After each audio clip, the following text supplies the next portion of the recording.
It is said that gazing at the sun for half an hour reveals extraordinary visions. Zhou Fan decided to test this theory, and to his astonishment, he beheld the winning lottery numbers and the fluctuations of stock prices. Thus, the notion of effortless victory was born. Chapter 1. Staring at the sun for half an hour. What would it feel like to return to a decade past? It is likely that no one truly knows. The most pressing question remains, where does the money come from? It is now 2015, a far cry from the 1990s. Even a modest shop would require an investment of several thousand yuan, and even if one were to seek donations, they must first find a benefactor willing to contribute.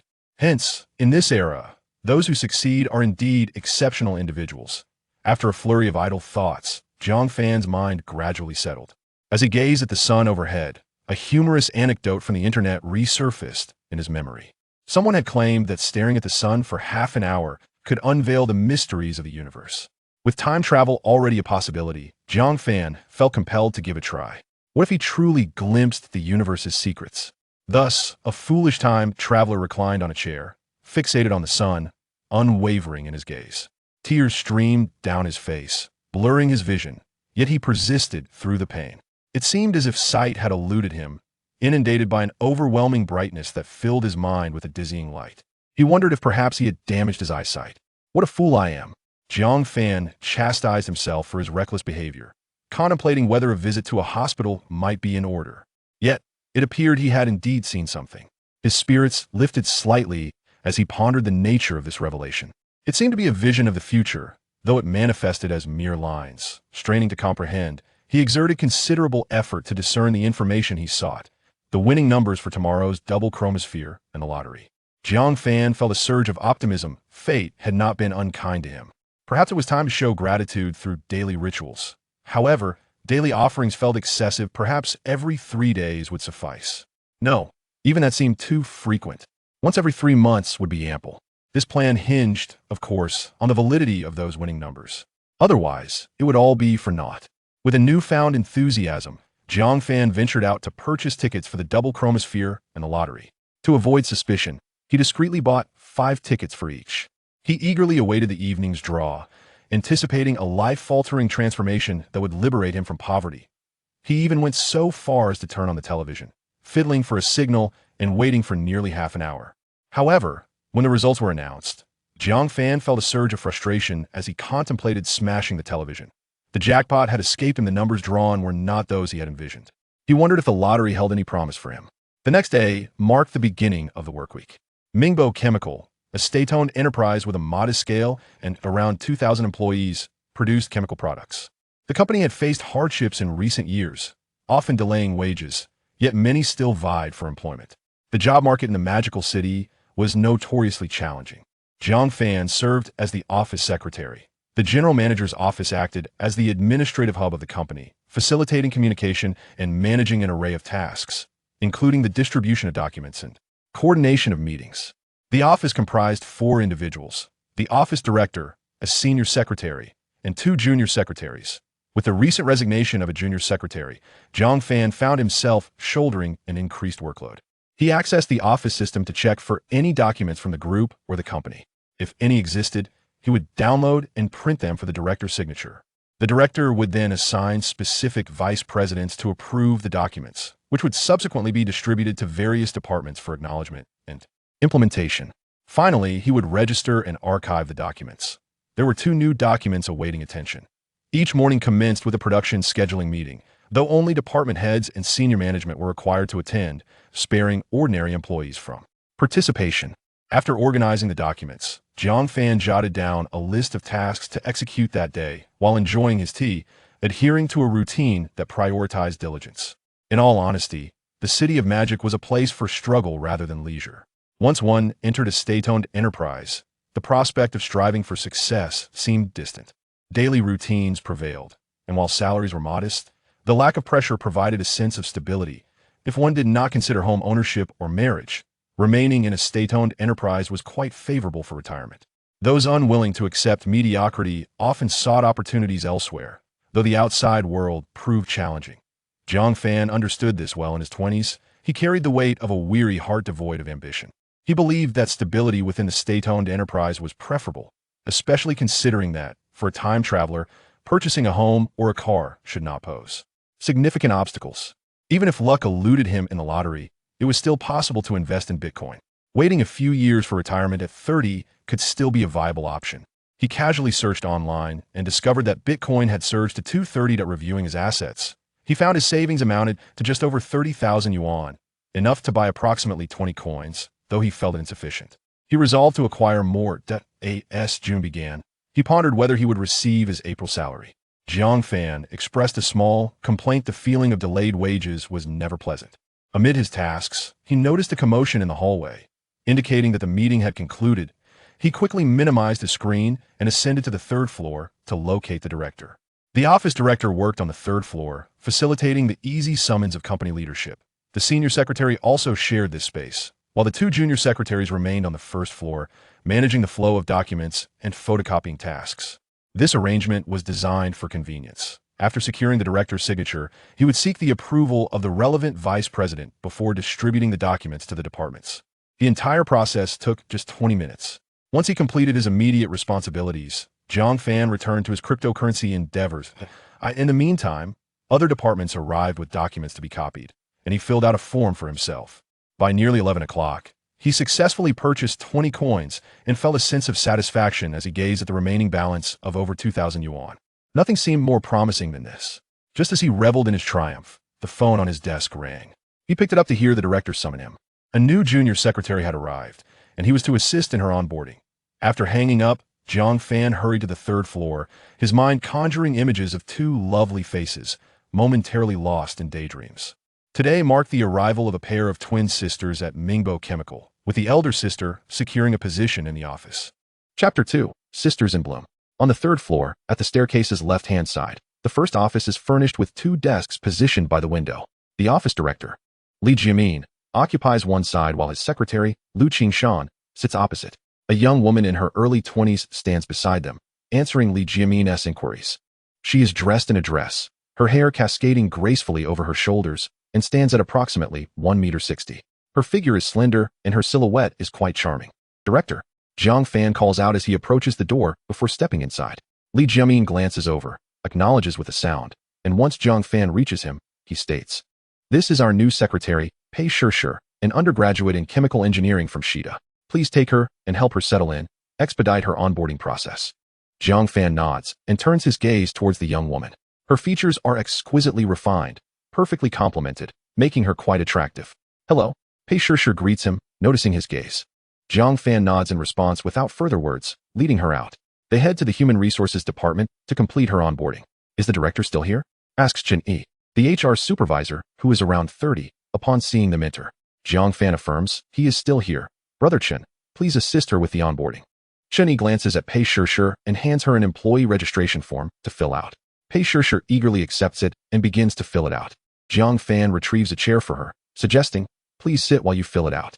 "Thank you." The young woman replies gratefully as she takes a seat to complete the form. Jiang Fan stands beside her, offering guidance. "You don't need to fill in your email. Just your phone number will suffice. No need for the computer proficiency level either, that's of little use. If you have any awards, list them. If not, leave that blank." After providing a few pointers, he engages in conversation with Chen Yi. Once Pei Shishir completes the form, Chen Yi provides her with a note and offers a few instructions. Jiang Fan then leads her to the logistics department to arrange for accommodation. In the logistics department, they encounter a crowd of newly hired students. Among them is Pei Shishir's twin sister, Pei Wenwen, which surprises many. Not only do they look alike, but they also dress similarly. It is rare for twin sisters to join the same company. Jiang Fan observes them a bit longer.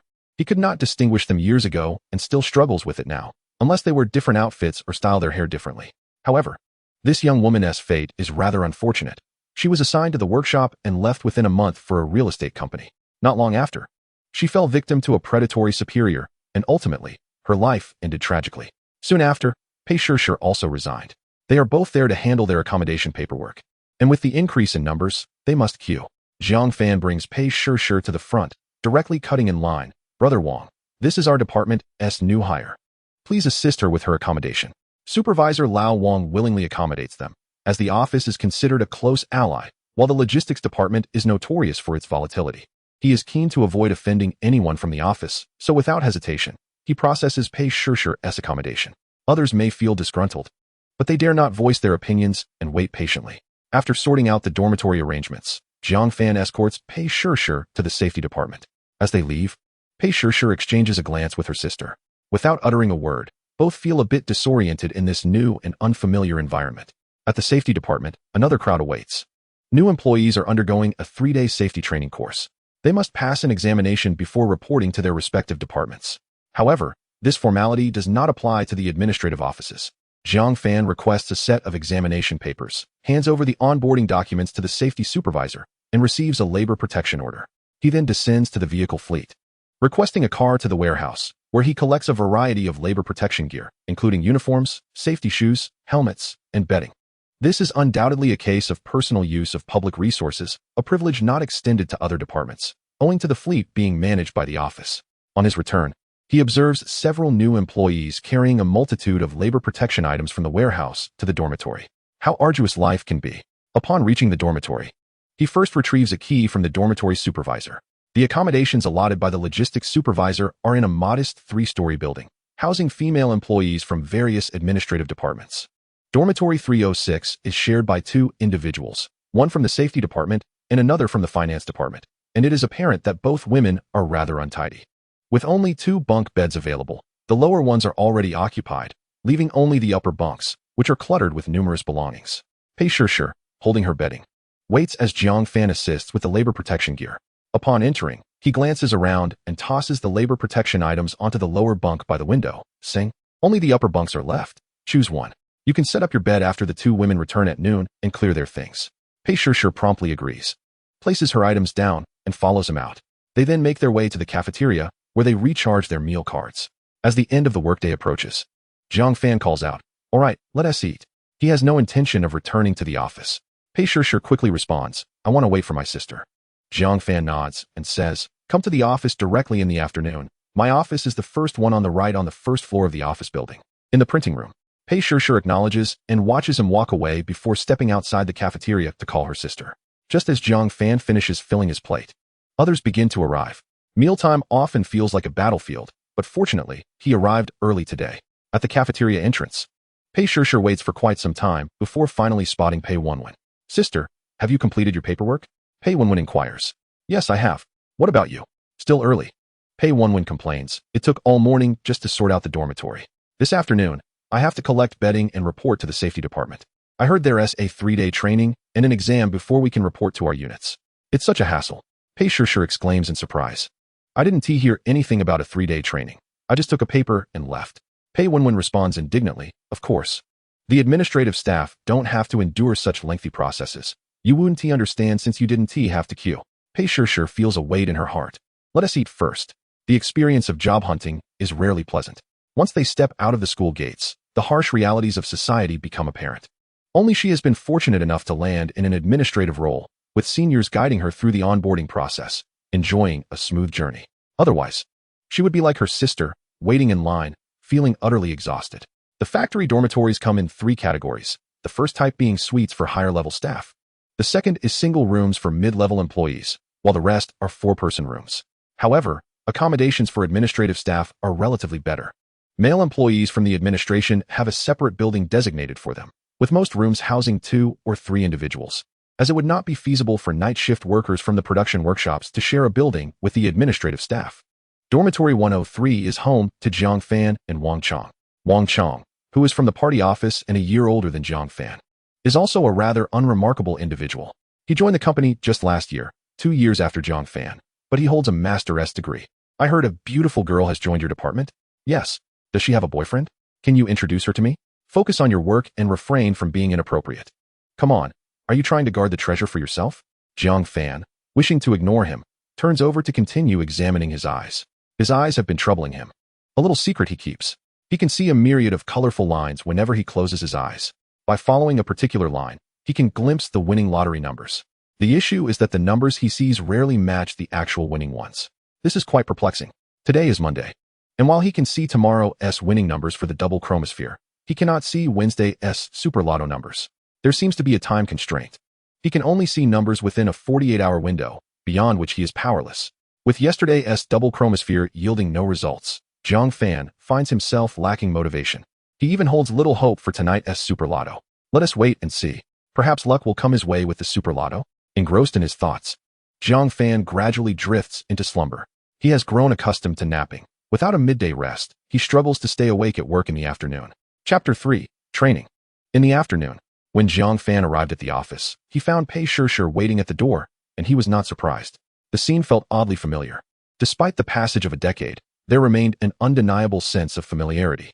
Her work attire was somewhat oversized, particularly the trousers, which hung excessively loose. One could not help but comment on how a once beautiful young woman appeared rather unrefined in such attire.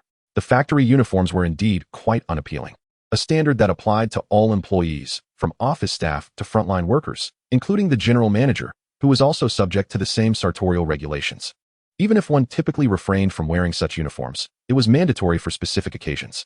Ordinary employees had little choice but to comply daily. While it was technically permissible to forego the uniform, one had to be prepared for the possibility of being scrutinized by the safety department, which could lead to financial penalties and a loss of face. Upon entering the office, Pei Shishir followed him in. She first filled a cup with tea, took a sip while seated at the desk, and then Zhang Fan began to explain her duties. The office was a critical department within the company, with numerous responsibilities and a variety of tasks that could not be succinctly conveyed in just a few words. Familiarizing oneself with the company's operational rules was no small feat. So he began to elucidate the administrative structure of the company. Pei Shishir nodded in agreement, appearing as a model student eager to learn. Zhang Fan reminisced about his earlier days mentoring her and shook his head inwardly, recalling how, despite having worked for 3 years, he had still lacked the insight to truly guide newcomers, resulting in Pei Shishir's initial confusion during her first month of employment. However, time had bestowed upon him a decade of experience, and he now understood how to mentor effectively. He detailed the administrative organization, emphasizing several key responsibilities and workflows of the office before directing her to clean the office and organize the disheveled files in the cabinets. Over-explaining could lead to confusion, so he opted for a more hands-on approach. The office itself was far from pristine, as Zhang Fan had neglected a thorough cleaning for quite some time, leaving many corners, including beneath desks and behind doors, dusty and untouched for months, perfect tasks for the new hire. Though she was undeniably attractive, Zhang Fan felt no guilt in assigning her these chores. In his youth, he had attempted to court her, but she had been indifferent. Now, he seized the opportunity to guide her properly, to instill a sense of the harsh realities of the world. After a decade of navigating the workforce, Zhang Fan was no longer the naive young man he once was. He believed that women should be trained rather than indulged. He instructed her to clean the top of the doors and to tidy the flower pots on the windowsill. Zhang Fan sat back, calmly directing her while allowing himself a moment of distraction. Pei Shishir, drenched in sweat and her initial anxiety easing, realized that staying occupied fostered a sense of purpose. Zhang Fan recalled his own early days, similarly overwhelmed by the demands of a supervisor. It was unrealistic to expect a newcomer to manage business affairs immediately. Acclimatization was essential. After more than an hour, the office appeared revitalized. Pei Shishir meticulously inspected her work, ensuring everything was tidy before wiping her brow and asking Zhang Fan for his approval. Zhang Fan did not take this lightly.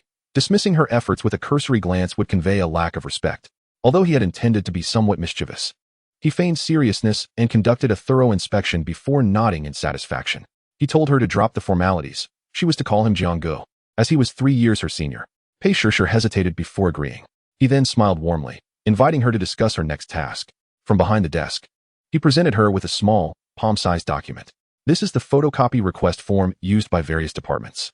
Most departments possess their own printing equipment, but larger documents often necessitate copies from our office. This template is available to all departments, requiring only the signature of their respective heads for approval. However, these requests incur office expenses, so at the end of each month, we must tally the requests, calculate costs, and report the total to the finance department for budgeting purposes. Pei Shishir nodded, understanding the process clearly. Since you are new and still unfamiliar with the dynamics, you will start by managing this task. When departments submit their forms for copying, you will need to verify that they bear the signatures of their heads. Any requests without signatures will be denied. Zhang Fan maintained a friendly demeanor as he added, your first priority is to memorize the names of each department head and familiarize yourself with their signatures to avoid being misled by subordinates. Pei Shishir paused, momentarily perplexed. Zhang Fan, noticing her confusion, clarified, sometimes, subordinates may attempt to forge their supervisor's signatures if they cannot locate them. Even a close imitation can suffice for minor expenses. But significant discrepancies in handwriting will not be accepted. Thus, It is vital for you to recognize the distinct signatures of each department head. Pei Shirshi's eyes brightened with understanding. That is excellent. Zhang Fan encouraged. Your desk is right across from me. Open your computer's browser. The homepage is set to the company's internal website, where you will find a directory containing the names of all mid-level and administrative personnel. Begin by memorizing the names of the company leaders and department heads to facilitate your integration into the role. Pei Shirshi complied, seating herself at the computer.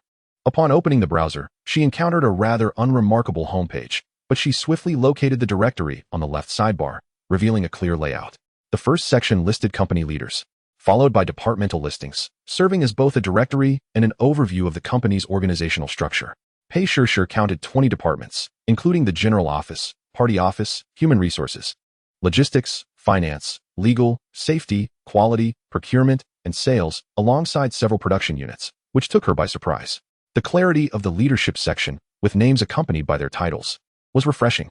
She noted down the names and titles of the leaders and department heads on a piece of paper, placing it under her keyboard for easy reference and memorization, as navigating the website could prove cumbersome. After copying the information, she had already committed several names to memory, including the identity of the general manager. However, her eyelids grew heavy after a while, as the monotony of memorizing names proved tedious. Having not rested during her lunch break, she felt the urge to rest her head on the desk. As the workday concluded, Zhang Fan stretched and prepared to leave. Pei Shirshi remained diligently seated at her computer, casting furtive glances. Time to clock out, Zhang Fan announced, rising from his seat. He inquired about her sister's placement within the company, knowing full well the answer. She was assigned to the power equipment department, Pei Shirshi replied. Zhang Fan nodded approvingly, remarking, that department is quite esteemed among the production units. Pei Shirshi nodded. Though she had little understanding of the department's actual functions, only having heard that the administrative and production realms were worlds apart. Assigned to the administrative office is akin to striking a stroke of luck. However, being allocated to a production unit would undoubtedly reduce one to the status of a laborer. Let us go. It is time for a meal, Zhang Fan declared as he retrieved his mobile phone and stepped outside. Pei Shirshi hurriedly shut down her computer to follow him. Only after she emerged did Zhang Fan lock the door with his keys. The office building buzzed with activity as personnel from various departments streamed out. Zhang Fan greeted familiar faces while making his way to the exit. Casting a glance over his shoulder, he noticed Pei Shirshi lingering at a distance, seemingly waiting for someone. He chose not to concern himself with her and proceeded to the cafeteria alongside Lao Wang, who had caught up with him. Damn, is that girl the new recruit from your department? Zhang Fan nodded. Do not lead that young lady astray. Accumulate some virtue, Lao Wang. Wang Chang retorted, nonsense. Am I that kind of person? Zhang Fan silently scoffed, having shared a dormitory with him for a year. He knew all too well what kind of person Wang was. Upon arriving at the cafeteria, the crowd was bustling, with lines forming at every counter. After a brief wait, Zhang Fan filled his tray with food and found an unoccupied table to sit down. A few moments later, Wang Chang joined him with his own tray. The two men sat across from each other, lamenting over the delayed salaries as they ate. Midway through their meal, Pei Shirshi and her sister Pei Wenwen approached with trays in hand, searching for a table. Pei Shirshi, come over here, Zhang Fan called out, waving his hand. Pei Shirshi turned her head, hesitated briefly, and then walked over with her sister. Damn! Wang Chang's eyes widened in astonishment, nearly choking on his food. It turned out they were a pair of twins, truly exceptional. He quickly shifted aside, his spirits lifted. However, the Pei sisters did not join their table, but opted for a nearby empty one instead. Zhang Fan produced a key and handed it to Pei Shirshi, saying, this is the key to the office door, do not lose it. Understood. Wang Chang felt a twinge of regret, frequently glancing over at them. Although clad in work attire that somewhat obscured their figures, their faces were undeniably beautiful, especially as a pair of twins. It stirred a sense of yearning within him. Unconsciously, he slowed his pace, wishing to linger a bit longer to gaze at them. What a flirt, Zhang Fan silently criticized, quickly finishing his meal and leaving without waiting for Wang Chang. Wait up, Wang Chang called out, resignedly shoveling down his food to catch up. Once outside the cafeteria, he continued to chatter. So, they are actually twins, quite a rarity, and so stunningly beautiful. Goodness, it makes one weak at the knees. By the way, is the one assigned to your department the elder sister or the younger one? Zhang Fan replied lazily, the elder sister. Wang Chang shot him a look, a mischievous grin on his face. Fine, I shall concede the elder sister to you. The younger one is mine. You can reserve a hammer, Zhang Fan dismissed. Disinterested in Wang Chang's frivolous banter, they parted ways at the dormitory entrance, with Wang Chang heading off to work overtime. In the cafeteria, after the two men departed, Pei Wenwen turned to her sister and asked, Sister, was that person from your office? Pei Shirsher nodded. He assisted me with my paperwork this morning. You must have seen him. Pei Wenwen remarked. He looks quite young, yet somehow gives off the vibe of a middle-aged man. Pei Shirsher shared this sentiment, but chose not to voice it. More vivacious than her sister, Pei Wenwen continued. Sister, what do you do at work? Pei Shirsher responded. What else is there to do but clean? Pei Wenwen's eyes widened. Just cleaning? Indeed. Pei Shirsher affirmed. It is my first day. I am unfamiliar with anything else. What else could I possibly do? Pei Wenwen fumed. Isn't that bullying the newcomer? Although Pei Shirsher was more composed than her sister, she too felt that Jiang Fan had been somewhat oppressive. Cleaning was indeed exhausting, yet she maintained a balanced perspective, quietly stating, it is inevitable for newcomers to work harder. Did we not inquire beforehand? Newcomers are often subjected to such treatment. This is relatively mild compared to the dreadful experiences described online. Pei Wenwen sighed. I did not expect work to be this challenging. Pei Shirsher inquired. When will you start working? Pei Wenwen replied. I am not certain yet. I must first undergo 3 days of training in the Human Resources Department, covering topics like development history and occupational diseases. I have heard there will also be training on corporate culture, and only after passing the Safety Department's training can I proceed to the unit. Pei Shirsher could not help but express her frustration. What a hassle. Pei Wenwen nodded in agreement. Indeed, I have no idea what the Power Equipment Department even does. Pei Shirsher remarked. The person from our office said that the Power Equipment Department is the best among the production units. It should not be a ruse. We can look forward to it. We should be able to join the unit next week. Pei Wenwen nodded, her anticipation slightly heightened. In the dormitory, Jiang Fan studied for a while, feeling increasingly drowsy. It seemed he had expended considerable energy, more so than when writing documents. Checking the time, he realized it was already 9:30. He quickly rose to turn on the television, tuning into the lottery channel and awaiting the results. After a 20-minute wait, the lottery results were announced. However, upon seeing the outcome, Jiang Fan felt like smashing the television. The jackpot had slipped away. Why on earth was that? Just yesterday, he distinctly recalled Wang Chong mentioning he would be working overtime today. This indeed transpired. After dinner, Wang Chong had gone in for overtime. This confirmed that the results he saw were accurate. Yet, why had the jackpot vanished? Jiang Fan recalled an ominous rumor and felt a flicker of understanding. He decided to check again. As he looked once more, he noticed that the winning numbers for the lottery 2 days hence were now visible, as were the numbers for tomorrow's double color ball. The following noon, after finishing lunch, Jiang Fan did not take a nap, but went out instead. He purchased a multitude of lottery tickets, including not only the double color ball and the super lotto, but also tickets for Chi Lu Kai and 3D, each with 5 entries. Besides the 3D, he filled in all for the third prize and refrained from selecting any jackpot numbers. In the evening, Wang Chong, who had not gone in for overtime, pestered Jiang Fan to arrange a meeting with the Pei sisters. What nonsense! Jiang Fan thought to himself. He has the heart of a thief, but lacks the courage. What does this amount to? A giant in thought, a dwarf in action? Jiang Fan chose to ignore him and sat in the office, awaiting the lottery results. Chapter 5. The night should not be traveled recklessly. As night fell, the lights in the office building remained aglow. It seemed that no one was present. Suddenly, Pei Shirsher and Pei Wenwen entered the building, and upon seeing the scene, they were momentarily taken aback. The document printing room was the first office to the right, diagonally across from the main entrance, and the lights inside were still on. They had intended to take advantage of the quiet night to show her sister where she worked, yet to their surprise, the lights indicated that someone was inside. Pei Shirsher was momentarily stunned. Sister, there is someone. Pei Wenwen whispered. Shoo. Pei Shirsher quickly placed a finger to her lips, hushing her. Keep your voice down. We should leave quickly. Pei Wenwen pressed. What if we go over to take a look? It could just be someone who forgot to turn off the lights. That is unlikely, Pei Shirsher replied. There must be someone there. Pei Wenwen countered. Your office only has 2 people. Why did they not call you in for overtime? Pei Shirsher shrugged. How would I know? We need to hurry. Reluctantly, Pei Wenwen complied, and they began to leave. Inside the office, Jiang Fan had long since heard the commotion at the entrance. The document printing room was diagonally positioned relative to the main door, and the noise from the door opening was quite pronounced. How could he possibly miss it? The night was so quiet that even hushed conversations could be heard in the printing room. Initially, he had not paid much attention, assuming it was someone from another department working overtime. However, after a while, he heard hushed voices in the hall, yet no one approached. Curiosity piqued. He rose to check at the door. Just as he pulled open the door to the printing room, he caught sight of Pei Shirsher slipping out. Pei Shirsher, Jiang Fan called out, puzzled, as he had not notified anyone about working overtime. What on earth was she doing at the office so late at night? The way she was sneaking around suggested she was up to no good. Pei Shirsher was startled when Jiang Fan called out her name. Pei Wenwen had already left, and before Shirsher could step out, Jiang Fan had spotted her. She quickly turned around and greeted, Jiang Ge? Jiang Fan inquired, What are you doing? Pei Shishir hurriedly replied. Nothing, nothing. Nothing is suspicious, Jiang Fan retorted, noticing her flustered demeanor. A shadow loomed outside the door, clearly indicating someone was present, though their identity remained obscured. Jiang Fan asked, who is outside? Pei Shishir quickly responded, it's my sister. Jiang Fan acknowledged this with an O, contemplating that this scene had never occurred before.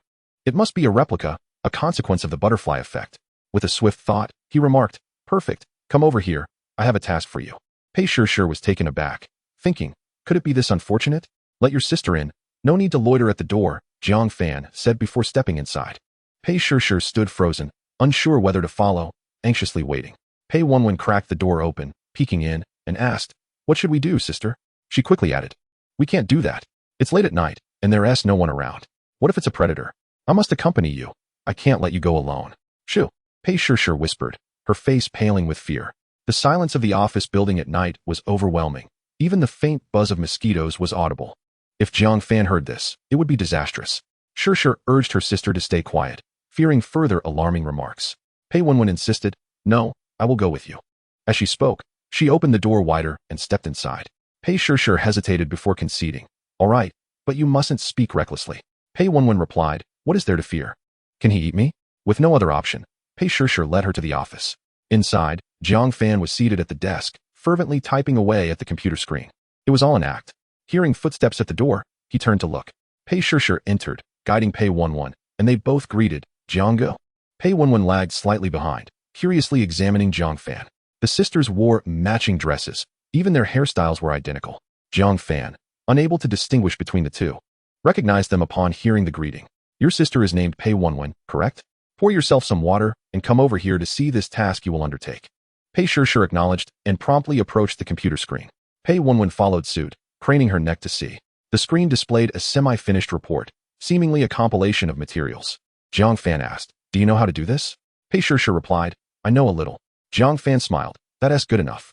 Please complete this. I'll send it to you. Pei Shishir complied, moving to the desk and opening the computer. Pei Wenwen stood beside her, leaning in, eager to whisper but hesitant to do so.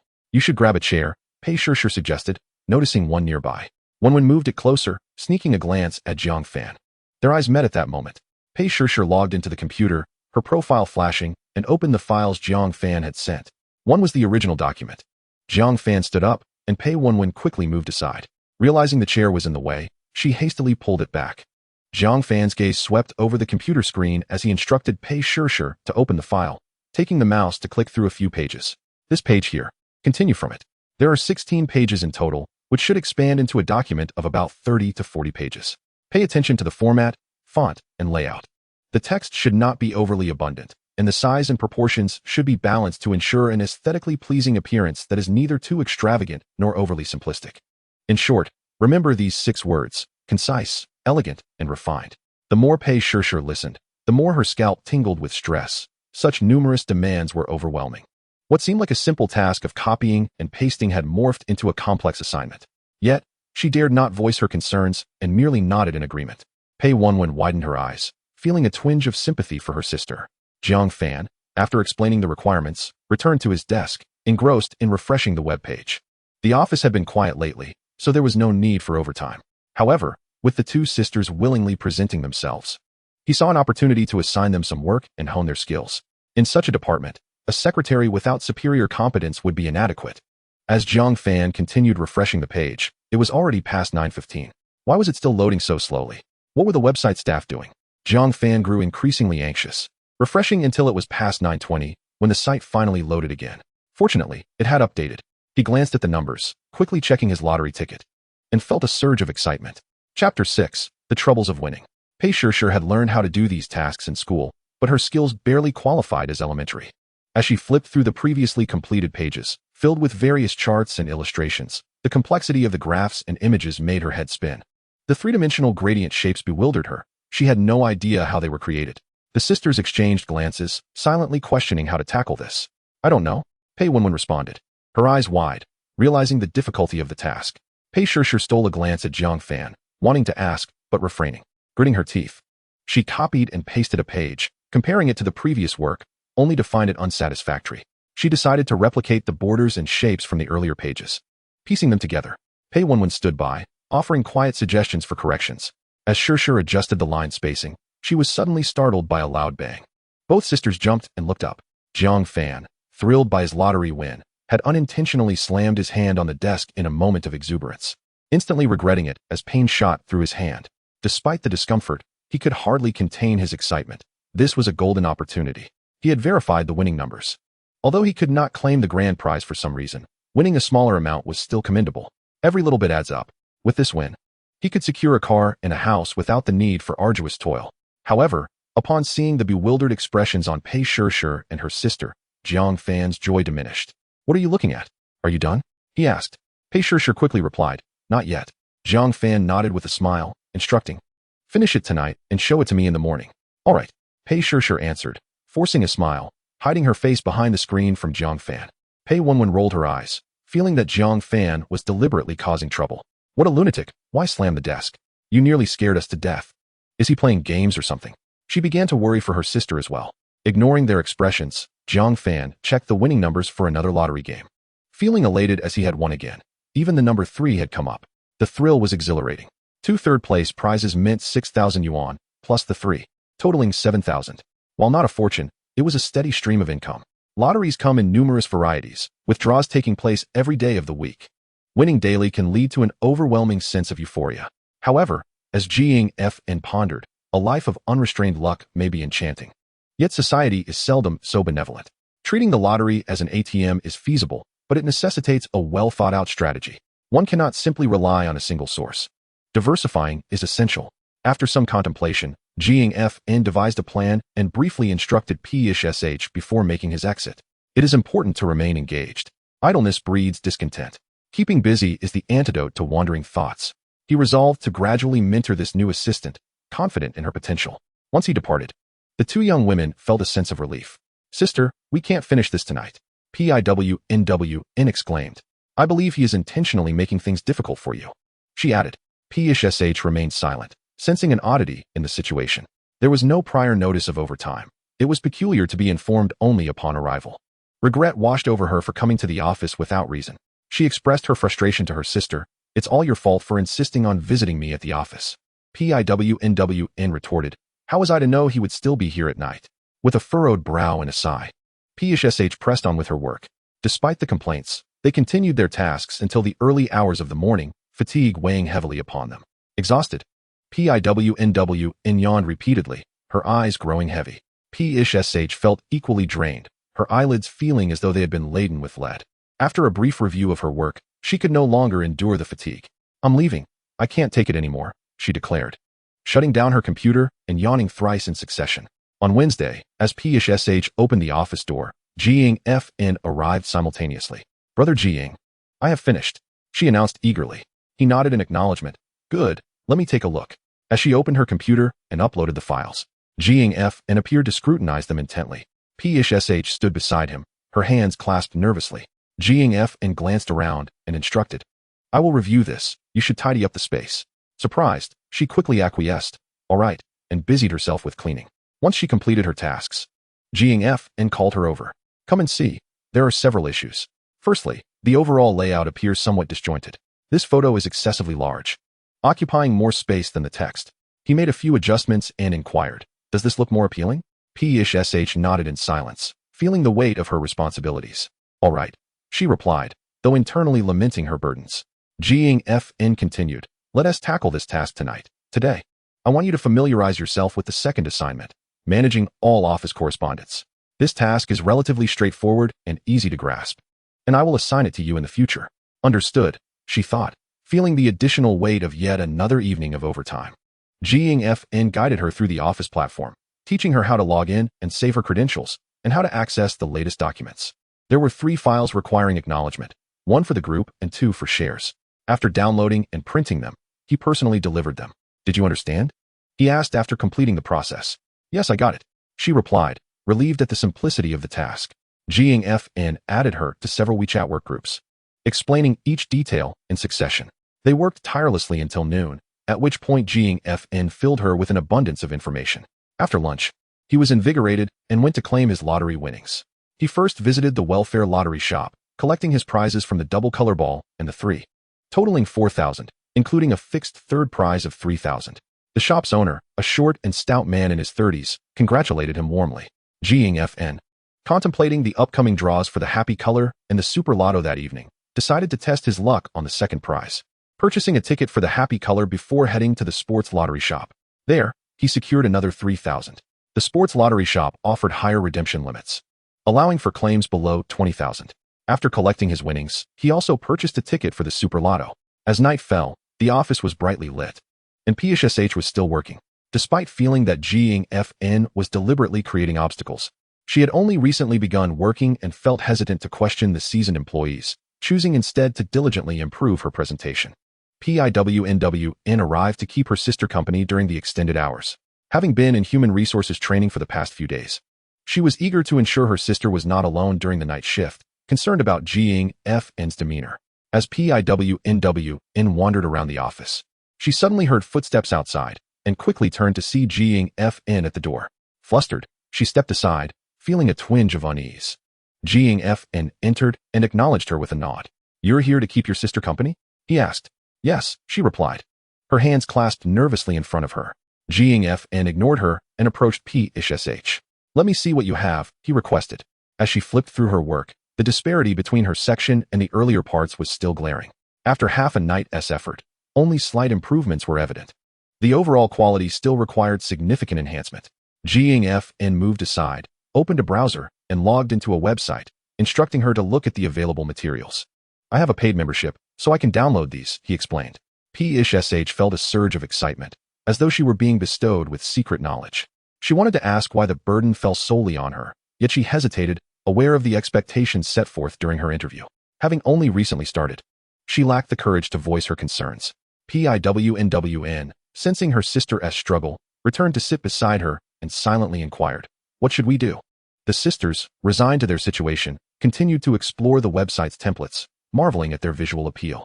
Meanwhile, Zhou FN awaited the lottery results, knowing that preparing various reports for the leadership was a routine task. Previously, this responsibility had fallen to the first secretary. Now that he had assumed that role, he preferred to engage in menial tasks rather than the mentally taxing responsibilities of report preparation. He believed such tedious work should be left for the second secretary. After all, it was not a matter of lacking appreciation, but rather an understanding that such sentiments often go unrecognized. As the clock approached 9, the website finally updated with the new data. Zhang Fan cast a glance at the announced lottery numbers and felt an immediate surge of exhilaration. Thankfully, there was no need to pound the table this time. He retrieved the lottery ticket from the draw and double-checked it. Upon confirming its accuracy, he finally felt at ease. He had indeed won the third prize from yesterday's ticket, and today a second prize was also intact. He had struck it rich in its entirety.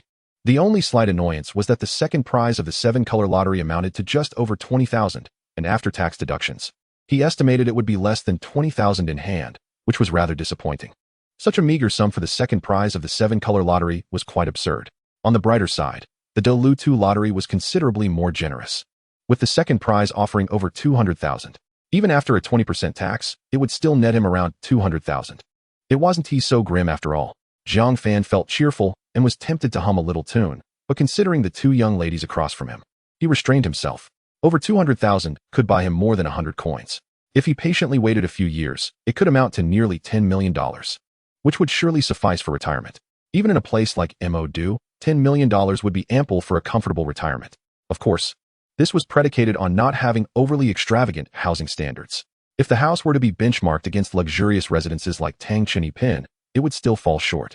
When should he claim his prize? Zhang Fan pondered, planning to go on Friday. However, he had quite a few lottery tickets. Although the winnings were not substantial, the sheer number of prizes raised concerns. Zhang Fan felt a headache coming on. How wonderful it would have been to win the first prize, so that he could simply purchase a ticket every few months without the anxiety of clutching a handful of less significant tickets. The anticipation of claiming a prize was indeed nerve-wracking. The double color ball was set to draw tomorrow night, and he thought he might as well buy another ticket. The Qixing Kai was to draw on Friday, but he would miss out on the grand prize. Still, it seemed there were plenty of lottery varieties.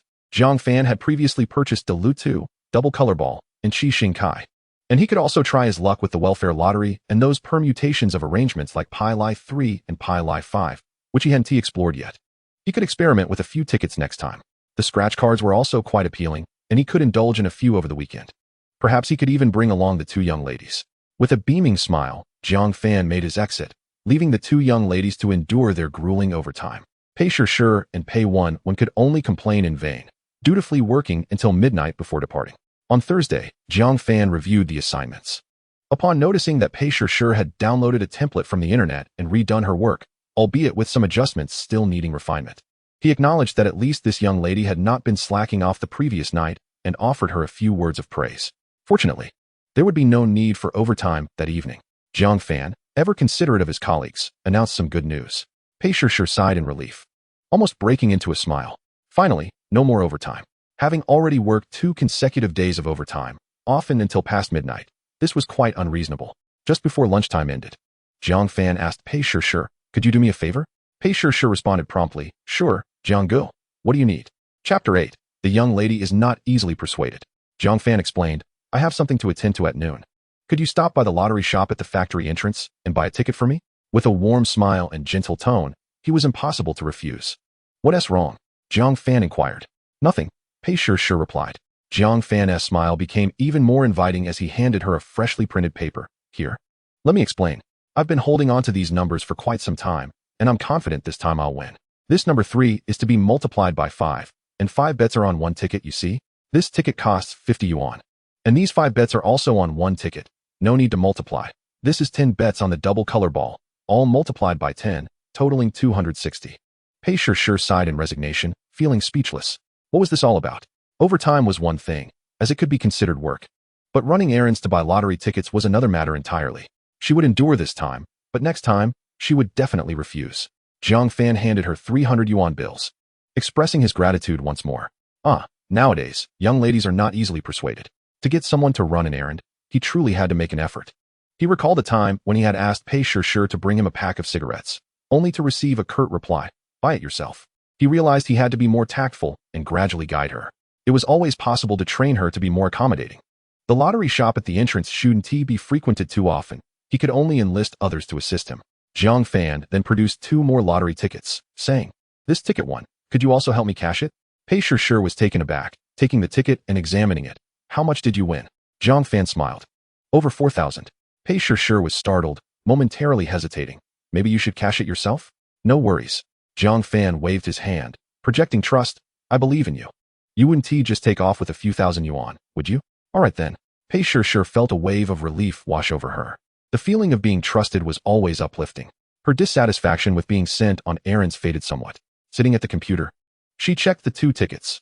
One was for the 7-color lottery, and the other for the 3-number game, both drawn last night. The 7-color lottery, purchased the day before, had a third prize of over 1,000, while the 3-number game was from yesterday, with both tickets winning. It turned out to be a 3-fold bet, adding up to over 4,900 yuan in total winnings. Luck was indeed on his side.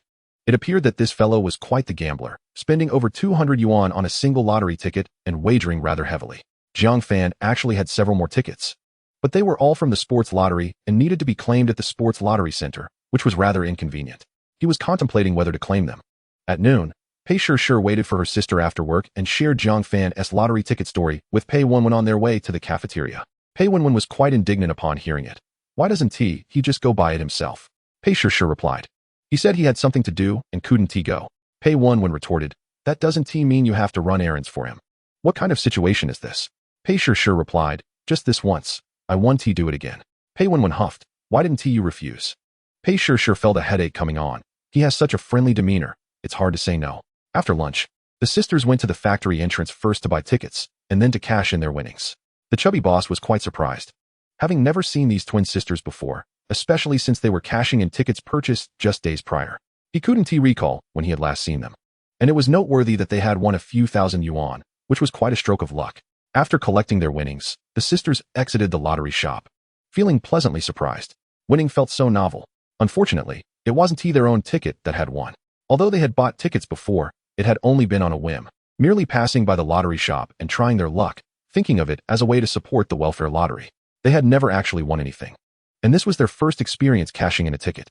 It was indeed quite exhilarating. Pei Wen chattered, "Sis, I just heard that someone won the second prize in the 7-color lottery at this shop." Pei Shi nodded. "I think it was over 20,000. Pei Wen exclaimed, "Who is so lucky? Shouldn't we buy a couple of tickets too?" Pei Shi felt tempted. "Let us buy 2 tickets and give it a shot. They would be randomly selected. simply relying on luck. In the afternoon, as they resumed work, Pei Shishir handed Jiang Fan his lottery tickets, then waved her phone. I've transferred the money to you via WeChat. Thank you. Jiang Fan expressed his appreciation, noting that he had received the money while napping at noon. Clearly, Pei Shishir had transferred it right after cashing in the ticket. He flipped through the tickets and pulled out one from the 3-number game. This one is for you. Pei Shishir was perplexed, wondering why he was giving her a lottery ticket. Jiang Fan smiled. I'm hoping to share some of your luck. Who knows, it might win. Pei Shishir glanced at it, her expression uneasy. I think I'll pass. Take it. Jiang Fan insisted. Don't you want me to share in your good fortune? Pei Shishir, youthful and somewhat naive, was no match for Jiang Fan's experienced demeanor. After a moment's hesitation, she accepted the ticket. There were 3 tickets in total, 2 of which were for doubled bets, while this one was not. It turned out to be her compensation for running errands. However, is there anyone who uses lottery tickets as courier fees? Pei Shishir felt quite troubled. Just as she was in a dilemma, the office phone rang. Jiang Fan hurried over to answer. It was a call from the director. A leader from the shares department was coming over, and they needed to prepare the meeting room and notify the relevant departments. Pei Shishir nodded, feeling overwhelmed by the information. Jiang Fan continued, explaining that these were all preparations that other departments needed to undertake, and they too had to get ready. When the leaders arrived, they would not only tour the site but also engage in discussions with the company leaders. Therefore, they needed to prepare the meeting room, nameplates, and so forth. Pei Shishir nodded again, unsure of how to proceed. Jiang Fan first made phone calls to notify each department, then patiently taught her how to print and create the nameplates. Following the list provided by the secretary, they prepared the nameplates, and then Jiang Fan took 3 nameplates upstairs to the meeting room. Chapter 9. To learn to be a person, one must walk the path smoothly. Our office manages the meeting rooms on the 1st and 3rd floors. Generally, when leaders from above come down, meetings and discussions are arranged on the 3rd floor, while the 1st floor is mostly used by other departments, which we merely oversee. As Jiang Fan arranged the nameplates, he instructed Pei Shishir. There is indeed an art to arranging nameplates. When senior leaders and officials arrive, they must sit at the front. The side by the window is considered the front, with the company leaders seated opposite. The center position is the primary seat. You see the list? The order of names on the list determines their seating order.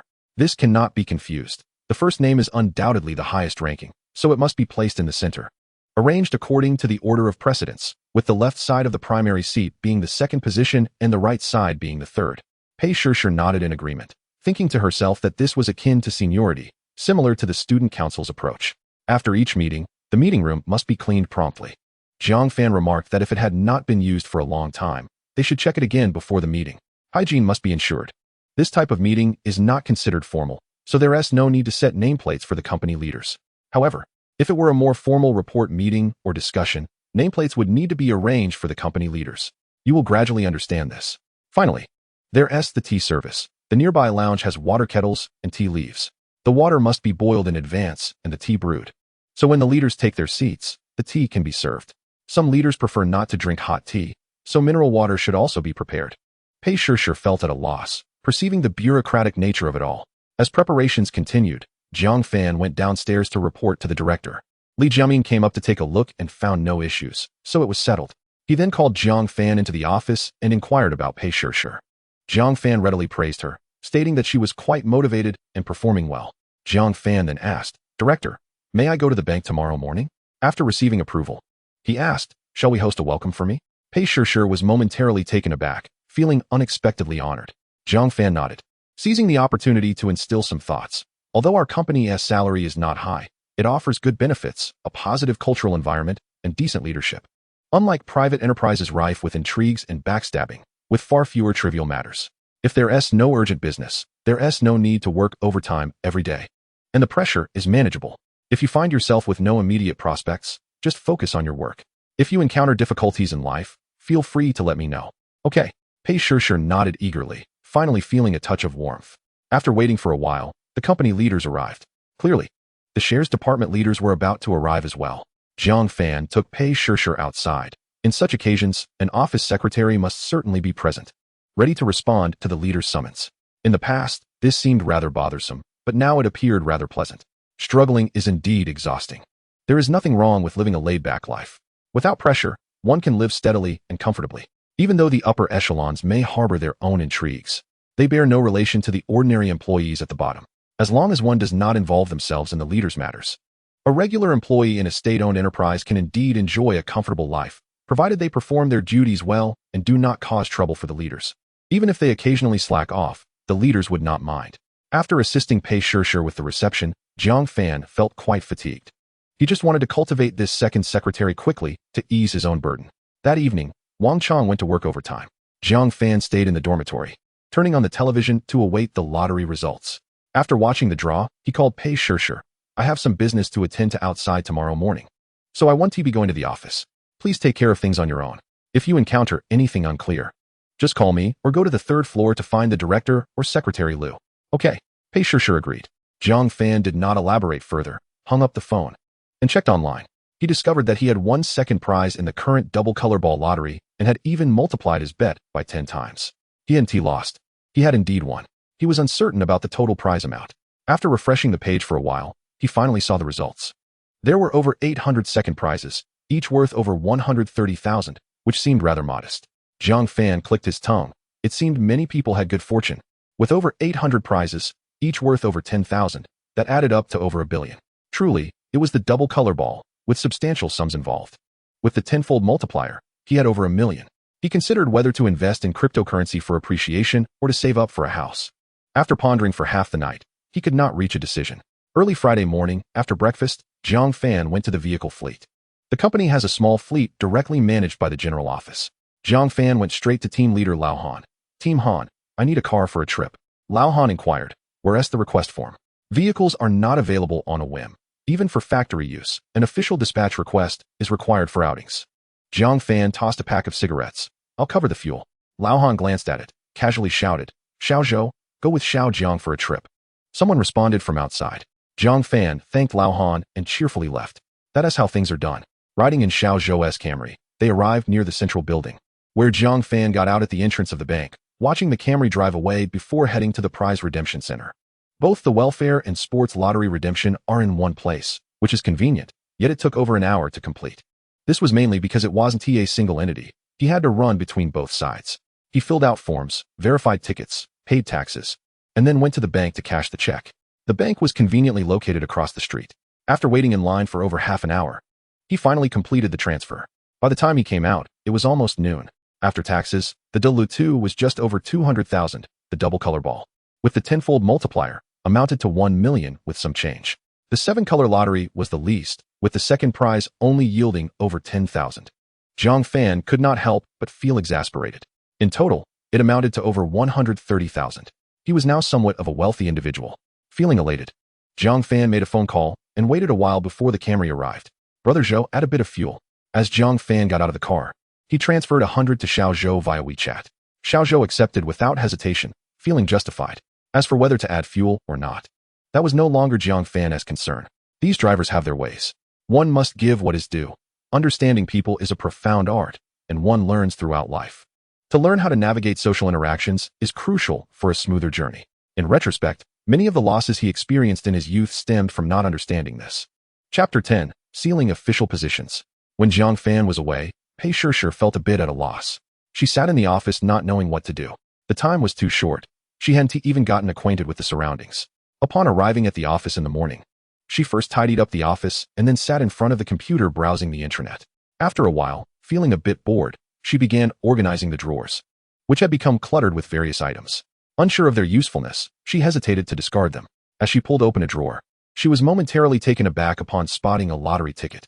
It was the one Jiang Fan had given her yesterday, carelessly placed in the drawer, which she had forgotten about. Seeing it now reminded her. She took it out to examine, recalling that the draw seemed to have taken place yesterday, uncertain if she had won. After checking online, her eyes widened in astonishment. She had actually won. Confirming it once more, she ensured she was not mistaken.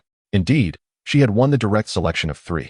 Once again, I recalled my own purchase of a column of Shuang's, hastily taking it out to verify. My spirits plummeted instantly, for I had only matched a single number. What should I do? Holding the lottery ticket, Pei Shishir felt quite conflicted. It was her first encounter with such a situation, and she truly had no idea what to make of it.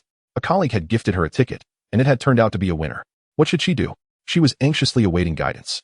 1,000 yuan was at stake. Pei Shishir was in a quandary. During lunch break, while dining at the cafeteria, she shared this matter with her younger sister, Pei Wenwen. To her astonishment, Pei Wenwen exclaimed, "No way. Why would that guy give you a lottery ticket? Pei Shishi replied. I suppose it was because he wanted me to help him buy tickets, so he gave me one. Pei Wenwen inquired, did the ticket you bought win? Pei Shishi responded. No, I matched only one number. Pei Wenwen remarked, I didn't win either, just two numbers. Sigh, didn't that guy buy a lot of tickets? Did any of his other tickets win? Or is this the only one that did? Pei Wenwen continued, is there a record of his tickets? Pei Shishi confirmed, of course. They are printed, and he has them on his computer. Pei Wenwen sighed. Well, then he must know he won. Pei Shishi nodded, hence her inner turmoil. In the afternoon, while at work, Jiang Fan glanced at her with an expression of indifference. Didn't he give it to you? Pei Shishi quickly replied, it won. Jiang Fan remarked. It was given to you, so it's yours. Pei Shishi's cheeks flushed crimson. Brother Jiang, I cannot accept it. Jiang Fan, a bit amused, thought how innocent she was. Refusing free money without realizing how she might change after a few years in society. He asked, do you find money distasteful or unpleasant? Pei Shishi, overwhelmed, clarified. That's not what I meant. Jiang Fan urged, then go claim your prize. I still have plenty of tickets. Would you like me to give you a few more? Pei Shishi hastily shook her head. No. Yet Jiang Fan produced several tickets, insisting, come on, take a few more. No, really, I don't need them, Pei Shishi insisted. Drenched in sweat, feeling more embarrassed than ever. What was happening? Only then did Jiang Fan toss the tickets into a drawer, saying, you can keep the tickets. If you feel uneasy about it, just help me buy tickets a few more times in the future. Pei Shishi was conflicted again, wondering if it was fair to run errands for him. Could she truly forego these tickets? The situation was maddening. Brother Jiang was too crafty, throwing sweet temptations her way, leaving her at a loss. Thus, it was settled. Jiang Fan did not grant her the opportunity to refuse. Feeling a sense of accomplishment in directing Pei Shishi to run errands. How could he allow her to decline? After much internal struggle, Pei Shishi reluctantly accepted the tickets. It was truly difficult to refuse, and she had no choice but to accept this sweet trap. Just as she settled down, Jiang Fan's phone rang again. After glancing at the screen, he answered casually, Lao Wang. The call was from Wang Chong. We have a meeting in the first-floor conference room. Jiang Fan queried, what meeting is it this time? Wang Chong replied, the inspection team is coming down soon. Tasks need to be assigned. Jiang Fan retorted, what does that have to do with me? I'm busy. Wang Chong insisted, all party members must attend. Hurry up. Jiang Fan sighed in exasperation, hanging up and heading out, while reminding Pei Shishi, I need to attend a party committee meeting on the first floor. Please inform the leaders about me. Pei Shishi eagerly agreed, feeling quite important. After Jiang Fan left, she sent a WeChat message to her sister, explaining the situation. Pei Wenwen was astonished. He really doesn't want it? Of course he wants it. Why wouldn't he? Pei Wenwen affirmed, this is labor earned. There's nothing shameful about it. Besides, he didn't give you cash. He gave you a lottery ticket, and he had no idea it would win. Pei Shishi felt troubled. I just feel a whiff of something unpleasant. Stop being so pretentious. Pei Wenwen urged, then asked sister, don't you feel like that guy is hiding a knife behind his smile? He doesn't seem like a good person. Pei Shishi admitted, I feel that way too. In the first-floor conference room, the party secretary was addressing the attendees when Jiang Fan suddenly sneezed multiple times. The personnel in the agency were dispersed, and many departments had too few party members to form their own branches, resulting in a single party branch for the entire agency. All party members, including company leaders, were part of this one organization. The secretary, Lu Jifeng, the HR director, was in his 40s and quite capable. Over 30 individuals filled the conference room, none of whom were mid to senior management. The room was filled with ordinary party members from various departments. Most of the mid to senior management were party members, but were often too busy to attend meetings. Old Lu did not pursue this matter, or rather, he could not, as pursuing it would require addressing all the mid to senior management. In recent years, party building work had become increasingly important. Previously, everyone operated independently without any inspections. The previous 2 years had seen the implementation of mass line education and practical activities, with inspection teams occasionally descending to educate party members and effectively purging various corrupt practices, transforming the work style and enhancing efficiency. Previously, the party office was busy while the branch functioned aimlessly.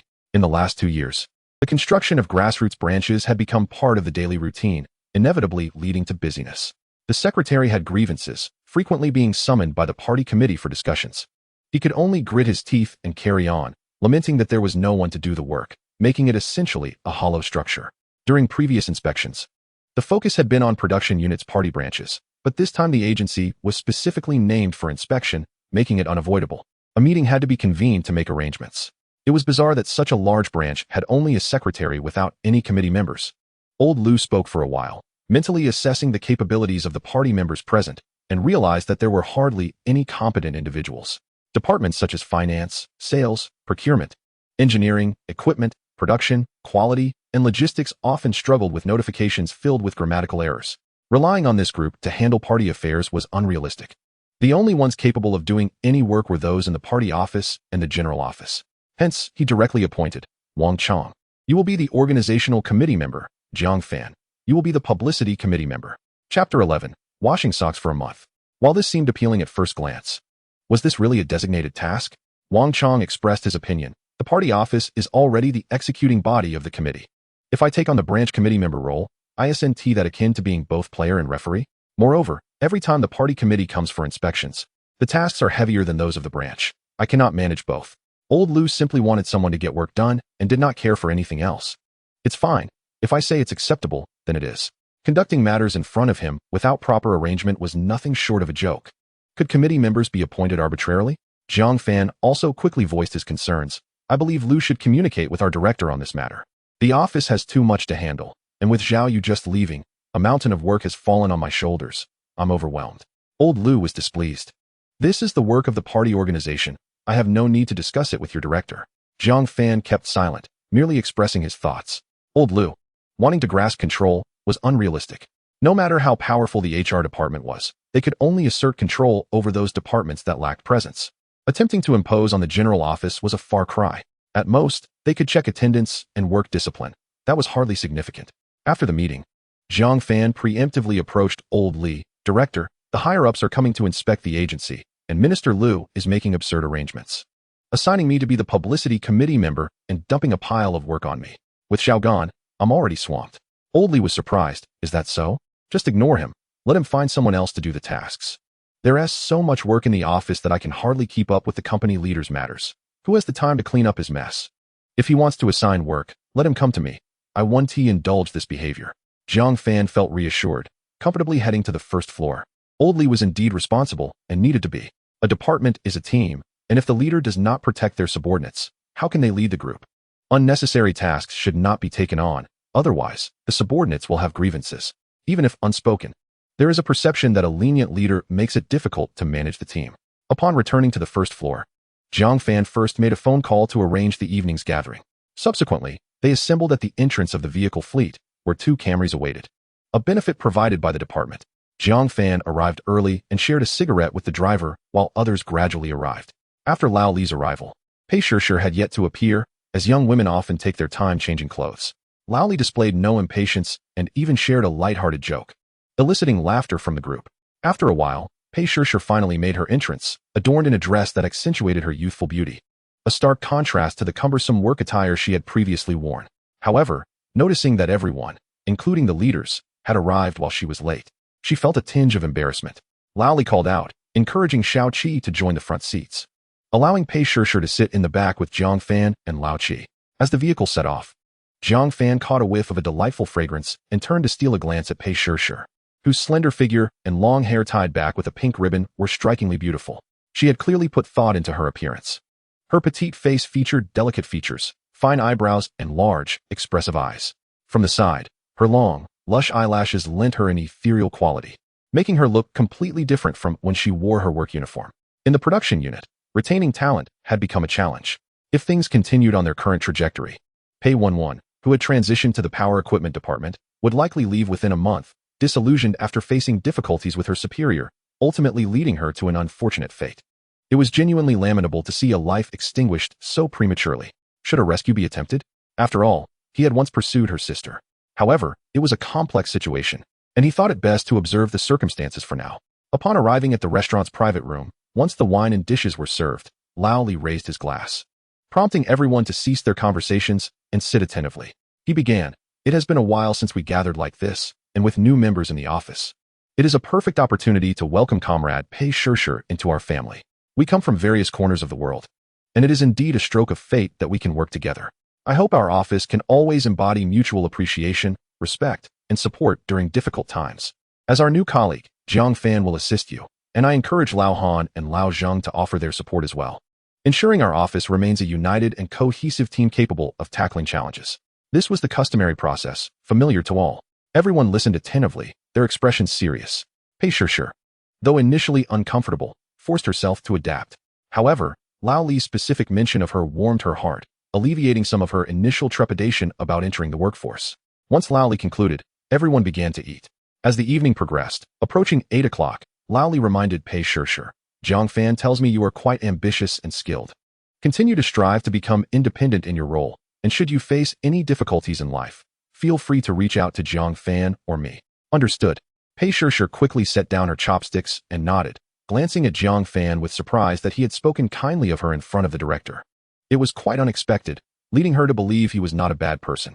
Yet, she was puzzled by the compliment, as she felt she was still learning the ropes. While the men drank baijiu, Pei Shishir opted for juice. The office had previously lacked female presence, leading to an imbalance, which was why Lao Li had specifically requested a female secretary. Being the only gem among them, she was naturally to be well cared for. If Lao Li were to discover Zhang Fan's training plan for the second secretary, he would likely reprimand him. During a brief intermission, Zhang Fan stepped out to settle the bill. After a hearty meal, when Lao Li asked Lu Dami to handle the payment, he was surprised to learn that Zhang Fan had already taken care of it. This revelation startled him, as Zhang Fan had never been one to foot the bill during departmental gatherings before, bringing a sense of relief.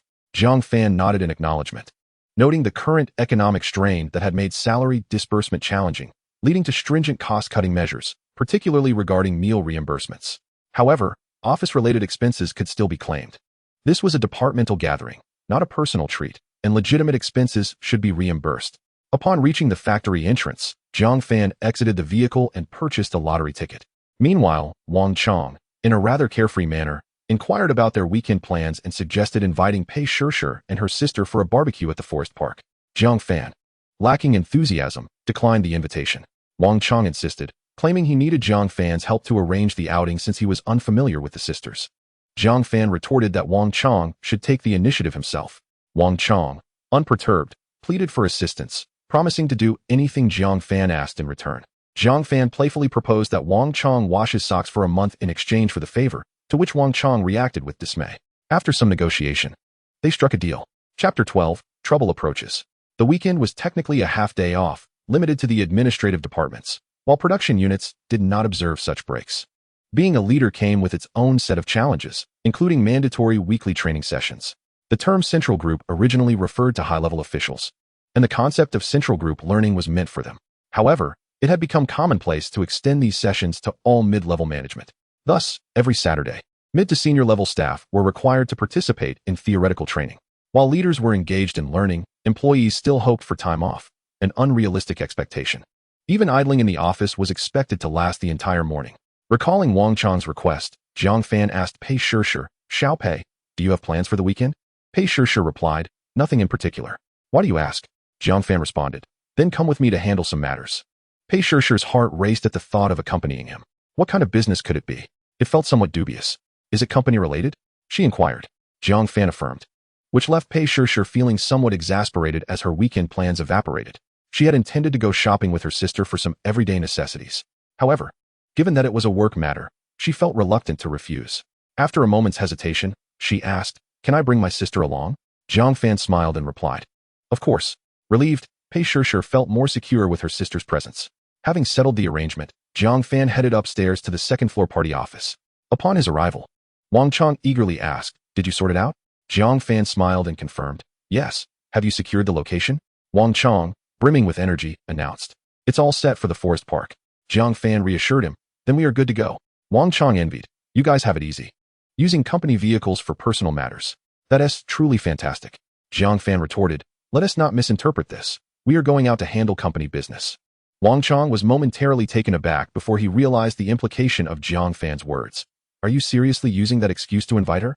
Zhang Fan maintained an air of nonchalance, responding, if you have the authority and do not utilize it, it becomes obsolete. Outdoor barbecues for relaxation could indeed be considered official business, a part of team-building activities. Wang Chong felt utterly speechless, a tinge of envy brewing within him. Why wasn't Pei Shishir assigned to the party office? That would allow him to leverage his position for personal gain. After a brief wait, Pei Shishir and Pei Wenwen arrived. The sisters had both donned identical dresses, their hairstyles mirroring one another. Zhang Fan scrutinized them for a while, but could not discern which one was Pei Shishir. In silence, they were indeed challenging to differentiate. It was only when Pei Shishir called out, Jiang Gu, that he recognized her. Jiang Fan smiled and said, "Could you two perhaps differentiate your appearances a bit more in the future? It's rather difficult to tell you apart." Pei Shishir remained silent. Pei Wenwen inquired, "Jiang Ge, what business are you taking my sister to?" Jiang Fan replied with a smile, "It's a team-building project. You'll understand once we get there." Team-building project? The sisters exchanged glances, instantly feeling as though they had boarded a pirate ship.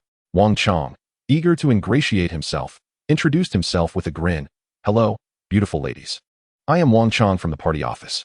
The sisters glanced at him, offering a perfunctory response, dismissing him as merely another eager suitor. They boarded the vehicle. A 7-seater Buick, with the sisters taking the back seat while Jiang Fan engaged in conversation with the driver, not glancing back. Wang Chong, who once harbored feelings for Pei Wenwen, recognized that his chances were as futile as ever. He was no longer the person he once was, yet Wang Chong remained unchanged. Without a miracle, his chances of success were virtually non-existent. Upon reaching their destination, they began with a barbecue to satiate their appetites before heading into the park. The wetland forest park in June was adorned with blooming flowers, a riot of colors. Though it was a weekend teeming with visitors, it remained a rare sanctuary of tranquility compared to the bustling chaos of the metropolis. Strolling among the cherry blossoms and verdant willows seemed to dissolve all worries. After spending too long in the city, one's mood inevitably became weighed down. Especially in a place like this, finding a secluded spot was indeed a daunting task. Thus, the park became the ideal retreat. Pei Shishir and Pei Wenwen were equally pleased, having been too engrossed in work to visit a park in quite some time. They explored the Science Museum, visited the old artillery, took a boat ride, strolled along the road, and finally settled under the shade of a tree to rest while enjoying snacks. Wang Chong had come well prepared, bringing a large bag of treats that the sisters appreciated immensely. Yet, his heartfelt efforts were destined to be in vain. Pei Shishir, feeling more lively, asked Jiang Fan, "Why did you have to deceive us about the company business?"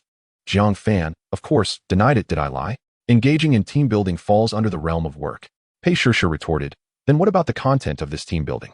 Jiang Fan replied, "Wasn't the boat ride part of the team building?" Pei Shishir remained speechless. Pei Wenwen asked Jiang Fan, "Could you help me switch dorms? I'd like to stay with my sister." Jiang Fan tilted his head towards Wang Chong, saying, "Ask him for help."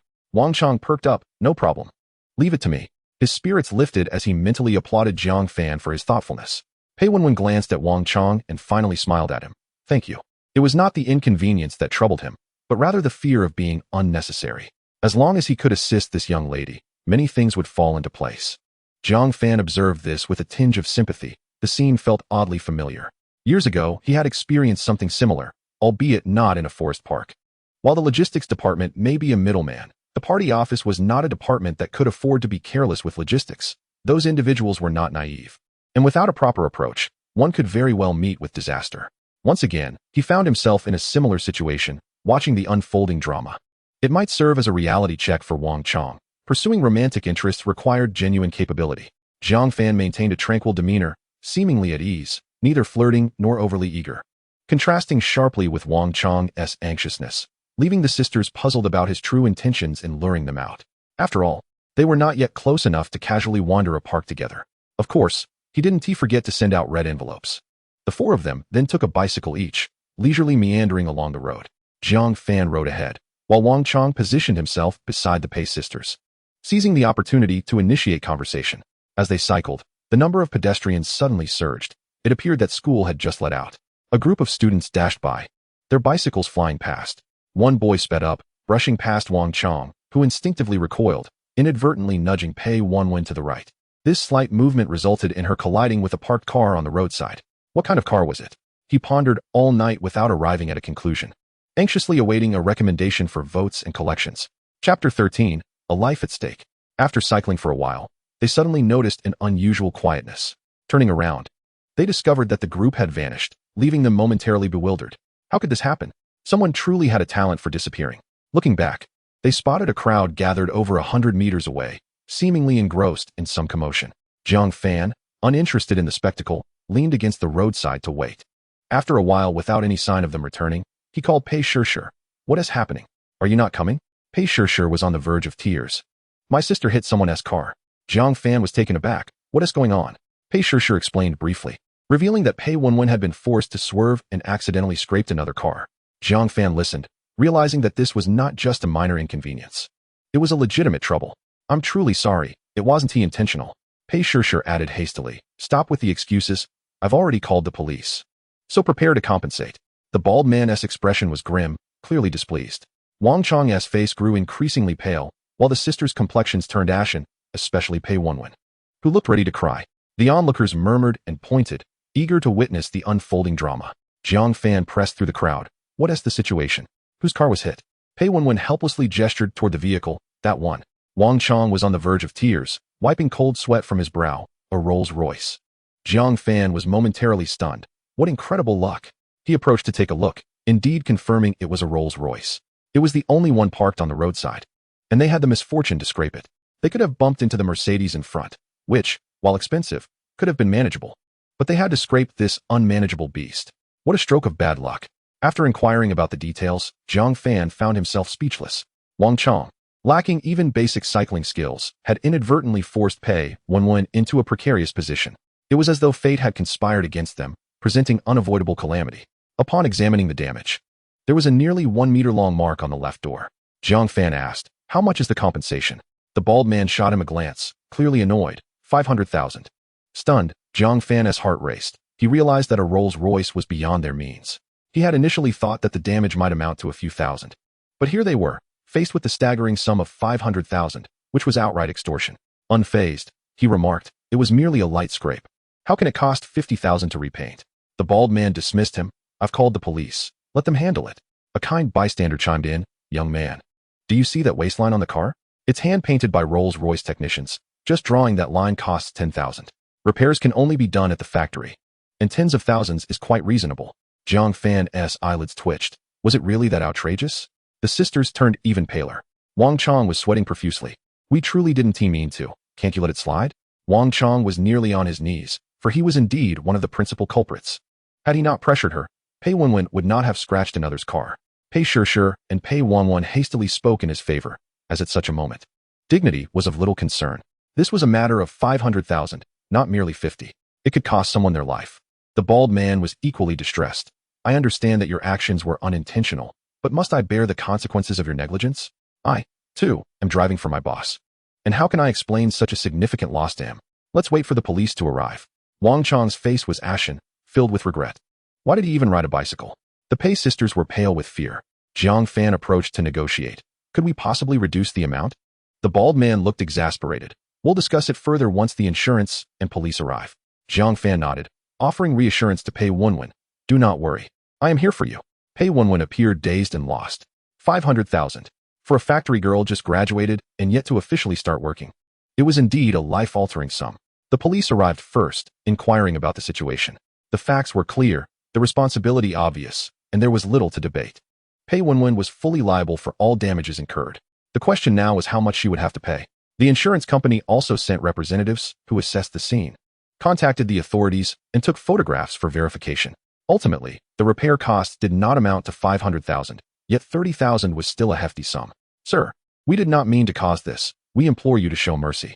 Pei Shishir and Pei Wenwen were on the verge of tears, repeatedly apologizing. Wang Chang joined in, beads of sweat forming on his forehead. The onlookers felt pity and could not help but speak. These young people don't seem to have much money. Perhaps it would be best to let it go. The police sympathized, yet could not show favoritism. These two young ladies were indeed unfortunate. With so many vehicles on the road, why did it have to be a Rolls-Royce? What terrible luck. The bald man remained unmoved. If you cannot settle this, I will have to call your parents. I cannot be left to shoulder this loss. The police suggested, young lady, if necessary, please call your family. Pei Wenwen could no longer hold back her tears, truly weeping. Her lips quivered, and tears streamed down her face. Pei Shishir felt the weight of despair and wished to cry too. How could she call her parents? Jiang Fan inquired. Is there any way to lessen the amount? The bald man, visibly frustrated, remarked that those who drive luxury cars fear scratches as well. If he could afford to pay, it would be one thing, but if not, it would equally distress him. With a frown, he said, I am not trying to extort you. The official repair estimate is fixed. Jiang Fan sighed, glancing at the Pei sisters, and then at the gloomy-faced Wang Chang. This fool. Truly, when heaven intends to destroy a man, it first drives him to madness. He still wished to flirt with Pei Wenwen. Dream on. He brought this upon himself and cannot blame others. Instead of driving a proper vehicle, he chose to ride a bicycle. Now, it seems this man will never dare to ride with a girl again. How to settle this? After contemplating, Jiang Fan decided it would be best to resolve the issue first and asked the bald man about a bank transfer. The bald man was taken aback. Could this young man truly produce 30,000? He did not appear to be the type. A young lad riding a bicycle, capable of such a sum? Yet, it was not his concern. The bald man nodded. A transfer would be acceptable. Zhang Fan then turned to the police. We need to draft a compensation agreement. We cannot pay 30,000 only to face further issues later. Officer, could you witness this? The police agreed. Let us head to the traffic police station. Off we go. Zhang Fan called out, and the four of them proceeded to the station. Chapter 14. A matter reveals a character. At the traffic police station, it was already dark. Yet one office remained brightly lit. How could you be so shameless? Pei Wenwen fumed at Wang Chong. I never said you should bear all the responsibility. But you caused this situation. You must share at least half the blame. How can you deny it? Pei Shishir joined in. Exactly. Are you not a man? You show no sense of responsibility. Wang Chong buried his head in his lap, weakly repeating, I did not scratch the car. Pei Shishir and Pei Wenwen were so furious they felt they might vomit blood. The bald man merely watched, enjoying the spectacle. Zhang Fan also observed, feeling a modicum of sympathy for Wang Chong. Upon arriving at the traffic police station, Pei Wenwen finally realized that the 30,000 compensation was no trivial matter. Wang Chong bore significant responsibility. Had it not been for him, Pei Wenwen would not have scratched the Rolls-Royce parked by the roadside. As a recent graduate, Pei Wenwen lacked the ruthlessness to demand Wang Chong bear the entire burden. She merely sought for him to shoulder half the cost, yet his refusal chilled their hearts. 15,000 was not a small sum, especially for Wang Chong, whose monthly salary barely exceeded 4,000. To save that amount solely through his wages would take him at least 5 years, assuming he lived frugally. Otherwise, it might take a decade or more. Not to mention that most individuals would make the same choice in his situation. While it is easy to condemn, one must acknowledge the harsh realities of society today. The traffic police remained impartial, patiently waiting for the young people to resolve the matter. After an hour of deliberation, Wang Chong resolved to bury his head in the sand. Refusing to take responsibility, Pei Shishir and Pei Wenwen were driven to the brink of madness, but their anger was futile. The only option left was to take him to court. The bald man grew impatient, as he dreaded the prospect of a convoluted case involving individuals unable to pay.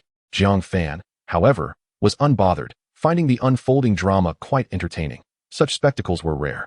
It presented an opportunity to discern a person's true character, a chance not often afforded. Yet, as night fell, and seeing Wang Chong still determined to evade responsibility, it seemed pointless to prolong the matter any further. Pei Wenwen signed the compensation agreement, and using mobile banking, transferred 30,000 to the bald man, and they prepared to leave. It was nearly 8 o'clock, and they had yet to eat, their stomachs growling in hunger. It was unwise to linger any longer. Upon exiting the traffic police station, Wang Chong hailed a cab and departed without uttering a word. Zhang Fan surmised that this young man would not last long in his current situation. Were he in Wang Chong's position, he would likely seek a fresh start elsewhere. That night, Pei Shishir could not sleep, while Wang Chong did not return home. Zhang Fan, however, was unconcerned, sleeping soundly. He felt like a half-observer, playing his role from a past life, while scrutinizing the people and events around him. Today's incident was evidently a side quest, a sudden occurrence for Zhang Fan, and the outcome exceeded his expectations. Wang Chong's retreat was both surprising and not. Human nature is predictable, after all. What was unexpected was the sheer misfortune that seemed to plague Wang Chong. A simple outing with a beautiful girl had turned disastrous. One could only wonder if his misfortune stemmed from some unforeseen consequence of his own actions. Yet, in a way, this was beneficial. It allowed him to see a person's true character, which was a small gain. As for the 30,000 he had advanced, he would slowly reclaim it from Pei Wenwen. On Sunday, Zhang Fan claimed his lottery winnings. How much? The third prize of the Delutu and 2 fourth prizes. Quite fortunate. Not bad, not bad. The redemption was swift. Ticket verification and transfer took only a few minutes. With such good fortune, perhaps I should try my luck again? The owner urged. No. One cannot expect to be so lucky every time. Zhang Fan, unperturbed, collected his winnings and left. Relying on luck to win the lottery is merely a myth. It will not lead to wealth. He was there to collect money, not to tempt fate. Not far away was another lottery shop. Zhang Fan continued to gather his winnings. Sir, I would like to redeem my ticket. What did you win? The third prize for both the 3 direct and the double color ball. The owner verified the tickets. Astonished, you are quite lucky. Zhang Fan remained calm. Not bad, not bad. The 3 direct multiplied by 5, and the double color ball added 2 times. Individually, none exceeded 10,000, but collectively, they surpassed that threshold. After a long day of relentless effort, Zhang Fan hastily rode on, neglecting a proper meal, merely settling for a hasty bite. As twilight approached, he visited 50 lottery shops, finally cashing in the tickets purchased on Friday night. Most shops complied, though a few refused for reasons unknown, perhaps a lack of funds or other motives. Jiang Fan had no time to ponder such matters. He could have visited 2 more shops in the time spent deliberating with the shop owners. Ultimately, he redeemed over 500,000. He even declined an invitation from Pei Shishir to dinner, for the pursuit of money consumed his thoughts. The bed opposite him lay empty, the cabinet similarly bare, everything had vanished. Such decisiveness was astonishing. It was the weekend, and one might assume that resignations had not yet been processed. Old Wang was truly ruthless. After showering and lying on the bed, Jiang Fan contemplated Wang Chan's whereabouts. A WeChat message sent only increased his astonishment. All his friends had been deleted, indicating a complete severance from his past. Oh well, if he wishes to leave, then let him go. Tossing aside his phone, he felt too exhausted to move. He mused that earning money was not easy, and the act of gathering it was equally challenging. In his quest to accumulate wealth, he nearly ran himself into the ground, even pushing aside Pei Shishir's offer of dinner. On Monday, Pei Shishir appeared troubled. Jiang Fan ignored her initially, focusing on his tasks before finally asking, "What troubles you?" Looking so forlorn, Pei Shishir hesitantly replied, "Brother Jiang, could your money wait a few years for repayment? My sister doesn't have that much." Jiang Fan responded, "That is fine. I'm not pressuring you, so why fret?" Pei Shishir sighed with relief, but still wore a pained expression. "It's 300,000. My sister hasn't eaten properly for days." Jiang Fan inquired, "She wouldn't do anything rash, would she?" Pei Shishir nearly rolled her eyes, quickly assuring him, "Of course not." Jiang Fan felt relieved. That would be a burden he could not bear. If that girl were to lose hope and leap, how would he collect his debts? Unaware of his true concerns, Pei Shishir felt deeply moved by his apparent care for her sister. She thought to herself that despite Brother Jiang's numerous flaws, his tendency to delegate tasks to others and even run errands for him, he was far more responsible than that scoundrel Wang Chang. Proving to be someone reliable, she asked, "Brother Jiang, do you have plans tonight? My sister and I would like to treat you to dinner." Jiang Fan readily accepted, "Sure. But you haven't received your salaries yet. Do you have the means to host?" Pei Shishir's cheeks flushed as she insisted, We do. Internally, she felt quite frustrated. Couldn't she speak sensibly? Just moments ago, she thought him dependable, yet he had the ability to infuriate her so swiftly. As the day waned, Jiang Fan received a call just before the end of his shift and made his way to the 3rd floor. Secretary Liu handed over some materials, outlining key points and assigning him the task of drafting. When Zhou Yu was present, this work fell to him. Now that Zhou Yu had departed, the responsibility lay with Jiang Fan. This task was quite tedious and required immense mental exertion. Jiang Fan lacked ambition. Even if offered the position of director, he would still be serving others. Unfortunately, Pei Shishir was unaware of the situation and had no experience, acting merely as a tool. Jiang Fan felt helpless, resorting to guiding her throughout, still finding no relief. Eventually, he could not help but mutter, "Why are you so slow on the uptake?" Yet he mentally rephrased it, substituting his title with his surname. Were it not for the 300,000 owed by her sister, he would have lost his patience entirely. Working until nearly closing time, he barely managed to cobble together a report. Glancing through it, he saw significant flaws but was too lazy to amend them. Let it be, he thought. If there are issues, the secretary can rectify them. His superiors often proclaimed that those capable should bear more burdens, yet one must not be deceived by such fallacies. In state-owned enterprises, the capable often toil excessively while the incompetent remain idle. Jiang Fan did not seek promotion or a raise. He only wished to endure a few more months in peace. Once he amassed sufficient resources, perhaps then he could take flight, even if he desired to coast.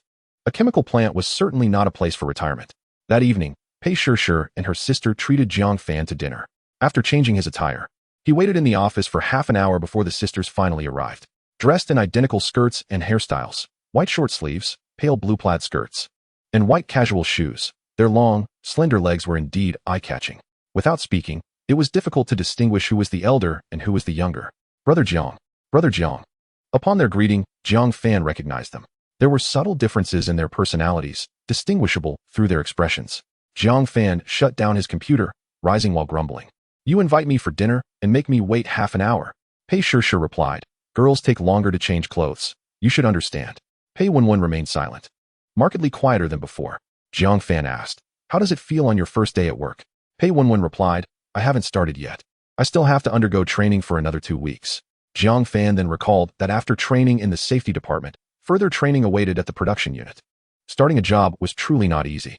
Upon exiting the factory, Pei Shishir asked, "Brother Jiang, what would you like to eat?" The sisters were unfamiliar with the area, and naturally, they wanted Jiang Fan's input for their dining choice. "Let us go for Xi'an cuisine." Jiang Fan was well acquainted with the area after 3 years. He knew precisely which restaurants served delightful dishes and which did not. He led the sisters to a Xiong restaurant of moderate quality, not too shabby yet affordable. The sisters breathed a sigh of relief upon seeing the prices on the menu, thankful that 300 yuan would suffice. After all, they had not yet received their salaries and would struggle to treat him if the meal were expensive. Pei Shishir flipped through the menu and handed it to Jiang Fan. Brother Jiang, please choose what you'd like. Jiang Fan, unreserved, took the menu and ordered 5 dishes and a soup.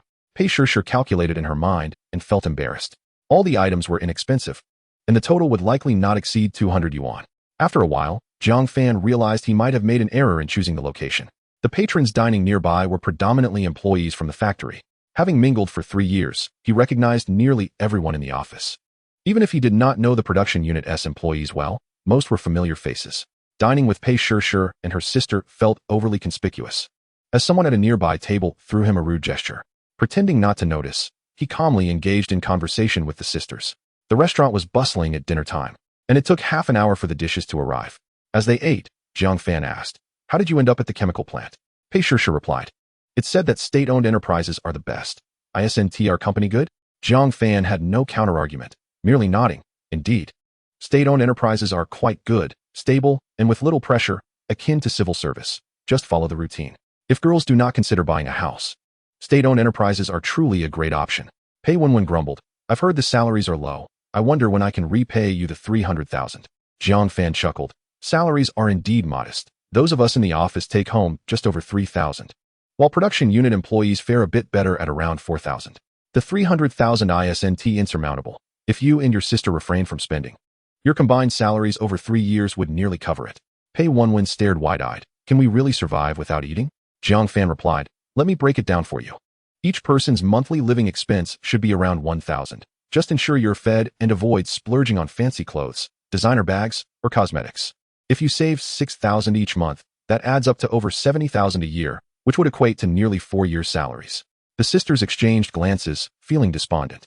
Jiang Fan added, "Thus, to manage your spending habits and prevent unnecessary expenditures, it would be best for you to repay me monthly. When your salaries arrive, keep only 1,000 for living expenses and hand the rest over to me. Otherwise, it may take you 4 years to clear your debts.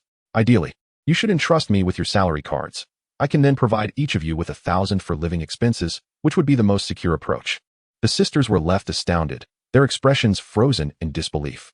After dinner, the sun had set, and shadows began to envelop the surroundings. Under the shade of the trees beside the main road in the factory area, the 2 sisters walked heavily towards their dormitory. Pei Wenwen suddenly said, "Sister, I no longer wish to work here." Pei Shishir was taken aback and asked, "Why?" Pei Wenwen replied, "The salary here is so low. Only 3,000 to 4,000 a month. How can I ever repay the 300,000 in debt?" Pei Shishir inquired, "Then where do you plan to go?" Pei Wenwen, looking perplexed, said, "I don't know. I just want to find a job that pays better." Pei Shishir frowned. Jobs with higher salaries are not easy to find. We aren't graduates in finance or computer science, and with a degree in chemical engineering, what good jobs can we expect aside from this factory? Pei Wenwen insisted. "But we have to try. Otherwise, how can we ever repay that 300,000? Pei Shishir felt a throbbing headache and cautioned, "We can't just run off. Let us think this through first." Pei Wenwen nodded but then grew curious. "Sister, Jiang said that the salary in your office is only a little over 3,000. Yet he has only been working for 3 years. How could he possibly have so much money? Does he have a rich family?" Pei Shishir replied, "Certainly not. If his family were wealthy, why would he be working here?" Pei Wenwen was puzzled. "Then how does he have so much money? It can't be from his salary, can it?" Pei Shishir, feeling irritated, said, "How would I know? Let's focus on how to repay our debts." Pei Wenwen said, "I don't want to stay in that dormitory anymore. Sister, could you ask Jiang if he can help me switch to another dormitory?" Pei Shishir, wanting to live with her sister as well, nodded, "I will ask tomorrow." On Tuesday, Pei Shishir began her workday by cleaning, followed by checking the office platform. She found 3 new documents, printed them out for her supervisor's approval, and then delivered them to the relevant departments. After spending half the day at the bank, she was unable to resolve her issues due to complications. Jiang Fan, feeling bored while waiting, took the opportunity to cash in a few lottery tickets nearby. The morning's tasks were unresolved, and she would have to return in the afternoon. During lunch, the financial manager, along with the 20-something accountant Li Feng and Jiang Fan, found a nearby CAF to rest until the afternoon.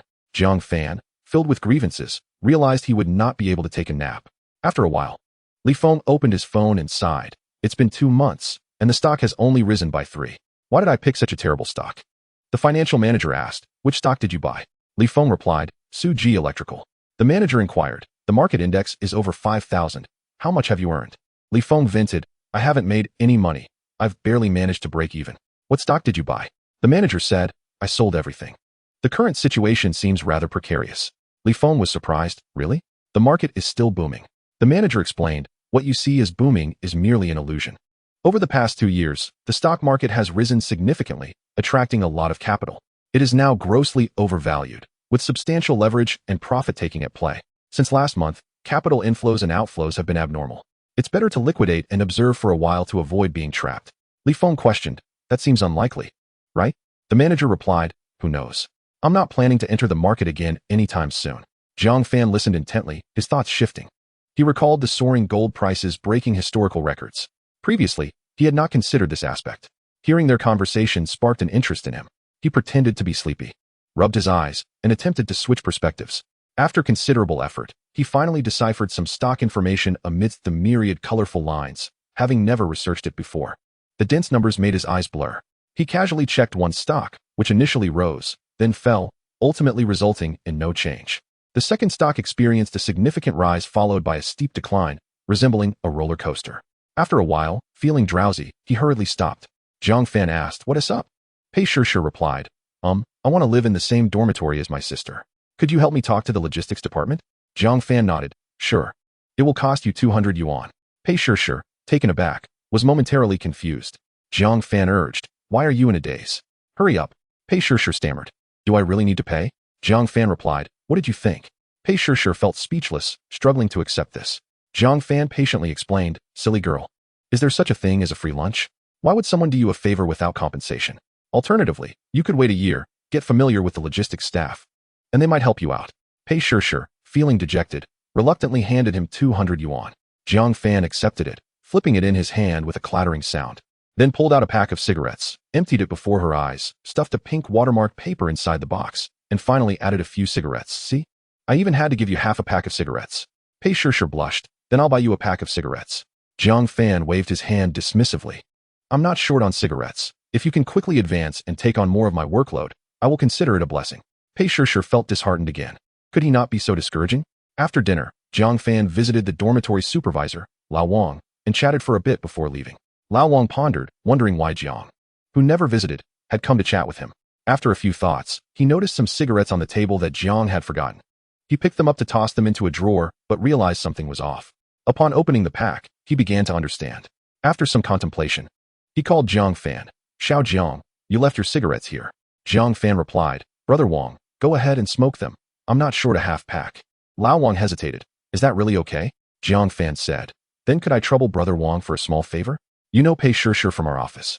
The one with the twin sister? She wants to live in the same dormitory as her sister. Could you check if there is an available dormitory and help them switch? Lao Wang considered this and responded, I'll take a look tomorrow. Zhang Fan agreed, hanging up the phone, feeling assured. After a shower, he lay in bed, continuing to study stocks. On Wednesday, Pei Shishir was preoccupied with the dormitory switch, but felt hesitant to ask. After a while, Zhang Fan received a call from Lao Wang, informing him of an available dormitory, which he had already communicated to the dormitory manager. Upon hanging up, Zhang Fan raised his phone. Did you hear that? I found an available dormitory for you, and you can move in with your sister. Pei Shishir sighed in relief. Thank you, Brother Jiang. Zhang Fan nodded, accepting her gratitude without hesitation.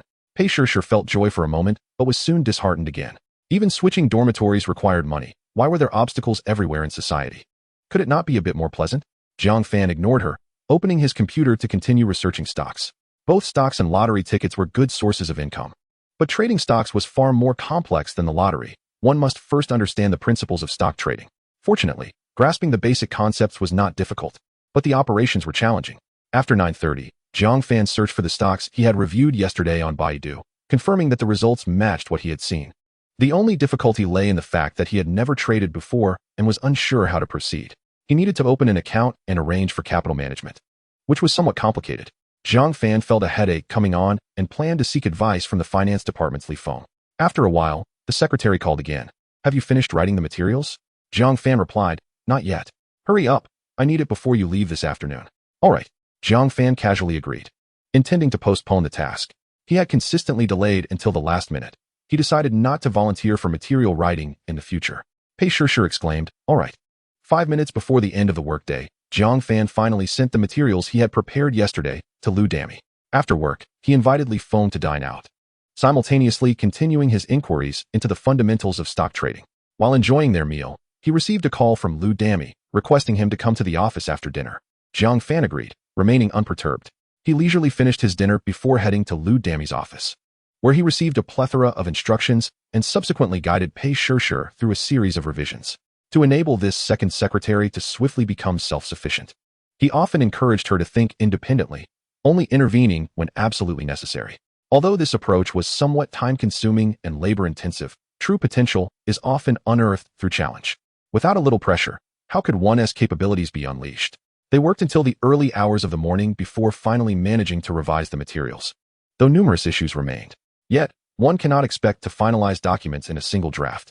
Multiple revisions are essential to prevent the leadership from losing patience and taking matters into their own hands. On Thursday, they continued with Pei Shishir's involvement. In the afternoon, a trip to the prize redemption center yielded an impressive total of over 3 million. Jiang Fan also purchased additional cryptocurrency, reaching a total of 1,000. Having spent over 1 million, leaving just above 3 million remaining. In a few years, this could translate into tens of millions in returns, ensuring a comfortable retirement. Financial freedom was no longer just a dream. The abysmal air quality in the chemical plant was becoming increasingly intolerable. Jiang Fan pondered deeply about how to navigate his future. On Friday, after the morning meeting, HR Director Old Lu approached the document printing room, standing at the door and inquiring, "Jiang Fan, how is the preparation of the materials coming along?" Jiang Fan responded with a touch of irony.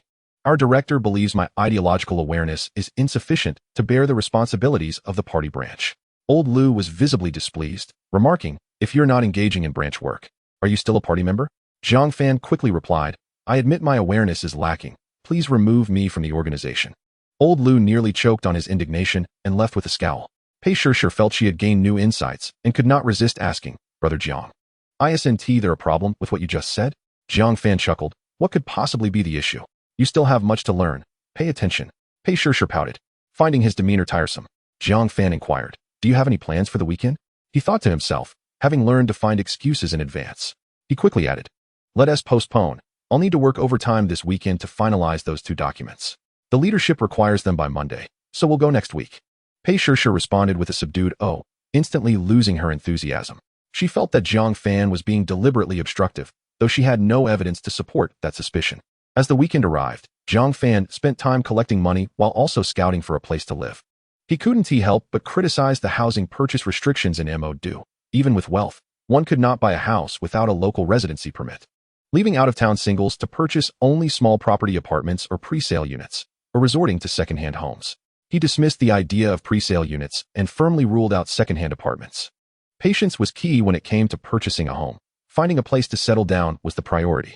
After 2 busy days, Jiang Fan managed to accumulate around 300,000. His search for a home had consumed much of his time. On Monday, he first reviewed Pei Shishir's work, offering some suggestions for improvement. Finally, he asked, "Has your sister officially started her position yet?" Pei Shishir replied, "Today is her official assignment." Jiang Fan acknowledged this with an "oh," refraining from further inquiry, though internally he speculated on how long she might last in her role. He hoped she wouldn't quit, as that would complicate his efforts to recover the debt owed. After some contemplation, he called out to Pei Shishir, "Little Pei, I need your help this weekend."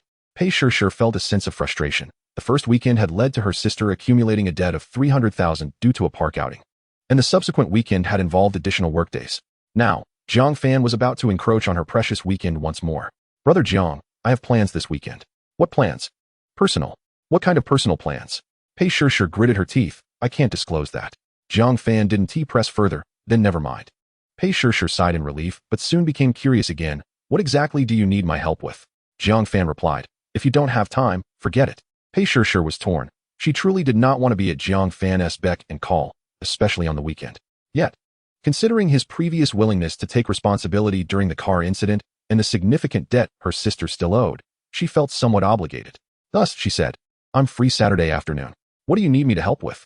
Jiang Fan stated, "I've rented an apartment near Century Park. I need you to help me tidy it up." Pei Shishir's eyes widened. "Are you looking for a girlfriend?"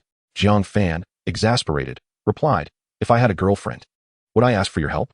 Pei Shishir felt like spitting at him. If he had no girlfriend, couldn't he manage on his own? This was something he dared to ask her assistance with. Unable to suppress her curiosity, She asked, "What do you need a place near Century Park for?" Zhang Fan smiled. "I need a place to stay. Otherwise, what will I do if I quit? They won't let me sleep on the street." Pei Shishir was taken aback. "Are you planning to leave?" Zhang Fan confirmed with a nod. "I haven't announced it yet, so don't let anyone know." Pei Shishir was at a loss for words, and after a moment, she asked, "So, Brother Jiang, have you found a new job?" Zhang Fan replied with a smile. "I'm not looking for a job just yet. Are you going to help or not?" Pei Shishir hesitated for a moment before reluctantly agreeing. "Fine." Zhang Fan felt pleased. Free labor was not to be wasted. His spirits lifted. He waited until after 9:30 to execute stock trades on his phone. The account had been opened the previous day, and after several days of research, coupled with advice from Li Feng, he finally grasped the basic procedures for trading stocks.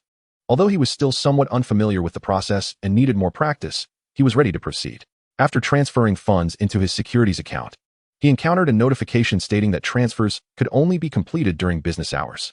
He attempted the transfer again, and, to his relief, it was successful. 200,000 had been credited to his securities account. Although he had 3 million in cash, being a novice, Zhang Fan was cautious and decided to start with just 200,000. He had already identified a stock the previous day.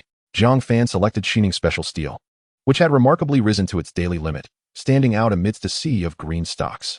Observing from his third-person perspective, he noted that over 2,000 stocks were arranged sequentially. Most were in the red, with only a few in the green. There were over 100 stocks at their peak limit. Zhang Fan's chosen stock, Shining Special Steel, had a starting price of 119 and a closing price of 13.29. As a novice, he was unaware that orders could be placed during the pre-opening auction and patiently waited until the market opened at 9:30, filling out a purchase order, adjusting the price to 119. With only 200,000 in his account, he was able to acquire 16,800 shares. Initially, the value was in the green.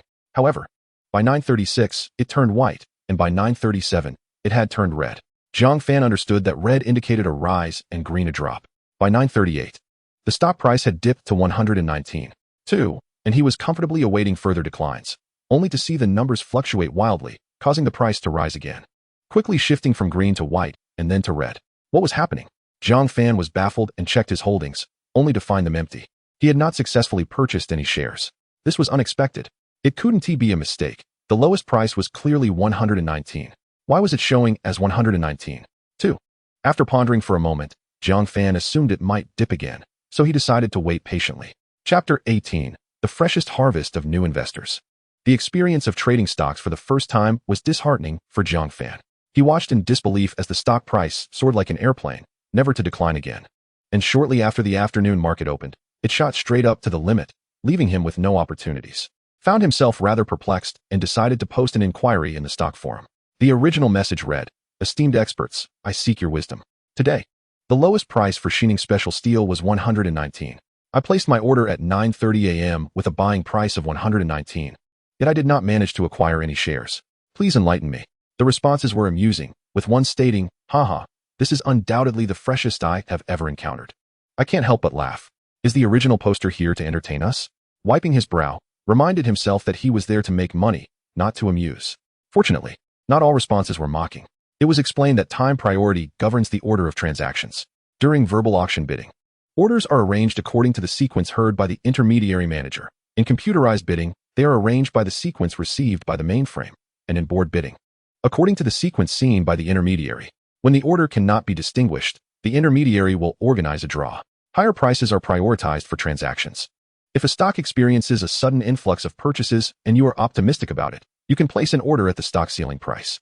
In this case, the system will prioritize orders that are not lower than the current selling price. If your bid is the highest, your order will be processed first, although the transaction price will be the current selling price. For instance, if before 11:35 the selling price of 91 yuan remains unexecuted, a bid of 92 yuan for 100 shares will be executed at the price of 91 yuan. If another party places a buy order at 95 yuan for 100 shares at 11:50, and if the selling price is not greater than 95, the transaction will occur at the current selling price. If the selling price exceeds 95, the order will wait for someone to sell at a lower price. At any given moment, the highest price takes precedence. For identical prices, the earlier orders will be prioritized. Ultimately, it was strongly advised that the original poster educate himself on the fundamental principles of trading to avoid such naive mistakes. A reminder was also issued. The stock market is fraught with risks. Do not become. While the comment may have been blunt, it was clearly from a place of concern. read the responses several times, and gradually grasped some of the concepts. He also learned that orders could be placed as early as 9:15 a.m., rather than waiting for the market to open at 9:30. Thus, on Tuesday, he chose, with a minimum price of 181.3 and a maximum price of 207.4. Rather than purchasing at the lowest price, he placed an order for 10,600 shares at 188.5 at 9:15 a.m., 2 minutes after the market opened. He noticed the stock price rising, transitioning from red to green. He quickly checked, and, fortunately, luck was on his side. He successfully bought the shares. According to his holdings, the stock price was now 189.2, and he had made a modest profit of over 30 yuan, a figure that continued to fluctuate as the price surged, quickly surpassing 20 yuan in profit, exceeding 10,000 yuan. Felt an inexplicable thrill. This was far more exhilarating than playing the lottery. He continued to watch as the stock price climbed, experiencing a few minor dips, yet each time it quickly rebounded, resembling a roller coaster ride. After the afternoon session commenced, the price continued to rise, reaching 206.9 within minutes and hitting the ceiling price. However, after a minute, it dropped again. Ultimately, by 1:15 p.m., it stabilized at the ceiling price of 207.4. With a triumphant fist pump, felt a surge of excitement. He mused to himself, "What is this madness? Am I playing a game?" Meanwhile, internally lamented, feeling burdened with work while appeared to be enjoying himself. On Wednesday, placed a sell order for his entire holdings early, anticipating a significant drop in the stock price. The sell price was set at 197.4, the highest of the day. However, this calculation soon left him disheartened. With a cost price of approximately 189.17, selling at 197 for would yield only a meager profit of a few dimes per share, resulting in profits of less than 10,000 yuan. Frustrated, he cursed for not continuing its ascent. It was perplexing. Both yesterday and today seemed abnormal, with many stocks plummeting and few rising. A glance at the stock market revealed a sea of green, reflecting a gloomy atmosphere. The forum echoed with lamentations of main forces fleeing and snowflakes, alongside various curses. Absorbed a wealth of specialized terminology, such as underwater, cliff diving, and snowflakes. As the market opened, it initially dipped slightly before beginning to rise, yet it never reached 197.4. Instead, it experienced a dramatic plunge akin to jumping off Mount Everest, plummeting straight down.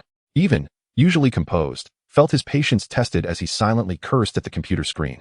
Not only had he lost a profit of over 19,000, but he also incurred significant losses. The realization that he could lose money was a bitter pill to swallow. Feeling a flush of embarrassment, he lamented the shame he had brought upon himself.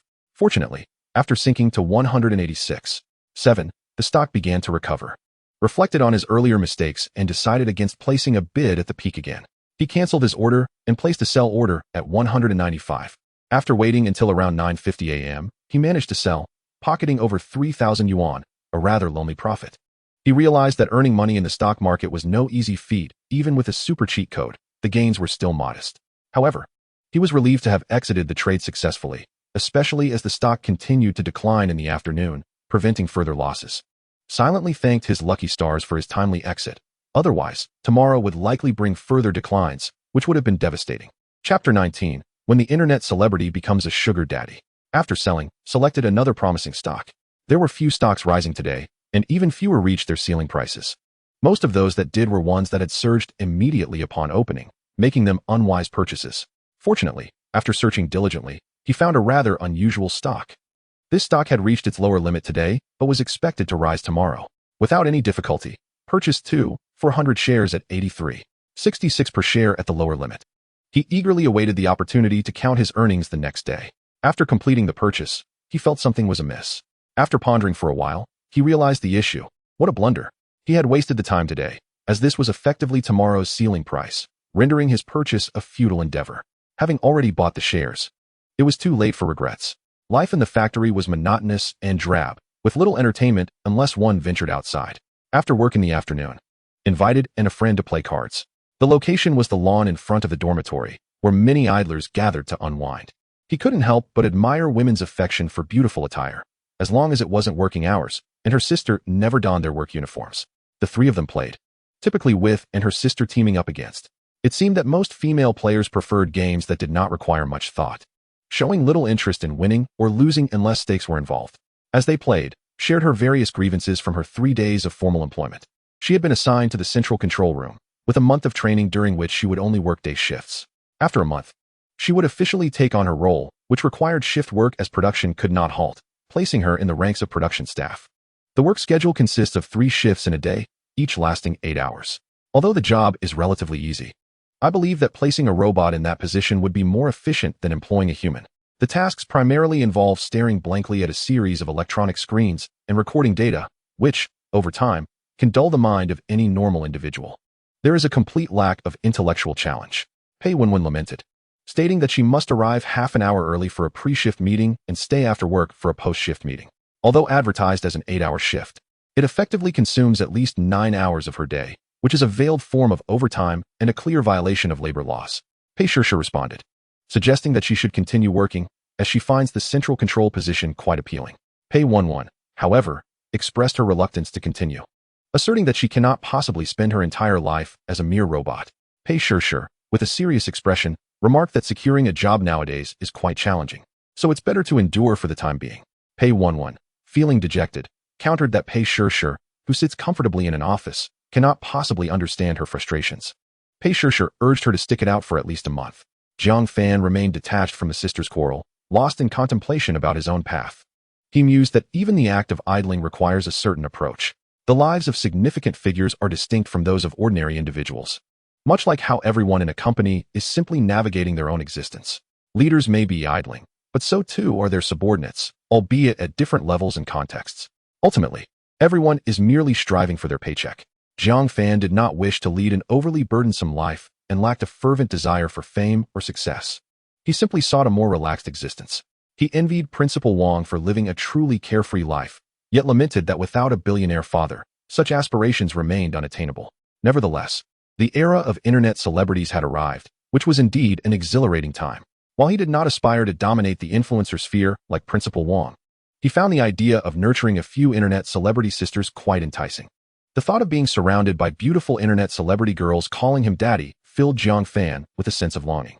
He contemplated that once he amassed 10 million, he could step into the role of an internet celebrity benefactor. Jiang, it's your turn to make a move. Although Jiang Fan felt somewhat dissatisfied, he refrained from voicing his concerns and instead asked, "May I pose 2 questions to you both?" Pei Wenwen inquired about his curiosity. Jiang Fan smilingly asked whether it was possible for the twin sisters to fall for the same person. Pei Wenwen replied affirmatively, noting that having grown up together, they often shared similar tastes. Jiang Fan then queried what would happen if she and her sister were to both fancy the same boy. Pei Wenwen confidently stated that her sister would defer to her. Jiang Fan turned to Pei Shirsha and asked if that would indeed be the case. Pei Shirsha affirmed that it was only right to yield, as fighting over a man would be foolish. Pei Wenwen, with a glint of mischief in her eyes, asked Jiang Fan why he was so interested in this topic. He casually dismissed it, claiming he was merely curious. Jiang Fan had initially considered inquiring whether twins might marry the same man, but deemed the question too explicit and refrained from asking. It was the 21st century, and such scenarios were undoubtedly unacceptable. Jiang Fan sighed. On Thursday, the stock of Rundum Medical opened in the red, fluctuating under the water for a while before gaining momentum. By 9:35, it surged into the green and continued to rise rapidly, with large buy orders emerging unexpectedly, propelling the stock price upward. Of course, Jiang Fan could not comprehend these intricacies. He merely observed the stock price soaring without grasping the underlying details. By 9:58, the stock successfully hit its limit. Jiang Fan had already prepared his sell order, which executed instantaneously as the stock reached its peak. The buy orders were overwhelmingly large, making it challenging to exit. This stock was promising. Jiang Fan felt elated. In comparison, Momo Company appeared rather lackluster. This stock proved favorable, as he had smoothly entered and exited the market, earning over 19,000.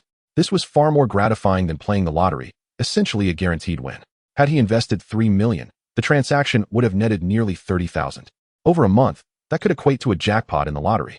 Jiang Fan was quite tempted, pondering whether to invest the remaining 280,000 as well. After deliberating, he ultimately decided to proceed cautiously. Investing in stocks can be perilous. While there are advantages, they are not foolproof. If he encountered a stock worse than Bauma Company, he might find himself in a situation where he couldn't sell at all, leaving him in tears. After some searching, Jiang Fan discovered another promising stock, Libo Company. Currently, it was on a downward trend, already in the red. If this stock hit its limit tomorrow, today's lowest price was 55 yuan, while it currently stood at 57, indicating it hadn't yet plummeted.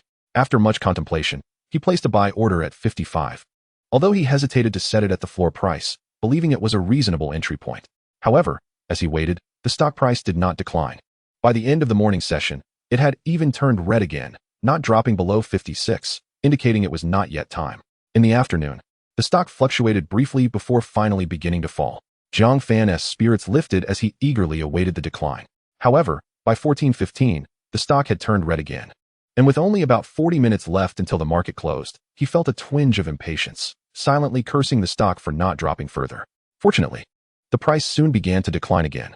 After patiently waiting for 20 minutes, with only 20 minutes remaining until the market closed, the stock plummeted like a diver, quickly dropping below 56 and heading straight for 55.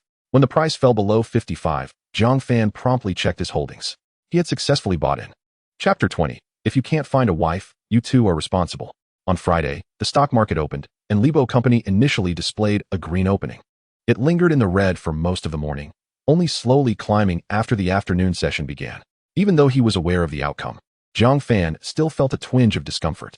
After all, watching stock prices fluctuate can significantly affect one's mood. A direct surge to the limit at opening would certainly have lifted his spirits, allowing him to sell and walk away. The slow ascent was rather torturous. He had placed his sell order as early as 9:15. As he waited, Zhang Fan's patience was waning, and it wasn't until 3 minutes before the market closed that Libo Company finally managed to hit its limit, inching its way up to the limit price of 61.67. He quickly reviewed his holdings, only to feel a jolt of anxiety. He had not sold. What on earth was happening? He refreshed the page, yet the order remained unfilled. Panic began to set in. The weekend was approaching, and the market would be closed. He needed to sell before the potential for a downer on Monday. He repeatedly refreshed the page. Finally, at 14:59, his holdings showed zero. He had successfully sold his shares. Zhang Fan let out a sigh of relief and discreetly wiped his brow. It had been quite a thrill. He had purchased 4,000 shares at 55 and sold them at 61.67. The profit amounted to 2,432,445. Quite satisfactory. It was a good practice round. He could consider adding more capital next week.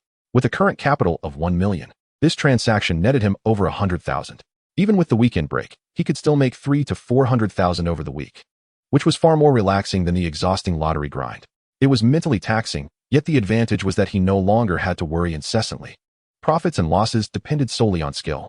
With an edge in the market, he could confidently engage. He closed the trading software, feeling content, and asked Pei Shishir, "What are your plans for tomorrow?" Pei Shishir replied, "Rest." It was agreed that on the weekend, PISHSH would assist Jiang FN in tidying up his residence. However, she was reluctant to go alone and wished to bring her younger sister, PIWNWN.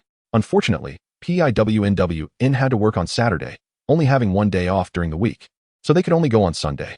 Jiang FN pondered for a moment and suggested, "Staying at the factory is quite dull.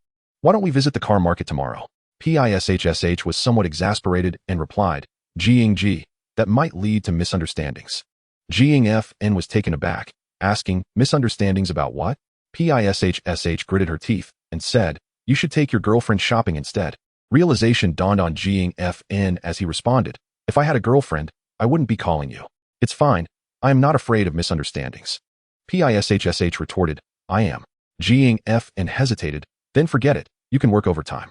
PISHSH banged her head lightly against the table, feeling on the verge of madness. Why work overtime? Jiang FN explained, "President H's project is still not satisfactory. It needs further revisions." PISHSH felt she was about to snap. This was clearly intentional. How could someone be so shameless? She leaned her forehead against the table and thumped her head twice in resignation. "Fine, I will go shopping with you." Jiang FN exclaimed, "Great. I will accompany you to revise it on Monday." PISHSH remained silent, inwardly poking at a certain individual's shortcomings. Saturday noon arrived. As PIWNWN was preparing to take a nap, she noticed her sister changing clothes and asked, "Why are you changing clothes?" PISHSH replied, "I am going shopping with someone surnamed Jiang." PIWNWN's eyes widened in surprise. "You two are going shopping?" PISHSH responded with a lackluster, "If I don't accompany him, he will make me work overtime. I am fed up." PIWNWN pondered for a moment and tentatively asked, "Sister, does he like you?" PISHSH replied, "I'm not sure. That Jiang fellow has a lot of schemes. I don't know what he wants." PIWNWN asked, "Are you crazy? Can you really tolerate this? If you don't feel the same way, you should report it to your superior." PISHSH said, "I owe him 300,000. Can I afford to fall out with him?"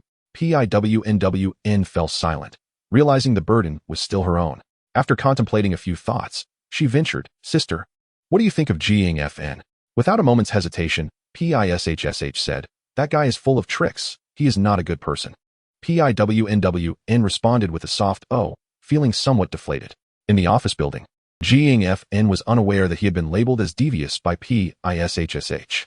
After changing his clothes, he arrived at the office, waiting for her to come over while preparing a proof of installation for a charging pile, intending to buy a car that afternoon. In MD, obtaining a license plate is quite challenging. Some people buy cars only to scrap them, unable to register. Jing FN had never expected to secure a plate. The urgent need to buy a car stemmed from the issue of new energy vehicle plates. Gasoline vehicle plates are strictly controlled, but MD does not restrict new energy vehicle plates. This presents another option for those unable to acquire gasoline plates. However, earlier this year, MD adjusted its policies, raising the threshold. New energy vehicles must first install charging piles. Fortunately, it is not mandated that these be installed at home. A certification from the workplace suffices for registration. Last month, Mingbu Jing installed several charging piles, both to address employees' charging needs and to provide registration proofs for those purchasing new energy vehicles. State-owned enterprises are commendable in this regard. Putting people first is not just empty talk. Before leaving the factory, this matter must be settled. Otherwise, once outside, he would be unable to secure the necessary proof from his workplace. He had already selected the car. The so-called new energy vehicle was merely a gimmick. In a few years, the repercussions of these vehicles would educate the fervent advocates. Many manufacturers exploit policies while masquerading under the guise of new energy. For instance, hybrid vehicles are particularly adept at this. Many individuals purchase hybrid cars, reportedly never charging them. Jing FN intended to follow suit. Earlier this year, NBOM launched a new energy version of the 5 Series, which was quite popular among citizens struggling to secure license plates in MD. After browsing for quite some time on the automotive website, Jing FN was eager. Previously unable to afford one, he now had the means. With housing issues temporarily resolved, he could only address the vehicle situation. The only regret was the limited options available. This was BMW's first new energy vehicle, and there were no higher quality alternatives available.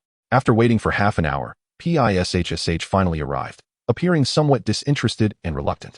Jing FN feigned ignorance and enthusiastically led her outside. This time, he did not call for a special car, but opted to hail one at the factory gate. Once they were in the car, PISHSH perked up a bit and inquired, "Jing G, are you buying a car?" Jing FN affirmed, attempting to sound profound. PISHSH grew more curious. "Did you secure a license plate?" Jing FN chuckled, "It's a new energy vehicle." PISHSH responded, "Oh, you are so wealthy." Jing FN rubbed his head. "It's just a 300,000 fund. I paid off your sister's debt. You both need to repay me quickly. Otherwise, I won't have money for the bride price. And you and your sister will be responsible for my inability to find a wife." PISHSH opened her mouth, feeling powerless to retort. Chapter 21. The fund is almost exhausted. MD has quite a few BMW 4s, and there is one nearby in the chemical district, just a few kilometers away. In the afternoon, the dealership was bustling with potential buyers, and the sales staff were somewhat overwhelmed. After waiting for a while with no one attending to him, Jing FN felt a bit disheartened, silently complaining about the poor service. The sales staff seemed too focused on older gentlemen, neglecting him, a single man. It was no wonder they had no sales figures. The showroom displayed several vehicles, including a glacial silver 5 Series new energy vehicle, which attracted a crowd. 3 salespeople were vigorously promoting it. PISHSH stood to the side, occasionally casting glances at Jing FN. Her curiosity piqued. She wondered if he was genuinely considering buying a BMW. How could he afford it? The factory salary was not high, and he was not a leader, earning only around $3,000 a month. She found it hard to believe he could afford a BMW, but she could not pry too much, so she merely observed the spectacle while silently grumbling. Could he be embezzling funds? Otherwise, how could he afford a BMW? No wonder people were fighting to get in despite the low pay. With the current trend in new energy vehicles, BMW had only released this one model, and it was incredibly popular. Half the people in the store were gathered around this car, with several clearly interested in purchasing, yet the price was somewhat unreasonable, and they were negotiating with the sales staff. A mere 1,000 more made it 70,000, which was indeed steep. The entry-level gasoline 5 Series was only around 40,000, and the older models, after discounts, were under 40,000. Although new energy vehicles were currently in demand, this price was still quite excessive. For just a few more thousand, one could get an entry-level 7 Series. However, given the difficulty of obtaining a license plate in MD, it was the only viable option. The lack of enthusiasm from the sales staff further confirmed the prevailing sentiment. Jing FN having observed for a while, asked a nearby salesperson, "Are there any new cars available?" The salesperson replied, "This is the only new energy vehicle currently released by BMW." Jiang Fn felt somewhat disappointed. His eager visit to buy a car was met with indifference. How could this be fair? BMW maintained its aloofness. Yet, was it necessary to buy it? The thought was quite frustrating. Jiang Fn suppressed his displeasure and prepared to visit a store in the city. At that moment, a plump customer was deterred by the price, and the female salesperson, after much effort, appeared resigned. The store had no promotions, and cars were indeed hard to sell. Glancing around, she saw Jiang Fn unattended and, adhering to the principle of seizing every opportunity, approached him, saying, "Sir, this 5 Series new energy vehicle is BMW's only new energy model at present, and it sells well as it is unaffected by MD's license plate policies." Zhang Fan cast a fleeting glance at the woman salesperson before him. Her appearance was unremarkable, and she seemed somewhat inept, which inevitably led one to suspect that she was new to the trade. Nevertheless, upon being approached by someone, Zhang Fan felt a surge of pleasantness. He was already well versed in the configurations and specifications. After listening to the woman's lengthy presentation, he finally inquired, "Is this a display vehicle or one available for sale? Are there any other new models?" The woman promptly replied, "Yes, there is also a pearl white vehicle. Would you like me to take you to see it?" Zhang Fan nodded and followed her to the back of the showroom, with Pei Shishir tagging along, increasingly astonished. Could he really be considering a purchase? At the rear of the showroom, there was a courtyard filled with numerous new cars. The salesperson led Zhang Fan to a white 5 Series electric vehicle and began her enthusiastic description. Zhang Fan opened the door and settled into the driver's seat, gripping the steering wheel to savor the experience while surveying the interior. Though he was dissatisfied with the service, he was genuinely pleased with the car. He also checked the manufacturing date. It was from the previous month, qualifying it as a new model. "Is this car booked by anyone?" Zhang Fan asked. The salesperson's eyes brightened as she quickly replied, "No, it hasn't been reserved yet. If you wish, I can secure it for you." Zhang Fan continued, "It comes with the complete set of accessories, correct?" Aware that haggling would be futile, he preferred not to waste his breath. The salesperson eagerly nodded, "Yes. It includes all accessories, such as seat cushions, floor mats, and complete sun film for the vehicle." Zhang Fan then inquired, "Is it possible to upgrade the standard cruise control to adaptive cruise control?" The salesperson responded, "Sir, I'm afraid that may not be possible, but we can offer you a complimentary full vehicle maintenance." Zhang Fan remained unmoved, stating, "I don't want your complimentary maintenance. If you upgrade the cruise control to adaptive, I will place the order. If you cannot make that decision, please consult your manager. This is my only request." The salesperson hesitated briefly before saying, "Please hold on a moment." Zhang Fan nodded but stayed outside, lighting a cigarette. It was then that Pei Shishir asked, "Zhang Go, are you really going to buy a car?" Zhang Fan affirmed, "Of course, why else would I be here?" Pei Shishir's lips moved for a while before finally uttering 4 words, "You truly are wealthy." Zhang Fan quickly retorted, "I'm nearly out of my savings. So don't think about defaulting." Pei Shishir's face darkened slightly. "I never said I would default." Zhang Fan sighed in relief. "That's good." Yet Pei Shishir's expression grew even more displeased. "Sir, we can upgrade to full-speed adaptive cruise control," the salesperson announced. "However, the cost for this upgrade is quite high. Would an additional 1,000 yuan be acceptable?" Zhang Fan glanced at her and replied, "That works." The salesperson exhaled in relief, her spirits lifting as she quickly asked, "Would you prefer a loan or a direct payment?" Zhang Fan stated, "No loans, I'll pay in full." The salesperson eagerly responded, "Very well, please follow me."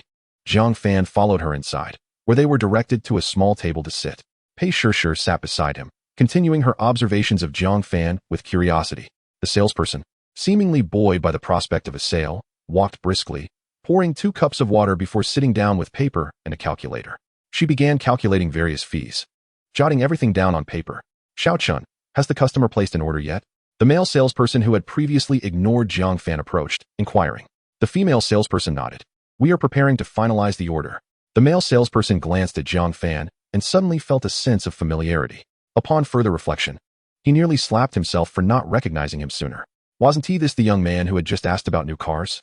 He had been so preoccupied with attending to a seemingly affluent lady that he had overlooked this individual, who turned out to possess considerable resources, leading to an immediate sense of regret. Chapter 22. Debt and Dignity. During lunchtime, the cafeteria was bustling with patrons. Pei Shishir had arrived early to secure a table, eagerly waiting for Pei Wenwen. After approximately 10 minutes, Pei Wenwen, clad in work attire and carrying a safety helmet, arrived. She slammed the helmet onto the table and, as per her habit, began to complain. "This work uniform is so hot." Pei Shishir remarked, I just visited the BMW 4S shop. Pei Wenwen expressed her surprise. What on earth did he go to the BMW 4S shop for? Is he buying a car? Pei Shishir nodded. He has already made a purchase. Pei Wenwen, now utterly astonished, set aside her meal. He bought a BMW? Is he really that wealthy? Pei Shishir simply hummed in response, not inclined to elaborate. Pei Wenwen glanced around to ensure no one was eavesdropping before lowering her voice to ask, how could he afford a BMW with a salary of just a few thousand a month? Is he involved in corruption? Pei Shishir retorted, how would I know? Pei Wenwen clicked her tongue and picked up her chopsticks to eat. After a moment, her curiosity piqued again. She inquired, how much did he spend on the BMW? Over 700,000, Pei Shishir replied. Did he take out a loan? No, he paid in full. Pei Wenwen probed further. Is he picking it up next Tuesday? Pei Wenwen cautiously asked, sister, what do you think of him? Pei Shishir queried. Why do you ask? Pei Wenwen replied, I was just wondering. Pei Shishir, somewhat irritated, responded. He has only been here for 20 days. How would I know? Pei Wenwen acknowledged with a soft "oh" and ceased her inquiries, her mind seemingly wandering elsewhere. The next day, Jiang Fan awoke and promptly called, Xiao Pei, are you up yet? Pei Shishir, caught between sleep and wakefulness, replied, not yet. Jiang Fan urged, hurry up. What time is it? The sun is shining on your backside. The call ended. Jiang Fan paused for a couple of seconds, took his phone to glance at it, grinned, and proceeded to wash his face. After washing up, he tried calling again. No answer. He called again, still no response. Jiang Fan, feeling a bit irritable, went to the cafeteria for breakfast, then called once more. This time, she answered. Jiang Fan spoke in a calm tone. Are you up yet? Pei Shishir replied. I'm up, just getting ready to wash my face. Hang on a moment. Jiang Fan, exasperated, sighed. Hurry up, I've been waiting for half an hour. Pei Shishir assured him. All right, I'll be quick. Jiang Fan grumbled, don't dawdle. Okay, I know. Pei Shishir responded before ending the call. In the dormitory, Pei Wenwen set down her phone and called out, sister, that guy said not to dawdle. Are you ready yet? Just a moment. Hurry up. Another 20 minutes passed before the sisters finally finished their preparations and headed out. In the cafeteria, Jiang Fan was beginning to question his life choices as he waited. When the sisters finally arrived, he glanced at them and felt a sense of relief as his irritation faded. They were both wearing matching short-sleeve dresses and sun hats, looking charming and radiant. However, the dresses were a tad short, revealing 4 stunningly beautiful legs that were hard to ignore. The sisters exchanged no words, and Jiang Fan found it difficult to distinguish who was the elder sister and who was the younger. Habitually, he grumbled. I've been waiting for you two for an hour. Pei Shishir replied. It's only 8:30. You woke up too early. Pei Wenwen added, it's the weekend. I wanted to sleep in. Jiang Fan glanced between them, still unable to tell who was who, and urged, hurry up, let us eat and get going. The sisters went to get their meals and sat down at a nearby table. They ate leisurely and elegantly. After nearly 20 minutes, they finally finished breakfast. Upon exiting the cafeteria, Pei Wenwen curiously asked, Jiang Ge, are you quite wealthy? Jiang Fan, now able to distinguish between the sisters, immediately feigned poverty. I'm broke. My savings are nearly gone. You both need to repay me quickly, or I won't be able to buy a house or marry a wife. You and your sister will have to take responsibility. Pei Wenwen teased, if I get my sister to take responsibility, does that mean I don't have to pay back? Pei Shishir shot her a glare. If anyone takes responsibility, it should be you. Why should I? Jiang Fan hesitated. You both should just repay me. Pei Wenwen rolled her eyes, while Pei Shishir's expression darkened. A man without manners deserves to remain single.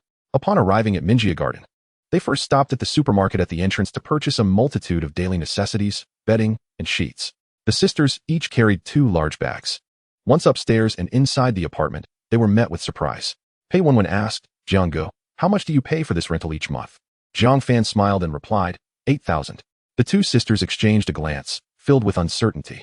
They had anticipated renting a modest apartment costing around 1,000 or 2,000. Yet were taken aback to discover it was a lavish 2-bedroom dwelling. With a monthly salary exceeding 3,000, they found themselves in a predicament, paying 8,000 for rent. How extravagant. Surely, there must be some form of corruption at play. Come, let's first clean the window sills by the beds, then make the beds, Jiang Fan declared, distributing towels to each sister without hesitation. The sisters shared another glance, silently accepting the towels and beginning their tasks. After laboriously cleaning every surface, their foreheads glistened with perspiration. Just as they prepared to rest, Jiang Fan urged them again, make the beds, lay down the bedding. Pei Wenwen could no longer contain her protest. Jiang Ge, do you truly view us as your unpaid servants? Jiang Fan chuckled. Who told you to owe me money? Hurry up. Pei Wenwen felt a wave of frustration, begrudgingly moving to make the bed. It seemed that until her debts were cleared, she would forever be subjected to the tyranny of this unscrupulous man. After preparing the beds in both bedrooms, they began mopping the floors, wiping the tables, and tidying the kitchen. They toiled until 12:30, finally achieving a semblance of order. The sisters, exhausted and damp with sweat, washed their faces, looking quite lovely even in their natural state. They enjoyed a meal of Cantonese cuisine, and Pei Shishir languidly remarked, "Jianggo, could you refrain from asking us for favors like this in the future?" Jiang Fan, puzzled, responded, "Is helping a friend truly so exhausting?" Pei Shishir felt an overwhelming urge to bang her head against the table, utterly drained of words. Pei Wenwen wished to voice her grievances, yet the weight of her considerable debts stifled her courage. She held back, focusing on the large shrimp, determined not to waste any food.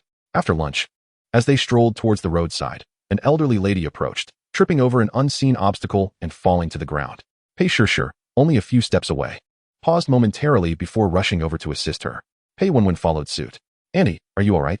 Pei Shishir gently helped the elderly woman to her feet, brimming with compassion. Pei Wenwen hurried over as well, brushing off the dust from the lady's clothing. "Oh dear, my back." The elderly woman groaned, clearly having suffered a significant fall. Pei Shishir urged, "Auntie, you should call your family. It would be wise to visit a hospital." Pei Wenwen chimed in, "Yes, please see a doctor. Don't let this turn into a lasting issue." "Oh dear, my back." The elderly woman continued to lament, her pain seemingly genuine. Jiang Fan, holding his phone, approached and inquired, "Auntie, how did you fall?" The elderly lady groaned, rubbing her back. "I don't know. I felt dizzy and then fell." Jiang Fan probed further, "If you're feeling dizzy, do you have high or low blood pressure?" "My blood pressure is a bit high," she replied. "You must be cautious. It's best to have someone accompany you when you go out. Otherwise, it could be quite dangerous." "Oh dear, my back," she repeated, appearing genuinely troubled. Pei Shishir quickly urged, "Auntie, please call your family." The elderly woman whimpered a few more times before shakily retrieving an old mobile phone to dial a number. After a few rings, the call connected, and they could all hear clearly, "Mom." The elderly woman, still in pain, responded, "Chunxiue, I fell and my back hurts terribly. You need to come." The woman on the other end, sounding anxious, asked, "Where are you?" The elderly lady provided her location. "I'm on my way," the woman said before hanging up. Jiang Fan silently hoped for the best as he discreetly paused his recording, contemplating the potential implications should the situation escalate. In a world rife with deceit, it was prudent to be cautious. After half an hour, a taxi pulled over, and a woman in her 40s hurriedly stepped out, dressed in office attire, her demeanor suggesting a stern disposition. "Mom, how did you fall?" she asked, disregarding Pei Shishir and Pei Wenwen entirely. The elderly woman, exhausted and dazed, replied, "I felt dizzy and fell." The woman appeared skeptical. "You've never fallen before. How could you just fall out of nowhere?" The elderly lady, confused, could not articulate the circumstances of her fall. Pei Shishir and Pei Wenwen exhaled in relief, having spent half an hour waiting. Had it not been for the elderly woman's persistent cries of pain, they would have left long ago, now that family had arrived. They felt their involvement was no longer necessary. "Sister, we'll be taking our leave," Pei Shishir said, addressing the woman as she prepared to depart with her sister. "Wait," the woman called out, stopping them. "Did you two knock my mother down?" Pei Shishir and Pei Wenwen stood in stunned silence, unable to comprehend her accusation. The woman turned to her mother. "Mom, you've never fallen before. Think carefully. Did someone bump into you? You need to go to the hospital for an examination." The elderly woman seemed to grasp the implication and eagerly nodded. "Yes, yes." The woman pressed further. "Who bumped into you?" The elderly lady, regaining some clarity, pointed towards Pei Shishir and Pei Wenwen, declaring, "It was those two." The woman's expression darkened. "So you two are the ones who knocked my mother down?" Pei Shishir and Pei Wenwen were taken aback, incredulous at the accusation. Pei Wenwen exclaimed, "Auntie, we kindly helped you up. You didn't even say thank you. And now you accuse us?" The elderly lady continued to moan, insisting, "It was you who hit me." Pei Shishir felt as if her worldview was crumbling, struggling to accept the absurdity of the situation. "Auntie, we didn't bump into you. You said yourself that you fell because you felt dizzy. We were simply trying to assist you. How could you accuse us?" The elderly woman, her vision clouded, repeated her claim, "It was you who knocked me down." The sisters were left utterly disillusioned. They had heard of countless stories of Good Samaritans being wronged, though the prevalence of such incidents had not been as apparent in recent years. Otherwise, Pei Shishir would not have rushed to help in the first place. Their good intentions had been met with wrongful accusations. The elderly woman persisted in her cries of pain, yet instead of rushing her to the hospital, the woman opted to call the police. Jiang Fan, observing the unfolding drama, found it all rather entertaining. Once the woman finished her call, Jiang Fan discreetly put away his phone, confident in the knowledge that he had captured the evidence.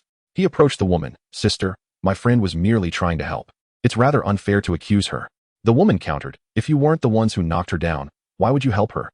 Zhang Fan was momentarily taken aback, astonished by her retort. It seemed that the depths of human depravity knew no bounds. He addressed the elderly lady. Auntie, earlier you stated that you fell because you were dizzy. Now you're blaming my friend. We young people respect our elders. But isn't it a bit inappropriate to accuse someone falsely at your age? The elderly woman continued to moan, seemingly too afflicted by her pain to respond.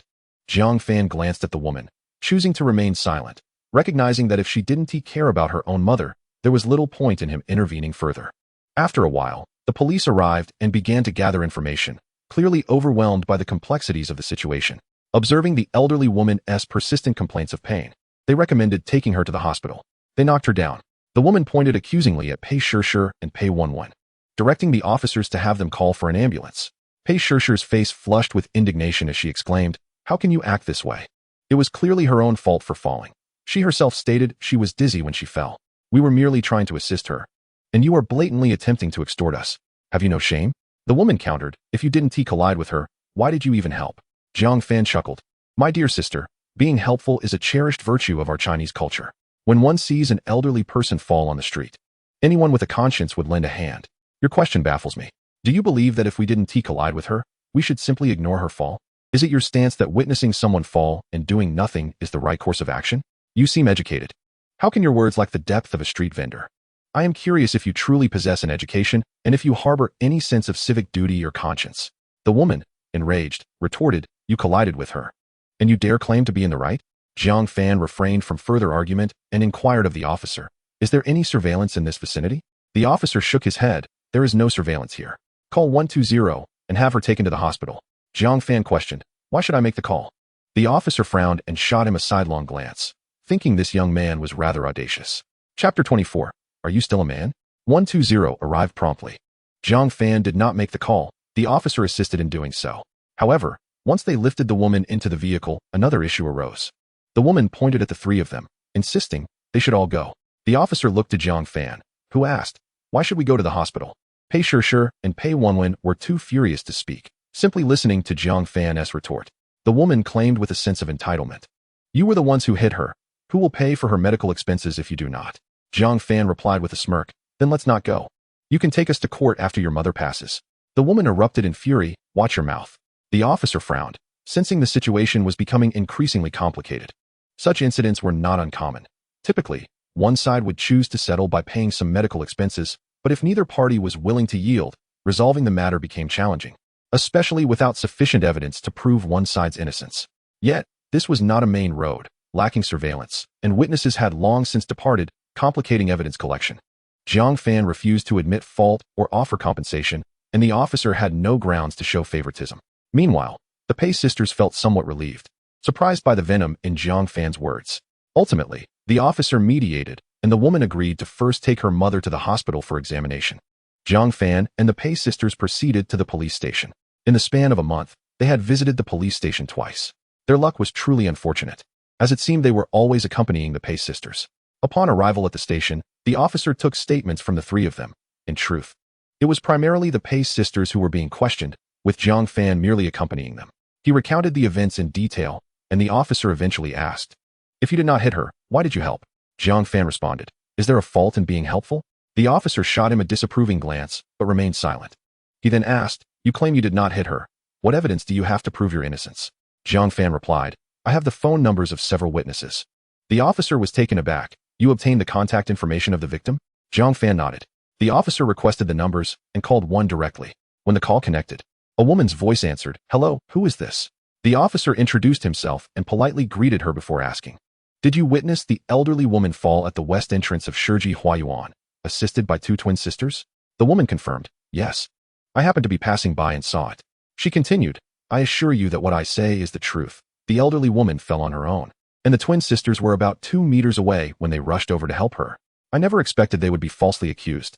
She could not help but add, "Today's elderly people truly lack civic responsibility. It damages societal morals. If we do not clear their names, who will dare to assist the elderly in the future when they fall?" The officer understood the situation well. Similar incidents had increased in recent years. However, as a public servant, he could not show bias and could only gather evidence as best as he could. If both parties remained obstinate, The matter would have to be resolved in court, which was beyond the police's jurisdiction. Zhang Fan provided 3 young witnesses' phone numbers.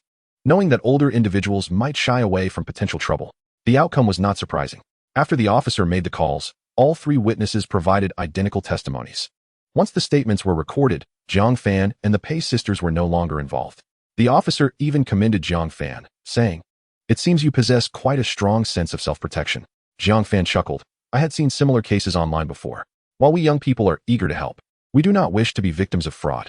If the other side continues to pursue this, can I accuse her of extortion?" He was advised to consult the court for such inquiries. Zhang Fan refrained from asking further and signaled the Pei sisters to leave. Upon exiting the police station, the sisters appeared somewhat disheartened. Encountering such troublesome matters would dampen anyone's spirits. Zhang Fan remarked with a hint of irony, "In less than a month, I have accompanied you both to the police station twice. What terrible luck."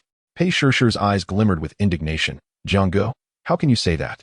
Pei Wenwen widened her eyes in disbelief. "Exactly. Every time we accompany you, we end up in trouble. How can you blame us?" Zhang Fan was taken aback. "Am I to be blamed for this?" Pei Wenwen countered. "If you hadn't asked us to help you with your chores, we wouldn't have encountered this mess." Zhang Fan stared at her, incredulous. "Come now. Do you really think that if someone invites you to dinner and you choke on a fishbone, you can blame them for inviting you?" Pei Wenwen paused, her aggression diminishing. "But you didn't invite us to dinner. You asked us to help you with work." Zhang Fan retorted, "Is there a difference?" Pei Wenwen's face flushed. "Are you even a man?" Zhang Fan laughed. "How am I not a man? You two acted without thinking. If I hadn't taken precautions and gathered those witness contacts, you would have been in deep trouble today. Without compensation for medical expenses, how could we have settled this?" The sisters were fuming, feeling as though they could spit blood. How could they be the ones lacking sense? Upon reaching the roadside, Zhang Fan waved for a taxi. After waiting for a while, no taxi arrived. Pei Shishir anxiously asked, "Zhang Ge, do you think that woman will sue us?" Zhang Fan reassured her, "Do not worry. With me here, she can do nothing." The sisters felt somewhat relieved, suddenly realizing that this man had a sense of responsibility. The previous incident involving the car had cost them 30,000. Today, he had once again stepped in to prevent further trouble. In critical moments, his presence was far more reliable than those who boasted but faltered when it mattered most. He exuded an inexplicable sense of safety and reliability, albeit with a somewhat sharp tongue. At that moment, a taxi approached. Zhang Fan waved, and the taxi turned to stop by the roadside. The sisters opened the back door and got in, while Zhang Fan took the front seat, handing the driver 100 yuan, instructing, "Take them where they need to go and return the change to them." The sisters remained silent, thinking to themselves that this guy had finally done something commendable. Chapter 25. Earned 20%. On Tuesday, Zhang Fan arrived at the office, immediately stifling yawns. It was said that Kuaishou had already gained some traction, while Douyin remained elusive. He recalled that the trend of watching short videos began in 2017, with his first exposure being through Douyin. The previous night, feeling bored and unable to find Douyin, he downloaded Kuaishou and lost track of time, ultimately sleeping for only 4 hours. Pei Shishir was busy tidying up, having finished cleaning her desk, and now approached Zhang Fan to wipe his desk. Zhang Fan, accustomed to this routine, leaned back, waiting for Pei Shishir to clean for him. Without any hint of politeness, Pei Shishir picked up the keyboard and tapped it lightly, wiping it down as she spoke. "Zhang Ge, that woman called me yesterday." Zhang Fan responded with a brief "oh," inquiring, "What happened?" Pei Shishir explained. "She said the old lady fractured her lumbar vertebra and needs surgery, demanding 30,000 as compensation." Zhang Fan was taken aback. "Can a mere fall cause a lumbar fracture?" Pei Shishir shrugged. "Who knows?" Zhang Fan replied. "Don't pay her any mind. Let her take us to court." Pei Shishir expressed her unease. "Isn't it bad to go to court?" Zhang Fan laughed. "What is there to worry about? If she dares to sue, I'll provide you with a lawyer and we'll fight her to the end. We can even countersue her for extortion. By the way, you recorded the part where she asked you for money, right?" Pei Shishir confirmed. "I did." Zhang Fan said. "Good. Keep that record safe. Don't lose it." Pei Shishir nodded in agreement, though she remained anxious, hesitant to voice further concerns. After all, ordinary people are seldom unafraid of lawsuits. As the clock struck 9, Zhang Fan opened his trading software, gearing up for a day of stock trading. The previous day's Dragon Boat Festival holiday meant the stock market was also closed. Having selected his stocks, he found today's market more promising than last week's dismal performance, with numerous stocks on the rise, including several hitting their upper limits. At 9:15, the bidding began, and Zhang Fan placed a buy order for 700 shares at 63. When the market officially opened, he invested another million, placing an order for 800 shares at the same price. He waited patiently until 11:20, just 10 minutes before the market closed, when the stock price began to drop. Checking his holdings, he discovered 200 shares had been traded, with 300 shares remaining untraded, leaving him momentarily bewildered. Just as the stock price began to climb again, reaching 635, he hurriedly canceled his order and placed a new order for 300 shares around 645. With only 2 minutes left before the market closed, the transaction finally went through, showing a transaction price of 6,412, which was lower than his initial order price. What was this situation? Even if he had set a limit at the upper price, the transaction should have been at the real-time price. Another lesson learned.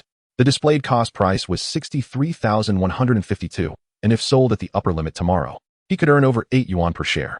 After some mental calculations, he estimated a profit of around 100,000. Instantly, he felt a wave of comfort wash over him. If he could earn 100,000 daily, he would double his money in 2 weeks. Closing the trading software, he called out to PSH, "I'm going to pick up the car this afternoon. Keep an eye on things." PSH agreed, though her mind seemed elsewhere. Zhang Fan paid her no mind, quickly going upstairs to request leave from Laoli. "Director, I'm going to pick up my car this afternoon." Laoli looked surprised. "You bought a car? What kind?"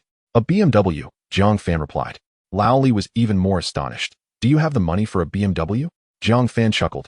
"I won a lottery jackpot recently. It was pure luck." Laoli couldn't help but exclaim, "Really? You're that lucky?" Zhang Fan nodded. Aside from the lottery win, he had no better explanation for his sudden fortune. In reality, it was indeed the lottery winnings, albeit small prizes accumulated over time. Laoli smacked his lips, expressing genuine envy. Opposite them, Lu Dami inquired, "What kind of car did you buy? The 5 Series or 3 Series? Did you manage to secure a license plate?"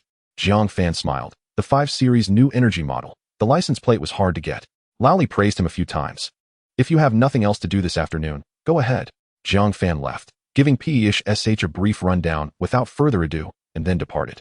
Upon arriving at the dealership, he found the staff occupied with lunch. After a while, once the saleswoman finished eating, they began the car handover process. After verifying the vehicle and completing the paperwork, an hour had nearly passed, and it was close to 2 o'clock. With all the necessary documents in hand, he accompanied the dealership staff to get the license plates. His first experience driving a BMW was encapsulated in 2 words, delightful. The handling was superb, and the steering was precise, as if it were an extension of his own body. After a lengthy process, just before 5 o'clock, he finally affixed the license plates, receiving the green plate that represented new energy. On Wednesday, while at work, PSH asked, "Jiang Ge, did you get the car?" Zhang Fan replied, "I did." "How about we celebrate tonight with dinner for you and your sister?" PSH pondered for a moment before agreeing. Simultaneously, he logged into his stock trading account, preparing to sell his stocks, intending to switch to another.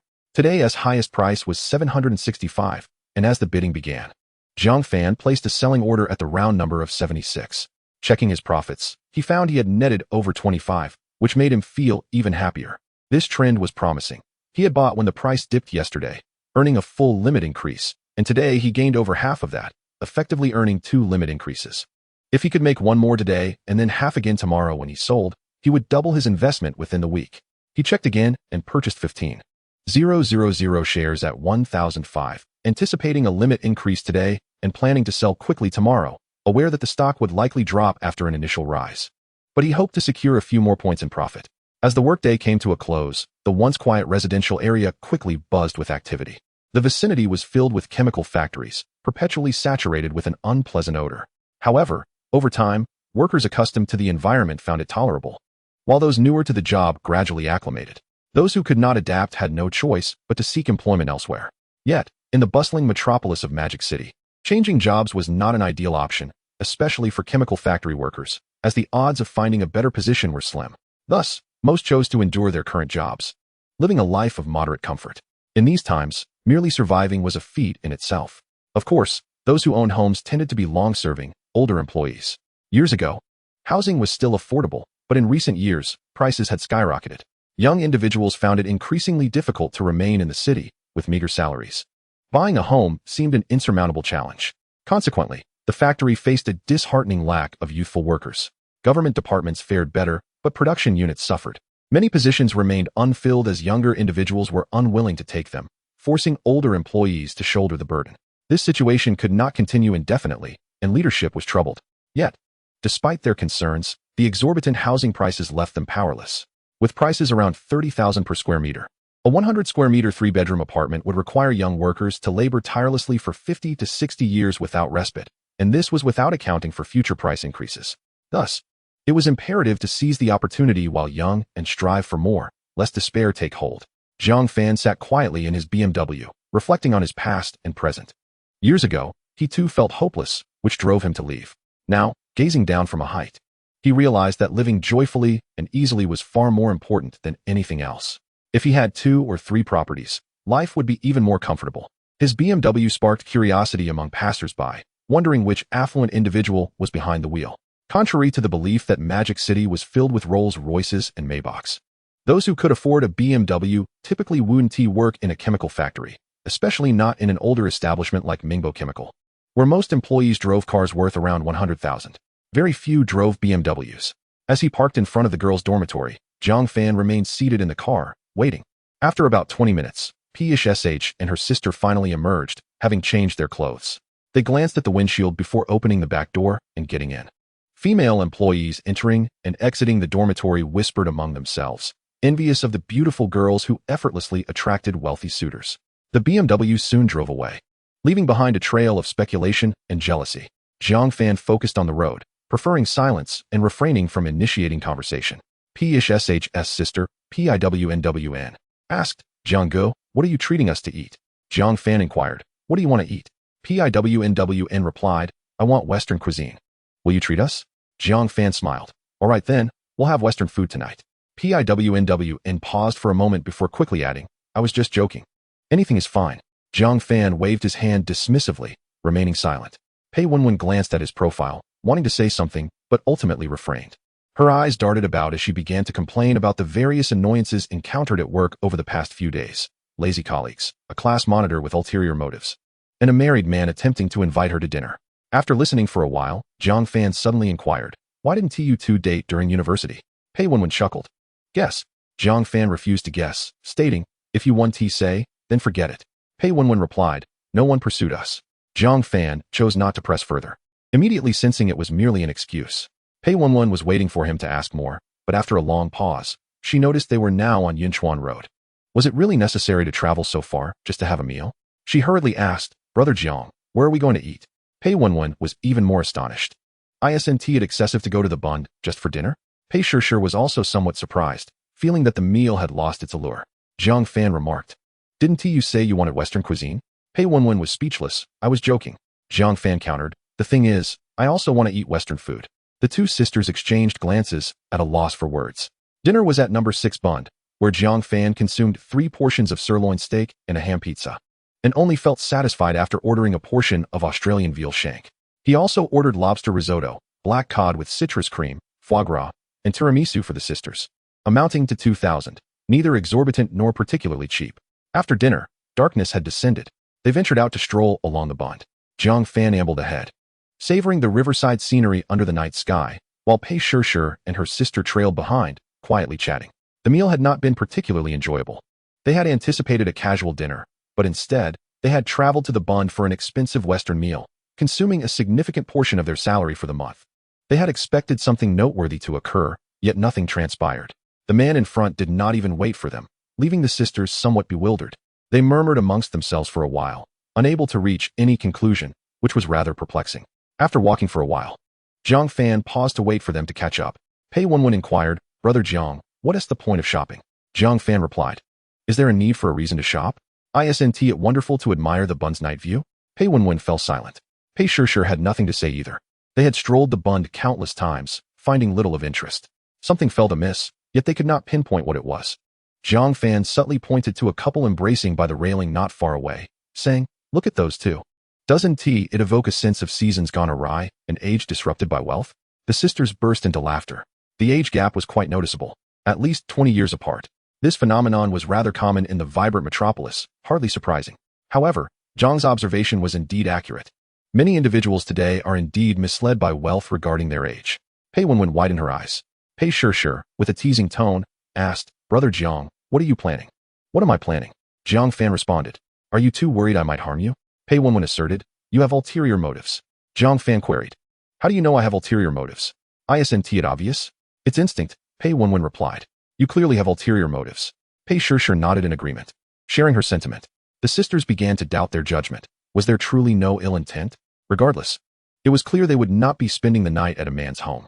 It seemed there truly was no malice. After a shower, Jiang Fan lay on his bed, listening to stock market updates on his phone. For a novice like him, the stock market was exceedingly complex. The dry theoretical knowledge often left him with only a partial understanding, making it quite laborious to grasp. In comparison, some streamers who specialized in basic stock knowledge presented the information in a much more accessible manner, which greatly aided Jiang Fan. Although some stocks recommended by these streamers might plummet the following day, it did not hinder Jiang Fan's learning. After an hour of listening, he began to feel drowsy. He turned it off and opened Kuaishou. After scrolling for a bit, he was disgusted by a food enthusiast. Ugh, he found such foodies particularly annoying. And Kuaishou was rife with them. He found himself missing Douyin, which seemed unlikely to launch until next year, and it would likely take 2 to 3 more years to gain traction. Suddenly, Jiang Fan's heart raced. Could he seize the opportunity before Douyin launched?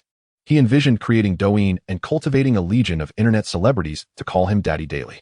Just the thought was quite delightful. However, he knew nothing about the internet. After much tossing and turning, he finally drifted off to sleep past midnight.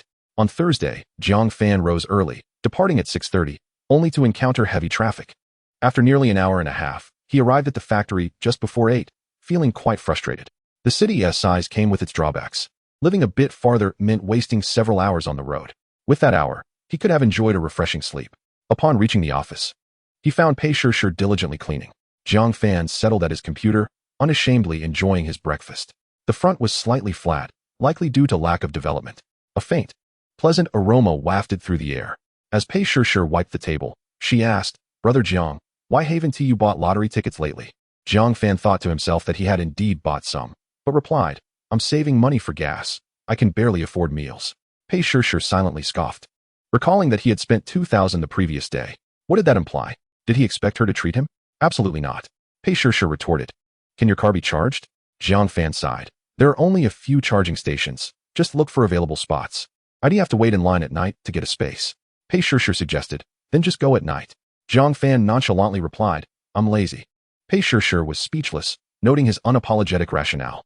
Jiang Fan then asked, "Do you and your sister have driver's licenses?" Pei Shishir answered, "No."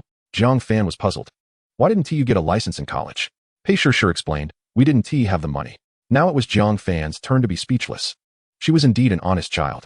Understanding her family's circumstances, he chose not to press further.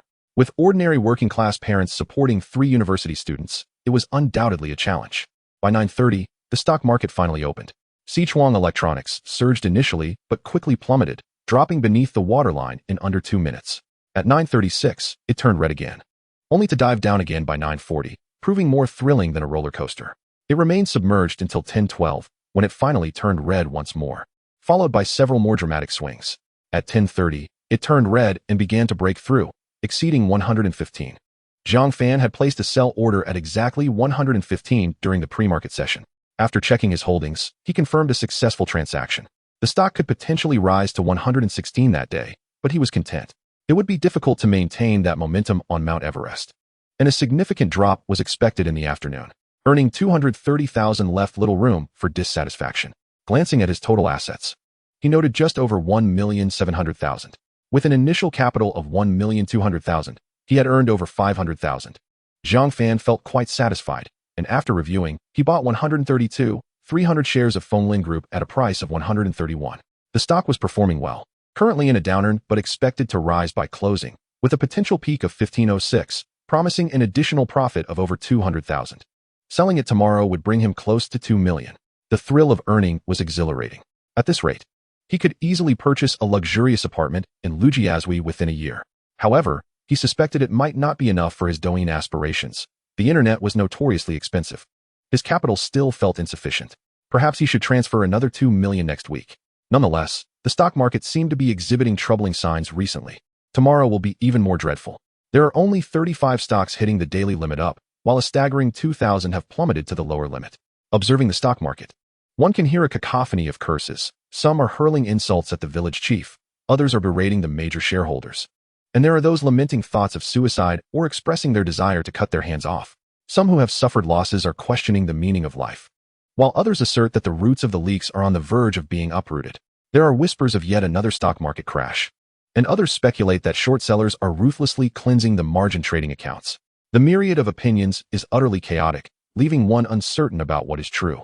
As a novice investor, Zhang Fan finds himself bewildered. Nonetheless, he takes a certain joy in witnessing the collective wailing within the stock forum. The plight of the other investors is of little concern to him, as he is profiting handsomely, consistently reaping gains from the daily limit up. A life of exceptional fortune is undeniably comfortable, and the feeling of winning effortlessly is exquisite. Zhang Fan pondered briefly before rising to visit the third floor. Director, I plan to resign next month. Have you thought it through? Old Li was not surprised, having won several million in a lottery. He had long anticipated that this young man would flee. Who would willingly squander their youth here without better options? A few million is no small sum. It opens up new possibilities. Zhang Fan nodded affirmatively. Old Li inquired, what do you plan to do after resigning? Zhang Fan replied with a smile. I intend to establish a base for internet celebrities. Old Li, not particularly attuned to such matters, asked with confusion, can that really make money? Zhang Fan nodded. It can indeed. Old Li's lips moved as if to offer a word of caution. After all, a few million could afford a home nearby. He hesitated, ultimately saying, let's discuss it next month. Zhang Fan nodded and left joyfully. Upon descending to the third floor, he exhaled deeply, with his seemingly divine insight. Even if he were to stumble momentarily, a life of wealth was assured. There was no need for excessive caution. Onward, onward. Let us pursue the things we desire. Upon returning to the office, Zhang Fan radiated vitality, as if he had undergone a transformation. Pei Shishir immediately noticed the change. Her curiosity piqued. Brother Zhang, have you encountered some good news? Zhang Fan replied in surprise. No? Pei Shishir continued. Why does it feel like you are different from when you left? Zhang Fan understood that the internal shift in emotions could indeed affect one's demeanor, but he chose not to elaborate. I informed the leadership of my resignation next month. You should work diligently and strive for improvement. Pei Shishir was astonished. Are you really leaving? Zhang Fan replied. Would I lie to you? Pei Shishir was at a loss for words, her thoughts in disarray. Zhang Fan suddenly asked, would you like to join me? Pei Shishir queried. Join you for what? Zhang Fan chuckled. I plan to start a company. Don't you wish to change jobs? Pei Shishir responded. What kind of company? Zhang Fan explained. A company that produces internet celebrities, specifically young women. Pei Shishir appeared puzzled. Is it an internet company? Sort of. Zhang Fan pressed. Will you come? Seize this opportunity. You would be the first employee and receive a managerial position. Pei Shishir felt awkward, unable to muster a laugh. This seemed too far-fetched. Yet, not wanting to decline outright. She replied, I'll consider it. Zhang Fan did not press further, sitting at the computer to research the current state of the internet industry. He started by searching for information on Douyin, but found only a jumble of unrelated content. Perfect. I'll secure the name first. Time was of the essence. He needed to make money. Regardless of how grand his dreams were, without funds, they were mere fantasies. At noon, he purchased 2 lottery tickets. On Friday, Fengling Group opened low but steadily climbed, ultimately hitting the limit up at 1352. Zhang Fan sold all 132,300 shares at the limit price of 1506. With a cost basis of 13,141, netting over 250,000, pushing his total assets to over 2 million. He transferred another 2 million, bringing his total funds to 4 million. Yet, it was still insufficient. If he had tens of millions, a single limit up could yield millions. He planned to claim a prize next week and make one last big score, postponing any further actions for now. Zhang Fan closed the trading software and asked Pei Shishir, what are your plans for the weekend? Pei Shishir replied, rest. Zhang Fan asked, want to go out with me? Pei Shishir retorted, why would I? Every time I go out with you, misfortune befalls me. She added, no thanks, I just want a good night's sleep. Zhang Fan felt she was not properly trained. She was far too disobedient. As Saturday approached its end, he asked again, are you really not coming out with me? Pei Shishir shook her head, not going. All right then. Zhang Fan left, changed his clothes in the dormitory, and drove to Shijihuayuan. He inspected some office buildings in the afternoon and purchased a computer. He then delved into headhunting, familiarizing himself with the talent market, and continued learning about stock trading. After finishing his breakfast, Zhang Fan called out to Pei Shishir. How long do you intend to work here? Pei Shishir, feeling uncertain, replied, I don't know. I'll just keep working for now. Zhang Fan inquired, do you have any plans? Pei Shishir stated, yes, I plan to save some money and pursue a part-time master's degree. Zhang Fan asked, what about dating? Pei Shishir replied, I need to support myself first. Zhang Fan nodded, then work hard. Today, I will start transitioning your responsibilities. Pei Shishir grimaced, isn't it too early? I haven't grasped some of the tasks yet. Zhang Fan lightly teased, it's been a month and you still haven't figured it out. That's quite foolish. Pei Shishir, feeling frustrated, tapped her forehead and exclaimed, Brother Zhang, You're too much. Jiang Fan inquired, have I wronged you? If you're foolish, then so be it. Pei Shishir, feeling defeated, chose not to engage further. Jiang Fan refrained from further teasing her. Although he spoke of transitioning responsibilities, he took no action, as his mind was preoccupied with how to entice her away. Such a valuable asset should not be allowed to fall into the hands of a chemical factory. Having her as a secretary in the future would also be quite splendid. At 9:30, the stock market opened. Jiang Fan placed an order on his phone before opening the trading software. After reviewing the selected stocks and conducting a careful comparison, he concluded that Fuda Company was performing the best. It was poised to hit the limit up today and continue to rise tomorrow, potentially earning him 2 limit ups. The closing price on Friday was $28.67, and it opened high, with a minimum price of $2,831, indicating a likely drop. Jiang Fan set his buy order at $285, fearing that a lower bid would result in missing the opportunity. As the morning session did not drop, the afternoon session commenced, and the stock price swiftly declined, plunging from $29.68 in just 5 minutes. However, within 2 minutes, it dropped to $285 and rebounded before hitting the highest point. It resembled what veteran investors in the stock forum referred to as a panic sell-off. After checking his liquidation, Jiang Fan's mood soured. The trading volume was somewhat low. His order for 140,400 shares was partially filled at 135,500 shares, leaving 4,900 shares unfulfilled. He quickly canceled the order and made a high-position purchase, ultimately acquiring an additional 4,900 shares at $289. This price was already above the opening price of 08. The cost basis showed $28.53. Fortunately, it remained below the opening price, allowing for a complete limit up. At $13.56, Fuda Company hit the limit up, closing at $34.69. Early Tuesday morning, Jiang Fan drove to the prize redemption center. He encountered a traffic jam along the way, arriving at the redemption center just before 9:30.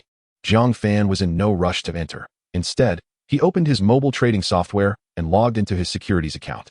During the morning session, Fuda Company opened high and continued to rise, sealing its limit up just 15 minutes after the market opened.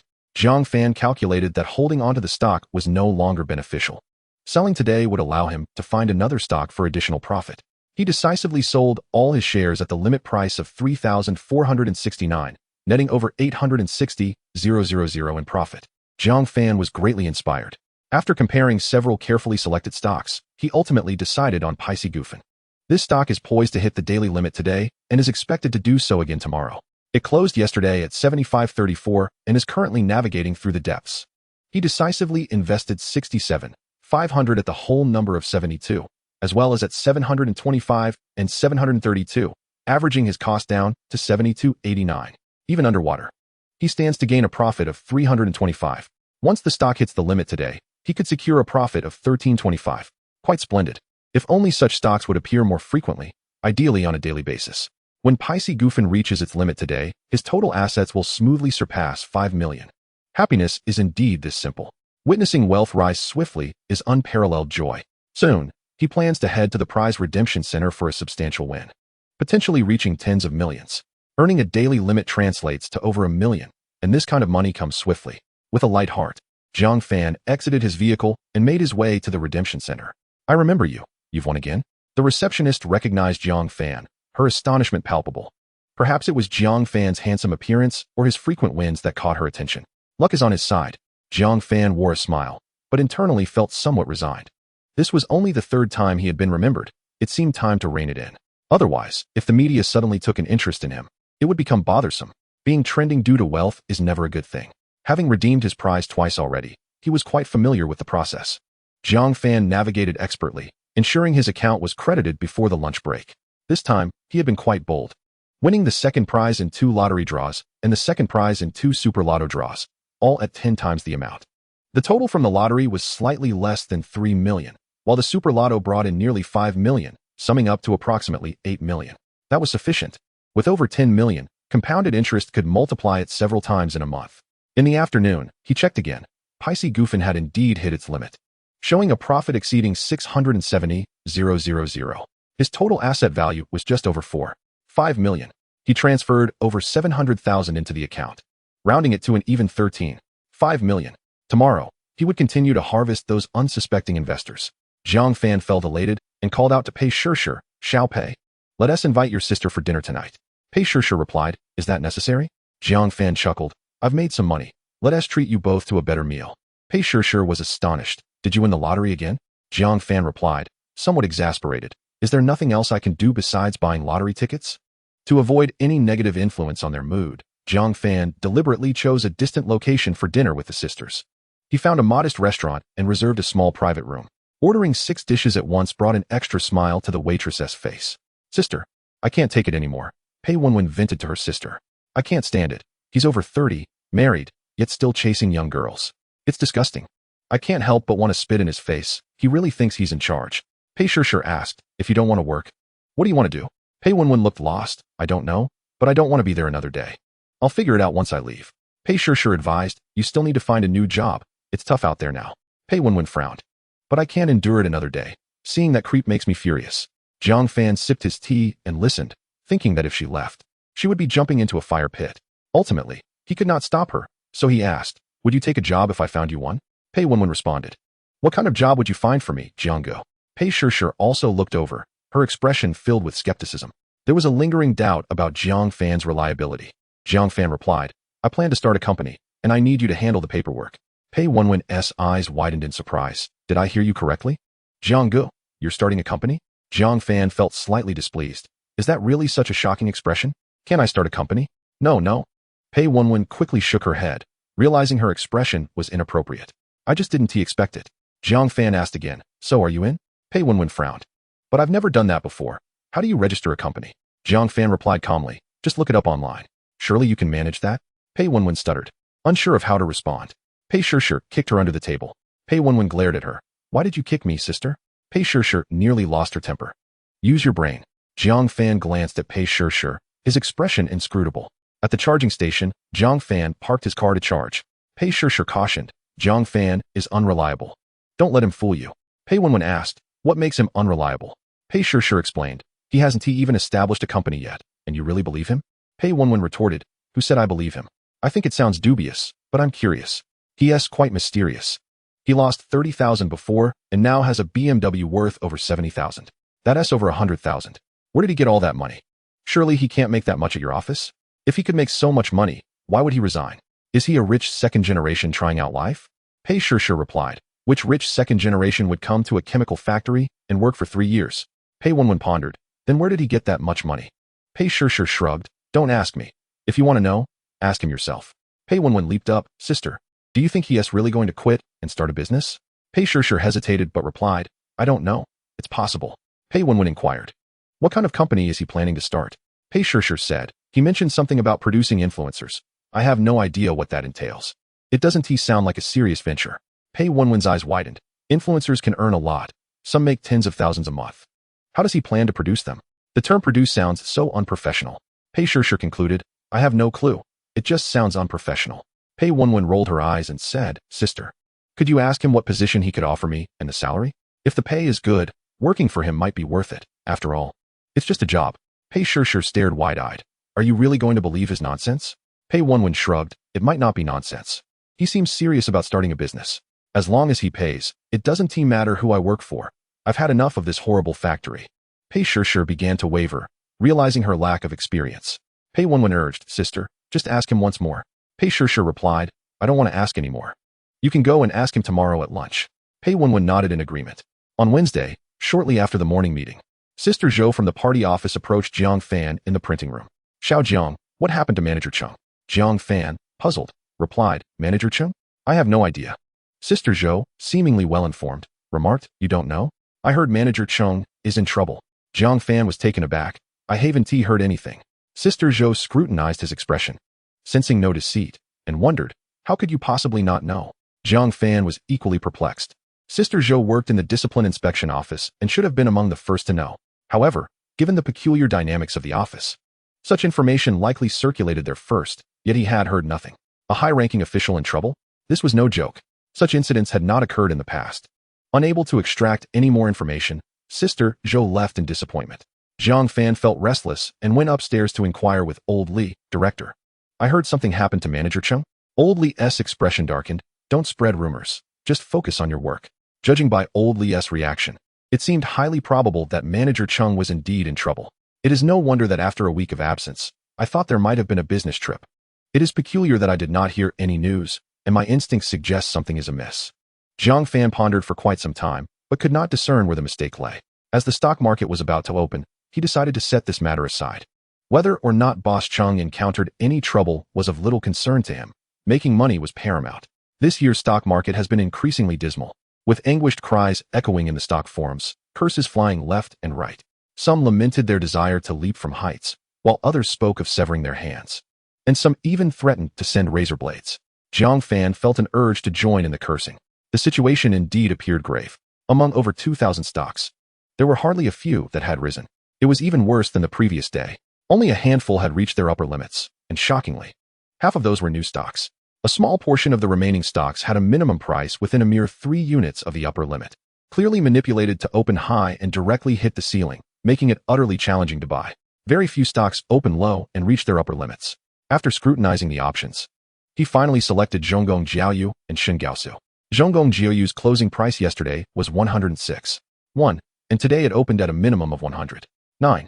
Shengaosu's closing price yesterday was 85.5, and today it opened at the same minimum of 85.5. These two were relatively acceptable, while the others were unplayable.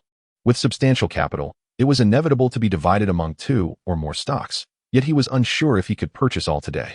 Zhang Fan placed his buy orders, patiently waiting, offering 8,000 lots of Zhonggong Jiaoyu at 105 and 5,300 lots of Shengaosu at 87. Thankfully, both orders were successfully executed after the market opened. Chapter 30. A man does not inquire about income. The most congested place at noon is undoubtedly the cafeteria. Even if one times their arrival precisely to clock in, they never manage to reach the front of the line, unless they leave early. Zhang Fan filled his plate and shared a table with others. Fortunately, the cafeteria was efficient in table rotations, allowing diners to finish their meals and depart in mere minutes.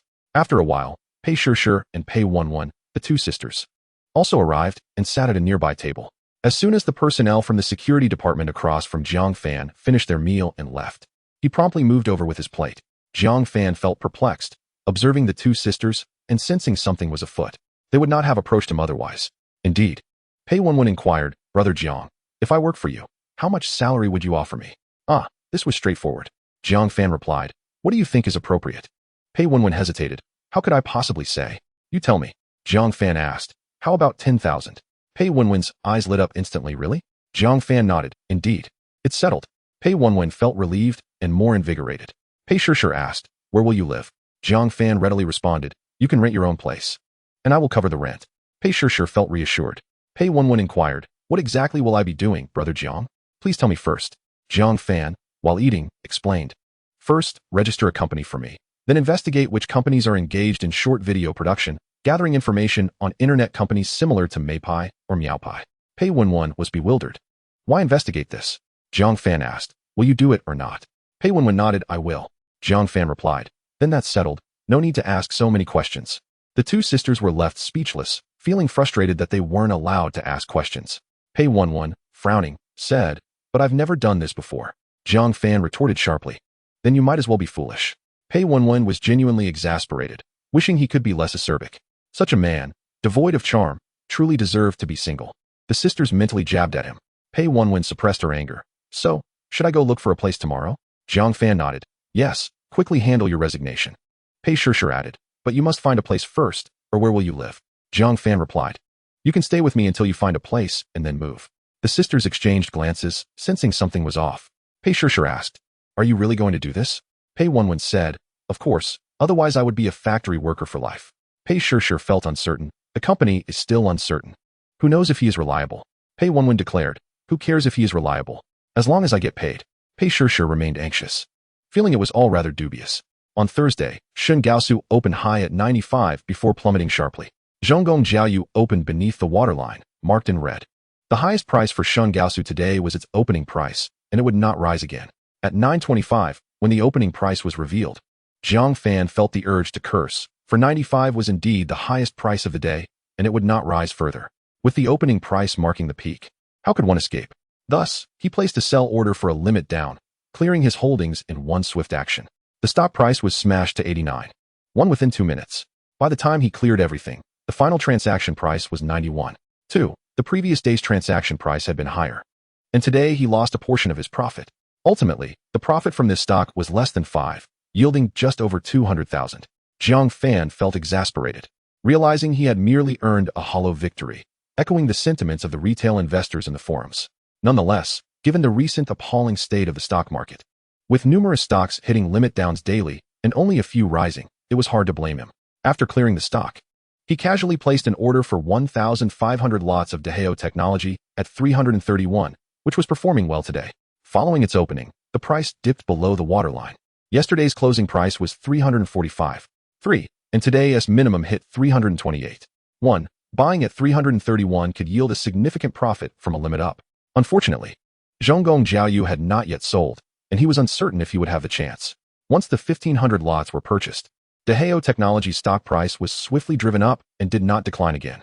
Zhonggong Jiaoyu lingered beneath the waterline for a while before beginning a feeble ascent.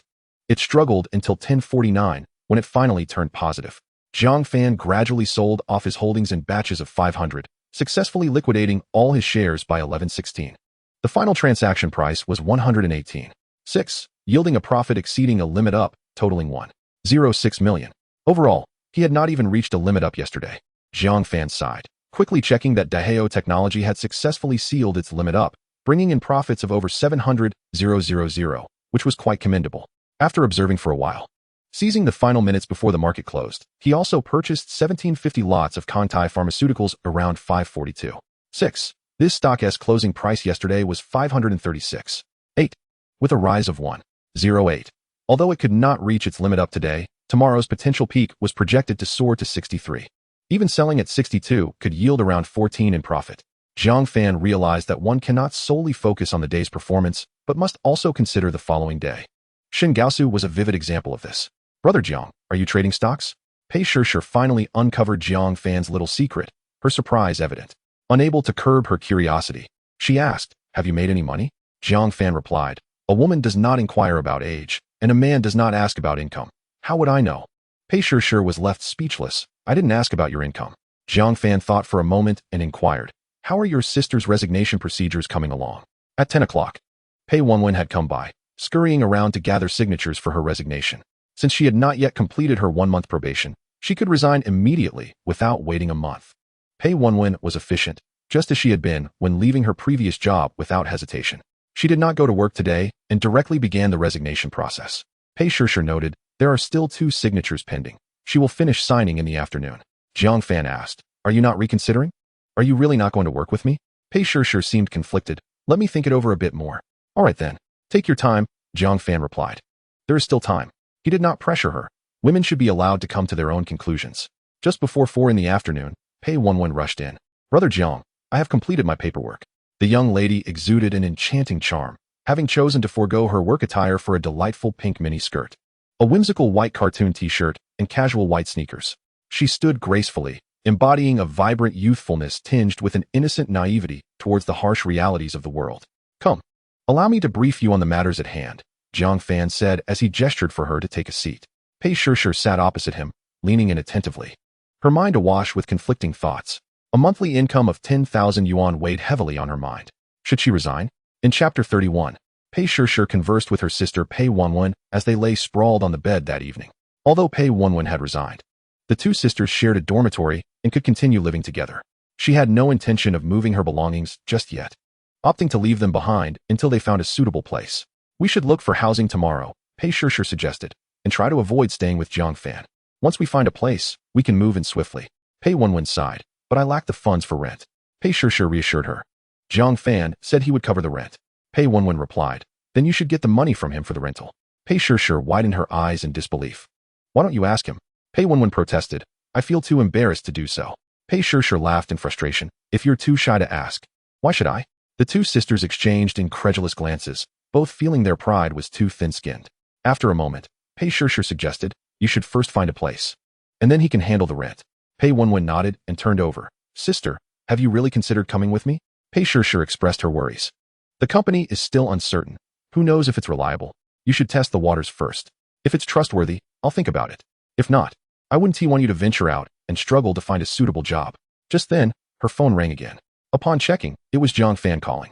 She quickly answered, Zhang Ge. Zhang Fan instructed, Xiao Pei, please go to the steam bun shop at the entrance tomorrow morning and buy me a steamer of buns. Pei Shishir felt a flutter of annoyance. "Hello, did you hear me?" Zhang Fan prompted. "Yes, I heard," she replied, gritting her teeth, striving to suppress her emotions. After the call ended, Pei Shishir bemoaned. "Sister, he wants you to fetch him buns?" Pei Wenwen's eyes widened in astonishment. Pei Shishir nodded, her spirits dampened. Pei Wenwen exclaimed in indignation, "Why didn't you refuse?" Pei Shishir countered, "How could I refuse?" Pei Wenwen fell silent, realizing she, too, would struggle to decline. Although Jiang Fan often had others running errands for him, he possessed commendable qualities. He was responsible and generous, and the sisters owed him not only money but also a favor. Refusal seemed truly difficult. The following morning, Jiang Fan graciously expressed his gratitude after receiving the buns, acknowledging the errand he had requested. Following their meal, they engaged in a discussion about contemporary universal values before heading to work. Jiang Fan liquidated his positions in Deheo Technology and Kangtai Pharmaceuticals, having acquired 500 shares of Deheo at a cost price just above 331, netting a profit of approximately 147, totaling around 700,000 yuan. For Kangtai, he sold 750 shares at a cost of 542.6, earning a profit of 142, culminating in a net gain exceeding 3 million yuan. In total, he had made 2 million yuan, significantly outperforming Wednesday's figures. Although he had intended to keep a cash position on Friday, the allure of a particularly volatile stock proved irresistible. This was Shingaoshu, which had opened the day down nearly 7 and was bound for a limit down, yet was poised to rebound sharply. Such a stock was a rarity for Jiang Fan. He had never witnessed a transition from limit down to limit up, a potential 20 surge. The thought of missing out was compelling. Even if it opened down on Monday, he reasoned, it could still yield a limit up profit. Jiang Fan scrutinized the computer screen, observing the minute-by-minute fluctuations, and placed a substantial buy order at the limit down price of 81. The trading volume was robust, exceeding 100 million within the first half hour. However, with over 16 million in capital, the stock price faced challenges. After the first limit down at 1022, fewer than 3,000 shares traded as it hovered at that price. Jiang Fan remained patient, awaiting the opportune moment. Approximately 13 minutes later, the stock hit the limit down again, with over 4,000 shares traded this time. Cumulatively, 14,211 shares had traded, but over 5,000 shares remained untraded. Frustrated by the slow pace, Jiang Fan decided to forego caution and placed a market order, ultimately executing his final buy at a cost of 822. Regrettably, the prospect of 2 limit-up gains had vanished. The large volume made entering and exiting increasingly cumbersome. Jiang Fan felt a tinge of disappointment, unaware that the main players were equally vexed, having their shares snatched away and compelled to expend more capital to stabilize the market. The morning session concluded at 786, hinting at a favorable afternoon. Indeed, after the midday session commenced, Shingaoshu surged, rapidly reversing into the green within a mere 10 minutes, culminating in a sharp vertical line on the intraday chart, sealing its position at the limit up. Observing the comments below on Tonghuashan, he noted a flurry of expletives directed at the market and its players. Many were outraged, having panicked and sold off at a loss when faced with 3 consecutive limit downs, only to witness a rare reversal.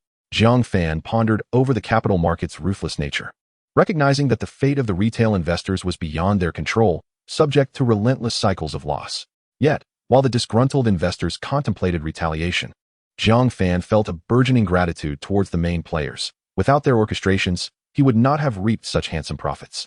In the afternoon, Pei Shishir inquired, "Jiang Go, are you heading to Minjia Garden after work?" Jiang Fan rubbed his head. "I haven't decided yet. I'll let you know after work."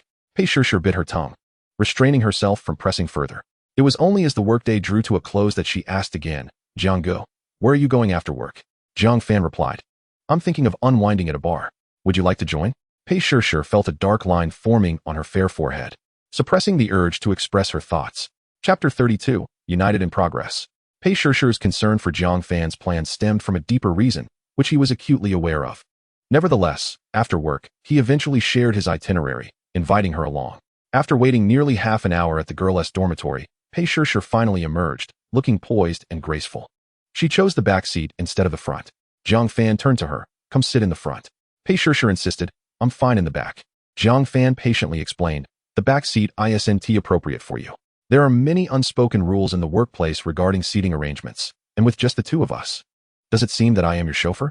Pei Shishir was taken aback, unable to grasp the situation. Jiang Fan elaborated on the nuances of car etiquette, leaving her in a daze. Ultimately, She capitulated and moved to the front passenger seat. After a brief wait, Jiang Fan fixed his gaze upon her, yet showed no intention of driving.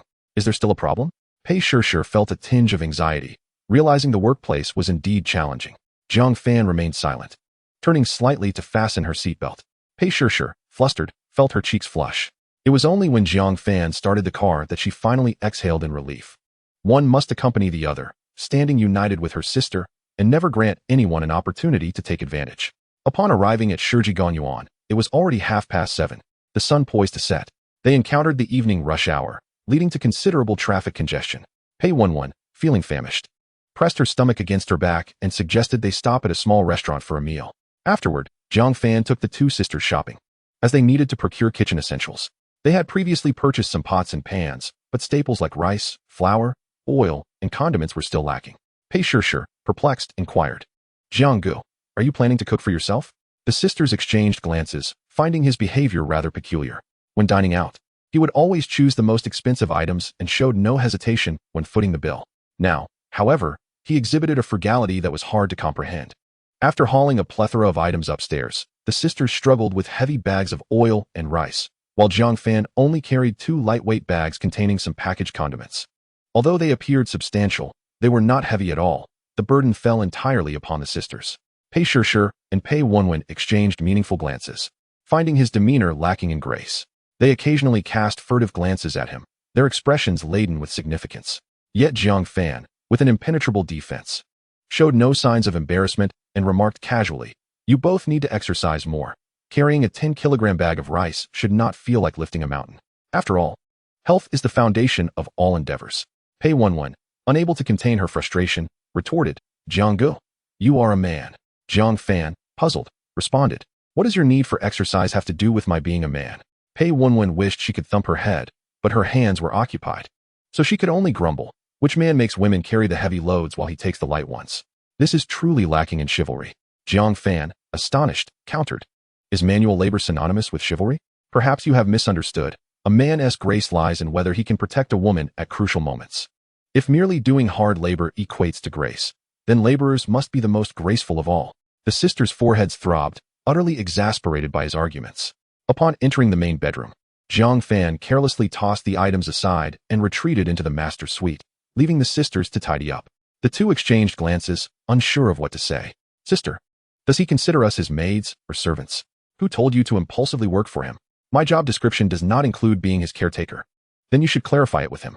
Pei Wenwen pondered for a moment and grew somewhat irritated. "Forget it. Let us endure a little longer. Once we settle the debts, we can dismiss that Jiang." In the master bedroom, Jiang Fan was engaged in a video call with his sister Jiang Xian, 2 years his junior. Jiang Xian had just graduated from university at the age of 23 due to starting school late. Though her college entrance examination results were mediocre, she excelled academically in university, gaining admission to Renmin University for graduate studies. Recently, she had been preparing for her coursework at home, and with the start of the semester still some time away, she was contemplating a visit to Mo Du. Mo Du has nothing worth seeing. "You should not come," Jiang Fan advised. Not out of a lack of affection, but because Jiang Xian was quite opinionated, often disregarding her brother's authority and enjoying dictating her own decisions, which left Jiang Fan feeling somewhat irritable. "Why not?" Jiang Xian immediately challenged. "Are you hiding something? Why can't I come to Mo Du? What nonsense are you spouting?" Jiang Fan reprimanded her firmly. "You ought to stay home. Why would you rush to Mo Du? Father earns only a little over 4,000 a month and still has to support your 3 years of graduate studies. Mo Du's cost of living is exorbitant. What do you need to travel for?" Jiang Xian replied. "But you are here, aren't you? You can cover my meals and accommodation." Jiang Fan countered. "What are you thinking? I earn just over 3,000 a month. How could I support you?" Jiang Xian sighed. "Are you still my brother?" Jiang Fan quipped. "That is something you should ask our parents. In any case, do not come to Mo Du to bother me." Feeling utterly dejected, Jiang Xian lamented that having this brother was no different than having none at all. After hanging up the video call, she sought out their parents to complain. Jiang Fan, unfazed, continued to engage in his online activities.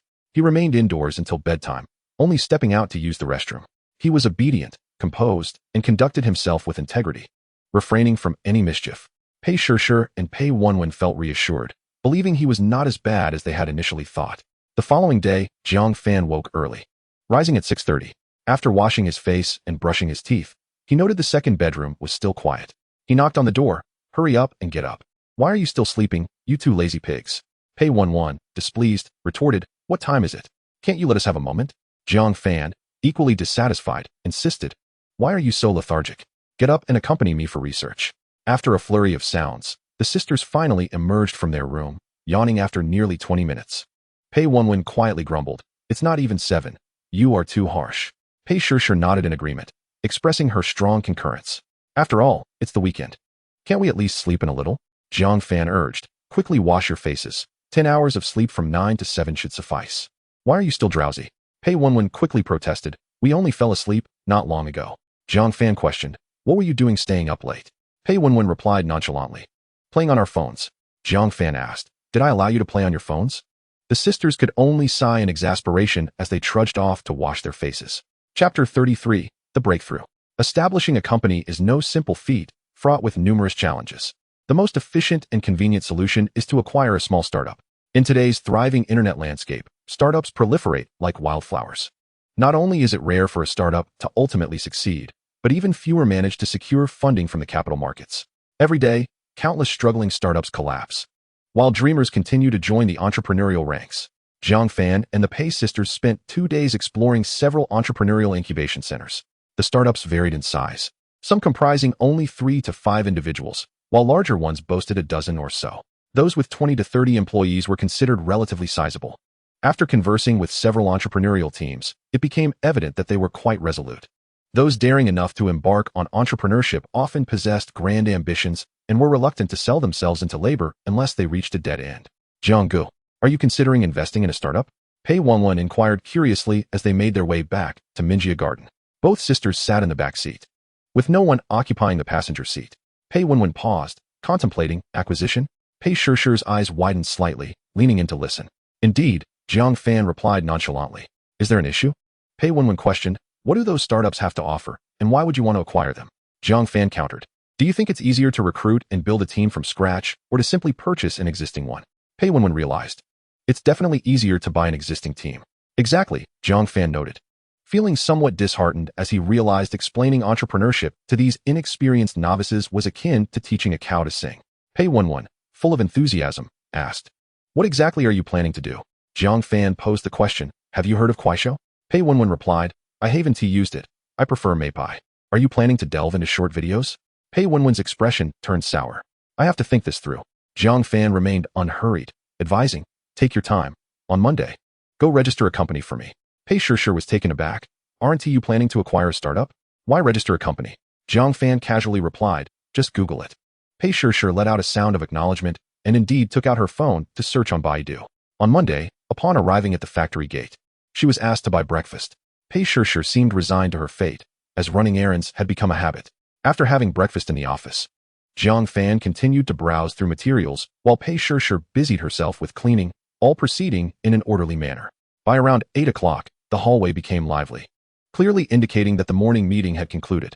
Just as he pondered the several entrepreneurial companies he had observed over the weekend, the phone on his desk rang. Upon answering, he instructed Pei Shishir to bring a notebook and pen to the 3rd floor. Following closely behind, Pei Shishir inquired, Jianggu, what meeting are we having? I don't know, Jiang Fan replied, increasingly indifferent, as he planned to resign at the end of the month. For now, it was merely about getting through the day. Arriving on the 3rd floor, they found Old Li absent, with only Lu Dami present. Jiang Fan casually asked, Lu Gu, where's the director? On leave, Lu replied. Jiang Fan did not dwell on the surface matter, though his mind began to speculate. It struck him as peculiar that Old Li would suddenly take leave. After pondering for a while without any clarity, he set the thought aside. The small meeting was brief, concluding in just 20 minutes. Returning to the 1st floor, it was already 9:15. Jiang Fan hastily opened the market software and logged into his securities account, preparing to make a swift exit. On Friday, he had heavily invested in Shun Gaosu and had enjoyed a significant gain of over 3 million, having profited from nearly 2 limit-up days. However, he anticipated a drop in the stock today and knew he had to act quickly with nearly 20 million in capital at stake, which was a considerable amount. Fleeing was not a simple task, so Jiang Fan remained cautious. At 9:25, after the pre-market bidding concluded, the opening price for the day was revealed. Upon seeing the opening price, Jiang Fan's eyelids twitched. The stock's highest price today was 1084, and the price after the pre-market bidding was also 1084. The market sentiment was evident. As the novices would say, it was a high opening followed by a plunge, indicating that the main players were offloading shares. It was now a race to see who could exit the fastest. Without further ado, Zhang Fan filled out his order. And as soon as the market opened at 9:30, he executed a massive sell order of 20,000 lots, instantly crashing the stock price, which began to plummet dramatically. In a certain city, within an office building, a man with a flat haircut exclaimed in disbelief, "Where did this fool come from to crush the market?" Watching the colossal sell orders flood in, his face turned pale, and he cursed audibly. His assistant hurriedly advised, "We must stabilize the stock price first before gradually offloading, or it will crash." The flat-haired man nodded, his expression darkening, feeling the pressure. Soon, a substantial buy order emerged, clearing the sell orders and quickly stabilizing the stock price. However, the flat-haired man could not feel any joy, as he was left pondering who this adversary was that dared to challenge him. A sell order of 20,000 lots was no small feat, amounting to over 20 million in capital, which indicated significant speculative activity. Yet, the execution of such a strategy felt amateurish, leaving him perplexed. Zhang Fan was oblivious to the curses directed at him. He placed his sell order at the limit down price, adhering to the principle of priority in transactions, where lower bids are executed first. How much lower could it go than the limit down price? Although his sell order of 20,000 lots prompted a surge of additional sell orders, the sudden appearance of a 30,000 lot buy order swiftly consumed his sell order, clearing a significant portion of the sell side. After checking his holdings, he found that all 20,000 lots had been successfully executed. The final transaction price was 1063. Missing the peak of 1084, he realized a profit margin of 293, netting over 480,000. His total assets now exceeded 20 million. The gain was incredibly satisfying. Zhang Fan felt an inexplicable exhilaration. Indeed, the capital market possessed an infinite allure, and the money came swiftly. Earning nearly 5 million from a single transaction felt like a snowball effect, growing larger by the moment. With a principal of merely 20 million, earning a limit up in a single day equated to 200,000. Once the capital reached 100 million, wouldn't that mean earning 10 million a day? After some contemplation, Zhang Fan began to arrange his positions for the day, following a poor performance in the stock market last week, which had plummeted. Only 37 stocks had reached their limit up on Friday. Today, there was a slight improvement, with 55 stocks expected to hit their limit up, providing him with a broader selection. He ultimately built positions in 5 stocks: Luoyang Molybdenum, Cu Hua Company, Jinhai Gaoku, Huatai Emergency, and Fuda Company. Initially, he had only intended to select 3 stocks, but due to incomplete positions, he had no choice but to add 2 more. Having suffered losses multiple times, Zhang Fan had become wiser in his choices. The stocks selected were ones he anticipated would still yield profits the following day. He had learned to avoid buying stocks that were expected to plummet the next day, even if they could generate a complete limit up today. It was a risk he chose to sidestep. As 11 o'clock approached, all his selected stocks were successfully executed. Zhang Fan sighed in relief. Feeling the weight of the effort he had put in, although the profits were sweet, the process still required significant mental and emotional energy. When he had merely 200,000, he could act recklessly without consideration, but with 20 million, it was far more complex. Not only was it challenging to fully invest in a single stock, but even spreading across 3 stocks was no simple task. Unless one disregarded profits entirely, maximizing returns necessitated the dispersion of capital. The more stocks he operated, the more time and energy he had to invest in them. After mulling this over, Zhang Fan also explored the options of margin trading and securities lending. He still struggled to grasp the concept of short selling, but he had a basic understanding of margin trading, which allowed borrowing to invest in stocks. This carried risks, yet Zhang Fan believed that the risks were manageable.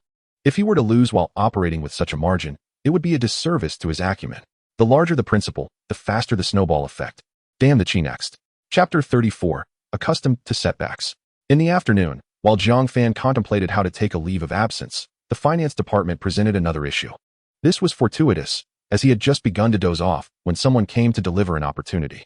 Upon arriving at the securities company, he inquired around until he found a client manager. After some negotiations, he successfully opened the Chinex permissions and a margin trading account. With 20 million in funds, he was considered a significant client, and the securities company was quite accommodating. Granting access to Chinex was no big deal, given his 2 years of trading experience. However, the margin ratio was somewhat low, only offering a 1:1 limit. It seemed that there had been a recent trend toward deleveraging. The stock market downturn since June was related to this. Had he received a 1:4 ratio, he could have directly accessed 100 million in capital, which would have been delightful. 40 million felt a bit insufficient, as one limit up only yielded 400,000. His appetite had grown larger. On Tuesday, as the market opened, Zhang Fan liquidated all 5 stocks he had purchased the previous day, realizing a profit of 123, netting over 240,000. He then combined his principal with the additional 2 million from the securities company, totaling over 40 million, and fully invested again, diversifying into 10 stocks. This was no easy feat. The difficulty of managing 10 stocks was incomparably greater than handling 2 or 3. If it were long-term investing, he would have the luxury of time to build his positions gradually, but in the realm of ultra-short-term trading, the key was rapid entry and exit, making the timing of purchases crucial. A slight delay could mean missing the lowest price, resulting in increased costs. Simultaneously managing 10 stocks, Zhang Fan felt he had reached his limit. Moreover, as his capital increased, the complexity of trading would only intensify, no matter how adept one was. A single person with 2 hands and a single mind could not keep up with everything. There would inevitably be moments of oversight. Once his capital reached over 100 million, even if he spread it across 10 stocks, each would still average 10 million, making the trading difficulty even greater. A slight delay could result in being cornered, and he would need to find assistance. He wondered if the 2 young assistants would have any trading knowledge. Shifting his thoughts, he promptly asked Pei Shishir, "Xiao Pei, do you know how to trade stocks?" Pei Shishir replied, "Not at all." Zhang Fan sighed, "How foolish." Pei Shishir had grown accustomed to such criticisms and had developed a certain immunity, responding, "I just tend to be a bit slow."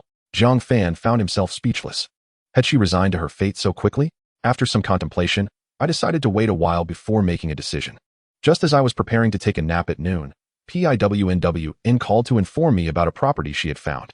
It is also located in Mingyi Huyuan, a 2-bedroom apartment, with a rent slightly lower than mine, at 7,500 yuan per month. GNGFN inquired, "Why do you need such a large place?" PIWNWN replied, "I will be living with my sister." GNGFN asked, "Is your sister planning to resign as well?" PIWNWN hesitated for several seconds before responding weakly, "I'm not sure yet." GNGFN admonished, "Why are you telling me about something uncertain?"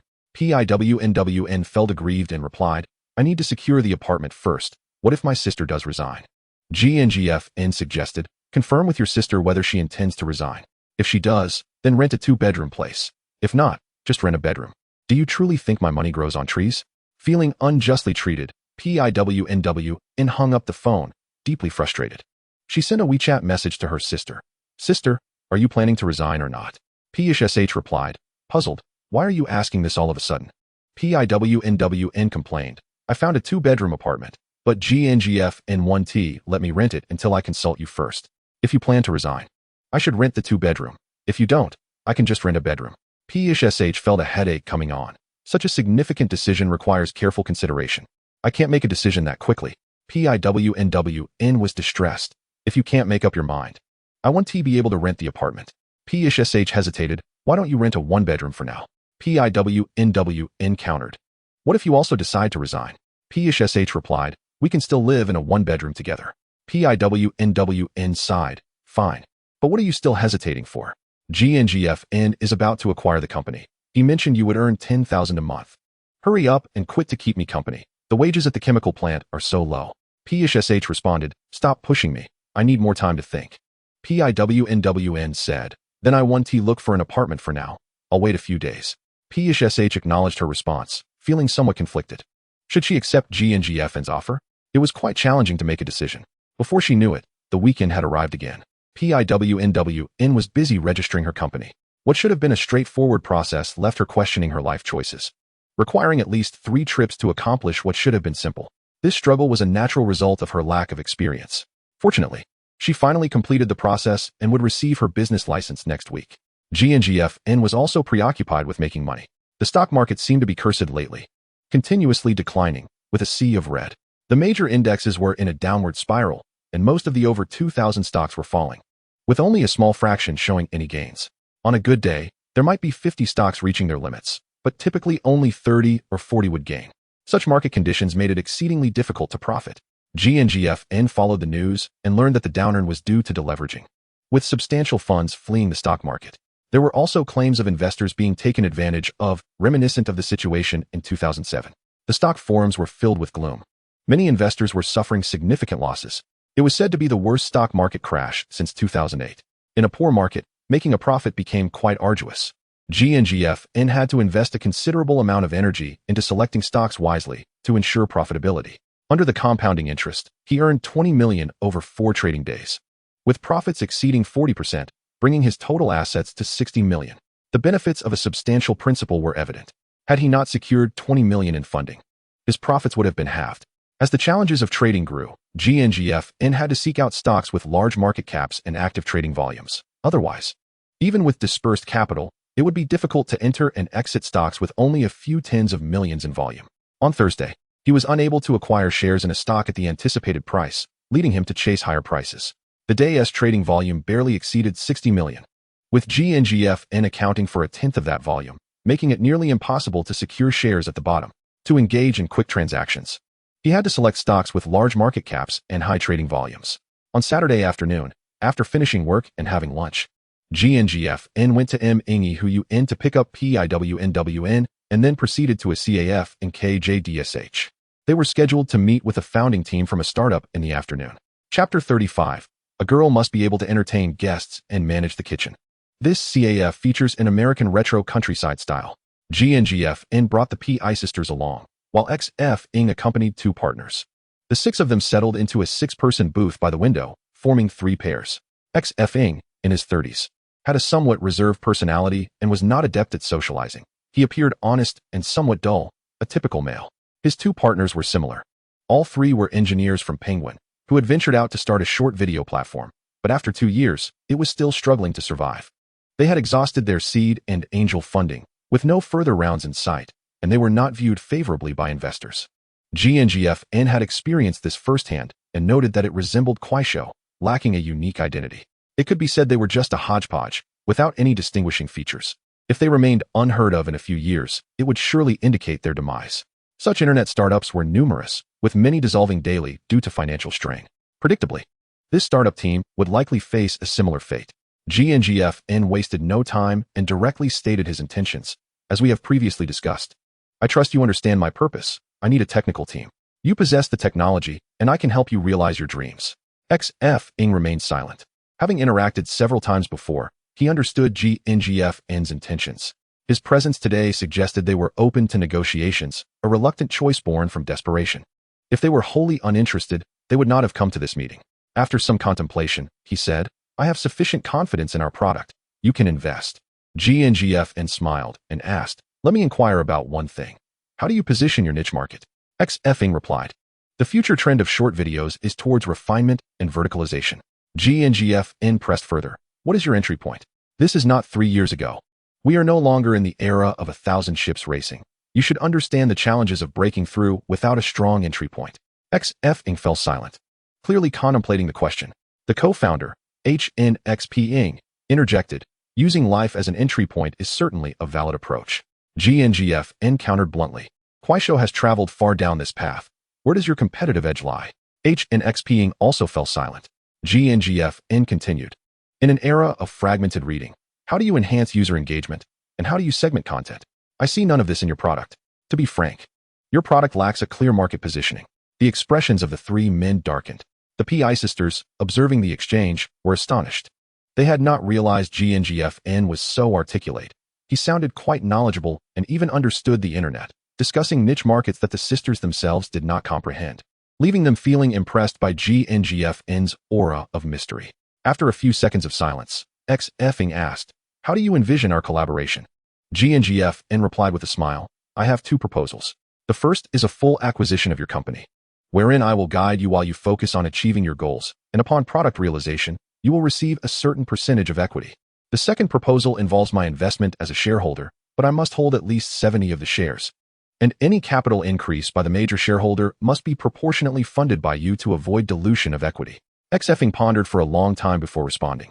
We will consider it. On the way back to M-Ing-Hu-Un, PIWNWN curiously asked, G-Engi, you know about the internet too?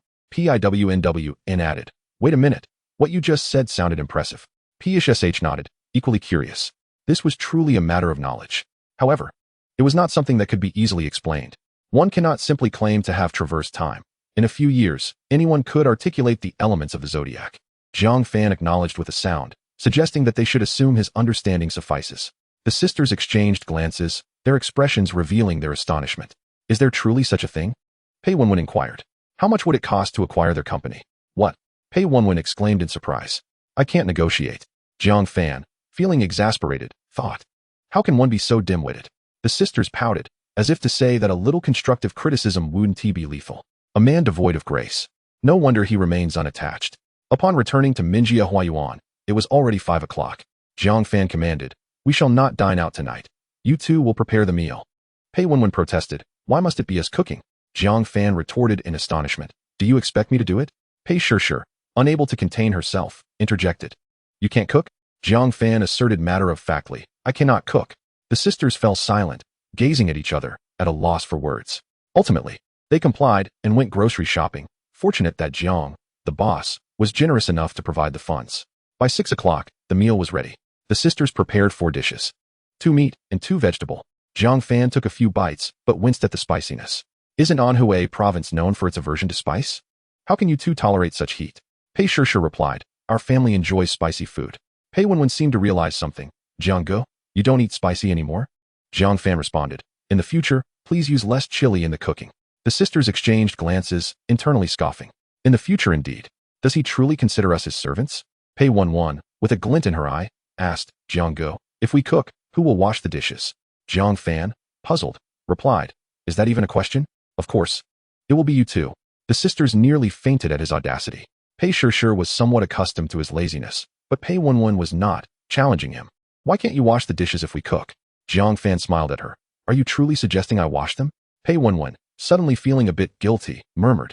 I'll wash them. Now, that's the spirit. Jiang Fan beamed. A girl must master both the parlor and the kitchen. Pei Wenwen, feeling defeated, could only sigh. On Sunday, Jiang Fan sought out a trademark agency to begin the registration of the Douyin trademark. This endeavor required prompt action. Delays could lead to complications if someone else registered it first. He then arranged to meet with 2 entrepreneurial teams, understanding that fishing requires casting multiple nets. He needed to explore and observe these startup teams, akin to shopping for groceries, to select the most cost-effective team. Those willing to meet him were mostly startups at their wits' end. Companies with ample funds or those not yet in dire straits had no time for him. Entrepreneurs willing to brave the challenges typically possessed significant skills. Jiang Fan, lacking technical expertise, recognized that organizing a mature team would be exceedingly time-consuming. Recruitment and team cohesion demanded substantial effort. With the launch of the dynamic Douyin just around the corner, time was of the essence. Acquiring a relatively mature technical team was the most efficient solution. Once this foundation was established, expanding the team would become significantly easier. On Monday, as Jiang Fan parked his car, another vehicle approached. They were acquaintances, exchanging greetings before parting ways. However, the peculiar looks from them unsettled Pei Shishir. What was that gaze? It was over. She felt she could not clear her name now.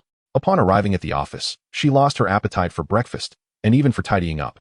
Resting her head on the desk, she engaged in deep reflection. After a while, Jiang Fan, noticing the silence, peeked over and inquired, "What's wrong? Are you unwell?" Pei Shishir, not lifting her head, replied lethargically, "Jiang Ge, you have brought ruin upon me." Jiang Fan was taken aback. "How have I harmed you?" Pei Shishir explained. "They misunderstood us."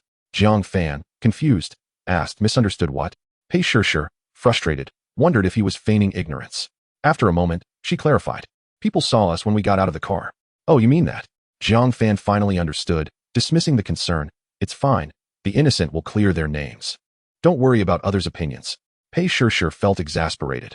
As a man, he could be indifferent, but a girl could not afford such disregard. After a moment of sulking, she began to eat the breakfast she had purchased nearby.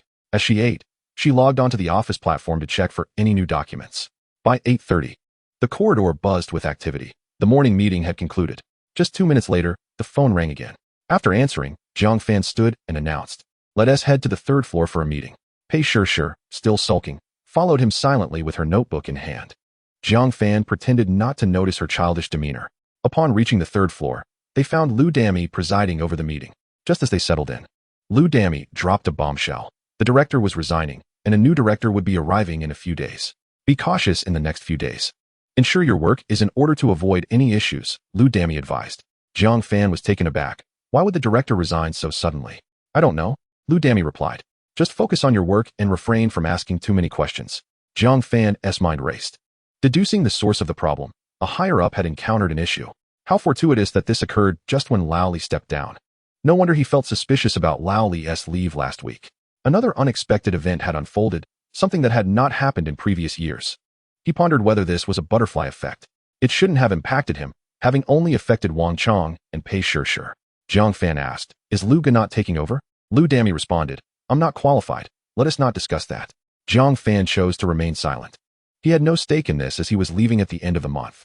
The meeting concluded, and he promptly delegated tasks to Pei Shishir, focusing solely on managing his stocks.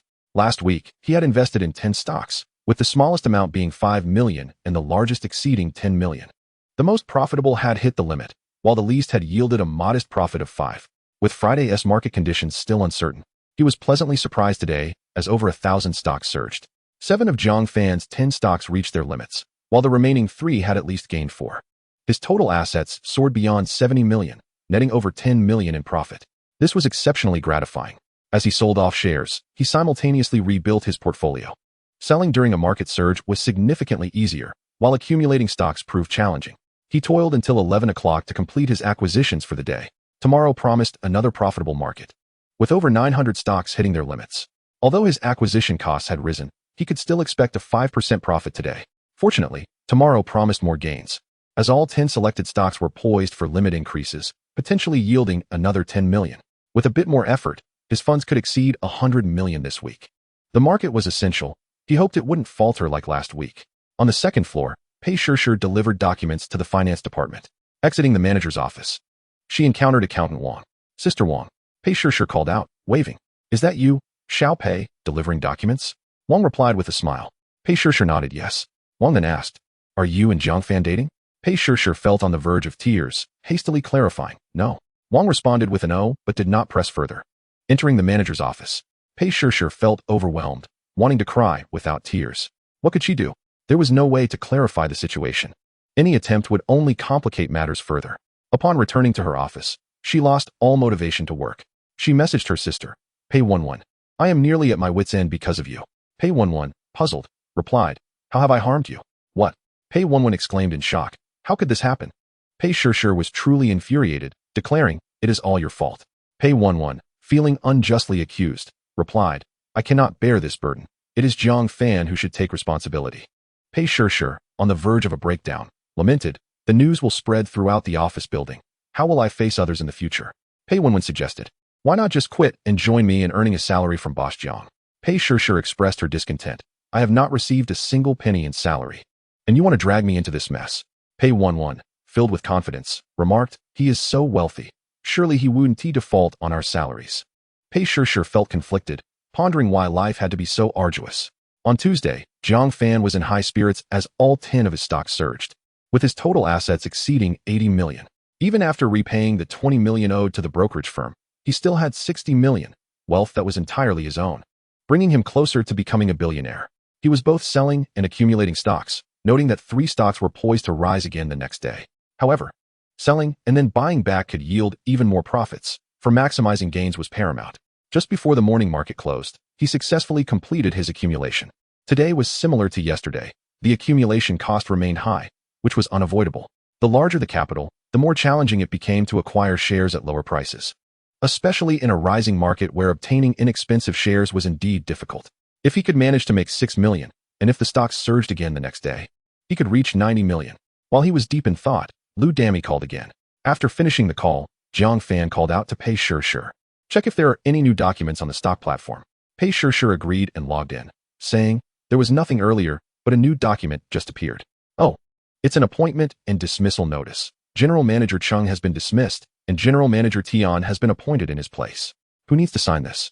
Zhang Fan replied, "No need for signatures. Just post it on the intranet and print out a copy for each company leader." Pei Shishir responded with a simple acknowledgement, efficiently handling the task. Zhang Fan pondered the implications of old Tian's promotion, which naturally raised suspicions about old Cheng's downfall, as old Tian was undoubtedly the biggest beneficiary. However, it was not his concern. He was on his way out, and who took the helm was of no consequence to him. On Wednesday, the market cooled, with only 198 stocks hitting their upper limits. However, this was a significant improvement compared to last week when only 20 to 30 stocks had achieved the same. Zhang Fan successfully liquidated his holdings, earning over 12 million, with his assets now surpassing 90 million, thus achieving his goal. He continued to accumulate shares and discovered a few speculative stocks. Although 2 stocks that were temporarily halted were expected to rise significantly, they ultimately did not reach their upper limits. Yet one managed to increase by 7%, with an anticipated 5% rise the following day. He decisively placed orders at the bottom, seizing one stock that had been suspended for quite some time. The other stock rebounded after hitting its low, but due to the high accumulation cost, he only earned $7 million.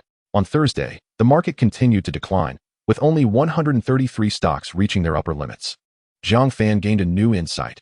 Purchasing stocks at their upper limits the following day was the key to success. It was much easier to sell stocks that had reached their upper limits, and the actual increase from the previous day was of little importance.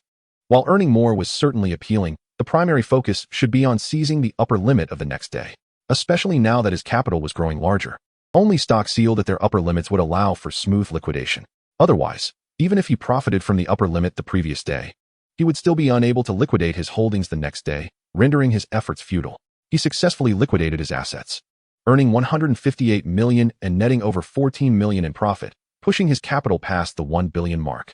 He continued accumulating shares, anticipating another significant market movement the next day, with over 500 stocks hitting their upper limits, promising substantial gains. In the afternoon, the new leadership held an office meeting. After the meeting concluded, Zhang Fan was summoned by Lu Dami, who tasked him with compiling the meeting minutes. Zhang Fan returned with a notebook, glancing through the notes, bewildered. The meeting had discussed candidates for the new general manager's office, but old Li's whereabouts were unknown, and there was uncertainty regarding the issues at hand and how they would be resolved. Regardless, the director would be replaced, yet the choice of candidate left him perplexed. They had surprisingly decided to promote old Lu from the Human Resources Department to the office director. This was utterly nonsensical. Zhang Fan could not contain himself and rushed to inquire, "Lu Go, why would they bring old Lu to be the director?" Lu Dami responded, "That is a decision made by the leadership. How would I know?" Zhang Fan retorted, "Old Lu has sufficient qualifications. Why not promote him? Bringing in an outsider is just absurd." Lu Dami chuckled, "You think it's easy to be the top dog?" Zhang Fan also chuckled, finding the joke unamusing. Back on the first floor, he continued to ponder how old Lu would undermine him. Old Lu was cunning, lacking the integrity of old Li. Previously, old Lu had been quite displeased with him, but those matters were beyond his control since he was not his subordinate. Now, with old Lu coming to the office, it was likely he would make things difficult for him. After finishing the meeting minutes, he first sent them to Lu Dami for review. He then issued the appointment and dismissal document. Old Li had been dismissed, and old Lu was appointed as the office director. Another deputy from a production unit was transferred to the Human Resources Department. Back and forth, yet Lu Dami had no say in the matter. After diligently serving for 7 or 8 years, he remained merely a head secretary. Once these tasks were completed, he called out to Pei Shishir, "Xiao Pei, have you thought it over? Will you come with me?" Pei Shishir replied, "I haven't decided yet." Zhang Fan asked, "After all this time, how long do you intend to think?" Pei Shishir responded, "I want to wait another month and see." Zhang Fan was speechless. "Take your time.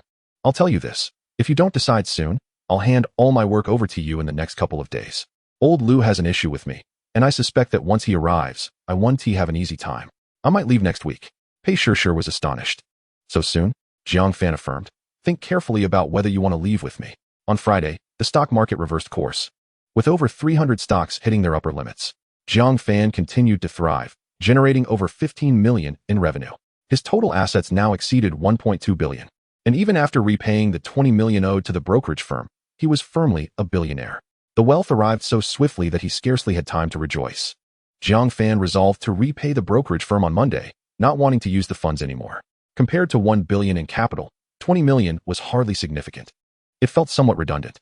After repaying, he planned to secure another $1 billion, seizing the opportunity while the market was favorable. On Saturday, while enjoying breakfast purchased by Pei Shishir, Zhang Fan felt a twinge of curiosity. It was strange that she had not inquired about his plans the previous day. Once Pei Shishir finished cleaning, he asked, "Xiao Pei, are we going to Minjia Garden today?" Pei Shishir remained indecisive, hesitating for a long time before finally mustering her resolve. "Yes." Zhang Fan responded. "Then I suppose I shall treat you." Pei Shishir was annoyed, wondering why he would say such a thing. As the workday was nearing its end, Lu Dami called with a reminder, "Don't run around after work. The new leader wants to hold a meeting in the afternoon." Zhang Fan was taken aback. The appointments had been made on Thursday. There had been no news the previous day, and now suddenly there was a meeting on the weekend? Even if they needed to familiarize themselves with their subordinates, it shouldn't be scheduled for the weekend when everyone had their own matters to attend to. A meeting on the weekend? Have they lost their minds? He exclaimed. Lu Dami reprimanded. "What kind of talk is that? Show some respect." Zhang Fan replied, "To be honest, who has time on a weekend? Why not hold the meeting on Saturday morning when there was no other business, instead of waiting until the afternoon?" Lu Dami seemed exasperated. Can't you just hold your position for the last half-month? Jiang Fan countered. You know I'm leaving soon. Let us part on good terms without causing trouble. I have plans to meet with several startup teams this weekend. I truly don't have time for a meeting. If the new leader is displeased, I will leave next week. Lu Dami was at his wit's end. The new leader deserves some respect upon taking office. Why are you being so stubborn? Jiang Fan replied with a laugh. Regardless, I'm leaving after work, so think whatever you like. Lu Dami felt a pang of frustration, sensing that everything was going awry lately. With a new leader in place, he expected to face the fire, but now he had to deal with a troublemaker. The crux of the matter lies in the fact that this stubborn individual is on the verge of resigning and shows no apprehension towards the new leader. One can only imagine how displeased the new leader would be if Jiang Fan were to leave in the afternoon. Xiao Pei, are you planning to attend the meeting the new leader has scheduled for this afternoon? After hanging up the phone, Jiang Fan inquired of Pei Shishir. Pei Shishir felt a sense of frustration. Why hold a meeting on a weekend? Jiang Fan stretched lazily. Perhaps they have water in their brains. Are you going or not? Pei Shishir grimaced. How can I leave during a meeting? If you're not going, then forget it. Jiang Fan replied. I'll leave after work. You can handle it yourself. Having overheard the earlier conversation with Secretary Lu, Pei Shishir felt even more despondent. Jiang was about to resign, seemingly indifferent to the new leader, and could leave at will, while she was still uncertain about whether to switch jobs. So how could she dare to offend the leader? It was truly a dilemma. Chapter 37. Disorganization and Indiscipline. Jiang Fan kept his word and left work promptly. Holding a meeting on a weekend might be justifiable if there were pressing matters to discuss. However, convening for trivial matters was truly nonsensical. Lally would never engage in such frivolous activities. Furthermore, he had not deceived Secretary Lu. He genuinely had appointments in the afternoon. Pei Shishir still dared not leave, as she had not yet decided whether to change jobs and could not afford to lose face with the leader. Jiang Fan did not wait for her and departed on his own. Instead of heading to Minjia Huayuan, he went directly to Zhangjiang's Chuanya Yuan to have lunch with a startup team. The conversation was promising, yet the team was rather small, comprising fewer than 10 individuals, which felt somewhat meager. Nonetheless, they were a solid team, boasting impressive academic backgrounds and respectable experience, each possessing 3 to 5 years in large corporations, making them potential candidates for acquisition in the future. After lunch, he hurried to meet another team. This group consisted of over 40 members, led by Chao Guang, who had transitioned from Baidu. They, too, recognized the potential of the short video market and had poached several key talents from Kuaishou to develop a short video sharing application featuring a novel, stylish theme, refreshing artistic filters, personalized watermarks, and unique intelligent voice modulation capabilities. While it looked promising, they still had not identified a clear direction. They had failed to meet last week, but managed to arrange a meeting this week. Clearly, they were reaching a breaking point. Otherwise, they would not have come. Jiang Fan presented 2 options, either a complete acquisition or a substantial investment for absolute control. Like Su Feng's team, they seemed to be contemplating their next steps, evidently eager to hold on a bit longer. By the time Jiang Fan arrived at Minjia Huayuan, it was already 5:30. Pei Wenwen was preparing dinner, and the young woman felt somewhat guilty, having completed only one of the tasks assigned by the boss. She was utterly perplexed by the negotiations with the startup company, with no progress or results to show for her efforts, making her monthly salary of 10,000 feel quite insecure. She could only showcase her worth in other areas. Upon entering, Jiang Fan discovered that Pei Shishir was also present. When did you arrive? Just got here. Jiang Fan asked. What was discussed in the meeting? Pei Shishir replied. They just told us to do our jobs well and asked us to share our work experiences. What a waste of time. Jiang Fan unreservedly criticized the meeting before asking. Did they mention me? Yes, they did. Pei Shishir stated. They said you were disorganized and undisciplined. Jiang Fan chuckled. I'll resign on Monday. Pei Shishir continued to feel conflicted, realizing she would be left alone if everyone departed. The thought was daunting. After dinner, the 2 sisters preferred to stay indoors and play on their phones, but Jiang Fan insisted they join him for a stroll in Century Park. Living in a bustling metropolis like Magic City for too long makes one yearn for the tranquility of a park. The splendor of steel and concrete cannot suppress the human desire to connect with nature. Only by wandering in the park can one experience a touch of the natural world.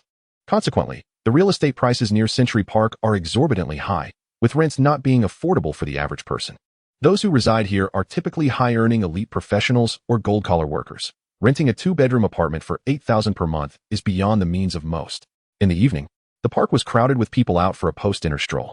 For most ordinary individuals, Magic City is a place suited for striving, not for living, due to the high cost of living. Yet, if one has sufficient funds, this city can be quite welcoming, offering an exceptional living experience. Not to mention, The array of beautiful women strolling in the park is truly captivating, something one rarely encounters in smaller towns. An evening walk after dinner, coupled with the chance to admire the lovely ladies in the park, is indeed a delightful indulgence. As the sisters walked, they played on their phones. Suddenly, Pei Wenwen exclaimed with indignation, "Nowadays, men are becoming increasingly shameless, openly expressing their desire to be kept by wealthy women. What kind of people are they?" Pei Shishir concurred, "Exactly," Zhang Fan remarked. "Isn't it a common phenomenon for young men to pursue older women and for young women to be enamored with older men?" Pei Wenwen contemplated this and was quite surprised. "Your observation is quite astute," Zhang Fan replied. "You two are just easily astonished." The sisters exchanged knowing glances, aware of his pretentiousness. The lake in the park was vast, with numerous boats, rowboats, electric boats, pedal boats, and more. Zhang Fan rented a double pedal boat, assigning Pei Shishir and her sister the task of pedaling while he settled at the front, eagerly admiring the beautiful women on other boats and comparing them with Pei Shishir and her sister, appreciating each one's unique charm. While pedaling, Pei Wenwen asked, "Jiang Go, are your eyes dazzled?" Pei Wenwen added, "Two stunning beauties are sitting behind you. Isn't that enough for you to see? No man is worth anything." The sisters rolled their eyes in exasperation. On Sunday morning, Zhang Fan met with two individuals, one in human resources and the other in finance. With no plans for the afternoon, he invited Pei Shishir and her sister to accompany him to view some properties. The real estate prices in Magic City are ever increasing, with prices changing daily. The properties near Century Park are not cheap. Earlier this year, Minjia Huayuan was priced at over 50,000 per square meter, and now it has risen to over 60,000. A single apartment goes for several million, leaving one feeling quite hopeless. Pei Wenwen, curious, asked, "Jiang Go, you don't have the qualifications to purchase a house, do you?" Zhang Fan replied nonchalantly, "Is it not permissible to look if I'm not buying?" Pei Wenwen was at a loss for words. "What is the point of looking if you're not buying? It's a waste of time." Pei Shishir said, "You could transfer your household registration here, or if you get married, you could buy a house." Zhang Fan pondered. Marriage could be a solution. I've heard there are services that facilitate such arrangements for a fee, where one can find a woman for a marriage of convenience, buy the house, and then get a divorce. The sisters widened their eyes, as if they had heard something unbelievable. Pei Wenwen exclaimed, "Is there really such a trick?" Zhang Fan laughed. "Where there is demand, there is a market. Nothing strange about it." Pei Shishir remarked, "But marrying just to buy a house would be like a second marriage." Zhang Fan stroked his chin thoughtfully. "That is indeed a concern. It could complicate finding a wife." The sisters were speechless, feeling as though they were losing their minds. Zhang Fan glanced around and said, "How about you two help me out? Let us get a marriage license, buy the house, and then divorce." What a beautiful thought. The sisters were incensed, exhaling in unison. How utterly shameless. Zhang Fan chuckled awkwardly. Is it really that difficult to ask for help? After exploring numerous properties, many good ones were available, but purchasing was still off the table. He continued to reside in a rental. Despite possessing wealth in the millions, he was unable to buy a house, which was indeed frustrating. Finally, he tasked Pei Wenwen with finding a villa to rent nearby, disregarding the price, specifying he wanted a standalone unit with a garden, preferably not too old, ideally built within the last 2 or 3 years, and to send him photos of any suitable options. Pei Wenwen was taken aback. "But you just rented this place a month ago. Don't ask. Just do as I say." Zhang Fan didn't want to explain and felt compelled to avoid elaborating. "During the previous rental of a house, I had over $1 million in hand, yet I had not yet reaped rewards from the stock market, so I dared not rent a villa. Now, however, I earn tens of millions daily, rendering the villa's rent trivial, and naturally, I wish to reside in a more splendid abode." The two sisters exchanged glances, speechless, increasingly mystified, truly embodying the essence of opulence. On Monday, Pei Shishir disembarked from the vehicle at the factory entrance and decided against further travel, wishing to remain unseen. After savoring the small steamed buns she purchased, Zhang Fan began to compose his resignation letter. The most classic phrase read, "The world is vast, and I yearn to explore it." After a brief search, he discovered that it had already been published in April, leaving him with only regret, as he could not replicate it. After pondering for a while, he took a piece of stationery and penned a handwritten note. To the leader, "I am resigning. Reasons as follows. 1. Poetry and dreams lie in the distance. 2. I wish to change my perspective and enjoy the scenery. 3. I have achieved financial freedom." With a respectful closing and a signature, the note was succinct, totaling no more than 50 words. Upon reviewing it, he felt quite satisfied, admiring the beauty of his handwriting. Zhang Fan donned the cap of his pen and shook the paper. "Xiao Pei, come and assess my resignation letter." Pei Shishir was taken aback. "Are you truly resigning today?" Approaching him, she took the stationery and burst into laughter. Zhou, you possess quite the talent. Do I? Zhang Fan replied, basking in pride. What do you think? Is it decent? Pei Shishir coyly remarked. Why didn't you write the world is vast, and I yearn to explore it? Zhang Fan responded. Consuming others' leftovers is unappealing. Originality is paramount. Pei Shishir cautioned. The leader may not approve. Zhang Fan dismissed her concern. Whether he approves or not is of little consequence. My presence here today is driven by principles of work. Otherwise, I would have simply resigned without any formalities, merely 2 months' salary. Pei Shishir was momentarily speechless before conceding. You are indeed wealthy. Zhang Fan turned to her, inquiring, Xiao Pei, do you think Zhanggu is handsome? Pei Shishir stifled her laughter, almost bursting. Well, yes, all right. Zhang Fan, dissatisfied, retorted, what does all right mean?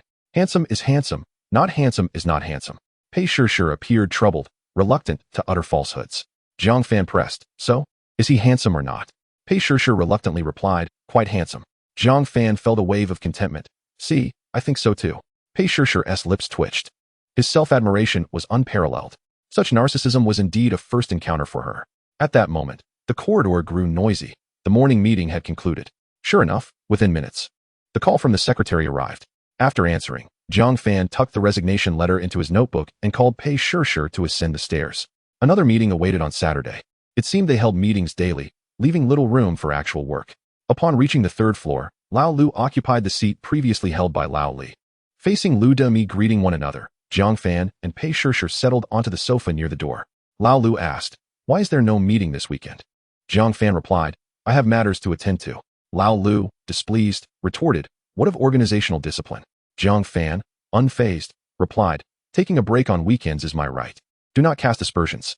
Lu Demi's expression twitched, and he hastily gestured for silence. Zhang Fan remained calm and composed. Lao Lu's demeanor soured. Yet he refrained from further comment. Pei Shishir felt quite anxious. Experiencing the palpable tension for the first time, her nerves frayed. The silence between the two provided her with a momentary sigh of relief. Stealing a glance at Zhang Fan, she marveled at his audacity to confront authority. After a brief wait, Captain Lao Han of the vehicle team and Captain Lao Zheng of the security team arrived, breathless from running. They had received sudden notice of the meeting. The two teams, not located in the office building, hastened their pace. The brief meeting lasted about 10 minutes, merely conveying some content from the morning assembly before concluding. Lao Lu refrained from provoking Zhang Fan, likely recognizing the trouble of dealing with someone on the verge of resignation. Lao Han and Lao Zheng departed first. Zhang Fan, not in a rush, retrieved the handwritten resignation letter from his notebook and placed it on Lao Lu's desk. Please approve. Leader. Lao Lu glanced at it. Come back next month. Zhang Fan said nothing, simply took the resignation letter and exited. Upon reaching the 2nd floor, Pei Shishir expressed her apprehension. Zhanggu, you are incredibly bold, daring to confront the director. Zhang Fan replied, the director is human. What is there to fear? If he seeks to make life difficult for me, he has only himself to blame. Pei Shishir countered, but he is, after all, a leader. Zhang Fan laughed. What of leadership? I regard him as a leader, and he remains one. Should I not? He is but a nobody. Outside this factory, he is no different from the passers-by on the street, who recognizes him as a leader. As it was Pei Shishir's first job, she had yet to fully grasp certain concepts, and the limited time had left her lacking confidence. She simply felt that confronting a leader was an audacious move. After waiting in the office for a while, the stock market opened. Today was rather disheartening. Last Friday, when establishing positions, the market today was unforeseen, resulting in 5 stocks plummeting, erasing the profits from Friday. 2 stocks opened high but soon began to decline, yielding a mere 7 profit. With only 3 stocks hitting the ceiling, 5 million in profits had turned into a solitary gain. After considerable effort, he managed to liquidate the 5 declining stocks. First, he repaid the 20 million owed to the brokerage firm before establishing new positions. Though today's market was not as favorable as Friday, it was stronger than the previous Wednesday and Thursday, with over 300 stocks hitting the ceiling, and tomorrow promised another 300. The profit potential appeared promising, with several stocks poised to rise in the morning session. After a diligent hour, he completed the establishment of positions. Once again, 10 stocks were selected, with the potential to gain up to 8 on the most promising and no less than 5 on others. Tomorrow, if 10 stocks hit the ceiling, he could earn enough for another property. Unfortunately, even with wealth, purchasing was hindered by absurd restrictions. Once business was concluded, Zhang Fan called Lu Demi. Lu Gu, I have resigned and will leave this afternoon. Lu Demi was astonished. Wait, I will come down to speak with you. Zhang Fan, feeling helpless, wondered what more there was to discuss. Chapter 38, A Makeshift Crew. Lu Demi descended swiftly, arriving within a minute of the call. Have you thought it through? Will you forfeit your salary? Ludemy did not attempt to persuade him, knowing it would be futile, as they had nearly clashed moments before. He understood the gravity of the situation. However, it was unprecedented for someone to resign without following the proper channels, even if he could leave. It was advisable to do so correctly. Zhang Fan replied indifferently, I want he need it. It's just a few thousand. He continued, several times they tried to assign me work, but I ignored it. What more could they possibly need? Ludemy cursed under his breath. Holding back further remarks, let us have dinner together before you leave. Zhang Fan nodded, acknowledging that while future social interactions might be limited, a farewell meal was still in order. Ludemy then inquired of Pei Shishir, what about you? When do you plan to leave? Pei Shishir hesitated. I haven't thought it through yet. Ludemy was puzzled. Why are you still here if Zhang Fan has left? Pei Shishir, flustered, replied with a blush. I have no relation to him. Lugu, please do not misunderstand. Zhang Fan chuckled. Ludemy also appeared bewildered. You two aren't dating? Pei Shishir nearly fainted. No. Zhang Fan thought to himself that this was quite an outdated perspective. The post-80s generation was clearly lagging behind the times. Ludemy sighed, exchanged a few words, and then departed. Pei Shishir sniffled, feeling genuinely wronged and on the verge of tears. Zhang Fan, however, paid her no mind, continuing to guide her through the handover of her duties. As they conversed while completing the paperwork, Jiang Gu inquired, when do you plan to change jobs? Pei Shishir hesitated, responding, why do you always encourage me to switch jobs?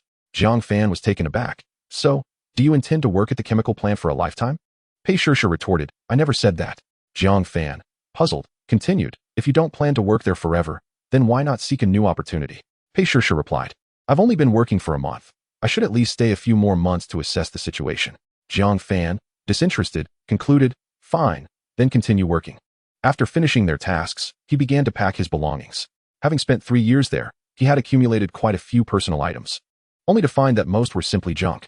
Even the old phone he had replaced last month was deemed unnecessary. Initially, he thought to gift it to Pei Shishir, but reconsidered, feeling it might be unfair. He decided to save the new ones for her instead. After a considerable effort, he was drenched in sweat. Despite the volume of items, he realized they were largely worthless and better left behind. That evening, Ludemy summoned Lao Han and Lao Zheng, along with Pei Shishir, to bid farewell to Zhang Fan. He had initially planned to leave right after dinner, but ended up half intoxicated.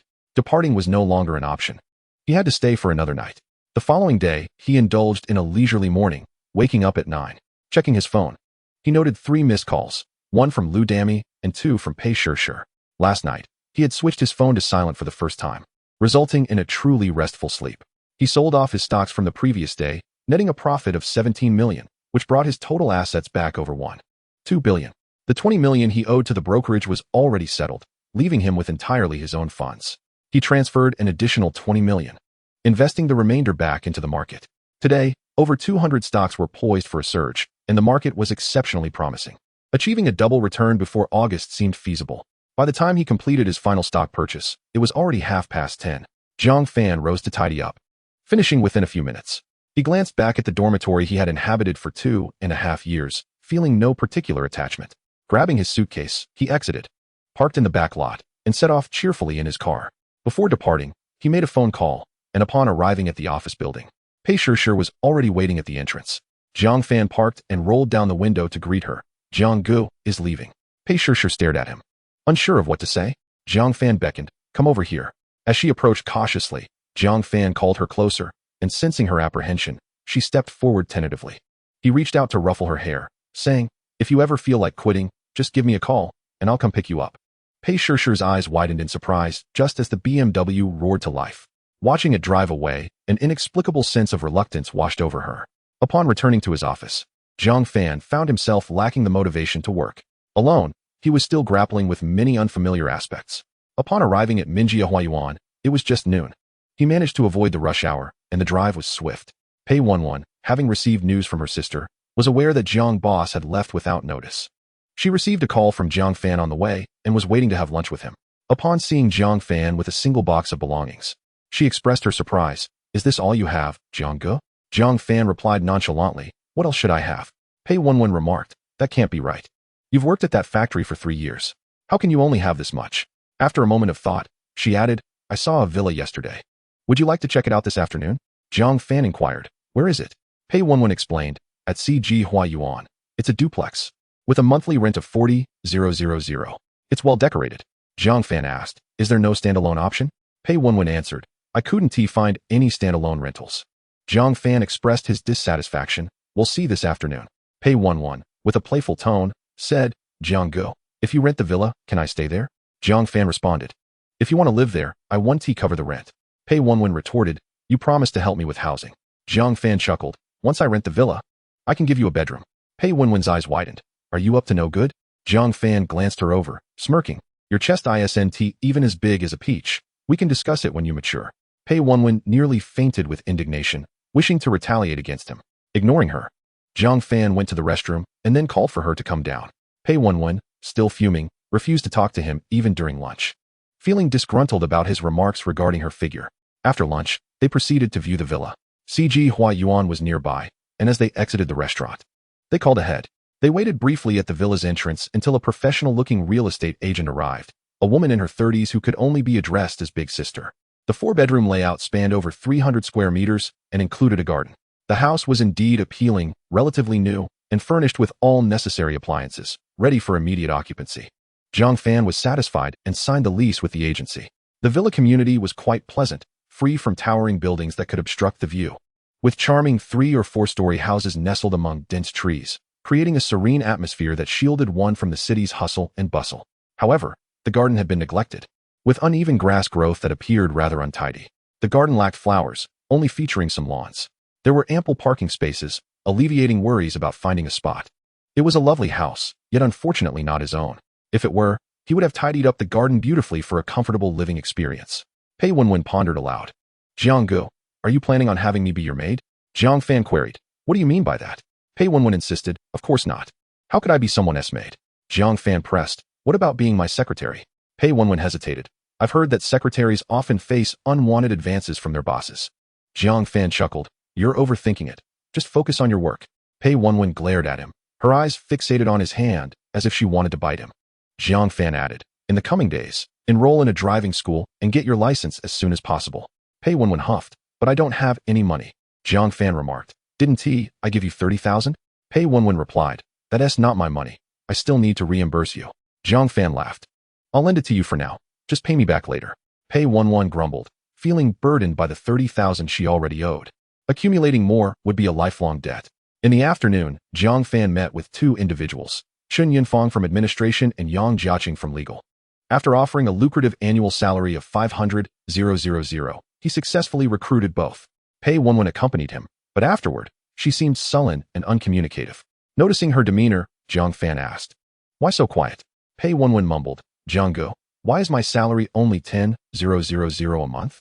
Jiang Fan inquired, what do you think would be a fair salary for you? Pei Wenwen felt her confidence wavering, realizing her skill set was lacking. Even earning 10,000 seemed daunting. Internally, she resolved to work hard and prove herself capable, ensuring Jiang Fan would raise her salary once she demonstrated her abilities. That evening, Pei Wenwen was on edge, but fortunately, the night passed without incident. On Wednesday, Jiang Fan assigned Pei Wenwen the task of organizing the house, while he went to the Jinxing building across from the park, where he rented a 3-story office space, 500 square meters on the first floor, at 5 yuan per square meter, totaling 8 million annually. While signing the contract, he received a call from Chao Guang. After completing the paperwork, Qin Yunfang and Yang Jiaqing also arrived. Jiang Fan delegated the remaining tasks to them and went to meet Chao Guang, once again at the CAF. Chao Guang presented a request. My team and I are open to acquisition, but I have a small condition. Jiang Fan replied, what is it? Chao Guangdao expressed his desire to limit the time frame to 1 year. If your direction proves to be correct, I shall have no objections. However, if it is found to be erroneous, I will take my leave. You are to provide me with 5 million yuan in startup capital. Jiang Fan replied affirmatively, stating that the prerequisite is that your technical capabilities must meet the required standards. Chao Guangdao reassured him that this would not pose a problem, as you may set the product specifications, and should we fail to meet the agreement, it shall be rendered void. Your confidence instills me with reassurance. Jiang Fan smiled and said, name your price. Chao Guangdao responded, I require 10 million yuan. Jiang Fan remained composed, scrutinizing him intently. Chao Guangdao felt an inexplicable anxiety. Having already spent 8 million, asking for 10 million seemed excessive. However, to maintain the team's stability, funds were necessary, and insufficient capital could hinder operations. Jiang Fan, after only a few seconds of contemplation, nodded in agreement without any negotiation. Chao Guangdao exhaled in relief, a smile breaking across his face. Thank you, boss. Your generosity exceeds my expectations. Jiang Fan remarked. I hope you and your team are worth this investment. Chao Guangdao assured him, I will not disappoint you. Jiang Fan nodded before calling Yang Jiechen, instructing him to come immediately. He then informed Chao Guangdao that legal affairs would come to handle the specifics of the legal matters shortly. I have rented 3 floors in the Jinxing building. Once we finalize the subsequent arrangements, we will relocate there and temporarily conduct our work from that location. Chao Guangdao felt invigorated and increasingly confident. Although this boss lacks technical expertise, he is undoubtedly a person of substantial capability. The Jinxing building is a Grade A office building, offering excellent working conditions and proximity to Century Park, providing a superior environment compared to the makeshift offices in the startup park. Renting 3 floors exemplifies significant financial capability. The willingness to invest money is reassuring. Jiang Fan continued, I must inform you of another matter. I will be acquiring 3 startup companies to concurrently undertake this project. And you are one of the teams. The team that achieves the designated objectives will become the chief technology officer in the future. Chao Guangdao was taken aback, feeling somewhat uncomfortable. Nonetheless, he refrained from questioning his boss's authority. After nearly an hour, Yang Jiechen arrived in haste. Jiang Fan had already ordered the meal, and they dined while discussing matters. After lunch, Pei Wanwen was tidying up the villa and had not come over yet. In the afternoon, Jiang Fan successfully secured Wu Yanmei and Qi Liang, and in the evening, he gathered the newly assembled team for dinner, bringing Pei Wanwen along, and introduced her to his subordinates. This is my secretary, Pei Wanwen, who will temporarily assist me with personal matters. The team members remained composed, displaying no signs of surprise or astonishment. They were all elites, adept at managing their expressions. Chao Guangdao inquired, Boss, what are the requirements for our product? Jiang Fan replied, First, handle the trivial matters and organize the team. Then we shall discuss further. Chao Guangdao ceased his questioning and observed quietly. The others mirrored his behavior, watching each other intently, as they were all unfamiliar with one another. The most scrutinized individuals were Jiang Fan, the new boss, and his secretary, Pei Wanwen. Pei Wanwen was also observing the others, yet she felt immense pressure as these individuals were either directors or team leaders. Unbeknownst to her, she noticed Jiang Boss seemed increasingly formidable, leaving her feeling uncertain in her role as his secretary. Simultaneously, she felt a twinge of envy. They all earned annual salaries, while she was still on a monthly salary. Chapter 39, The First Meeting. Before long, Friday arrived. Chao Guangdao and his team moved to the Jinxing building, preparing to embark on their new venture. Pei Wanwen finished organizing the villa, and Jiang Fan planned to visit shortly. The stock market had performed reasonably well this week. Over 300 stocks hit the daily limit yesterday, but today saw a slight decline, with only a little over 100 stocks reaching the limit. Fortunately, the impact was not significant, and he profited enough to acquire 2 properties.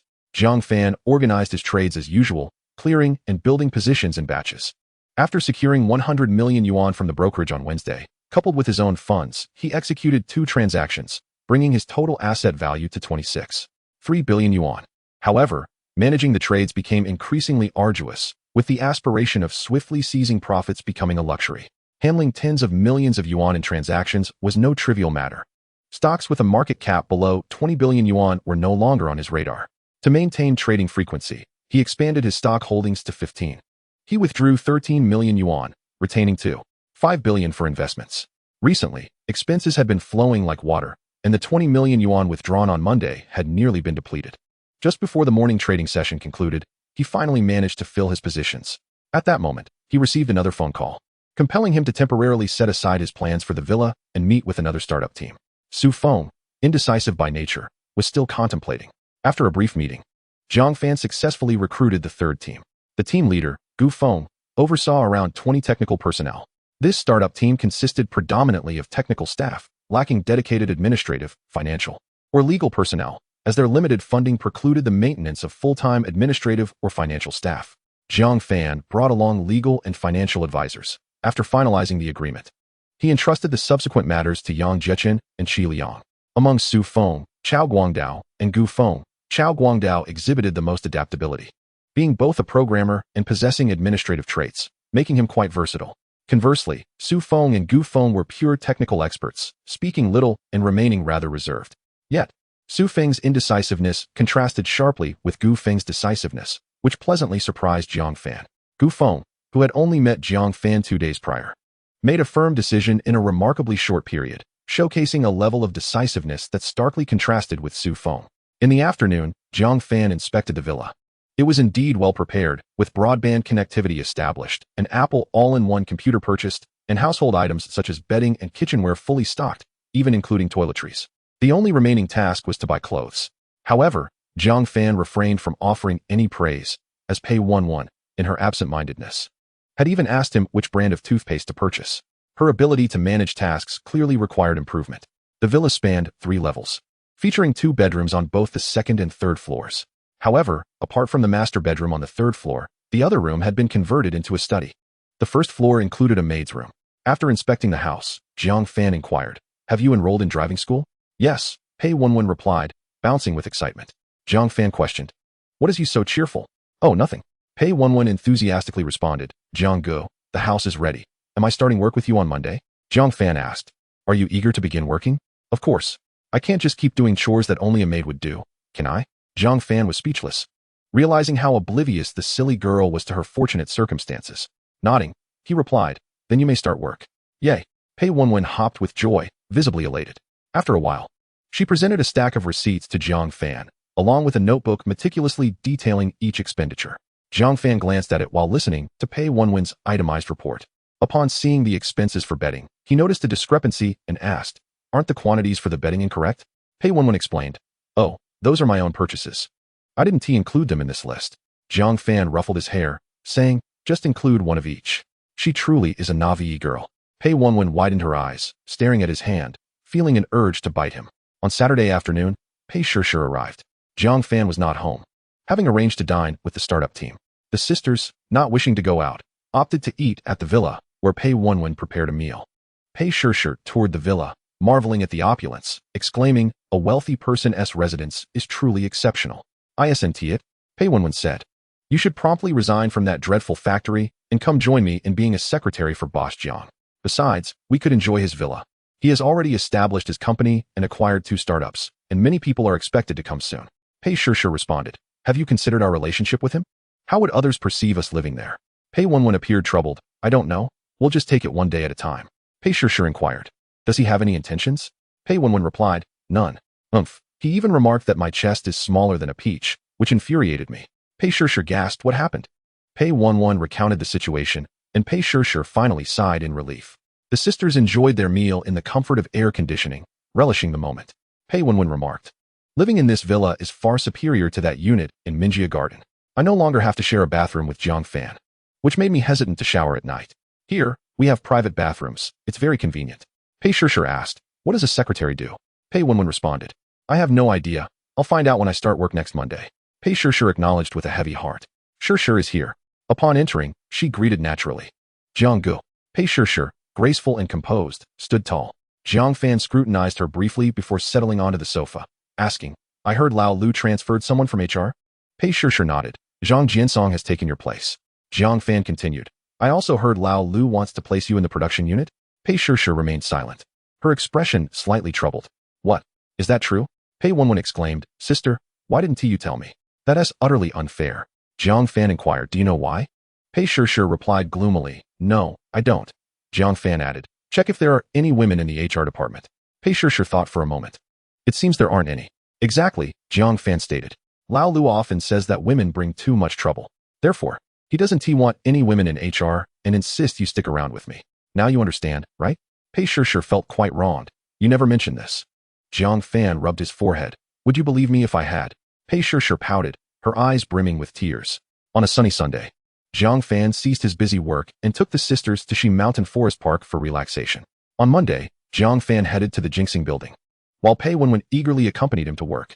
The sign for Douyin Technology Company was already displayed, and the trademark was in the registration process. It remained uncertain if the original Douyin would adopt a new name. The company was set to go public in September next year, leaving them a year to prepare. Upon arrival at the company, Jiang Fan convened a meeting with the management staff. Pei Wenwen entered the secretary's room, familiarizing herself with her new domain, which was filled with modernity, incomparable to the old office at the chemical factory. She felt that this was indeed a proper workplace, unlike the chemical factory. The secretary room had a small door leading to Boss Zhang's office. After peeking inside, she noticed that the office was spacious, at least 70 to 80 square meters, complete with a bathroom and a small door leading to a lounge. It was quite luxurious, costing 8 million in rent annually. She wondered what Boss Jiang was up to. Was short video truly that profitable? Pei Wenwen found it incomprehensible, surrounded by an air of mystery. The secretary room contained 2 desks, and it was evident that one was meant for her sister. Observing the management team entering the inner office, Pei Wenwen felt a stark contrast in stature. However, she noticed that the way they looked at her seemed somewhat peculiar. In the chairman's office, 4 high-paid executives and 2 heads of technical teams had gathered. The office featured a meeting area where the 6 of them sat in a circle on the sofa. Jiang Fan distributed printed papers to each, saying, "Let us hold a brief meeting. This should be our first gathering. First, let us discuss our goals. I believe short video represents another wave in the internet industry, destined to produce giant corporations. Seizing this opportunity, I trust that each of you will become billionaires in the future. I've compiled some thoughts for your review." The group remained silent, attentively examining the contents of the paper. An individual unfamiliar with technology was making assertions about the internet industry and its emerging trends, which piqued their curiosity. The paper was succinct, comprising only 2 pages, detailing some features and content of Douyin, along with insights gathered from the industry years after analyzing Douyin's success. He outlined a general trajectory and clarified the objectives. Music emerged as an excellent entry point. Jiang Fan brewed a cup of tea, stating, "Music inherently possesses strong expressive qualities, and short videos serve as a medium rich in popular culture. Therefore, I believe that music-themed short videos align well with the expressive needs of young people, making it a fitting entry point. By positioning music short videos at the forefront, our target audience becomes clear, the youth." No one spoke, yet there was a hint of surprise among them. The boss might not be a technical expert or an internet professional, but his insights demonstrated a level of understanding. Jiang Fan continued, "Of course, having a suitable entry point and clear positioning is merely the foundation for success and does not guarantee it. Now let us discuss the core, artificial intelligence. A concept familiar to all." The 2 heads of technical teams nodded, and the remaining 4 did as well, despite not being from technical backgrounds. They were aware of artificial intelligence. Jiang Fan asked, "What about the algorithms behind Tushio?" Chao Guang replied, "Tushio employs algorithms to analyze user habits for data mining, allowing for precise personalized content delivery and high-precision matching of information distribution with audience interests. It's quite impressive." Gu Feng nodded in agreement. As a technical professional, he certainly understood Tushio's algorithms. Jiang Fan stated, "This represents the trend in future industry development and is a key to Tushio's breakthrough. Our products must also establish an algorithmic framework, which is crucial for success driven by artificial intelligence in the internet sector and vital for our emergence in the short video industry. Therefore, from the outset, we must focus on this core to develop our products." Chao Guang set the paper down, saying, "Based on your outlined goals, we currently lack sufficient manpower." Gu Feng added, "Moreover, we do not have an outstanding algorithm architect." Jiang Fan firmly responded, "If we are short on personnel, we'll hire more. If we lack talent, we'll scout for it. I will not hesitate to recruit from Shanghai, Beijing, or even Silicon Valley. As long as they possess true skill, salary is not an issue, and we can negotiate any terms. What kind of talent do you need? Present your requirements, and Wu Yanmei will handle the recruitment. Is that clear?" The last question was directed toward Wu Yanmei. "No problem," she replied. As a seasoned HR professional in the internet industry, she held a wealth of high-level talent resources at her disposal. If the boss was willing to invest, she could procure as many talents as needed. Jiang Fan inquired of Chao Guang and Gu Feng regarding the timeline for product delivery.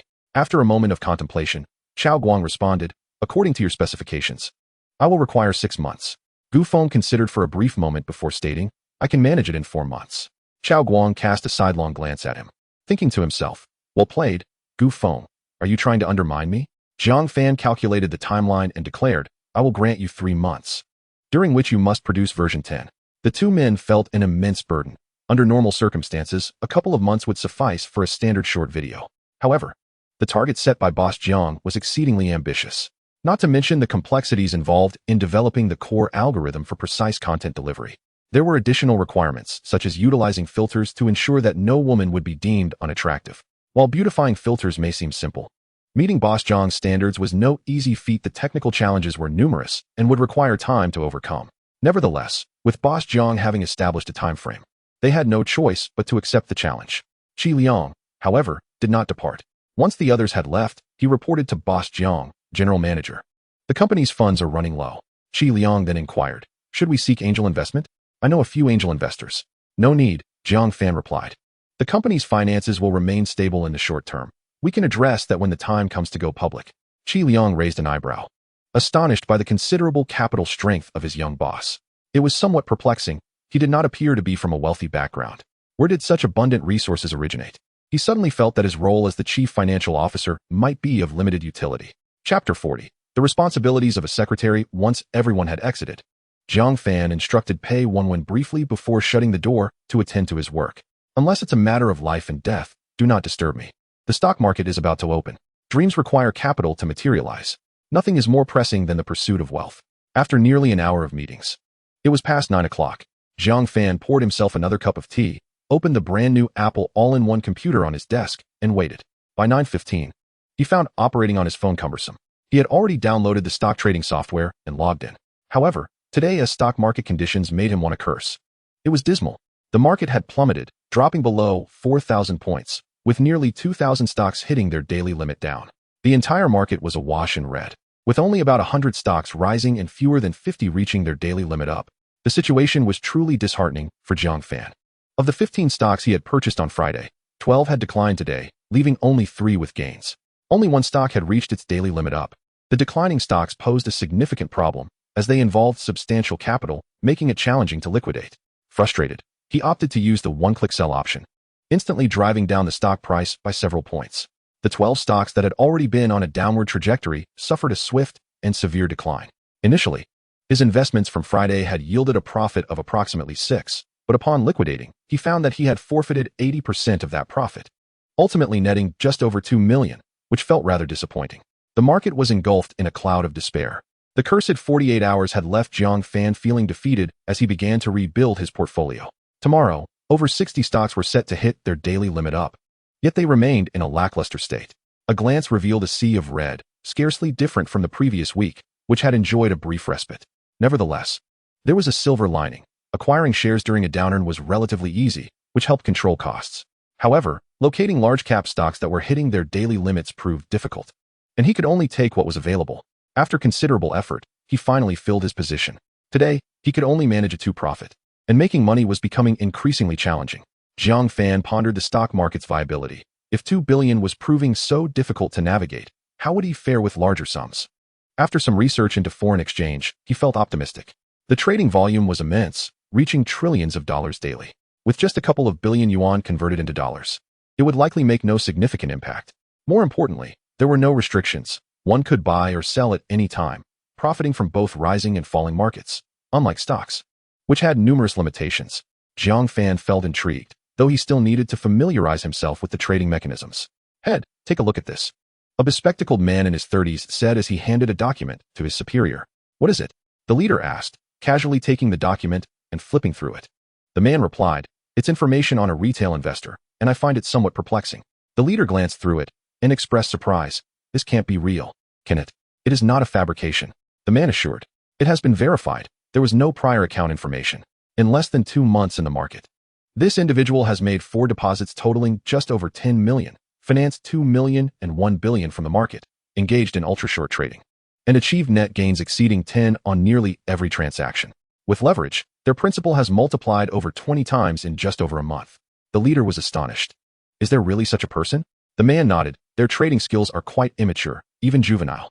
Yet they manage to consistently identify stocks that hit daily limits with an accuracy rate of 100. It is truly hard to believe." The leader continued to peruse the document, which contained Zhang Fan's detailed information, including his family background, educational history, work experience, and trading records, and was taken aback. "So, they have no connections?" The man nodded. "Indeed, no connections. The parents are ordinary workers, having spent 3 years at a chemical factory in Baoshan earning just over 3,000 yuan a month. Starting in early June, they hit a lucky streak, winning millions in the lottery, and then entered the stock market. They recently resigned to start their own company." The leader pondered for a moment before setting down the document. "There are no irregularities in their operations. Let us not alert them just yet. We should keep a close watch." The man acknowledged and left without further discussion. The leader contemplated for a moment, then picked up the document again, engrossed in its contents. The more he read, the more astonished he became at the existence of such an individual. On the way to Mingbo Chemical Factory, Zhang Fan drove, refraining from any distractions. Pei Wenwen, seated in the passenger seat, chattered incessantly. "Brother Zhang, what exactly does a secretary do?"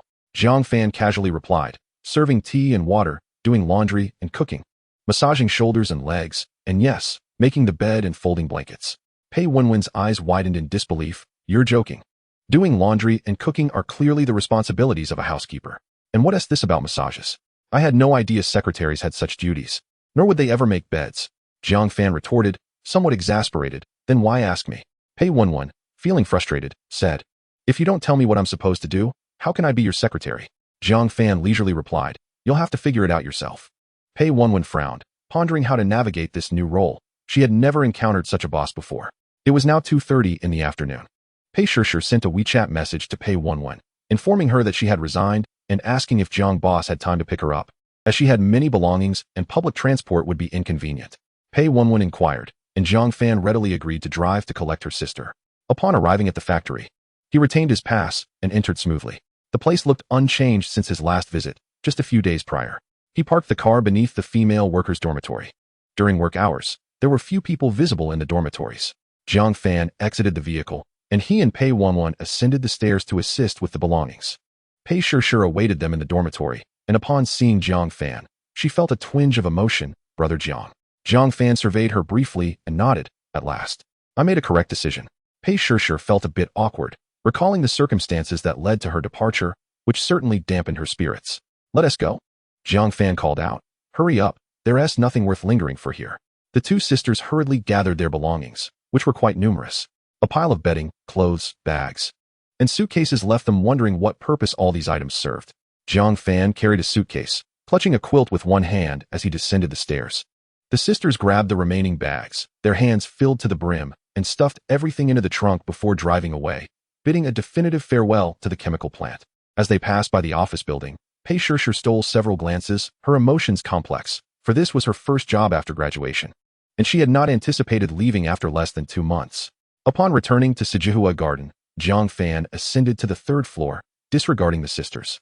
Pei Shishir and Pei Wenwen deliberated for quite some time, deciding to move to the nanny's room on the 1st floor, not out of noble intentions, but because Pei Shishir wished to maintain some distance from Jiang Fan, who resided on the 3rd floor. By choosing the 1st floor, they would be separated by a level, providing a sense of security. Living together would also help prevent any unforeseen incidents. After half an hour of effort, they finally organized their new abode. The nanny's room was quite decent, spacious at over 20 square meters, comfortably accommodating 2 people without feeling cramped. It was equipped with air conditioning, a wardrobe, and even a private bathroom, making showering convenient without the need to venture to the guest restroom.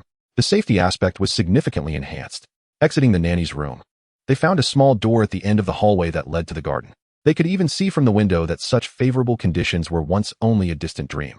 Once everything was in order, the sisters ventured to the 3rd floor to visit their boss, Jiang. They first peeked into the excessively large master bedroom, but found it empty.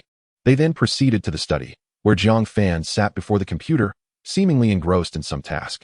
Upon hearing their footsteps, he glanced up and inquired, all packed? All right. The sisters moved closer, stealing glances at the computer screen. Pei Wenwen asked, Jiang Gu, what are you doing? Jiang Fan, somewhat speechless, replied, can't you see for yourself?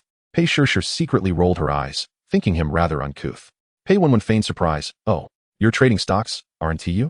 Why are you working from home? Pei Wenwen inquired, her curiosity piqued. Pei Shishir shared her intrigue. She had no desire to visit Jiang Fan's company as it might lead to misunderstandings. Jiang Fan explained, I'm buying and selling stocks. Pei Wenwen, taken aback, exclaimed, I can't do that. Pei Shishir remained silent, her expression mirroring the same sentiment. Such foolishness, Jiang Fan habitually retorted.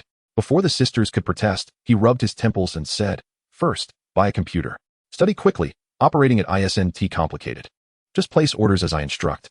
Pei Wenwen acknowledged with an O and glanced at the computer screen, which displayed a myriad of colorful lines. It appeared quite complex, and her confidence began to wane. Pei Shishir felt similarly unconfident, having never encountered stocks before. However, acquiring a computer was manageable. Pei Wenwen had previously purchased one for Jiang Fan, leaving behind the business card of the store. After dinner, the computer along with 2 desks were delivered. Arranged in the study, Jiang Fan's large desk was positioned in front of the window, while the sisters' desks were aligned against the wall on the right side. By the time they finished moving things around, it was past 8. The 2 delivery men set up the internet connection before departing. Come. Let us start with your first lesson, Jiang Fan said enthusiastically, eager to impart the fundamentals of stock investment to his novice students. As capital grew, the pressure of trading alone became immense. Having 2 assistants would make the endeavor considerably easier. It was unwise to flaunt their activities in the company. Managing trades from home was a far better alternative. First, download the Tycoonaudiobooks trading software. Yes, that one. The sisters settled in front of the computer while Zhou Fan stood behind them, guiding their efforts. This is quite simple. The principle is to buy low and sell high for profit. Currently, domestic stocks are traded on the Modu and Shenzhen stock exchanges, colloquially referred to as stocks. Pei Wenwen interjected, Jianggu, why are they called stocks? Why so many questions? Zhou Fan tapped his temple. Just know that stocks refer to domestic shares. You don't need to inquire further. Pei Wenwen covered her head, indignantly saying, why are you tapping my head?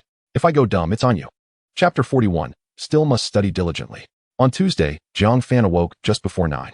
After a brief stroll downstairs, he noticed the absence of his 2 secretaries and caretakers. Instead, he found a plate of nearly cold Xilong bao and soy milk on the breakfast table, wondering where the sisters had gone. The door to the nanny's room was ajar, and the quilt was neatly folded. Zhou Fan didn't search for them. Feeling justified, he sat at the dining table to enjoy his breakfast. As he finished the last 2 buns, the sisters returned, donning matching outfits, white cartoon short-sleeve shirts and pink mini-skirts, their slender legs on full display, complemented by identical white sneakers and sun hats. Upon entering, they shook off their clothes, feeling the oppressive heat of July in Modu. The sun at 9 in the morning was unbearable. Zhou Fan found it difficult to restrain his gaze, suddenly feeling as if he were keeping a beautiful woman hidden away. He internally lamented, but showed no outward sign. After breakfast, he retreated to the study to manage his stock transactions. The sisters followed suit, opening their simulated accounts on Tycoonaudiobooks to practice. Zhou Fan had set up a simulated account for each of them the day before, intending to let them familiarize themselves with the operations. The stock market today mirrored yesterday's, continuing its downward trend. Of the 66 stocks that had reached their daily limit, 12 of the 15 stocks in Zhou Fan's portfolio had surged to their limits at yesterday's close, yielding a profit of around 7. However, today, the market opened high before plummeting. During the collective bidding, he placed a sell order at the limit down to liquidate his positions. With today's high opening and the accrued profits, he was poised to secure a limit gain. 3 stocks were also expected to hit their limits before the morning session concluded. Recently, the market seemed to be behaving unusually. Many stocks that reached their limits were rapidly pulled up before the lunch break, and all were small-cap stocks. At 9:30, the market opened punctually. Zhou Fan had already placed his orders at 9:15, directly opting for a limit down to liquidate his holdings. Following the price-time priority trading principle, there was no doubt that his orders would be at the front of the queue. As large sell orders started to fill, the 12 stocks in his portfolio quickly reversed direction, plunging after a high opening. In several cities across the country, traders in office buildings or residential complexes were nearly spitting blood in their frustration, cursing loudly. While cursing, they had no choice but to swiftly stabilize their positions. Otherwise, a direct crash would lead to devastating losses. Unbeknownst to Zhou Fan, he smoothly closed his positions and began to re-establish them. However, an unexpected event occurred today. While building a position in Guangcheng Datong, Zhou Fan suddenly noticed a change. Previously, he had anticipated that this stock would hit its limit today and then open high tomorrow before experiencing a significant drop. Yet after successfully building a position of 5,000 shares, a sudden influx of large sell orders appeared, causing the stock price to plunge uncontrollably, like an unleashed flood. Zhou Fan was taken aback, perplexed by the situation. He quickly switched to a third-person perspective and was greatly surprised by the outcome. The situation had changed. Today was set for a steep decline, and tomorrow would continue in the same vein. Zhou Fan canceled the unfulfilled orders and began to contemplate seriously. This was evidently a butterfly effect. After analyzing several possibilities, he concluded that he must have encroached on someone else's territory, upsetting the market makers. Damn it, can a guy make a bit of money? Zhou Fan silently grumbled as he watched his profits dwindle to 365. There was no way to exit today. He would have to wait until tomorrow. He decided to shift his focus and continue building his positions. Beside him, a voice interrupted, Sister, have you purchased? I don't know, where do I check? Click on the capital stocks, it's inside there.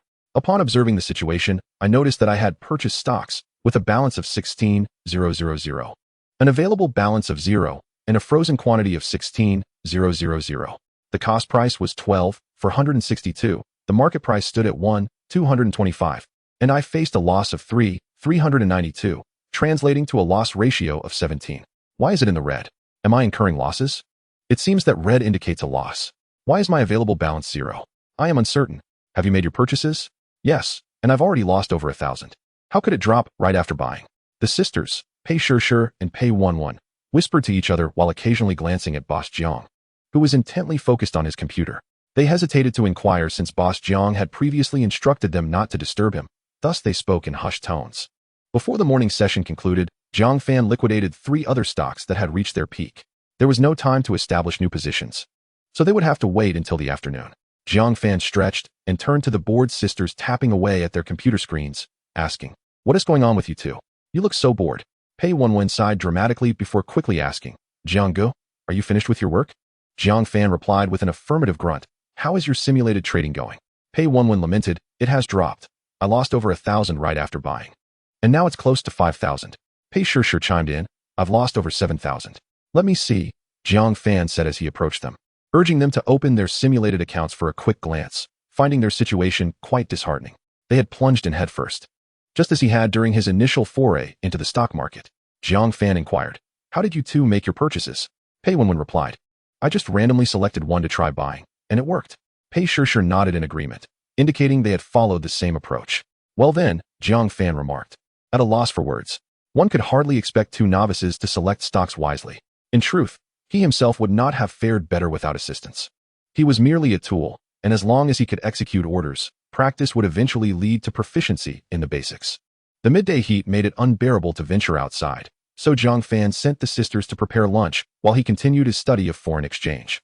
After a brief respite following lunch, the stock market opened as scheduled. Jiang Fan allocated the remaining funds fully and left for Jinxing Building. Finally, he was on his way. Pei Wenwen rushed to the window, witnessing Jiang Boss's BMW drive away, instantly feeling relieved. Pei Shishir rubbed her eyes and stretched, saying, "I'm getting sleepy just watching." Pei Wenwen complained, "I've never heard of a secretary needing to trade stocks. This is utterly tedious." Pei Shishir nodded emphatically, showing no interest in stock trading whatsoever. The sisters tidied up and departed for driving school. At Jinxing Building, Douyin Technology Company had just been listed. Despite having an established technical team, the formation of a new company entailed numerous challenges, including the exploration of management systems, the establishment of institutional frameworks, and the clarification of management authority, all of which required meticulous attention. Subordinates could suggest ideas, but only the boss could make decisions.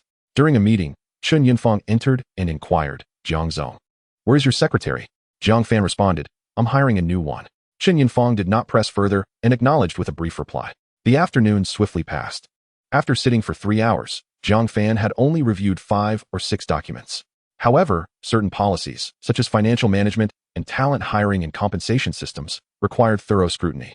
As the clock approached 6, Pei Wenwen called, "Jiang Gu, aren't you leaving?" Jiang Fan rubbed his tired eyes. "I'm working overtime. Don't wait for me."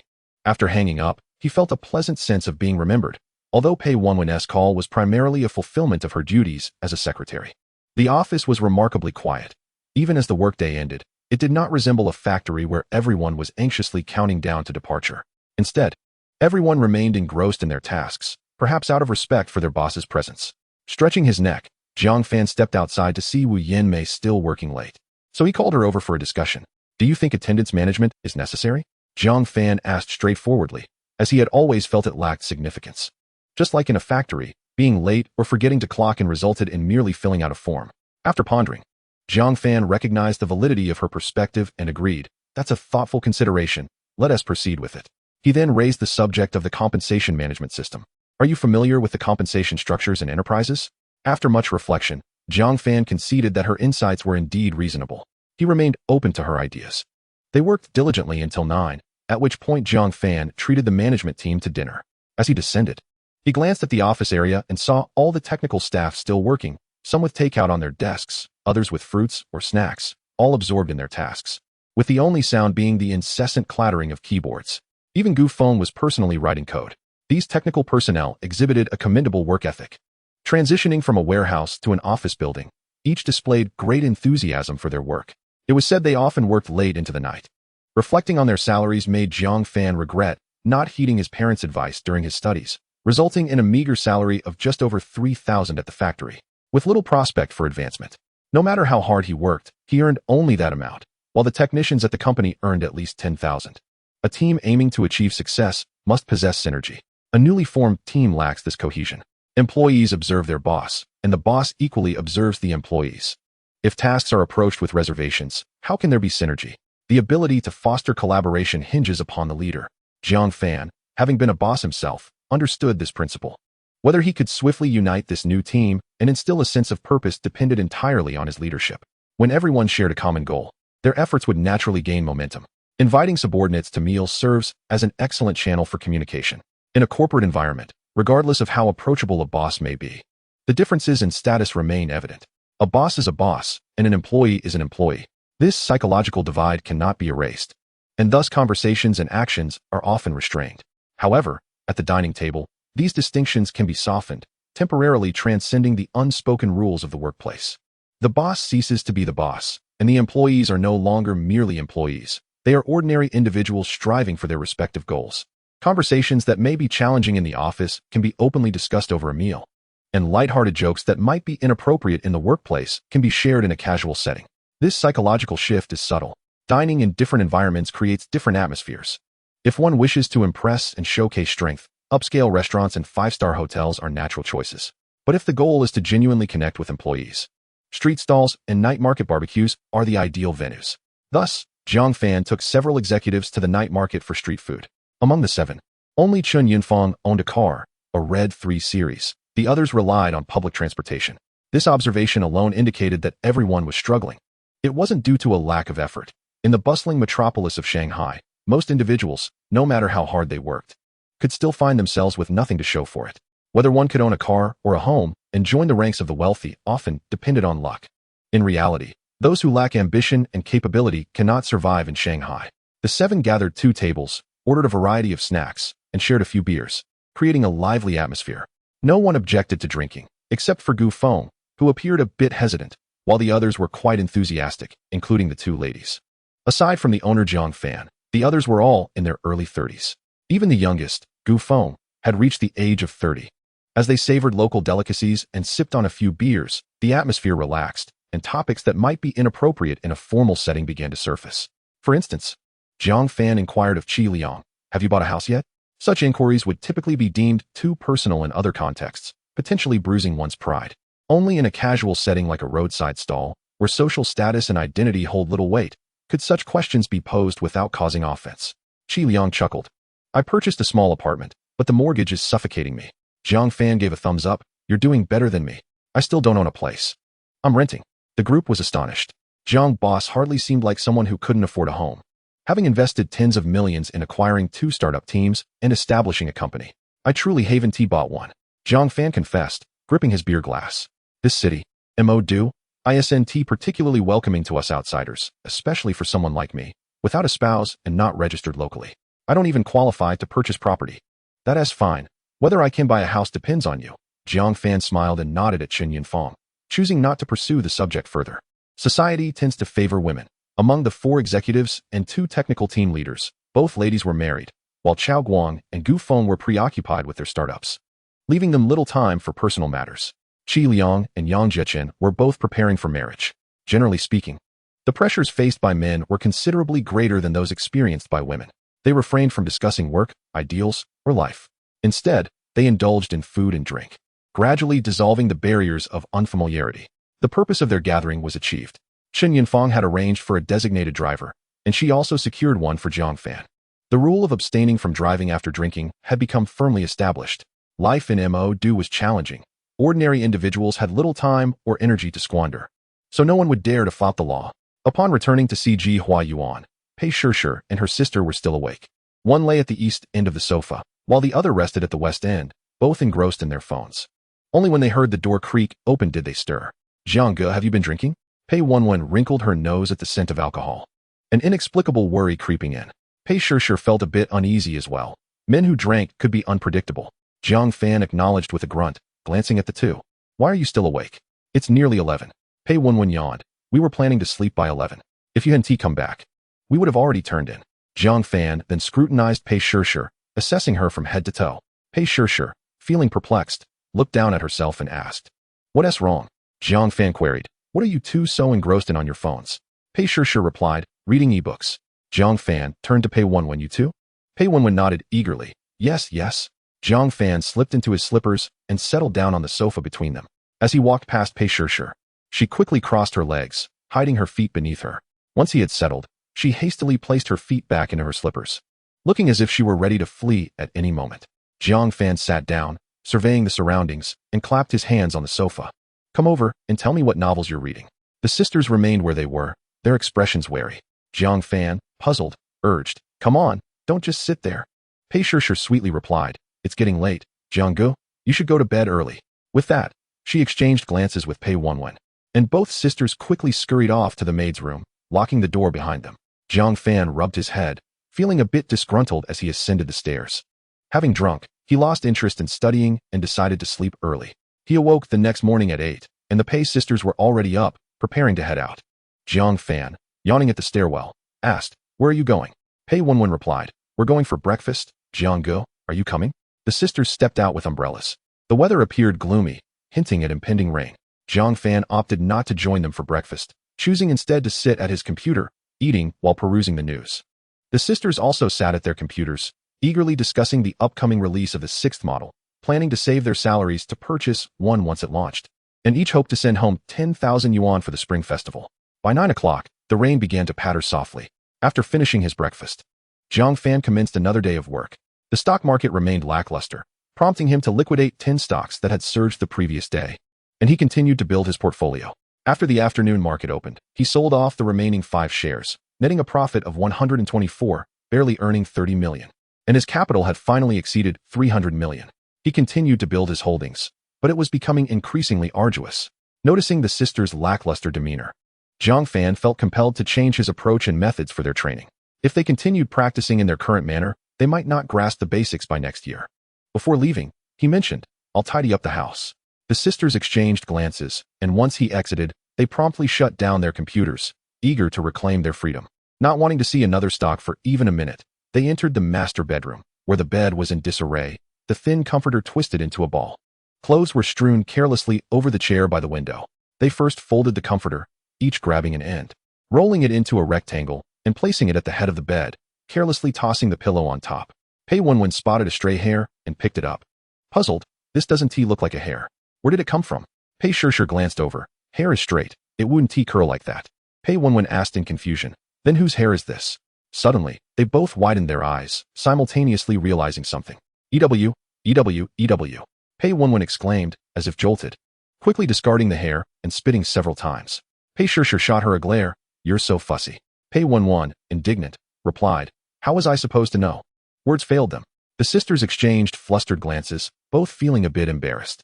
At Jinxing de Sha, Jiang Fan arrived fashionably late, and no one seemed to question why he had been coming in so late these past couple of days. The freedom from clocking in was delightful. After reviewing several documents and interviewing a few managerial candidates, the current focus was on recruitment. Wu Yanmei had swiftly established the Human Resources Department, launching a campaign to scout talent, and things were progressing rapidly. Chen Yunfang had arranged for Jiang Fan to interview a new secretary.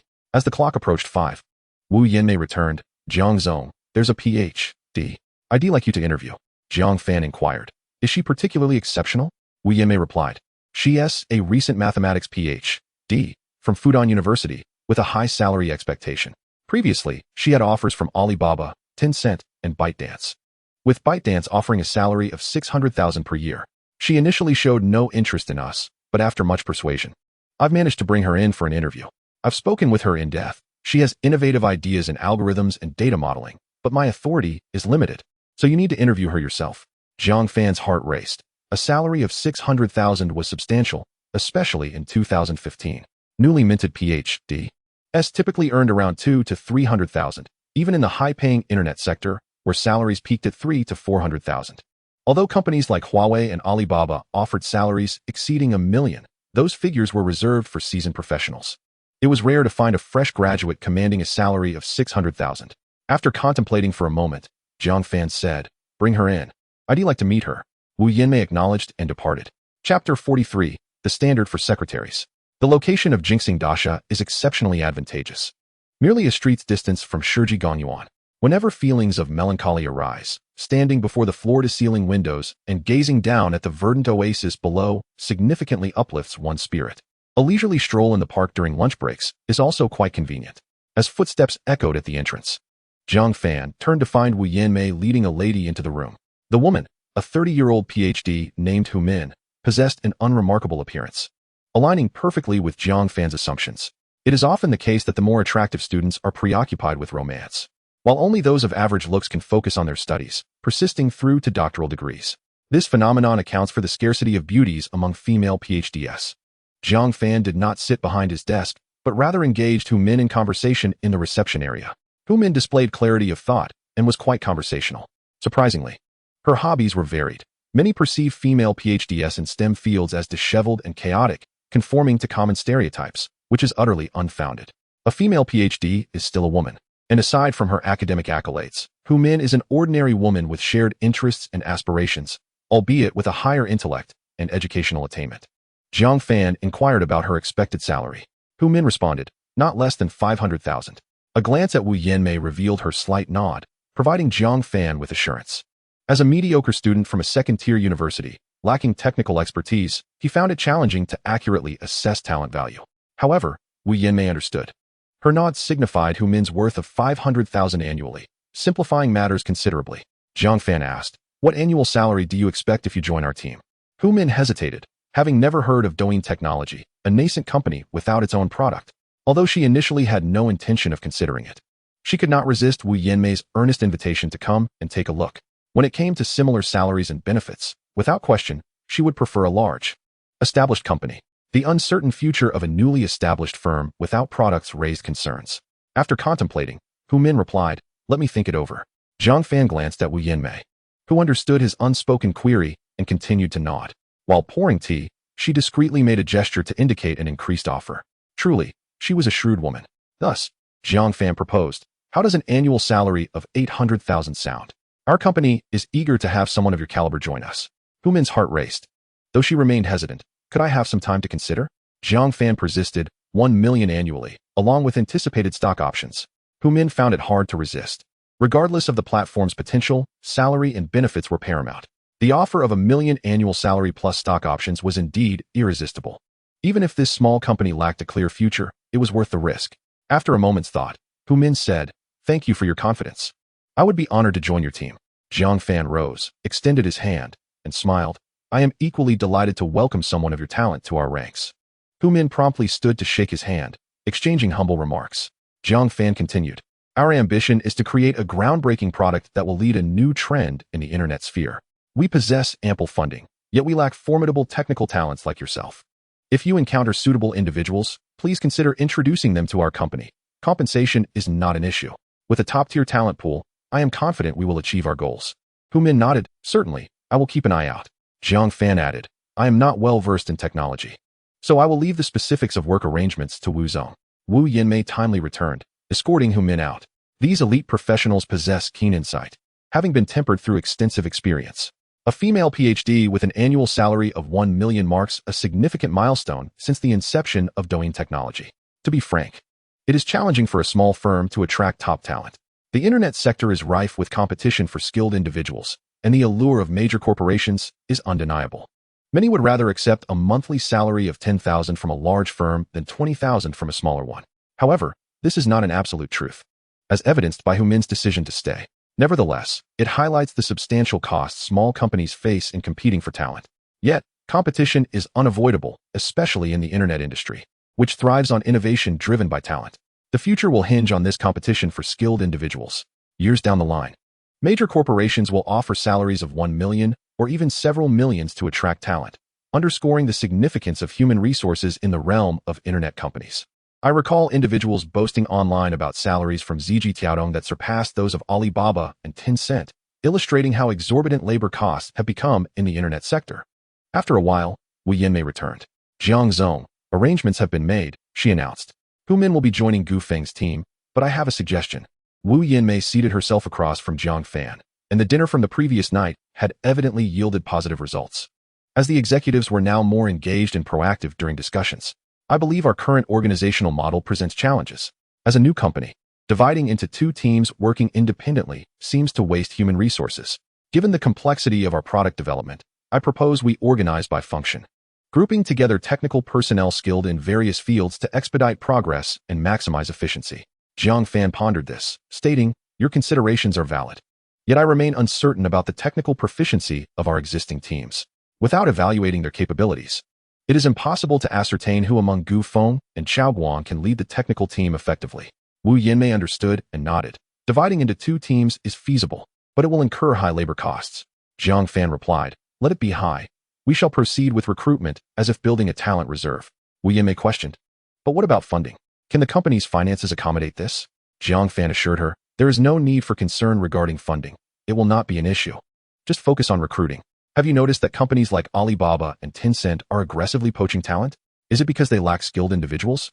Wu Yinmei responded, well, it's a complex situation. The growth of internet enterprises relies on talent. While these leading companies certainly do not lack skilled personnel to maintain their edge, they must continually stockpile talent, especially cutting-edge specialists. This demand inevitably drives up human resource costs in the internet industry. Jiang Fan nodded in agreement. Indeed, if we wish to compete for talent against these giants, we must demonstrate our sincerity. Perhaps we should consider hosting a recruitment fair with million-dollar salaries to attract attention. Wu Yinmei chuckled, but I only earn 500,000. Is it unfair to favor some over others? Wu Yinmei expressed her curiosity. It seems you have a particular interest in Ziji Tiaodong? It was a rhetorical question, as it was evident. How could one not prioritize it? It is poised to become another unicorn in the coming years. While unaware of whether Ziji Tiaodong has commenced preparations for the Douyin project, it is prudent to gather intelligence to ensure preparedness. Should they proceed with development, every effort must be made to recruit their talent, even if it means delaying the original Douyin's launch. The business world is akin to a battlefield. One cannot afford to be lenient. Later that evening, despite probing for information, little was revealed, leaving a sense of intrigue. Nevertheless, the freshly laundered clothes from earlier brought satisfaction. It was still early, just 9 o'clock. He instructed the 2 sisters to open the computer, personally directing them to engage in feudal transactions within the Tunghua Shun simulation trading platform, placing and canceling orders incessantly, until they could swiftly and accurately execute his commands. The sisters were nearly exasperated, feeling somewhat offended. On Thursday, the stock market remained lethargic, experiencing a notable decline. Jiang Fan only earned a profit of 11, bringing the total funds to 33.8 billion. In the afternoon, Su Feng's team finally accepted the offer, becoming the 3rd development team for Douyin technology. All 3 teams were vying for talent, while Wu Yinmei's team was genuinely overwhelmed with work. In contrast, the finance and legal departments found themselves rather idle, unsure of how to occupy their time. Chen Yinfang had once again recommended a candidate for Zhang's secretary, only to be rejected once more, leaving her somewhat disheartened. The selected secretary had to be exceptional in every aspect, appearance, education, and capability, but still failed to meet Zhang's stringent standards. Chen Yinfang could not fathom the reasoning and eventually approached Jiang Fan directly. Upon learning that the candidate was deemed too old, she had an epiphany, bemused by the situation. Jiang, being merely 25, found women aged 27 or 28 to be too advanced in years, which seemed somewhat justifiable. Furthermore, Jiang Fan emphasized, avoid candidates with overly independent and assertive personalities.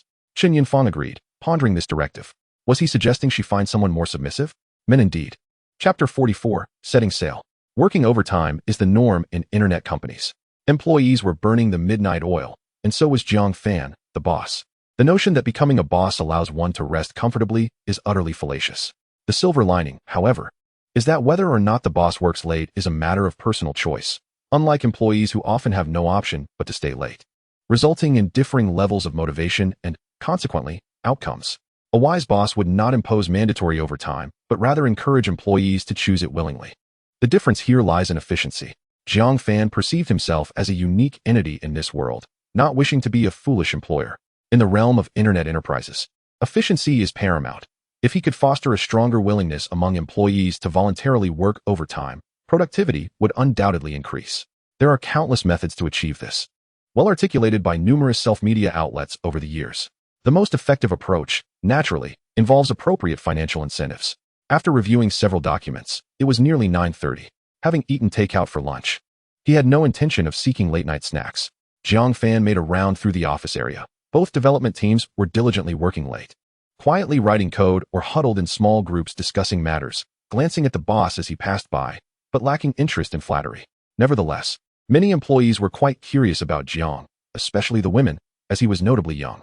Jiang had no desire to feign understanding or engage in technical discussions with the developers. After completing his circuit, he was about to leave when he noticed a young woman stifling a long yawn, appearing quite fatigued. He paused to inquire, struggling to stay awake? The young woman, slightly embarrassed, quickly replied, I'm fine. Jiang glanced at her desk, noticing coffee and snacks, and suggested, if you're tired, go take a stroll for some fresh air. No need. she responded, her cheeks flushing from being caught yawning in front of the boss, feeling somewhat awkward. Zhang said nothing further, casting a glance at her computer screen before departing. The content was too complex, filled with letters and numbers, akin to an alien script. He wished he could emulate Lei Budong's elegance in guiding a female programmer, but lacking that level of expertise. He could only envy silently and ponder whether he should learn to deliver motivational speeches like Teacher Ma.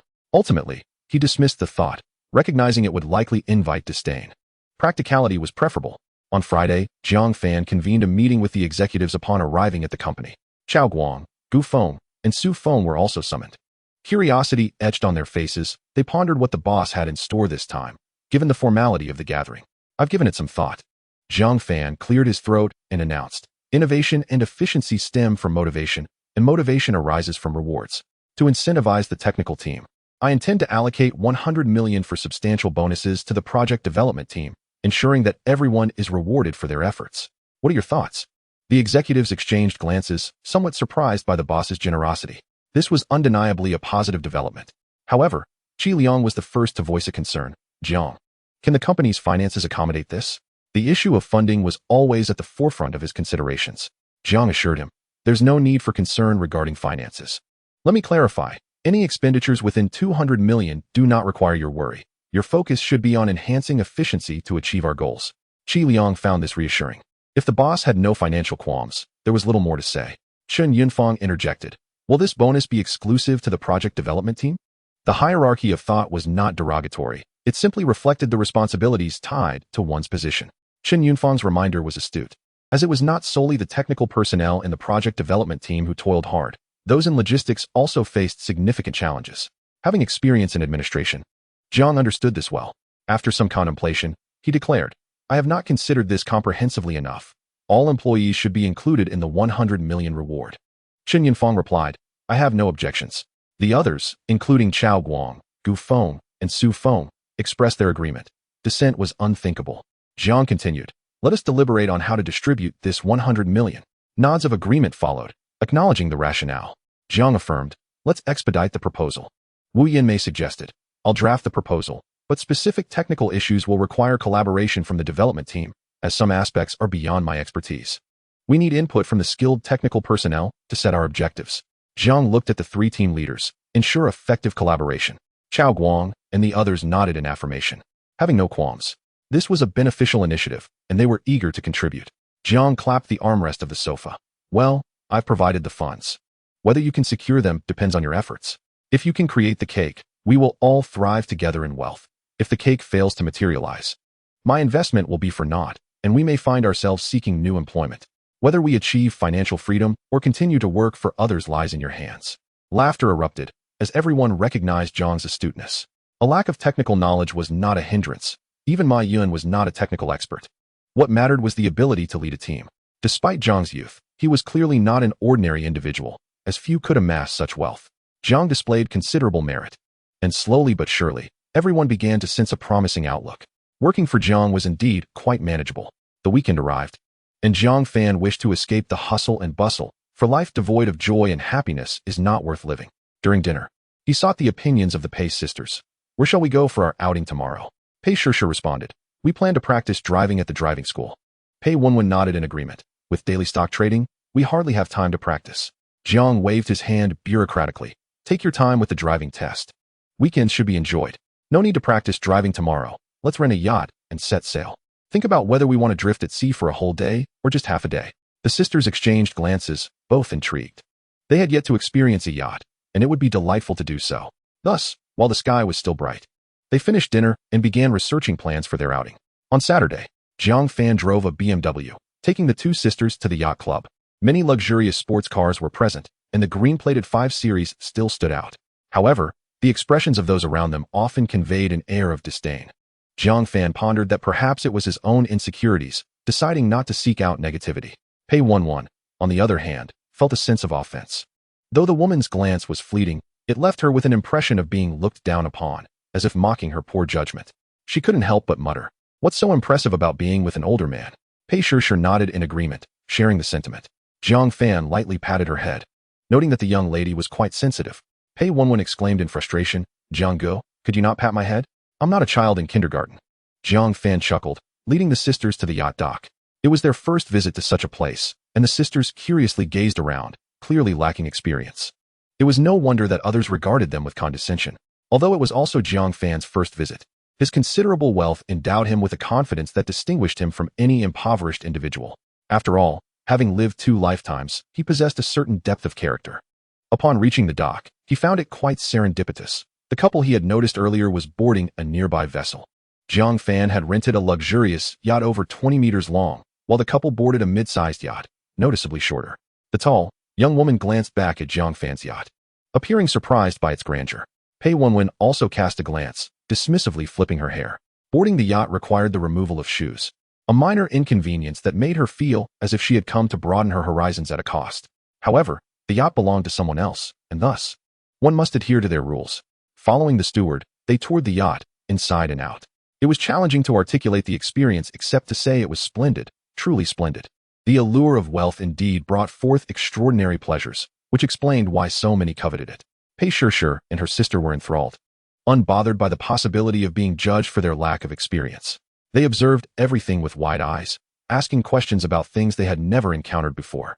Although they might have seemed a bit foolish, their genuine curiosity was endearing to Jiang Fan, far more so than those who carried themselves with an air of superiority. After the steward and Jiang Fan discussed the itinerary, the anchor was raised, and they set sail toward the open sea. It was exhilarating. The sisters climbed onto the deck, and Pei Wenwen couldn't contain her excitement, bouncing slightly. Pei Shishir, though quieter than her sister, wore her joy on her face. The 2 sisters leaned against the railing, engaged in conversation until Jiang Fan joined them. "Hey, Jianggu, why aren't you wearing a shirt?" Pei Wenwen exclaimed, noticing he was only in his shorts, bare-chested. Jiang Fan laid back on a nearby lounge chair. "Haven't you seen boys without shirts in school?" Pei Wenwen retorted, "That's not the same." Jiang Fan asked, "What's the difference?" The sisters were momentarily at a loss for words, eventually mumbling something before their attention returned to the vast expanse of the sea. Chapter 45, The Arrival of Dear Parents. It was a rare, cloudless day, and the nearby sea was bustling with activity. Numerous yachts set out, frequently passing by. The boat had come to a halt, and Jiang Fan, accompanied by the coach, took a dip in the water, though his swimming skills were not particularly adept. Pei Shishir and her sister watched with envy, deliberating for a while before finally changing into swimsuits and shyly emerging, arms crossed protectively across their chests, as if guarding treasures within. Following the coach into the water, they splashed around for a bit before finally letting loose. However, each time Jiang Fan's gaze fell on them, they felt a wave of embarrassment wash over them. Surprisingly, the Pei sisters could not swim at all, not even a dog paddle, merely flailing about with floaties. Jiang Fan, sitting by the ladder, inquired, "Have you 2 never swum before?" Pei Shishir, feeling somewhat embarrassed, turned away, leaving her sister to respond to Jiang Fan. Pei Wenwen replied, "I've swum before, just a couple of times at the pool." Jiang Fan mused, "No wonder you're lacking." He observed them closely, finding little to admire. Their frames were slight, with nothing notable in the right places, suggesting malnourishment. Indeed, the odds of twins being underdeveloped were relatively high. To be fair, it seemed to be a matter of lack of experience. After a while in the water, their energy waned, and they returned to the deck to bask in the sun. The sun was somewhat fierce, and the sisters, wary of the heat, donned sun protection clothing as they moved about. Jiang Fan observed them for a moment before calling out to his assistant, "Which of you will help me apply some sunscreen?" Pei Wenwen replied, "Aren't you not afraid of getting tanned?" Jiang Fan motioned with his lips, "Come here." Pei Wenwen protested, "Isn't that not part of a secretary's job?" Jiang Fan asserted, "It is indeed a secretary's duty. Hurry up." The sisters exchanged glances, perplexed by the unexpected nature of the request. Pei Wenwen rolled her eyes and nudged her sister, "You go." Pei Shishir shot her a sideways glance. "Why should I go?" Pei Wenwen insisted, "You're my sister. So of course you should." Pei Shishir retorted, "What kind of reasoning is that? Just because I'm your sister, I have to do it?" Pei Wenwen boldly defended her stance. "Of course. You think I call you sister for nothing?" Pei Shishir quipped, "Fine, I'll call you sister from now on, and then you go." Pei Wenwen's eyes sparkled. "Really?" Pei Shishir shot her a glare. "Not a chance." Jiang Fan, feeling exasperated, said, "Stop bickering and come here together." After some back and forth, the sisters approached to help him with the sunscreen. Jiang Fan looked around, offering, "If you 2 won't apply it, I'll do it for you." The sisters promptly retreated, avoiding the opportunity. Jiang Fan felt somewhat embarrassed. They certainly weren't making it easy for him. Lunch was served on the boat, and to be honest, the food was average, meant to be savored in the spirit of the occasion. Just as they were eating, Jiang Fan's phone rang. He glanced at it, slightly puzzled. It was a call from home. It was somewhat unexpected. Why was his father calling? He answered casually, Dad? Jiang Dad asked, Son, what are you up to this weekend? Jiang Fan glanced around, gesturing with his hand, working overtime. Jiang Dad continued, Are you eating on time? Don't wear yourself out. Jiang Fan sighed internally. His father was quite talkative, even more so than his mother. Each phone call turned into a lengthy discussion, which he found bothersome in his youth, but now, having crossed 30, he understood the concern behind it. After a lengthy exchange, Jiang Dad finally got to the point, We're heading to Mo Do tomorrow. Do you need anything? Jiang Fan was taken aback. Oh, why are you coming to Mo Do? Jiang Dad replied, Jiang Xin wants to visit Mo Do before school starts. And since your mother hasn't been, we thought we'd take her along for a tour. Jiang Fan truly wanted to scratch his head. It was so sudden. He glanced at the Pei sisters, who were listening intently, and realized he couldn't just dismiss it. He reluctantly agreed. After hanging up, he was left pondering how to entertain his family. Pei Shishir, having overheard, asked, Jiang Gu, are your family coming? Jiang Fan nodded. Pei Wenwen suggested, Should we hide out for a couple of days? Jiang Fan retorted, Hide from what? Pei Wenwen looked confused, then Pei Shishir quickly added, Since your family is coming, it wouldn't be appropriate for us to stay with you. This sentiment was quite reasonable. Sister was indeed more articulate. However, Jiang Fan waved his hand dismissively. No need to make a fuss. Just go about your business. Pei Wenwen quickly interjected, Jiang Gu, you've used the wrong idiom. Jiang Fan was puzzled. How did I misuse it? Pei Wenwen explained, My sister isn't your girlfriend. So how can this be covering one's ears and stealing a bell? Pei Shishir nodded in agreement, quickly realizing the absurdity, and couldn't help but glare at her sister. Jiang Fan let out a soft exclamation, unperturbed by the ups and downs of life, acknowledging, I did not excel in my Chinese studies. With a chuckle, the two sisters could not contain their laughter. Family was on their way. In truth, there was little to prepare. He resided on the 3rd floor, while the Pei sisters were on the 1st. There was nothing to muddle together, and nothing inappropriate for their parents to see on the 3rd floor. The Pei sisters contemplated hiding, but Jiang Fan stopped them. What was the point? Even if their parents misunderstood, it would not matter. It was Jiang Xin, that troublesome girl, who tended to meddle in others' affairs, even those of her brother. The journey from Zhongyuan to Modu was not particularly long. The high-speed train could cover it in 4 hours at most. However, train tickets were rather expensive, and Jiang Ba and Jiang Ma were reluctant to splurge on them. Instead, they opted for a direct train on Saturday night. Arriving in Modu around noon on Sunday. On Sunday morning, Jiang Fan urged the Pei sisters to prepare lunch. After lingering until 10:30, they finally set off for the train station. After parking, they rushed to the exit, only to find it was already 11:50. Jiang Fan waited at the southeast exit, which was more convenient for parking. After inquiring via phone, he learned that they had not yet arrived, but the train had already slowed down, indicating they were drawing near. Shortly after noon, his phone rang. Jiang Ba was calling to inform him they had disembarked. Jiang Fan directed them remotely, guiding them on how to proceed. After waiting for 20 minutes, he finally spotted Jiang Ba, Jiang Ma, and his sister Jiang Xin emerging from the crowd, glancing around for familiar faces. Unfortunately, the throng was overwhelming, making it difficult to pinpoint Jiang Fan amidst the sea of people. After several waves, Jiang Ba finally noticed him. Jiang Ba was of modest height, slightly portly, dressed simply like many intellectuals from the 60s, appearing somewhat antiquated. His trousers were pulled high, and his short sleeves tucked in, contrasting with the vibrant atmosphere of Modu. He appeared to be in his 50s, although he was actually 49. Jiang Ma, not short herself, stood beside Jiang Ba, nearly the same height. Approaching 1.70 meters, she was considered tall among women, sporting a head of curls. Although uneducated and illiterate, she exuded a certain sophistication that Jiang Ba, the educator, lacked. However, she had a rather irritable temperament. Jiang Xin, holding on to Jiang Ma, was slightly shorter, around 1.65 meters. Having not seen her son in a while, Jiang Ba scrutinized him as if he had lost weight. Jiang Ma also observed. Yet their dynamics were somewhat reversed compared to most parents. Jiang Ba was patient and unhurried, openly expressing his affection for his son, while Jiang Ma, the more impatient one, would lash out if displeased, hiding her concern deep within, not adept at articulating her feelings. Father, mother, Jiang Fan greeted them warmly, taking the large bag from Jiang Ba's hands. Jiang Ba and Jiang Ma were pleasantly surprised. This small gesture signified a noticeable change in their son. Only parents truly know their children well. No one understands what kind of person their son has become better than they do. Jiang Xin, too, was taken aback, feeling a slight unfamiliarity with her brother. It was not so much estrangement as it was a stark contrast to how he had been during the new year. It was difficult to articulate, but he felt significantly different. As they walked towards the parking lot, Jiang Fan inquired about the family's situation. Jiang Ba and Jiang Ma increasingly realized that their son had indeed transformed. It was as if, in just 6 months, he had undergone a metamorphosis, shedding his previous restlessness and emerging more composed and grounded, as though he had matured completely in that brief span. Zhang Ba expressed his astonishment. Son, what have you been doing these past 6 months? How have you changed so much? Really? Zhang Fan feigned ignorance, aware that 10 years of experience had inevitably rendered him less naive than in his 20s. However, his experiences were too extraordinary to explain even to those closest to him.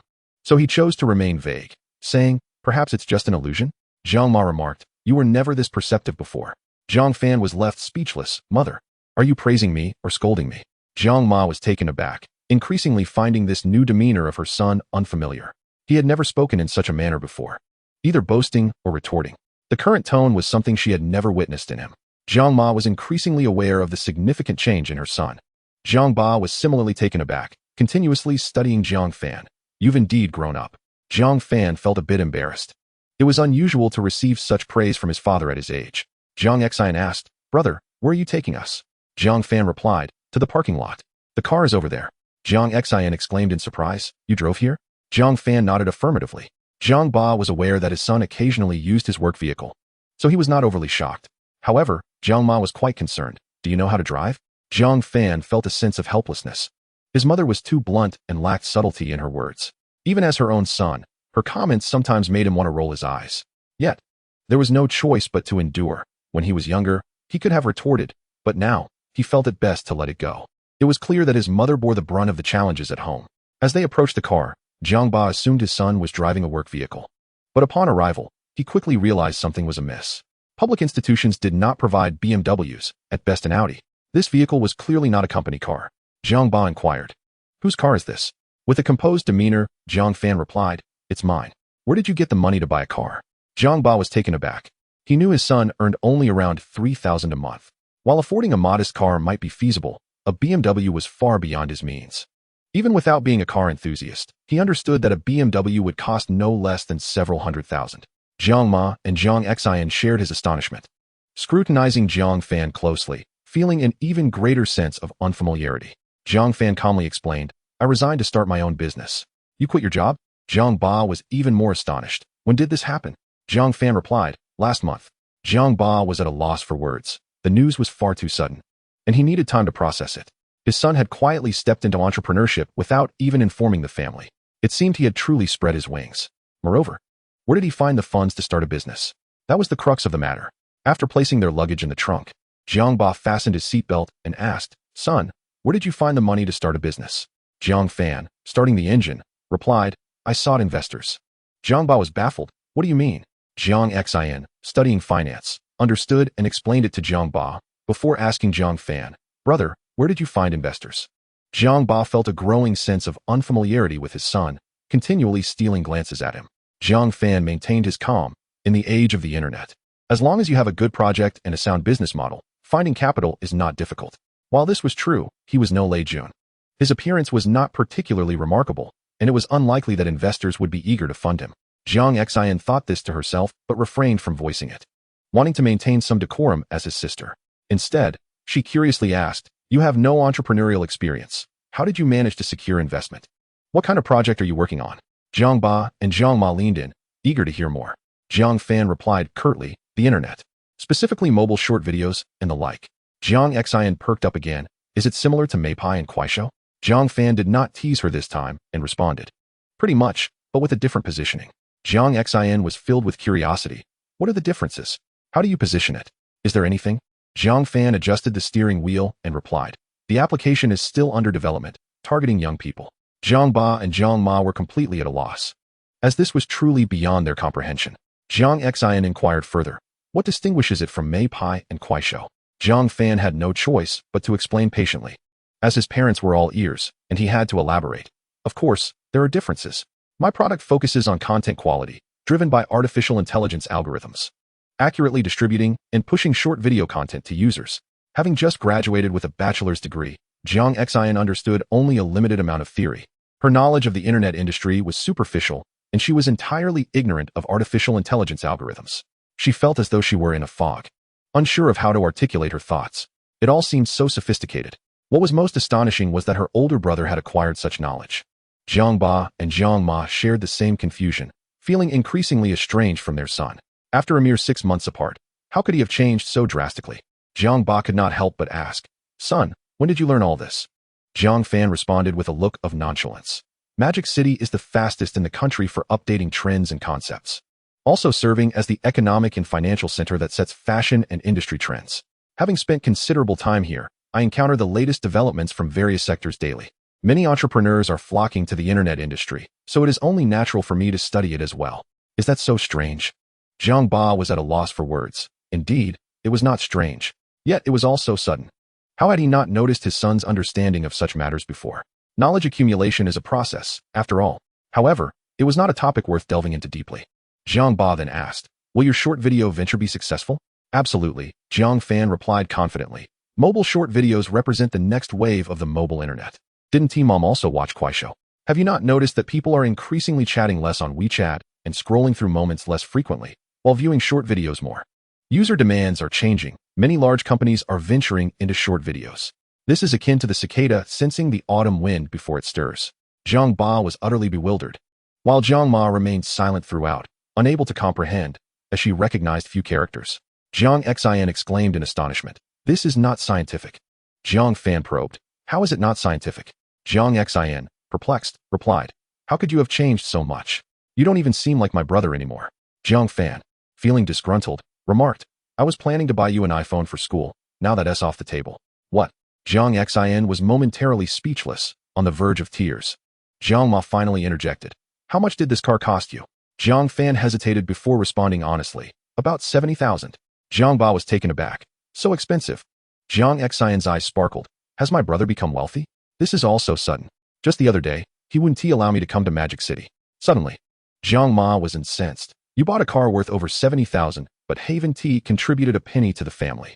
We raised you for nothing." Jiang Fan was drenched in sweat, hastily finding an excuse. "I intended to surprise you, but who knew you would stage a surprise attack and come to Magic City altogether? It caught me off guard. It's all Jiang Xin's fault." Jiang Xin protested, "How can this be my fault?" Jiang Ma was equally displeased. "If we hadn't come, would you have kept quiet?" Jiang Xin felt invigorated. "Has my brother really become wealthy?" Jiang Ba chuckled. "Is it only for your mother?" Jiang Fan, sweating profusely, realized that he had to appease both his father and mother, hastily replying, "It's for everyone. 200,000 each." Only then did Jiang Ba feel satisfied. The amount of money was not the issue. The key was not to show favoritism. During the midday traffic, they conversed until they entered a tunnel. Jiang Xin asked, "Brother, where are you staying?" Jiang Ba paused. "A rented villa?" Jiang Fan nodded. Jiang Ma, concerned about finances, inquired, "How much is the rent?" Jiang Fan hesitated. 40,000. Jiang Ma, Jiang Ba. Jiang Xin slapped her forehead, almost unable to recognize her brother. Upon arriving at CG Huayuan, it was already past 1:30. Pei Shi and her sister had prepared lunch, their stomachs growling with hunger. The car stopped in front of the entrance. Jiang Ba got out and surveyed the surroundings, somewhat wistful. Renting such a large villa alone seems wasteful. Jiang Ma remarked, "It's just burning money." Jiang Fan, feeling flustered, stammered, "There are others here." Jiang Xin was taken aback. "Ah, have you found a girlfriend?" "No." Jiang Fan tried to maintain his composure. "I have 2 secretaries living here." Jiang Ba. Jiang Ma. Jiang Xin was stunned. "You have secretaries?" Jiang Fan nodded calmly. "Life secretaries." Jiang Ba and Jiang Ma felt their worldview shatter. Was this still their son? Once they entered, seeing Pei Shi and her sister, they could no longer contain themselves. "Hello, uncle and auntie." The 2 sisters greeted in unison. They were not wearing skirts, but loose-fitting trousers, concealing their shapely legs. Yet they remained charming. Their matching outfits made it difficult to distinguish who was the elder sister and who was the younger. Jiang Ba's expression stiffened. "Hello." Jiang Ma chose silence, scrutinizing the 2 sisters. Jiang Xin's eyes sparkled as she glanced between the sisters and her brother. "Is this still my brother?" Her curiosity piqued. She was eager to uncover the relationship between her brother and the twin sisters. Unfortunately, it was not the right moment to inquire. Jiang Fan took on the role of introducer, then changed into slippers at the entrance. The slippers were all new. The Pei sisters had bought 3 new pairs just yesterday. Neatly arranged at the door, 1 pair for men and 2 for women, easily distinguishable. After switching to slippers, he headed to the guest bathroom on the 1st floor to wash his face, where all the towels and toiletries were also new.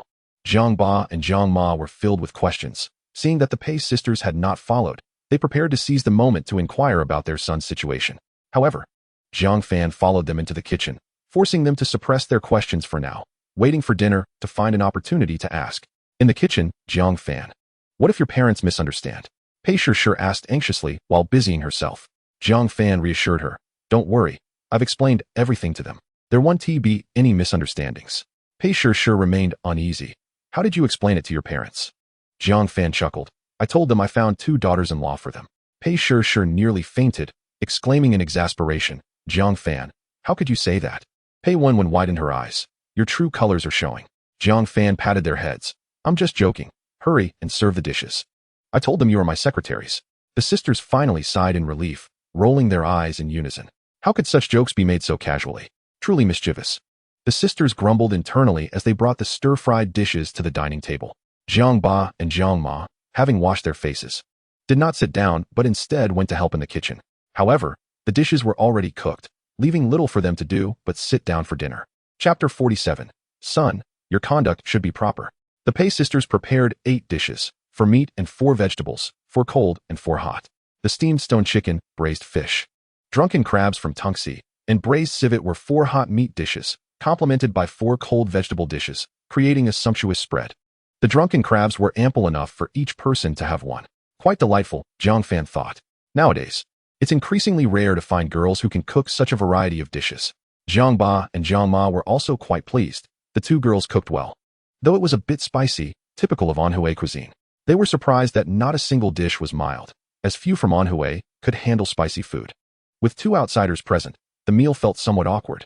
Jiang Ba and Jiang Ma were uncertain about the nature of their son's relationship with the twin sisters, making conversation feel hesitant. They didn't want to ignore the girls, fearing it would be rude, yet they were at a loss for what to say. The atmosphere was undeniably strained. A delightful meal, with exquisite dishes, was nevertheless consumed without any flavor. Only Jiang Xin, unburdened by any psychological constraints, savored a drunken crab with great pleasure. After lunch, Jiang Ma and Jiang Xin assisted in clearing the table, while Jiang Fan feigned ignorance, claiming, she is my secretary. Jiang Ba, however, immediately cut to the heart of the matter. Since when does a secretary live with their boss?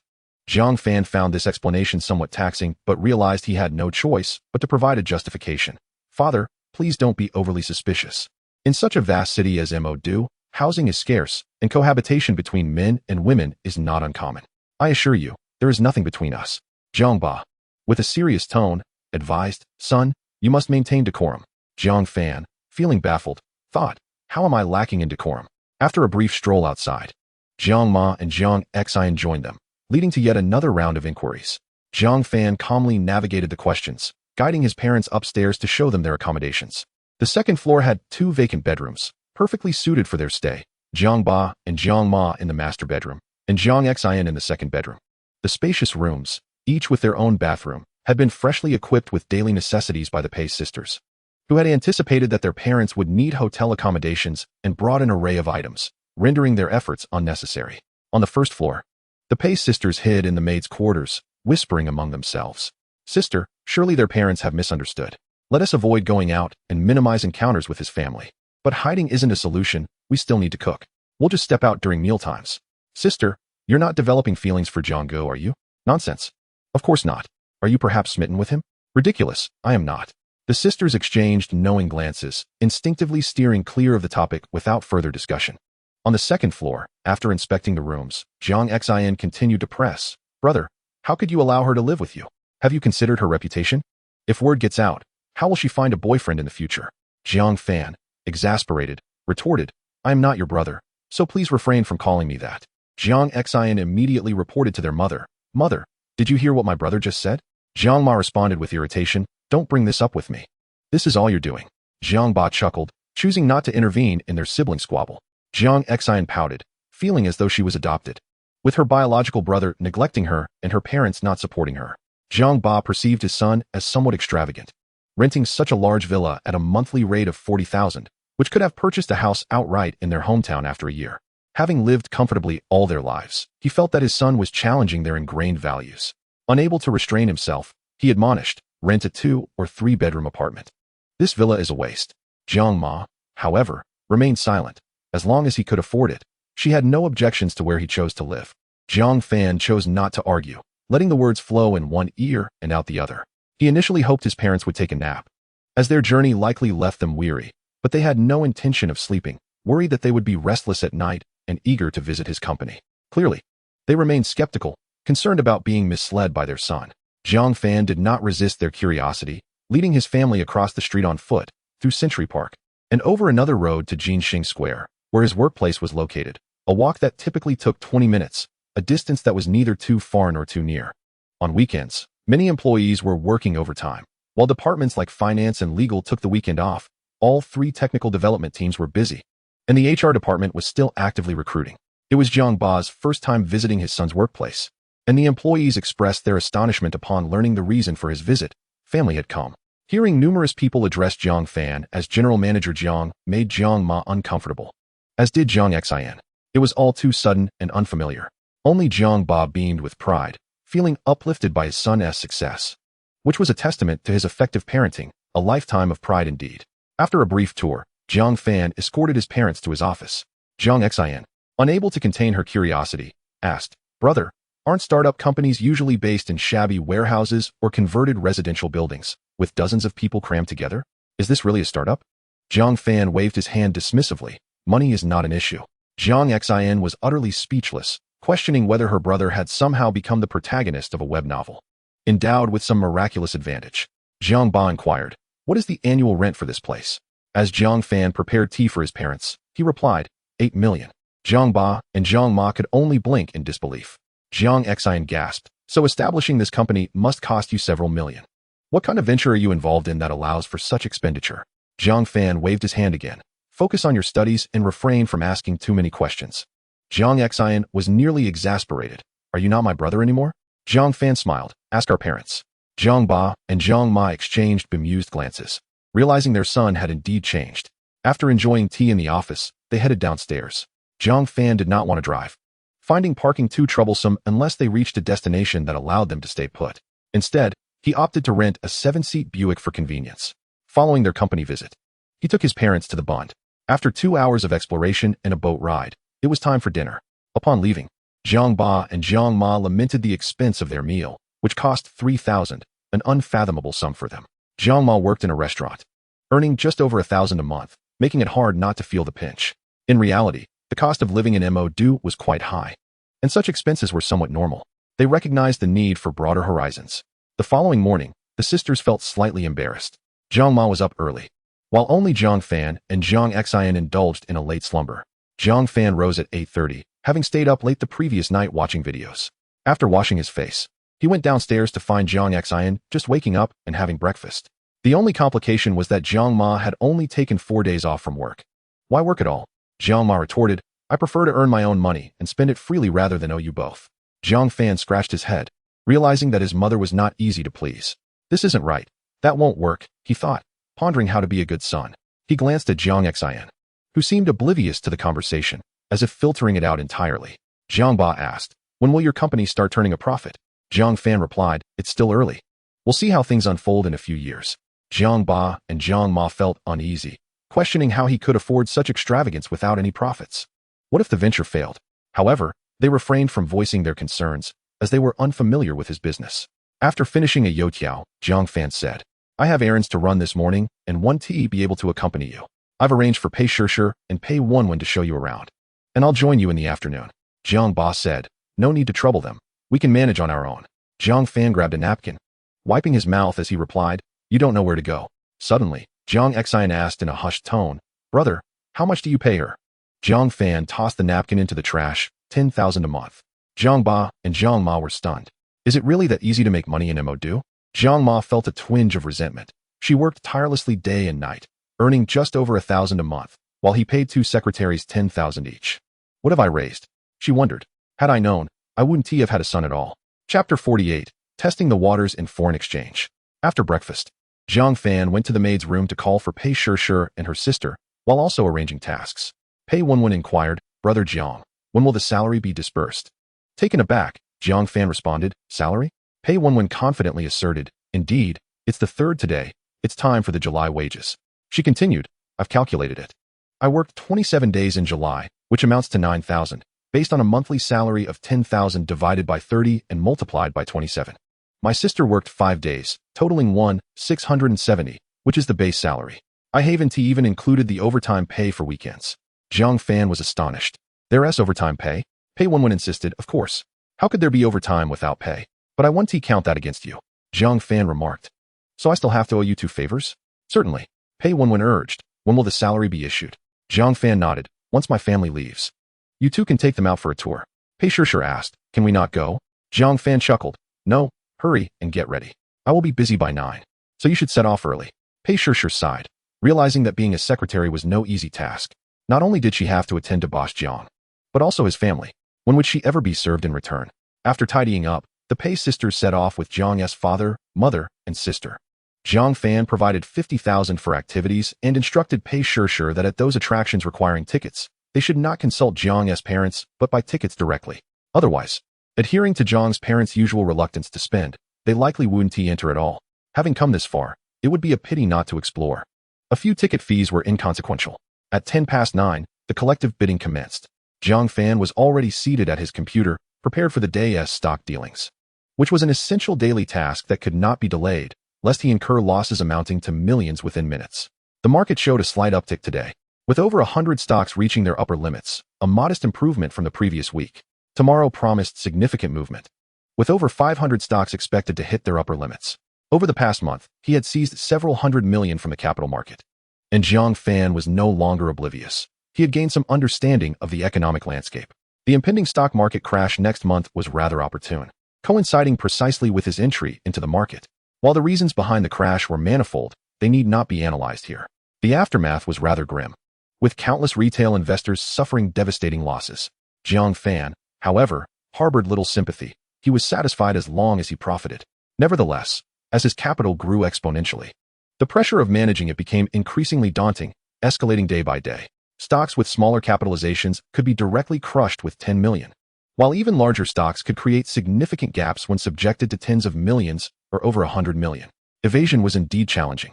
Unless one encountered stocks valued in the hundreds of billions with trading volumes in the tens or hundreds of billions, escaping was not straightforward. However, the likelihood of such large-cap stocks hitting their upper limits was exceedingly low. Zhang Fan had to invest more time and thought into strategizing how to convert shares into cash, deftly navigating the jaws of institutional giants and market manipulators. Previous unexpected occurrences had made him acutely aware of being targeted to seize profits from the main players. He had engaged in an intricate battle of wits. Were it not for the advantages conferred upon him, he might have been consumed whole. A life of privilege was not without its challenges. It required meticulous planning to secure a share of the bounty. Once collective bidding commenced, Zhang Fan began placing orders.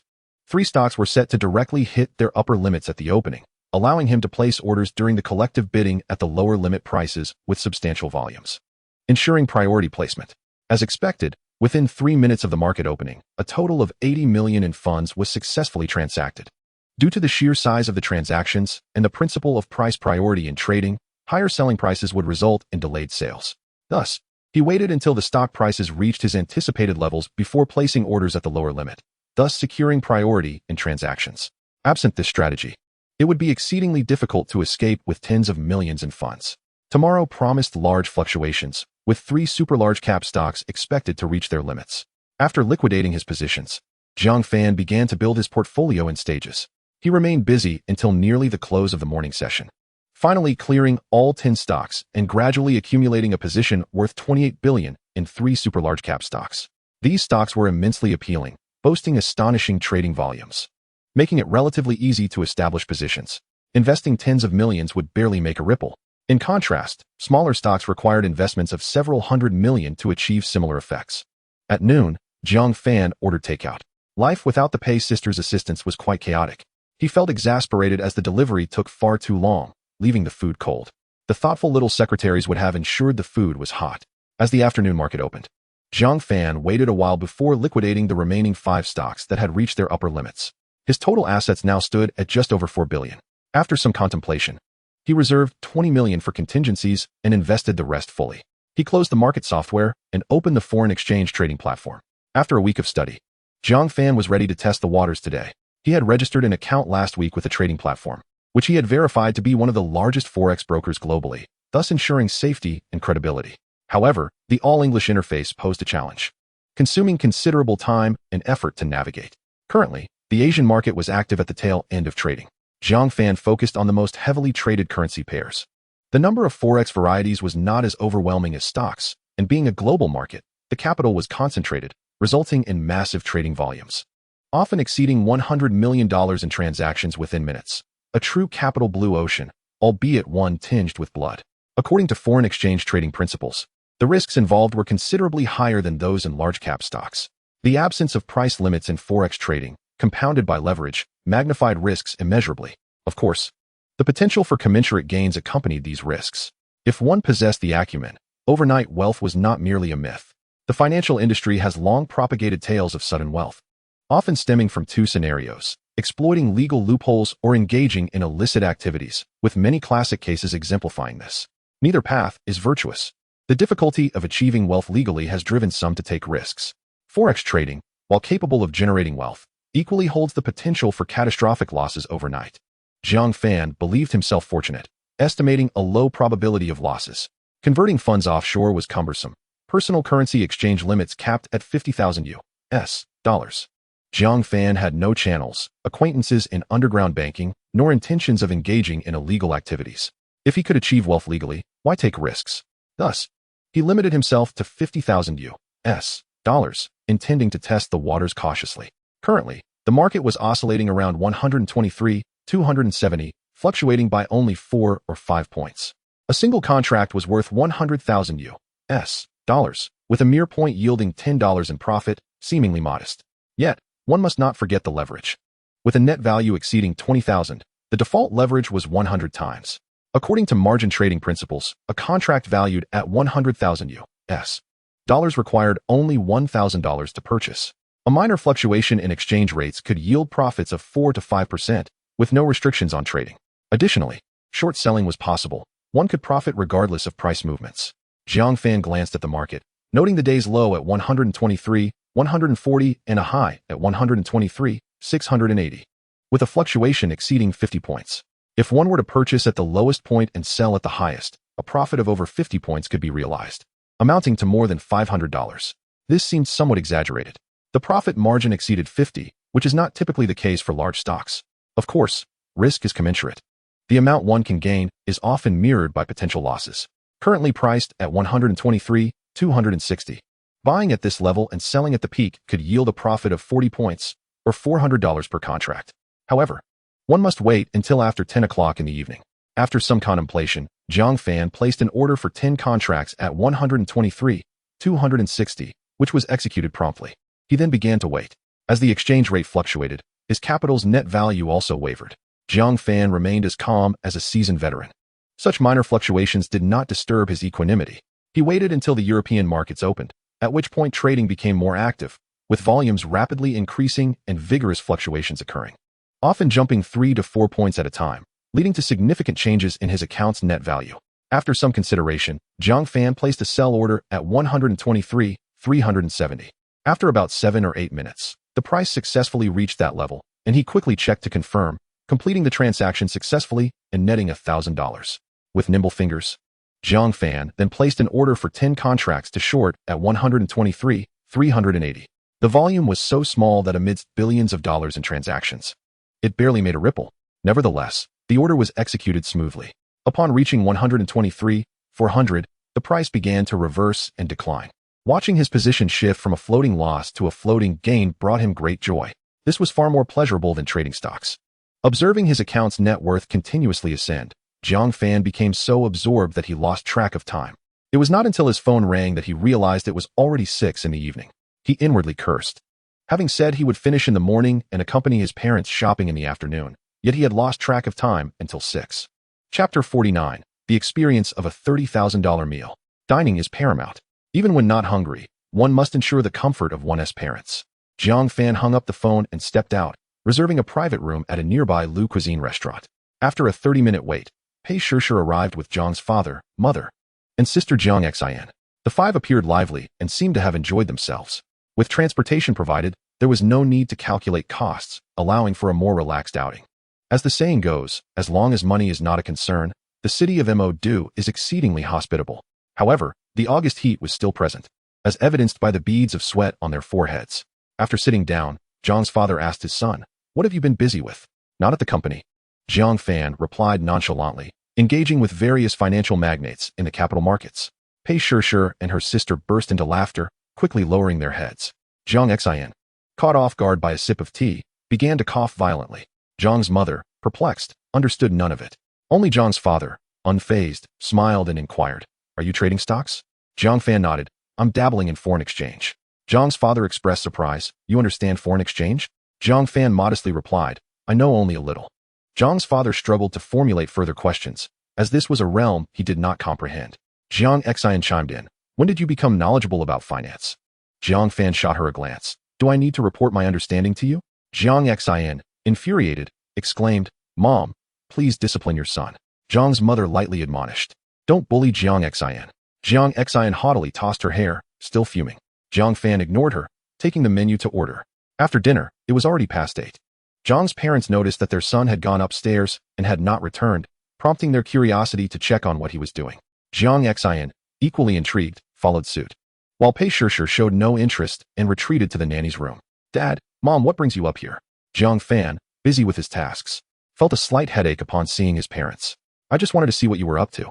Jiang's father replied cheerfully, peering over to view the computer screen, which made his head spin. He could not comprehend it at all. Jiang Xian arrived as well, equally bewildered. Theoretical knowledge learned at school did not equip them for actual trading experience, making their understanding minimal. Jiang Fan felt uncomfortable, urging them, "You shouldn't stand here. Please go rest." Jiang's mother lost interest and went downstairs, leaving only Jiang Xian, who pulled up a chair beside him, watching intently while asking, "What are you trading?" Jiang Fan responded. Jiang Xian acknowledged, then asked, "How much are you trading with?" 50,000. "Have you made a profit or a loss?" "Of course, I've made a profit. How could I possibly incur a loss?" Jiang Xian wanted to retort, but restrained herself. "You're quite the braggart. Truly, my brother." As a student, although she studied finance, she had little opportunity for practical trading, so she seized the moment to inquire incessantly. Initially, Jiang Fan considered scolding her, but recognizing her pursuit of a finance degree, he tempered his tone and shared basic knowledge about trading, albeit only the fundamentals. If it came to theoretical discussions, she was undoubtedly more knowledgeable than him. Jiang Fan brewed a cup of coffee and continued monitoring the market, trading until 4 in the morning when the North American market closed.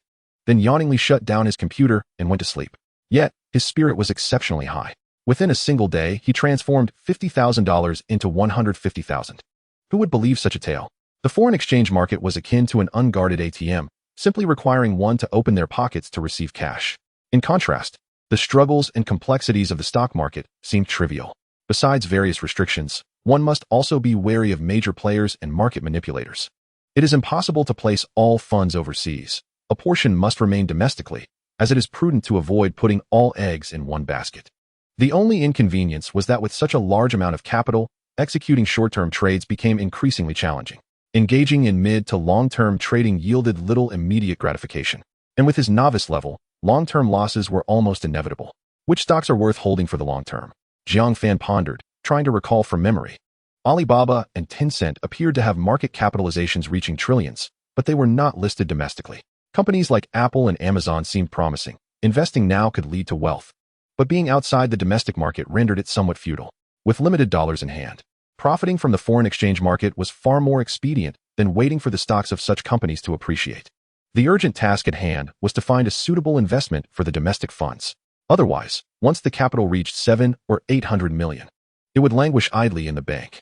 After a prolonged contemplation, Jiang Fan nearly drifted off to sleep, and the only investment idea that surfaced was Matai. It had been quite popular in the past, with its market value rivaling that of Guizhou province, apparently exceeding $1 trillion. Aside from this, he could not recall any other companies likely to see significant stock price increases. Suddenly, he remembered the pig farming industry, which had reportedly thrived, especially during recent disasters where both pig farmers and medical stocks soared. However, he did not know which specific stocks had risen or by how much. Oh, and there was Pinduoduo, which seemed to have emerged recently and was projected to reach $1 trillion in market value in a few years. He wondered if it was worth investing in. Jiang Fan fell asleep with dreams of wealth. The next day, Jiang Xian woke him up, having slept too late. When awakened by her, he was still in a daze, and upon becoming fully alert, his mood soured. This sister was quite the nuisance. Mustering his energy, he got up, washed, and had breakfast before taking his family out. The previous day, Pei Shishir had taken Jiang's father, mother, and Jiang Xian to the Oriental Pearl Tower and the Global Financial Center, primarily to sightsee, without making any purchases. Today, Zhang Fan planned to take his family to Huaihai Road for some serious shopping, intending to buy them a few items of clothing. Zhang's father had never worn shoes costing over 300 yuan. Zhang Ma has never worn a coat worth more than 500 yuan. As for younger sister Zhang Xin, it's sufficient for students to wear school uniforms. Wearing branded clothing would only foster vanity. After a morning of shopping, they returned with numerous large and small bags. Spending between 1,000 to 6,000 yuan on clothing and shoes from domestic brands such as Adidas, Nike, Hongdou, and Roman, without daring to purchase any luxury items. In total, they spent over 80,000 yuan, nearly giving Zhang Ba and Zhang Ma heart problems. Zhang Ba's annual salary does not even amount to 80,000. How could it not lead to heart issues? Zhang Xin was equally startled, feeling that her older brother did not care about spending someone else's money. Zhang Fan, however, was concerned for his sister and bought her several items, though he could not resist teasing her. After decades of habit, it is difficult to change. In the afternoon, they strolled around Yu Garden and took some photographs. Zhang Ba was very pleased, feeling that his son had finally done something commendable. The past 3 years in the state-owned enterprise were not in vain. On Saturday evening, Zhang Fan took his family and the Pei sisters to Hengshan Road for a meal at a certain gentleman's private dining establishment. Reputed to be among the most expensive restaurants in the city, requiring reservations in advance. With an average expenditure of 5,000 per person, the 6 of them spent over 30,000. The experience left him bewildered, to be honest, in just 2 words, utterly perplexed. The world of the wealthy is one that the common folk cannot truly enjoy. The meal felt less like sustenance and more like an artificially crafted ambience and atmosphere, accompanied by inexplicable reflections concocted by those seeking to impress. Although the Iberian black pig's meat was quite delectable, it did not evoke the serene countryside or distant tranquility as some diners claimed. It merely indicated an overly vivid imagination. Such vanity is to blame. Even if a meal cost 1 million, Zhang Fan believed he would not derive such profound insights from it. Eating is simply for satiation. Where do all these reflections come from? If one could derive profound life insights from dining, it would no longer be merely eating. It is all nonsense. The outcome of this meal was that Zhang Ba and Zhang Ma would never dare to visit the metropolis again, after spending over 100,000 in one visit. The thought alone was painful. Spending over 30,000 on a single meal truly limited their imagination due to their financial constraints. How could they dare to return? Nevertheless, their spirits remained high. Zhang Ba felt that, from now on, whenever relatives or colleagues boasted of their son's capabilities, he could proudly share the experience of a meal costing over 30,000 and showcase the several thousand yuan worth of clothing he had purchased for his son. If that were insufficient, he could even display the photos of the villa on his phone. Although it was rented, it was still far more economical than the exorbitant rent. With a monthly rent of 40,000, who could possibly afford that? Perhaps he could even place that photo album on his desk. On Sunday, after sending his family off, Zhang Fan finally found some peace. Entering the airport terminal, he transferred 10,000 yuan to Zhang Xin via WeChat, gently ruffling her hair, urging her to study diligently. Chapter 50, Bullying Someone to Tears. With his parents gone, Zhang Fan could finally breathe a sigh of relief. Constantly wandering around was indeed quite exhausting, especially with Zhang Ba's relentless energy, which was a bit overwhelming. Upon returning to the villa, Pei Wenwen rushed out, saying, "Brother Zhang, it's time for the salary to be disbursed." Pei Sure, lacking her sister's bravery, remained inside, feeling embarrassed about asking for her salary. Zhang Fan responded, "How much is it?" Pei Wenwen pulled out her phone and calculated it precisely. Zhang Fan took the phone, glanced at it, changed into his slippers, and settled onto the sofa. He nodded, acknowledging that the calculations were clear. "Let us settle the accounts. As previously stated, you will repay me monthly. I'll give you 1,000 yuan for living expenses, and the rest will be for debt repayment." Pei Wenwen nearly fainted, her eyes wide in disbelief. Zhang Fan inquired, "Is there a problem?" "Yes," Pei Wenwen retorted angrily. "This is too much to bear." Zhang Fan pressed, "What issue?" Pei Wenwen, feeling wronged, lamented, 1,000 yuan is hardly enough. It barely covers meals. Zhang Fan was astonished. "I cover your meals and accommodation, and you still need to spend money on food?" Pei Wenwen gritted her teeth. "Who cooks every day? Sometimes we eat out, and besides, I have to pay for phone bills, buy clothes and cosmetics, purchase daily necessities, snacks, and medication when sick. Transportation costs too. 1,000 yuan is insufficient." Realizing the gravity of the situation, Zhang Fan quickly added, "How about 2,000? Pei Wenwen wiped her eyes, pouting and refusing to speak. Zhang Fan increased the offer. 3,000? Pei Wenwen remained silent. Zhang Fan frowned. "At most 5,000. Do you not intend to repay your debt?" Pei Wenwen huffed. "Fine, 5,000 it is." Zhang Fan scratched his head, feeling somewhat reluctant, Draw from the reserve fund and keep a record of the accounts. Pei Shishir, who had been waiting, seized the opportunity to ask, has it been dispersed? Pei Wenwen pouted, they deducted 5,000 from me. What a miser. Pei Shishir replied, you owe him 300,000. This topic was best avoided, as it soured Pei Wenwen's mood. She cursed under her breath, that despicable Wang, I was truly foolish then. I should have sued him in court to share the burden. I could have repaid less. Pei Shishir retorted, why didn't you do that earlier? Pei Wenwen snapped. You didn't think of it either. Pei Shishir, at a loss for words, asked, has my salary been deducted? Pei Wenwen replied, I forgot to ask. Pei Shishir was infuriated. Then what did you ask? Pei Wenwen, defending herself, said, Jiang said he would give me 1,000 for living expenses. I was so flustered. I wanted to bite him. I didn't have time to think about anything else. You should ask. You only have a little over 1,000. So it shouldn't be deducted. Pei Shishir felt embarrassed to go. You go ask for me. Pei Wenwen huffed. I want to go. You go ask. Pei Shishir, exasperated, said, if you don't ask, then I want to allow him to deduct my salary. You can repay your own debt. Pei Wenwen was cornered and reluctantly went to find Jiang boss. Pei Shishir sighed, feeling a bit disheartened. Pei Wenwen triumphantly remarked, I told you to come with me, but you didn't listen. That shabby factory hasn't paid June's salaries yet. Even if they do, will it be 3,000? Pei Shishir gritted her teeth. Don't gloat. Pei Wenwen rolled her eyes, refraining from further provoking her sister to ensure her assistance in repaying debts. Pei Shishir inquired, when will salaries be dispersed? Pei Wenwen perked up, we'll distribute it ourselves. We have a reserve fund. We can take our salaries from there and keep a record. Humph. If they dare to bully us again, next time I'll charge them for the cost of sanitary napkins too. On Monday, Jiang Fan organized his assets. After liquidating everything last Monday, his total assets reached a scale of 4.5 billion. He first repaid 100 million to the securities company, retaining only his funds. Then withdrew 50 million, leaving 300 million in the stock market for operations. This made things a bit easier. Otherwise, it was quite laborious. Managing several billion in funds for ultra-short-term trading is indeed a daunting task that can drive one to despair. Reducing the total amount entering the market would alleviate some pressure. The Pei sisters officially began their work today. Jiang Fan installed stock trading software on 2 computers, logging in with different accounts. One account held 50 million, allowing each sister to manage a portion of the funds, while he personally operated 200 million, making it significantly more manageable. Brother Jiang, is this real money or fake money? Pei Wenwen asked curiously. The sisters were hardly even novices, at best. They had only a rudimentary understanding of stock trading and could not even distinguish between real and simulated accounts, assuming they were still in a practice environment. Fake money. Jiang Fan casually replied, and the sisters genuinely believed him. That was good. This way, they could operate without pressure. The more tense one became, the more likely issues would arise. Follow this buying strategy. Jiang Fan held 2 printed sheets, giving one to each sister, listing 10 stocks clearly, complete with stock codes, names, and designated buying and selling prices. The 2 sisters approached and placed the items on the keyboard to examine them from front to back.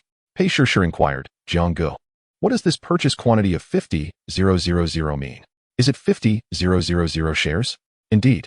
Jiang Fan sighed, feeling a headache coming on. How could they ask such a simple question? Their ignorance knows no bounds. Pei Wenwen added, Jiang Gu, I previously bought Zhongjing Dianzi, and it fell. Jiang Fan rubbed his temples, not wishing to engage further. He instructed the 2 to clear all stocks from their watch list, and then add their 10 selected stocks. Once the pre-market bidding commenced, he began directing them on how to place orders. Shengnong Fazanshang has a limit buy order for 500,000 shares at the ceiling price. Isn't the market still closed? If I tell you to buy, then buy. Oh, what is the limit price? Look at the market yourself. Do you not have eyes? Pei Wenwen muttered, why be so harsh? There is no patience at all. Jiang Fan was speechless. Had he really been harsh? Even the best patience had been worn thin by the 2 fools. He resigned himself to continue guiding them, switched to the market window, double-clicked to open the intraday minute chart, and looked to the right. Pei Wenwen followed the instructions and suddenly perked up. I see it. What are you hesitating for? Quickly place the order. Oh, got it. Pei Wenwen deftly placed a massive buy order, showing that her earlier practice was not in vain. At least she was now familiar with filling out and placing orders without dawdling. Jiang Gu, wait a moment. Pei Wenwen quickly reacted. Isn't the buy price on the paper 2186? Don't ask, just do as I say. Jiang Fan was exasperated. Explaining would take too long. So he could only validate theory through practice. Suji Dianchi has a buy order for 100,000 shares at the price of 2,387. Oh, all right. Pei Wenwen responded while swiftly executing the command. Pei Shishir turned to watch, her expression bewildered as if a dog gazing at the stars, utterly confused. Jiang Fan then directed, "It's your turn. Buy 600,000 shares of Dongfang Inxing at the limit price." Jiang Fan was utterly speechless. Could they not get it right in one go? Yet, reflecting on his own initial trading experiences, he realized he was not much better than the sisters. He suppressed his urge to complain while simultaneously guiding them. "Oh, Shengnong Fazanshang has been purchased. What is the transaction price? Let me check. Which one is the transaction price? There's a cost price of 21,885. No, Jianggu. I filled in the buying price of 2,449. So why is the cost price 21,885? Oh, there's also a holding price of 2,187. Oh, Suji Dianchi wasn't he bought? The fill price was too low. It's now 2412. Wait, Zhongjing Dianzi has completed a transaction of 200,000 shares, with 300,000 shares remaining. Cancel the order and continue buying at the current price. Couldn't he buy? Only 800 shares were purchased. The price has risen. Wait for it to drop below 12. Then place a limit order at the ceiling price." Jiang Fan continued to trade and direct. By 10:30, all three accounts had completed their positions. And he then explained some key points to the sisters. For instance, why they needed to place limit orders at the ceiling price. Though the sisters had read about the rules of priority trading, mere reading was futile without practical application. Thus, merging theory with practice was essential. Only through hands-on experience could some concepts truly be understood. "Ah, everything is rising." Pei 11 exclaimed upon checking the asset status, feeling elated. All 10 stocks purchased today were up, which was quite joyous to behold. Pei Shishir also brightened. "It has risen by 1,000,000. Pei 11 clicked her tongue in regret. What a pity it's not real money. If only it were. Jiang Fan felt a twitch at the corner of his mouth. Two silly girls. Unable to distinguish between reality and illusion, no wonder they could be deceived. Noticing it was still early, he hurriedly left to drive to the company. After a week away, he needed to check on the executives, or they might come knocking at his door. He had 2 girls hidden at home, which was not something he wanted others to discover. Upon arriving at the office, he had scarcely settled in when Wu Yanmei rushed in. Jiang Fan was puzzled. He had taken elevator number 2 and went directly to the office without passing through the executive's area or the other employees' offices. How did she know he was back? Did she install a camera? Instinctively, he glanced up but saw no surveillance device. Chapter 51, The New Secretary. President Jiang, will you meet with that video team today? Wu Yanmei had arrived so promptly, not because she had some supernatural insight, but because she happened to see Jiang Boss enter the office just as she was leaving, prompting her to drop everything and rush over. She had been anxiously waiting for days. It was challenging to recruit a competent imaging processing team, and they wanted to meet the boss. Naturally, with Jiang Boss's absence every day, her anxiety was understandable. So urgent? Jiang Fan was taken aback. It was merely a small team of about 10 individuals. Did it warrant such a frantic urgency? Wu Yanmei replied, exasperated, President Jiang, they are senior engineers poached from Meipai. Jiang Fan quickly responded, then you handle it. Wu Yanmei agreed and hurriedly departed. At noon, he had an appointment with an important figure, necessitating a face-to-face meeting. This was a genuine heavyweight. Otherwise, she wouldn't have personally gone to meet them. The second visitor was Qi Liang. Not because the company was short on funds. Jiang Fan had just allocated 20 million the previous week, which would not be exhausted so soon. Qi Liang was there to report on the progress of negotiations with Pink Sixie. The previous Monday night, Jiang Fan had thought of Pink Sixie and assigned the task to Qi Liang. They had no immediate plans to initiate a round. Qi Liang explained, from what I understand, it seems they have capital backing, with the owners of NetEase and Shunfeng as angel investors in this company. Currently, their demand for funds isn't significant. Jiang Fan brewed a cup of tea, stating, even if their demand isn't great, they still have some needs. Apart from giants like Penguin and Alibaba, no internet company can do without capital. The more discussions we have, the better. Their valuation is theirs to decide. I'll cover the round without discounts or negotiations, and there are no additional conditions. Just convey my words to them.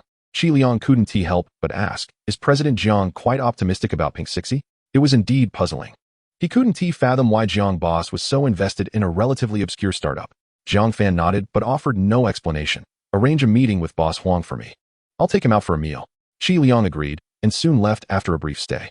The third to enter was Office Director Wang Dan, accompanied by a girl in her early 20s. President Jiang, this is the new secretary we recruited. Please interview her. Wang Dan said, and upon seeing Jiang Fan nod, she encouraged the girl, please introduce yourself. The girl, standing about 5 feet 5 inches tall, had an acceptable figure, slightly more rounded than the Pei sisters, yet still under 100 pounds. With shoulder-length hair and a delicate, oval face, her features were exquisite, her skin fair and smooth, and her large eyes were rather beautiful. She wore a bright orange short-sleeve top, paired with loose denim jeans. "My name is Xiaomi." The girl introduced herself.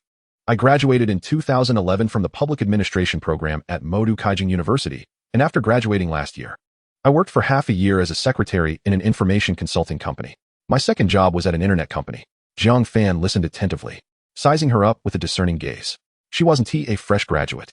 There was a hint of regret. Training a na-ve flower bud could be more interesting. After her introduction, Zhang Fan asked, "Where are you from?" "I'm from Minan," Xiaomi quickly replied.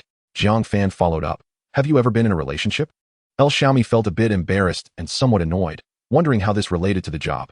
What a strange question. Though inwardly frustrated, she answered, "No." With that, Zhang Fan made his decision, instructing Wang Dan, "This one will do." Wang Dan acknowledged and took Xiaomi out to complete her onboarding process and discuss her duties. He felt a sigh of relief. At last, he had found a suitable candidate. Previously, several candidates were sought, all of whom possessed remarkable appearance and capabilities. Yet they were ultimately rejected. Although Boss Jiang cited age as the primary reason, he consistently posed the same question during interviews.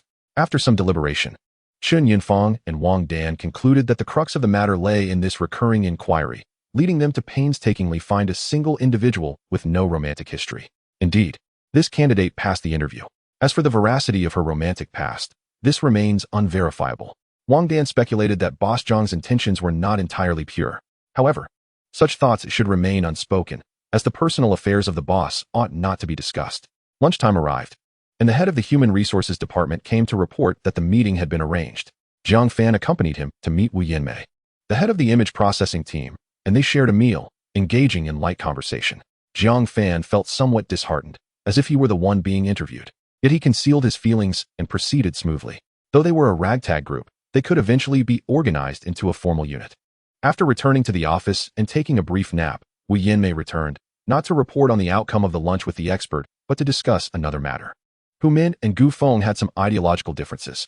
Wu Yanmei explained that Hu Min believed that the most crucial aspect of an excellent distribution system was a flexible algorithmic platform, suggesting the integration of algorithms to construct a universal model architecture. Conversely, Gu Feng contended that a single model architecture would be challenging to apply across all recommendation scenarios, as varying business contexts would necessitate adjustments to the model. Zhang Fan felt a headache forming. He only had a superficial understanding of algorithms and could barely grasp the concepts. He was aware that Douyin's content distribution recommendations were algorithmically based, yet the underlying principles eluded him, akin to the complexities of quantum mechanics. He inquired who he thought was correct. Although Wu Yanmei had some understanding, it was also limited, as she was not a technical expert. She remarked that it was challenging to declare one viewpoint correct over the other. She suggested establishing a separate team for Hu Min to focus exclusively on algorithm architecture. Otherwise, the differing perspectives would hinder their collaborative efforts.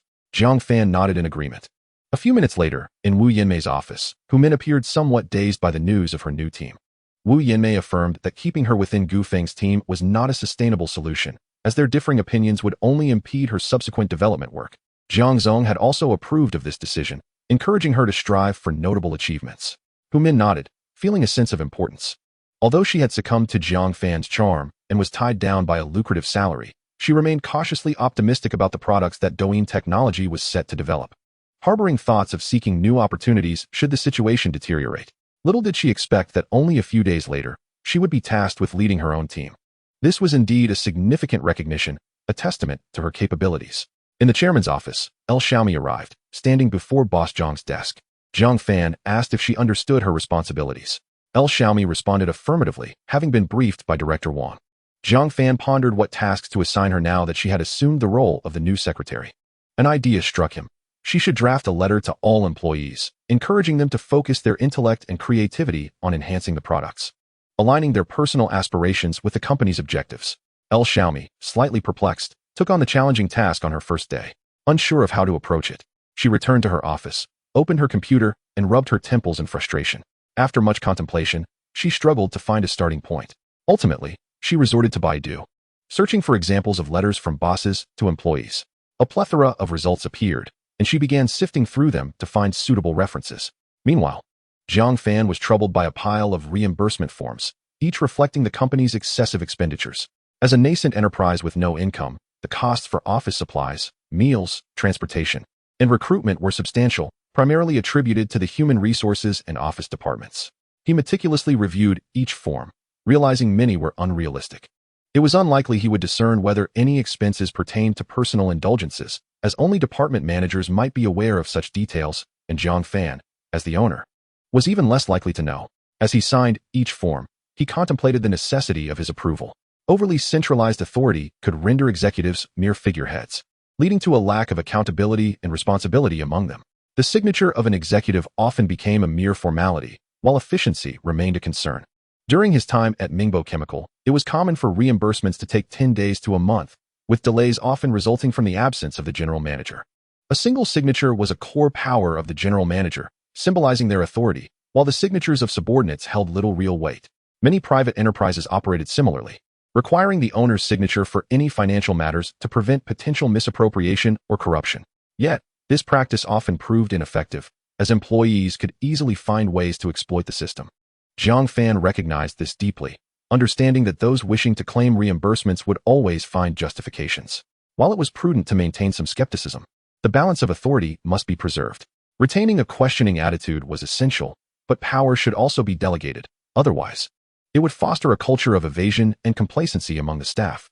After an hour of signing, Zhang Fan reflected on his decisions and called for El Xiaomi. He intended to summon her, but realizing that addressing her as Xiao El might cause confusion, he opted for her full name instead.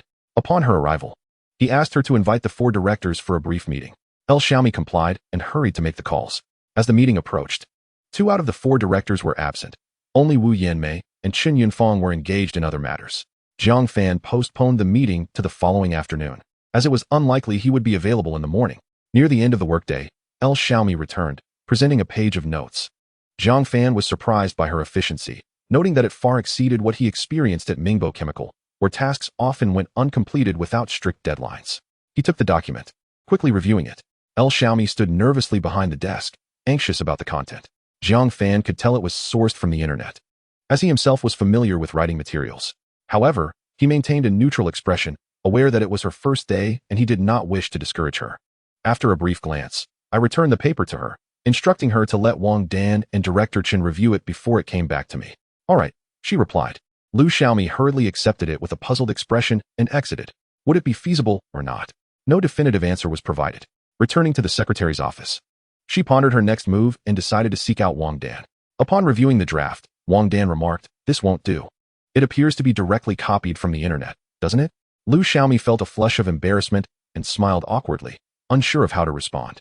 It was her first day on the job, and she was already tasked with writing a draft without any prior context, which was rather unfair. Wang Dan, rubbing her forehead, said, "Send me the original draft, and I will help you revise it." Then, sitting beside Wang Dan, Lu Xiaomi watched as she made corrections, even foregoing her departure after work to order takeout and continue working late. They toiled until nearly 11 o'clock before they finally completed the task. In the Four Seasons garden, the 2 young secretaries had already gone to bed, while Zhang Fan was diligently working under the night light. Although he had spent the previous week with family, his stock trading was on hold, yet each night he engaged in forex trading, doubling his account value to over 2 million USD at a terrifying pace. Tonight, the trading of GBP USD was exceptionally active, experiencing significant fluctuations. Zhang Fan shifted his focus from USD JPY to capitalize on the volatility of GBP USD, buying at lows and selling at highs. He traded extensively, leveraging compounding returns, and after 4 hours, he managed to double his capital once more. Just as he was in the midst of an intense trading session, his phone chimed with a new WeChat message notification. Ignoring it, he closed his positions and opened a full short position before checking his phone. To his surprise, there was a new message in the class group from an old classmate, Jia Mingliang, announcing a gathering at the newly opened seafood restaurant, Haiwa Tianfu, in Jingxing Plaza, inviting all classmates striving in the Magic City for a meal. Many expressed their astonishment, inquiring when he had come to the Magic City. He had not attended previous reunions, and his sudden invitation felt rather peculiar. Zhang Fan shared this sentiment, but he had no time to ponder further. He needed to focus on his trading. After the European market closed, trading volumes significantly decreased. Zhang Fan continued his efforts until 3 a.m., utterly exhausted. Even Red Bull coffee could not revive him. With his account nearing 5 million USD, he finally shut down his computer and went to sleep, experiencing another night of sweet dreams. He was awakened in the morning by the young secretaries, Pei Shishir and Pei Wanwan, who knocked on his door when they saw he had tea risen. Grabbing his phone, he realized it was nearly 9 o'clock. Zhang Fan smacked his head in frustration. He had intended to live a more relaxed life, but had instead become a slave to wealth. Rushing to wash his face, he sat at his computer, eating breakfast that the secretaries had brought him while dictating his stock trading plan for the day. Pei Sure and Pei Wenwen took notes diligently. As Pei Wenwen wrote, she asked, Jiang Ge, how do you remember so many stock codes? Jiang Fan replied, what is the brain for? Pei Wenwen silently scoffed. Feeling Jiang Ge was becoming increasingly eccentric. Was it really impossible to speak plainly? After dictating the trading plan, the pre-market session commenced. Jiang Fan finished his breakfast, guiding the two secretaries through their trades while managing his own accounts. Pei Wenwen came up with another question. Jiang Ge, how do you know these stocks will rise? Jiang Fan, feeling a headache from the barrage of questions, casually replied, God told me. Pei Wenwen rolled her eyes. Is God your relative? They remained busy until after 11 o'clock, having cleared all positions from the morning and established the necessary ones. After lunch, the afternoon trading session began. Jiang Fan directed the two secretaries to finalize their remaining positions before he headed to the company. This round of trading yielded an 11% profit, amounting to over 33 million, equivalent to 3 apartments. By the time he reached the company, it was already 2:30. Liu Xiaomi entered with another page. President Jiang, please review this. Director Wang and Director Chun have made their revisions. Jiang Fan glanced at it briefly before setting it aside, instructing, please have the 4 directors come to a meeting. Liu Xiaomi acknowledged and stepped out to make the call. Shortly after, the 4 directors arrived with notebooks and pens. Somewhat puzzled about the purpose of the meeting, Jiang Fan got straight to the point. I called you all here to discuss the issue of management authority. Yesterday, I signed a mountain of reimbursement forms. Do you believe it is necessary for me to sign these? Or does my signature even hold any significance? The 4 were taken aback, but maintained their composure, pondering Jiang Fan's intentions. What was the purpose of discussing financial authority? Jiang Fan continued, to be frank, I simply do not have the time to scrutinize each of those forms individually, and even if I did, I would not be able to identify any issues. Therefore, my signature serves merely as a formality, devoid of any real impact. No one spoke. It was a delicate matter. To voice an opinion could be misconstrued as harboring ulterior motives, while an agreeable response might suggest a desire for power. So, they listened attentively. Jiang Fan proceeded. I've given it some thought, and moving forward, you need not seek my signature for travel reimbursements or office supplies. Just provide me with a monthly plan for review. And you may proceed as per that plan, keeping expenditures under 100,000. For any single expense exceeding that amount, come to me. Let old Chi handle the oversight. The 4 nodded, suddenly feeling the weight of responsibility. Authority comes with accountability. By delegating power, the boss simultaneously shifts the burden of responsibility onto them. If issues arise, the boss bears no financial liability. It rests solely on their shoulders. Shen Yinfang interjected, we've already made progress. It should be operational by next week. Jiang Fan was taken aback. Already done? His spirits lifted, realizing that the generous salary of 500,000 was well-deserved, as they had anticipated every detail. He remarked, let's not rush them. The development team is already under considerable strain. Allow them to organize their workload. A few days' delay is acceptable. Wu Yanmei added, the total number of employees has now exceeded 500. Should we pause recruitment for a while? Jiang Fan was surprised. Why halt? Wu Yanmei explained, the development team is nearly at full capacity, and we must also consider labor costs. Jiang Fan laughed, thinking of the company at all times. It seems I should give you a raise. Wu Yanmei smiled. It's fine to take a little less for now. Once the company flourishes, we can compensate accordingly. The others joined in laughter. Ever since that meal at the night market, the atmosphere had become more relaxed. Jiang Fan nodded. It appears that bringing you on board was the most astute decision. As the company thrives, your contributions shall not be overlooked. However, the priority remains to expand our operations. Even with a saturated development team, we must continue to bolster our talent pool without considering cost constraints. Let's aim to recruit 1,000 personnel before discussing further. Wu Yanmei agreed. If the boss says to hire, we shall proceed. With Jiang Fan exuding an air of financial abundance, everyone felt more assured. Money facilitates progress. The primary challenge for a startup is always funding. Shen Yinfang added, additionally, I've inquired about your residency issue. There are policies for startups, and it should be resolved by next year. If you are eager to purchase a property, you can do so in the company's name, as companies are permitted to buy real estate. Jiang Fan was already aware and asked, what are the conditions for the company to buy property? Shen Yinfang replied, there are none. Jiang Fan was taken aback, pondering how past experiences might lead one astray. Previously, there were policies stipulating that a company needed to be established for 3 to 5 years and meet certain tax thresholds along with employee social security contributions. It appeared that the government might have yet to enact restrictive policies for company property purchases. If they could buy, that would be splendid. Living in a rental property never quite felt like home, no matter how luxurious it was. Nothing could compare to having one's own abode. He decided to take the time to look around and aim to purchase a villa. Once he secured a property, he could fully devote himself to his endeavors without any lingering concerns. After the brief meeting, the executives departed. Zhang Fan picked up the manuscript from the table and scrutinized it carefully, identifying several areas that seemed inappropriate. He made some annotations with a pen, but just as he was about to call his assistant in, he suddenly felt it was unsuitable and tossed the manuscript into the drawer. It seemed meaningless. The employees would probably be too indifferent to read it. It would be more practical to increase their salaries instead. After sitting in the office for a while, Wu Yanmei approached him again, saying, "Zhang Zong, there is someone you should meet." Zhang Fan inquired, "Who is it?" Wu Yanmei replied, "A mathematics expert from Fudan University. I previously met Professor Chun and invited him to provide some guidance on constructing an algorithm model. I just spoke to him again on the phone, and I believe it would be better if you met him in person." Zhang Fan was taken aback. This woman was quite capable, having managed to invite someone from Fudan. He responded, "Then please make the arrangements." Wu Yanmei asked, "Would tonight work for you?" Zhang Fan replied, "I have a gathering tonight. Let us postpone it to tomorrow." Wu Yanmei acknowledged and left. Chapter 53. She is my fiancée. The nightlife at Jingsing Square is vibrant. This area is a commercial district, offering not just office buildings, but also a plethora of dining and entertainment options. After waking up, Zhang Fan rarely contacted his classmates, having let a decade slip by. Many had nearly forgotten him, and some of those who rarely spoke were unrecognizable, leaving him to observe quietly in the group chat. Today marked his first interaction with an old classmate from 10 years ago. The commercial street is less than 100 meters from Jingsing Building, and he arrived in just a few minutes. As he approached, he spotted his old classmate, Jia Mingliang, waiting at the entrance, looking around. During their school days, Zhao was not particularly noticeable, often keeping to himself, quiet and unassuming, giving the impression of someone immersed in his own world. Zhang Fan had only known that his family owned a restaurant during their 4 years in the same dormitory. "Old Jia," Zhang Fan called out. Jia Mingliang turned to see Zhang Fan, and after 3 years since graduation, both felt a wave of nostalgia. Though they had not faced challenges together, their shared experiences as classmates forged a bond. As the saying goes, as long as the green mountains stand, youth remains. The camaraderie of classmates is ever strong. Time flows like water, yet feelings linger deeply. Zhang Fan remarked, "Just wait upstairs. Why are you standing at the door?"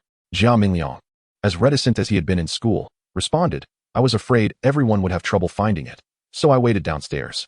Zhang Fan examined him closely and said, "Old Jia, it's rare to see you. You haven't changed much in 3 years." This was the truth. School life was relatively simple, but once thrust into society, people often become more pragmatic and worldly. Zhang Fan, having experienced 10 years of life's harsh realities, had certainly changed, yet Jia Mingliang had remained surprisingly consistent, leaving him somewhat astonished. "How could there be no change?" Jia Mingliang remarked, "Everyone has changed quite a bit, including you." Zhang Fan chuckled. He had been the most lively among his classmates, yet a decade of reality had tempered his youthful exuberance. It was no exaggeration to say he had undergone a transformation. "You should head up first. I'll wait a bit longer." After a brief chat at the entrance, Jia Mingliang suggested, "Let us head inside to Feng Yusei. The staff will take you upstairs." Zhang Fan nodded and entered first. The seafood restaurant had recently opened, boasting an upscale ambience with luxurious decor. Upon entering, 2 beautiful hostesses greeted him in unison, and Zhang Fan couldn't help but notice the one on the left, whose beauty could rival that of his assistant. He glanced a few times and asked, "Where's Feng Yusei?" The hostess shot him a quick look and led the way. Ascending to the second floor, they found a series of private dining rooms. Feng Yusei was at the far end, distinct from the open dining areas outside, as it was a closed-off room.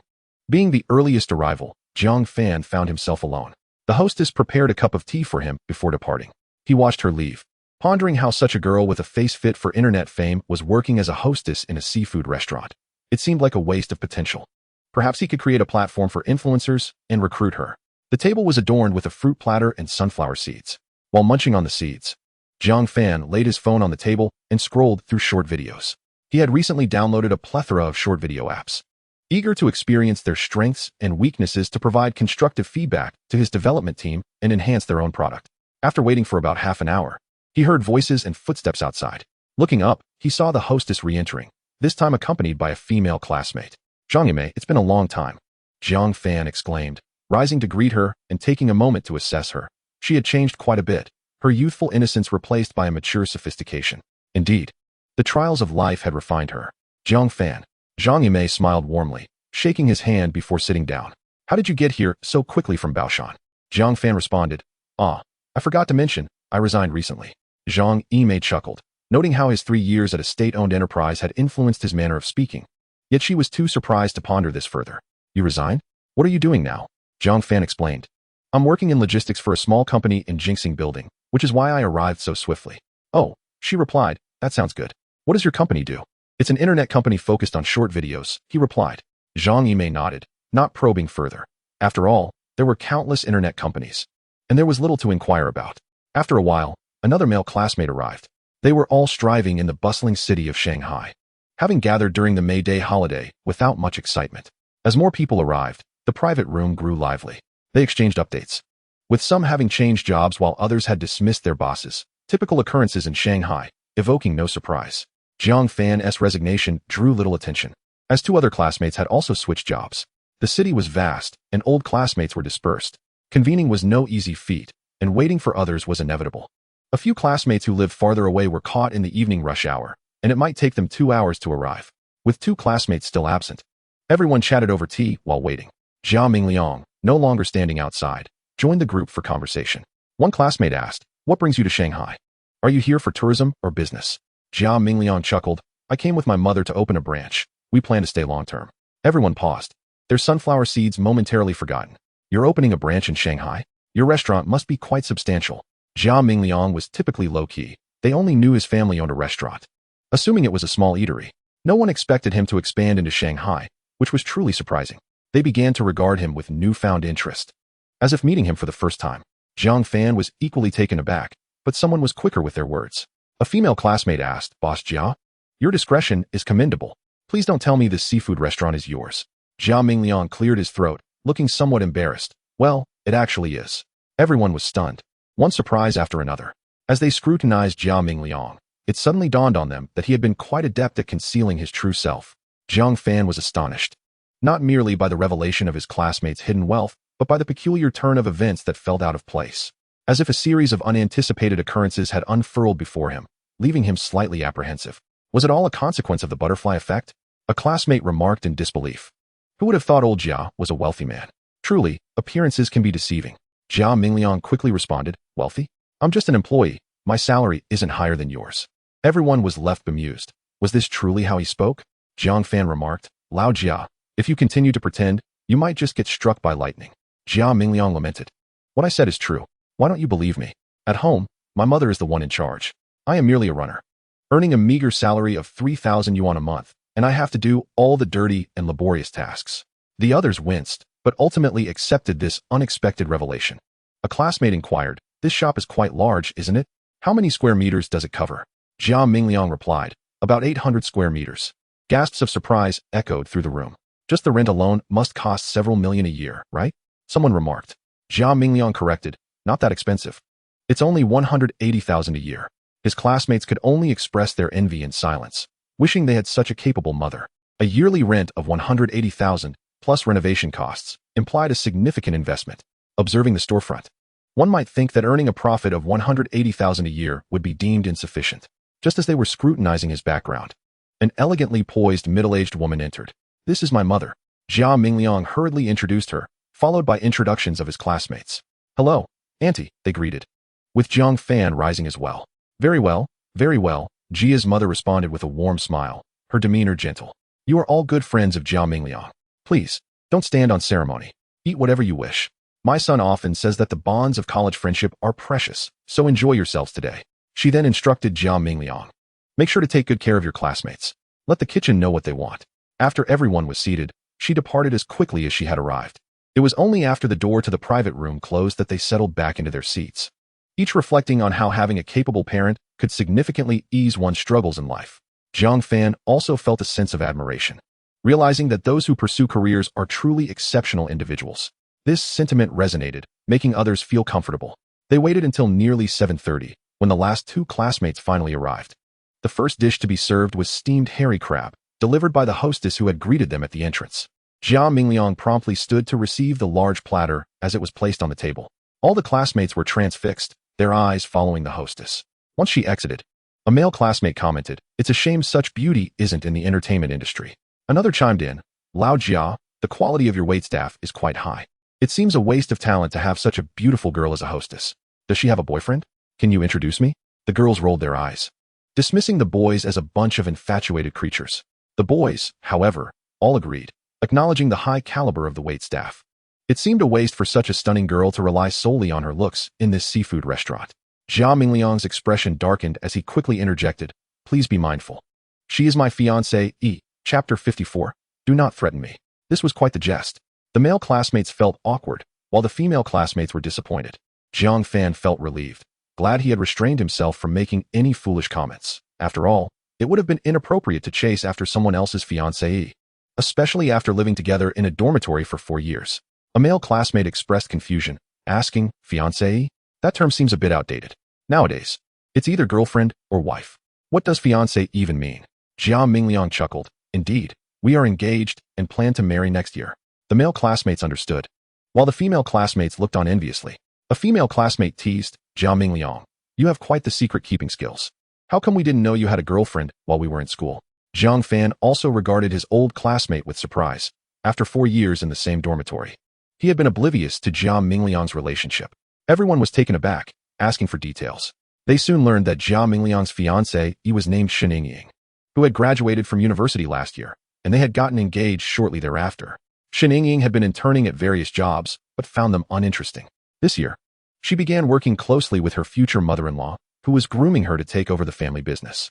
This revelation elicited envy, especially from the female classmates, who found their own struggles to establish careers quite arduous. Having someone else pave the way felt incredibly comfortable. Someone joked, "She's 2 years younger. They must have been sweethearts since kindergarten." Laughter erupted, and Zhou Mingliang waved his hands, feeling unable to refute the claim. After a few more exchanges, the second dish arrived. Shen Ying entered carrying a platter of large shrimp. Noticing everyone's gaze upon her, she felt a bit puzzled and instinctively looked at Zhou Mingliang, who took the platter from her and placed it on the table before introducing her. Upon hearing this, Shen Ying understood that everyone was now aware of their relationship. She greeted everyone and quickly excused herself to fetch more dishes. A male classmate chuckled. No wonder Lao Jia didn't date in college. He was hiding such a beautiful childhood sweetheart. The group exchanged playful banter, but no one made any inappropriate comments. It was clear that things were different now. They were all more cautious about their words, wishing to avoid any remarks that might be taken poorly. Jiang Fan conversed briefly with Zhou Mingliang about the circumstances of the other 4 dorm mates when he suddenly noticed a female classmate, Zhou Yulan, frequently glancing at him. Puzzled, he looked down at himself, reassured that his attire was appropriate, and asked, "Zhou Yulan, why do you keep looking at me?" Zhou Yulan replied, "It's been a few months since we last met, and I've suddenly noticed you've changed quite a bit." Jiang Fan maintained his composure. "I haven't been doing as well, so I'm hesitant to speak up." Another female classmate chimed in, "That sounds a bit bitter. We're all old friends.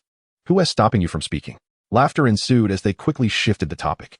After waiting for about 10 minutes, the dishes were finally served, filling the table. Shen Ying, having completed her duties, sat beside Zhou Mingliang.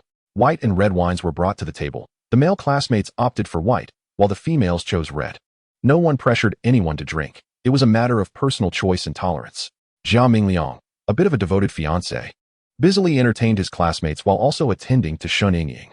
After a few rounds of drinks, the atmosphere grew lively, and someone urged Zhou Mingliang to share the story of their romance, garnering enthusiastic responses from everyone. Shen Ying listened silently, a smile gracing her face, her gentle demeanor inspiring admiration among the male classmates. Fortunately, they all understood the boundaries. The social scene was not the same as school, and they could not afford to be as straightforward. After feasting until 9:30, they concluded the meal, feeling satisfied. Zhou Mingliang wished to invite everyone for karaoke, but alas, they were all busy individuals with work awaiting them the next day, so they deferred such plans for another time. As they departed, Jia's mother made a brief appearance, inviting everyone to come by again sometime. As Jiang Fan was leaving, Zhou Mingliang grasped his hand, repeatedly urging him to bring his colleagues over whenever possible. "I can't afford that." Jiang Fan chuckled. "With a salary of a few thousand yuan a month, I can barely afford a few meals at your place." Zhou Mingliang replied, "If you come, I'll treat you." "That sounds splendid. I'll definitely come by more often," Jiang Fan said, patting Zhou Mingliang on the shoulder as he waved goodbye and turned to leave. With the drinking and ordering done, he realized he couldn't drive. The 2 young assistants were still awake, lounging on the sofa, engrossed in their phones. Upon hearing the door open, they both sprang up and stared at the entrance. Jiang Fan glanced around, frowning. "Still playing on your phones?" Pei Wenwen retorted, what else are we supposed to do if we're not on our phones? Fair point. Jiang Fan conceded, finding no argument. He settled onto the sofa. Pei Shishir wrinkled her nose. Jiang Go, have you been drinking again? Jiang Fan motioned for them to sit beside him. How improper. Feeling a bit disgruntled, Jiang Fan climbed upstairs, quickly logging into his trading account. He observed the market and placed 6 short orders of 500 lots each at the position of 10,936 euros against the dollar. After a few minutes, as the price rose, he completed the transactions, beginning to turn downward at 10942. A 3,000 lot order was no small matter, and with 100 times leverage, it represented a staggering 300 million euros. Even in the foreign exchange market, which boasts a staggering transaction volume of billions every minute, such orders are considered substantial. It seems rather ridiculous that the maximum order size is limited to just 500 lots. Although trading foreign exchange lacks the restrictions of price limits, and the zero trading mechanism is more flexible than the single stock trading system, it still imposes a maximum transaction limit, necessitating multiple orders that can waste time and complicate operations. Jiang Fan, unhurried, continues to place his orders. He sets a limit order to close at 10904. After waiting for over 10 minutes, the Euro-USD pair does not disappoint, plunging through support and swiftly dropping to 10904. Jiang Fan checks his positions. His 3,000 lots of short orders are settled in succession, after which he begins to reverse his position and go long. He noticeably feels that the transactions are not as smooth as when there were tens of thousands in funding, but it is not a significant issue, and the settlement proceeds smoothly. After all, with the market in place, the Euro-USD, being the most traded currency pair, has a daily trading volume in the trillions. Executing a few thousand lots remains relatively easy, essentially without pressure. After several rounds of buying high and selling low, it is nearly 10:30. The Euro-USD dips to 10887, approaching its intraday low. Jiang Fan had long prepared his order and decisively enters a full position, waiting for a successful transaction, after which he sets a take-profit order and closes his computer to sleep. He does not wish to chase further. The volatility of the Euro-USD today is too great, oscillating over 80 points. By buying at the lowest point, he is confident that the market will not breach that level again. So he is not worried about a margin call. There is nothing more to observe. He simply sets his take-profit and awaits the harvest of profits. After a restful slumber until 7, he first checks his Forex account. Fortunately, the settlement is successful, yielding nearly $4 million in profit. His account value has finally surpassed $10 million. The money feels utterly surreal, akin to a string of meaningless numbers. Pei Shishir and her sister, upon noticing him awake so early, express their astonishment. Pei Wenwen joyfully exclaims, Jiang Ge, you didn't stay up late last night? Jiang Fan responds affirmatively and queries, what are you so happy about? Pei Wenwen replies, is there anything wrong with maintaining a good mood? Jiang Fan is left speechless. Even in the face of debts yet unpaid, she finds the time to be blissfully cheerful. He cannot decide whether to admire her carefree spirit or to deem her easily satisfied. The hour is still early. Jiang Fan sits at his computer, eating breakfast while browsing news articles. The Pei sisters show little interest in economic news and industry trends. After delivering breakfast to his study, they begin tidying up his room, rolling up the blanket and retrieving discarded shirts and pants from a chair by the window. Upon approaching, they freeze. A pair of discarded underwear is lying on the trousers. What to do? The sisters stare at the blue underwear as if it were a venomous snake, hesitant to approach. Pei Wenwen crinkles her nose and asks, Sister, what should we do? Pei Shishir grinds her teeth. You go throw it away. Pei Wenwen protests. No way you do it. Pei Shishir then threatens. If you don't go, I want to help you repay your debts. Pei Wenwen retorts. You always use that to threaten me. If you want to help, I'll manage on my own. Frustrated, Pei Shishir reluctantly grabs a broom, covering her nose with one hand while using the broom to pick up the underwear with the other, tossing it into the bathroom trash can and fanning her face, as if she had caught a whiff of something unpleasant. After taking the clothes downstairs to the laundry room, the sisters collapse onto the sofa to play on their phones. It is not until after 9 that they hear Jiang Boss calling from upstairs, prompting them to hastily put away their phones and head back upstairs to continue their lackluster stock trading practice. This is dreadfully boring. Trading fake stocks daily holds little appeal. With increased capital, stock trading has become a strenuous task. Jiang Fan toils diligently, wrapping up the morning session and preparing for the afternoon until 2:30 p.m. When he finally fills his positions, he then hurriedly departs, taking a rideshare to the office. The Pei sisters tidy up before heading to driving school, aiming to obtain their licenses before year-end. Upon arriving at the office, Wu Yanmei approaches him. General Manager Jiang, do you have any plans for tonight? None, he replies. Wu Yanmei continues. Then I'll invite Professor Chun and Hu Min to join us. Jiang Fan is taken aback. Hu Min? Wu Yanmei explains. Professor Chun is Hu Min's mentor. I got in touch through her. Jiang Fan understands and agrees. Then invite her along. It's easier to converse with someone familiar. Wu Yanmei nods and efficiently goes about her task.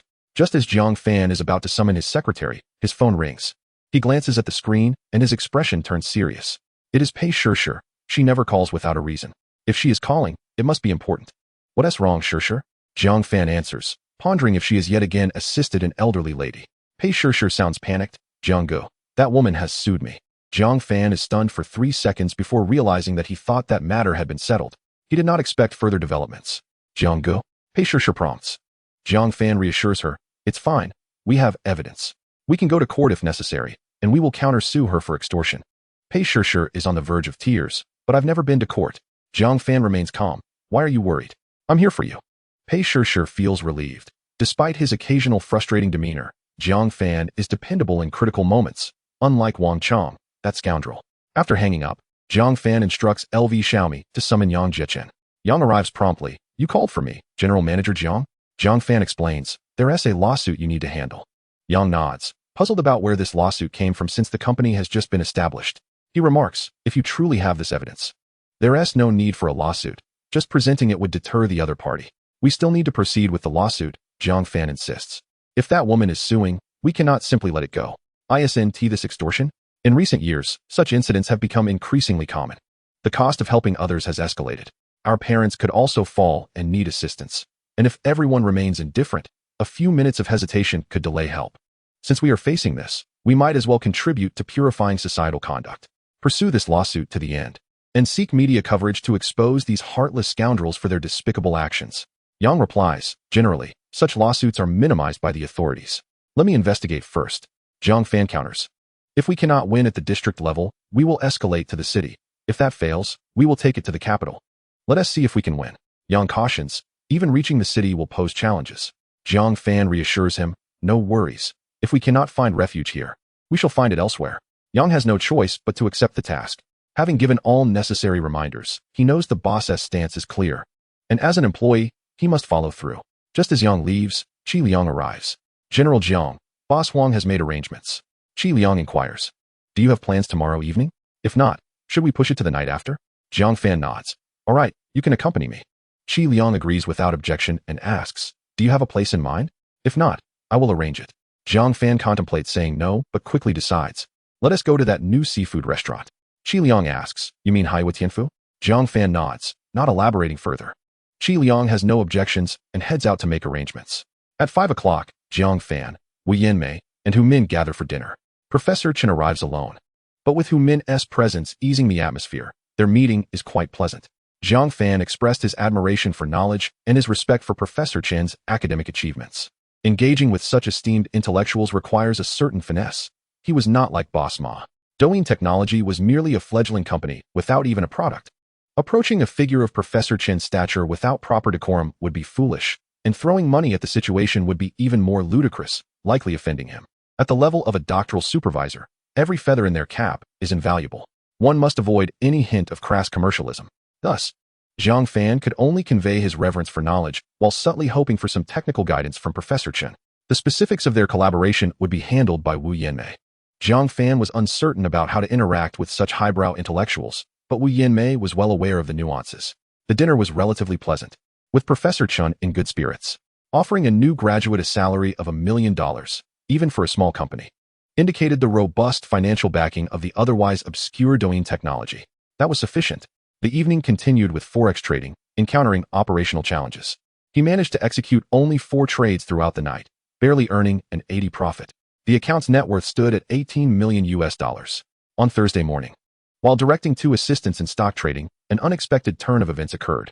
Just as they began unloading shares, they faced a blockade. With 3 stocks plummeting due to an overwhelming sell-off, crashing down dramatically, there was no escaping. The total investment in those 3 stocks amounted to nearly 40 million. Not only did they lose all profits, but they also incurred a 7 loss. Zhang, what should we do? The 2 sisters inquired lightly. After all, it was a simulated account. The money was fictitious, so a loss was merely a loss. Jiang Fan scratched his scalp. Let's try again tomorrow. This served as a reminder that managing 400 million in high-stakes short-term trading, even when spread across 30 stocks, meant each stock had over 10 million invested in it. making it vulnerable to swift market shifts. Even if Zhang Fan danced nimbly on the edge of danger, having escaped the jaws of the market several times, one could not walk by the riverbank without getting their shoes wet. There would inevitably be moments of inattention. Today was a lesson learned. Zhang Fan maintained a calm demeanor, having long been prepared for such eventualities, and was not in a state of panic. After instructing the sisters to liquidate the remaining positions, he continued to build new ones. Although 3 stocks were currently in the red, he was still overall profitable. With an 8 profit, he still possessed 3 apartments. He resolved to continue trading until it became utterly unfeasible. In the afternoon, upon arriving at the office, Wu Yinmei approached him again. This woman seemed to be experiencing a renaissance in her career, her enthusiasm for work surpassing even that of Zhang Fan, her boss. She had come to deeply understand the competitive nature of talent in this city, where hard work was essential for survival, especially for the elite striving in private enterprises. Everyone was giving their all, while Zhang Fan, accustomed to a more leisurely pace, seemed to float along. Zhang Zong, I've managed to recruit a video team from Penguin, Wu Yinmei announced. They want to meet with you. I've arranged it for tomorrow. That's good, Zhang Fan replied, surprised. You managed to recruit a team from Penguin? Wu Yinmei explained. You know about Penguin's Weisher, right? They've never prioritized this business, and by early this year, the team had essentially disbanded. If it weren't for the high salaries we offered, they wouldn't have considered us at all.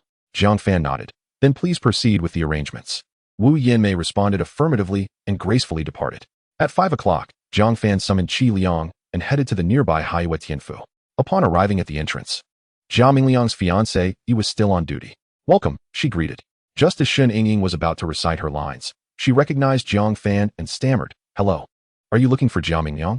Zhang Fan smiled. I'm here to have dinner with a colleague. Qi Liang, astonished, noted, the boss knows her. No wonder he came here. He glanced at Shen Yingying, finding her quite attractive. Youth certainly had its advantages, particularly when it came to wealth. Shen Yingying asked, would you like me to book a private room for you? Zhang Fan replied, no need, it's already reserved. Shen Yingying said, you may go up. Jia Mingliang is waiting for you. Zhang Fan nodded and proceeded upstairs with Qi Liang. Qi Liang asked, do you know the owner of this seafood restaurant? Zhang Fan replied, it's run by a classmate of mine. Qi Liang realized he had misjudged the situation. Upon reaching the 2nd floor, they did not see Jia Mingliang and went directly to the reserved private room.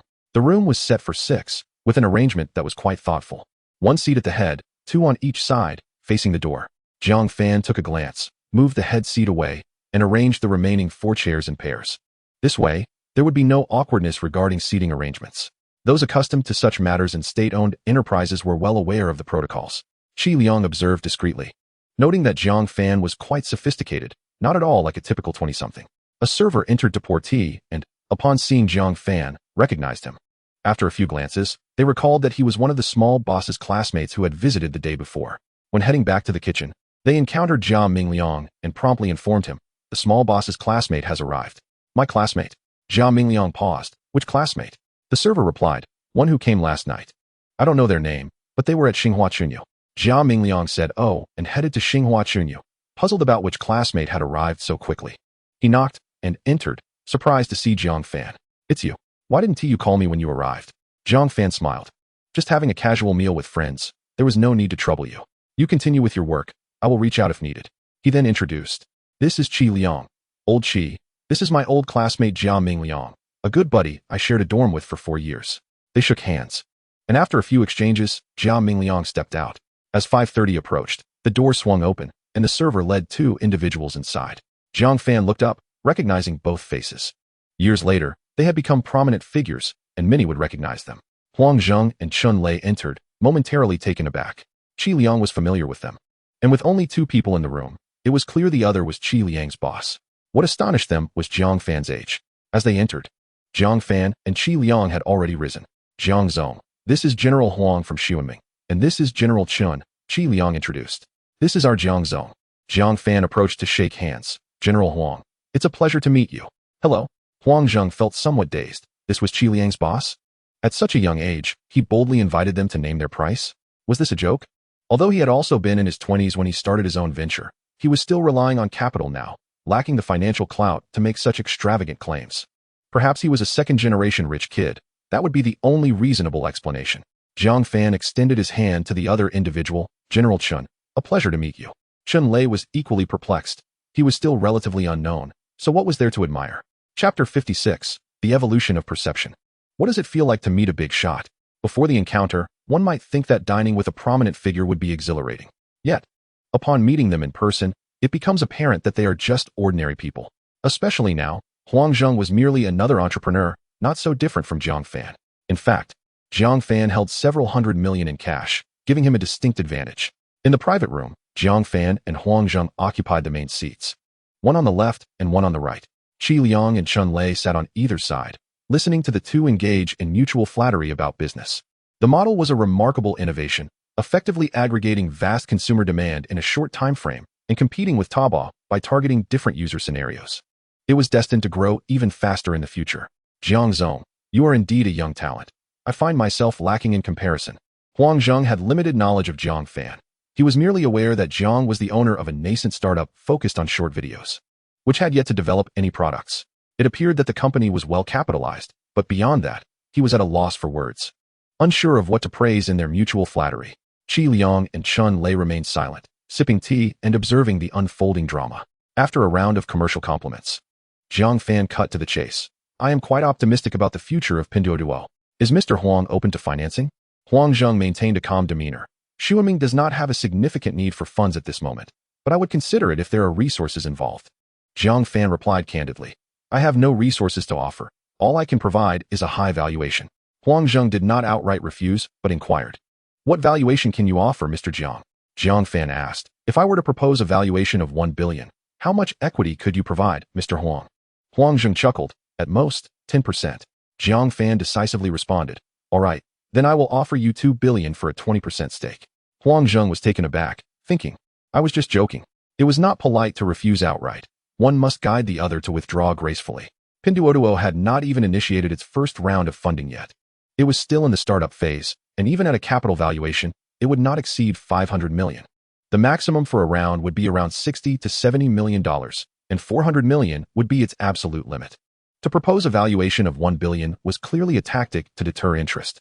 How could Jiang Fan agree so readily? Now, faced with this unexpected situation, Huang Zheng felt a sense of urgency. Chun Lei was equally bewildered. The two had previously agreed to let the wealthy host the meal, and it wouldn't be appropriate to refuse. However, they had no interest in pure capital without resources, intending only to propose a high valuation to deter Jiang Fan. To their surprise, he accepted immediately, leaving them somewhat flustered. Refusing outright would be offensive. Only Qi Liang remained composed, having long known of his boss's substantial financial resources. Huang Zheng's mind raced as he smiled and said, Thank you, Mr. Jiang, for recognizing Xueming's potential. However, we do not plan to initiate a funding round in the short term. Could we revisit this discussion when we do? Jiang Fan was dissatisfied, recognizing this as a clear delay tactic. Once they finished this meal and exited the private room, there would be more to discuss. This was a rare opportunity. How could he not seize the moment? 3 billion for a 20% stake. Jiang Fan continued to raise the offer. Compared to those with resources, he had no advantages to leverage. His only bargaining chip was the high valuation. If he couldn't secure a deal now, competing with substantial capital from giants like Xia Hongshan in the future would be futile. Fortunately, he was aware of the stakes. Huang Zheng's smile faltered. Mr. Jiang, it truly isn't merely a matter of money. 5 billion. Jiang Fan persisted. I only require 20% equity, with no conditions attached. Huang Zheng was astonished. 5 billion for 20% equity effectively placed the valuation at nearly $400 million. Did Jiang Fan truly understand investment? Which round could possibly justify a 400 million valuation? The power of capital was overwhelming. Huang Zheng felt dizzy from the proposition. It was an overt attempt to force a deal. Initially not rejecting the offer now felt like a trap, and he regretted not having declined outright. Realizing he had backed himself into a corner, seeing that the delay tactic was ineffective, he reluctantly conceded. I can only offer you 10% equity. 10 is acceptable. Jiang Fan replied swiftly. This deal was advantageous. Jiang Fan eagerly called out, Come, let us eat. The king crab here is excellent, Mr. Huang and Mr. Chen should try some. Huang Zheng and Chun Lei smiled awkwardly, feeling as if they were being coerced. They had anticipated a simple meal, only to find themselves thrust into a business negotiation. How could they address this later? While they could potentially backtrack in the world of business, it was unwise to make enemies unless absolutely necessary, especially with someone who was not financially constrained. The valuation offered was indeed high, making it difficult to refuse and beneficial for future funding rounds. They had no choice but to reluctantly accept this unwelcome guest. After a satisfying meal, the four of them rose to leave. Just as they stepped out of the private room, Jia Mingliang approached. Finished eating? Jiang Fan, in good spirits, responded that they had. Once downstairs, he asked the others to go ahead and spoke a few words with Jia Mingliang. Jia Mingliang was quite surprised. You seem to be doing well. Everyone you dined with are executives. Jiang Fan chuckled. In this day and age, who isn't an executive? Even the salespeople are called sales directors. Jia Mingliang had no reason to doubt. After all, his mother was the general manager, and he was sometimes referred to as Manager Jia himself. There was nothing particularly remarkable about it. Let me know next time you're in town, Jia Mingliang said as he escorted him out. The meal lasted an hour and a half, and nightfall had descended. Upon entering, Pei Shishir hurriedly asked, Brother Jiang, how is the lawsuit progressing? Jiang Fan replied nonchalantly. I have already arranged everything. There is no need for concern. Pei Shishir, with a worried expression, said, I've never been sued. How can I not be anxious? Pei Wenwen blinked her big eyes and sniffled. Brother Jiang, have you been drinking again? Jiang Fan nodded and sat on the sofa, patting the sides. Come. Let us discuss life. The two sisters, however, remained seated at opposite ends of the sofa. Pei Shishir asked, What should I do, Brother Jiang? Jiang Fan replied, Do nothing. Just wait for the court date. Pei Shishir acknowledged this, feeling somewhat reassured. Come over. Jiang Fan patted the sofa again. You can contemplate life on your own. Jiang Fan, feeling a bit frustrated, retreated upstairs to continue his guidance. Once in the study, he opened the computer to check the foreign exchange market. Today, the euro and dollar were experiencing severe fluctuations, with intense movements of 4 or 5 points every moment, resembling a wildly fluctuating ECG rather than a steady loom. What more was there to say? Jiang Fan immediately dove in, ruthlessly harvesting the unsuspecting profits. Money came too easily, losing its thrill, unlike the excitement he felt when he first began trading stocks. Switching perspectives, he glanced at the trends and suddenly felt a strain in his eyes. A light glimmered in his third perspective, akin to a small sun being cast into the scene. His vision was filled with brightness, rendering everything else invisible. Tears streamed down his face, reminiscent of the last time he had stared directly at the sun. What was happening? Jiang Fan remained unfazed. His experiences had been sufficiently extraordinary. What could truly astonish him? After a full half hour, he had no idea how many tears he had shed before the light in his eyes faded. Jiang Fan went to the restroom to wash his face, inspecting his eyes and discovering a functional upgrade. The time frame had expanded significantly. He could now see 5 days ahead. His mood instantly brightened. Those tears had been worthwhile. Being able to see 5 days ahead provided ample room for maneuvering. Especially in the stock market, using a 5-day cycle for trading would be considerably easier. After acclimating to this change, Jiang Fan continued to wield his scythe in harvesting profits. The joy he derived now was not merely from the increase in wealth, but from the exhilarating thrill of harvesting. Just as he was placing an order, the door suddenly creaked open. In the stillness of the night, caught off guard, Jiang Fan jumped, quickly looking up to see a charming face peeking through the crack in the door, inspecting the room. He exclaimed, somewhat annoyed, If you want to come in, just come in. Why sneak around? Not knowing whether it was his sister or his younger sibling, Pei Wenwen, dressed in pajamas, one hand gripping the collar and her hair cascading down, pushed the door open and entered, curiously asking, Brother Jiang, the stock market is closed. What are you doing at the computer so late? Upon hearing this, Jiang Fan instantly recognized who it was and replied, somewhat irked, Are you a ghost? You walk without making a sound.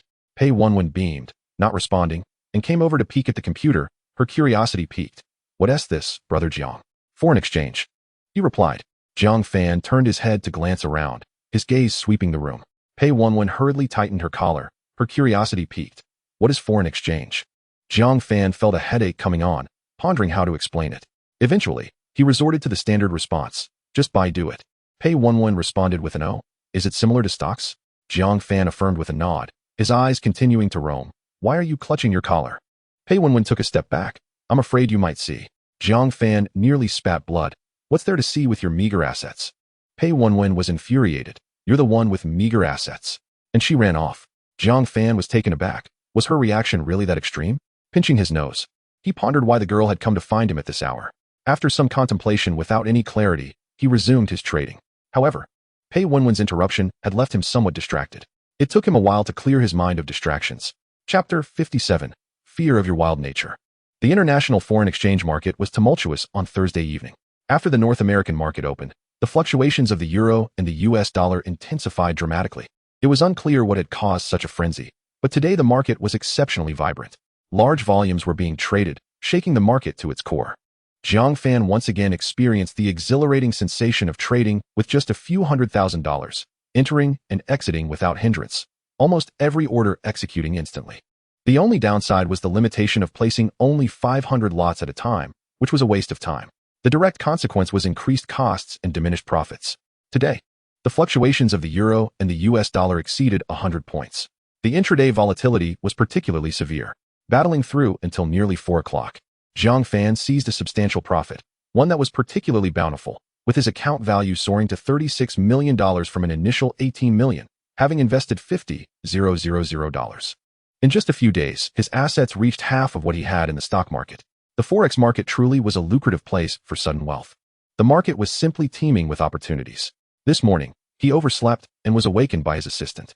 When he arrived at the study, the two sisters had already opened their computers and were seated at the table, clad in short sleeves and long pants. It seemed they hadn't worn skirts in ages. The sight of their long legs was sorely missed.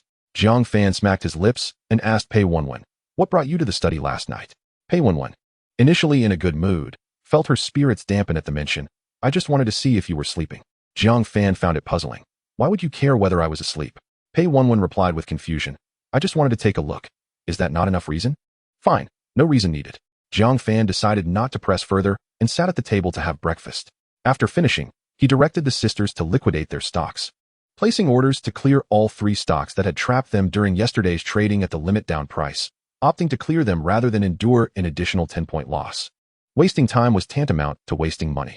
However, upon the market opening and while clearing the remaining stocks, he encountered an unexpected situation. Just after discreetly offloading 2,000 lots of 2 stocks, large funds began to sell aggressively. The overall profit margin was pulled down to around 75%. Zhang Fan frowned. The market makers were being too stingy. Did they think losing a bit of profit would kill them? Little did he know, others were cursing him in the same vein. Nonetheless, it was still akin to acquiring 3 houses. "Zhang Ge, you've made over 20 million. Pei Wenwen exclaimed, buoyed by excitement as she placed her orders. "Let us trade with real money. I feel we've practiced enough." Pei Shishir's cheeks flushed slightly, a reflection of her exhilaration. Although they had been caught in 2 more stocks, the others were all profitable. If they were trading with real money, they would have already earned a 50% profit, even with a capital of 10 million. That would equate to a 5 million profit. However, did Zhang Ge have that much capital? The sisters were uncertain. Zhang Fan calmly stated, "Continue practicing. We will discuss it when you no longer need my guidance in trading." The Pei sisters were momentarily exasperated, feeling it was quite the challenge. Today, Zhang Fan extended the trading period. After evolving his insights the previous night, he was now able to analyze 5 days ahead, which naturally made the trading cycle somewhat easier.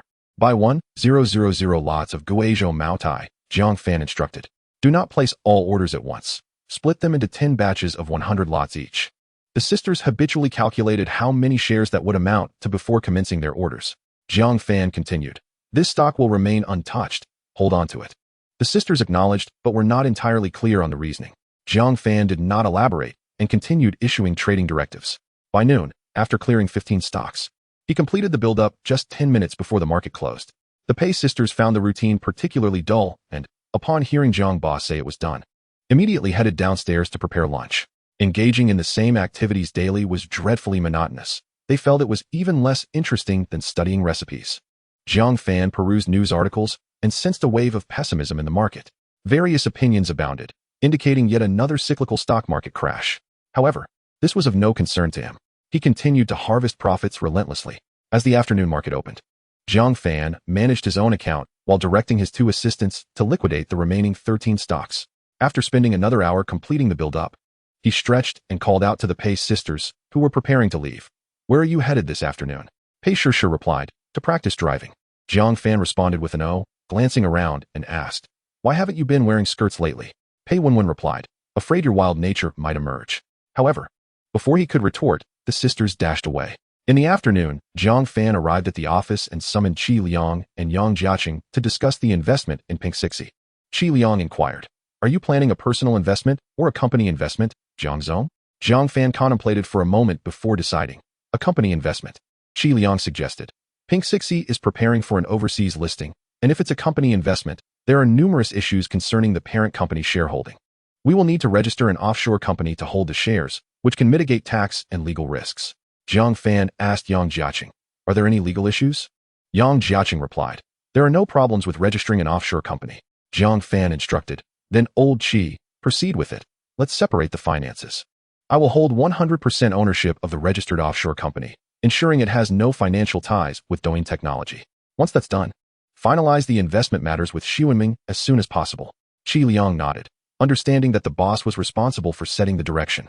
Once the direction was established, the specifics of operation would naturally be left to the financial and legal team. Jiang Fan handed Yang Jiaqing a document and inquired, "How is the lawsuit preparation coming along?" Yang Jiaqing responded, "The court date is next month. We are still in the process of preparing materials. I will review the documents first and need to understand the specific situation from the parties involved. If the evidence is sufficient, it should not be a significant issue. When does Pei Shishir have time?" Jiang Fan replied, "Tomorrow, please call her then." Yang Jiaqing nodded, refraining from further questions.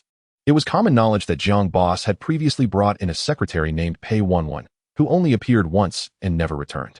This Pei Shishir was evidently related to Pei Wenwen, and unless the boss mentioned it, they wouldn't pry.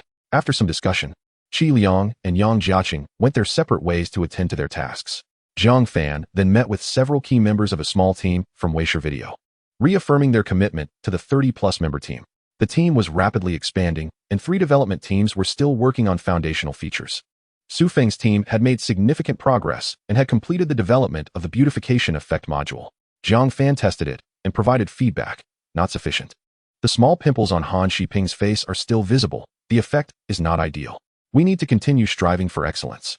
The ultimate goal of beautification is to transform a woman like Feng Jie into a beauty, and that will be deemed a success. Han Shiping's face darkened, while the others looked on in disbelief.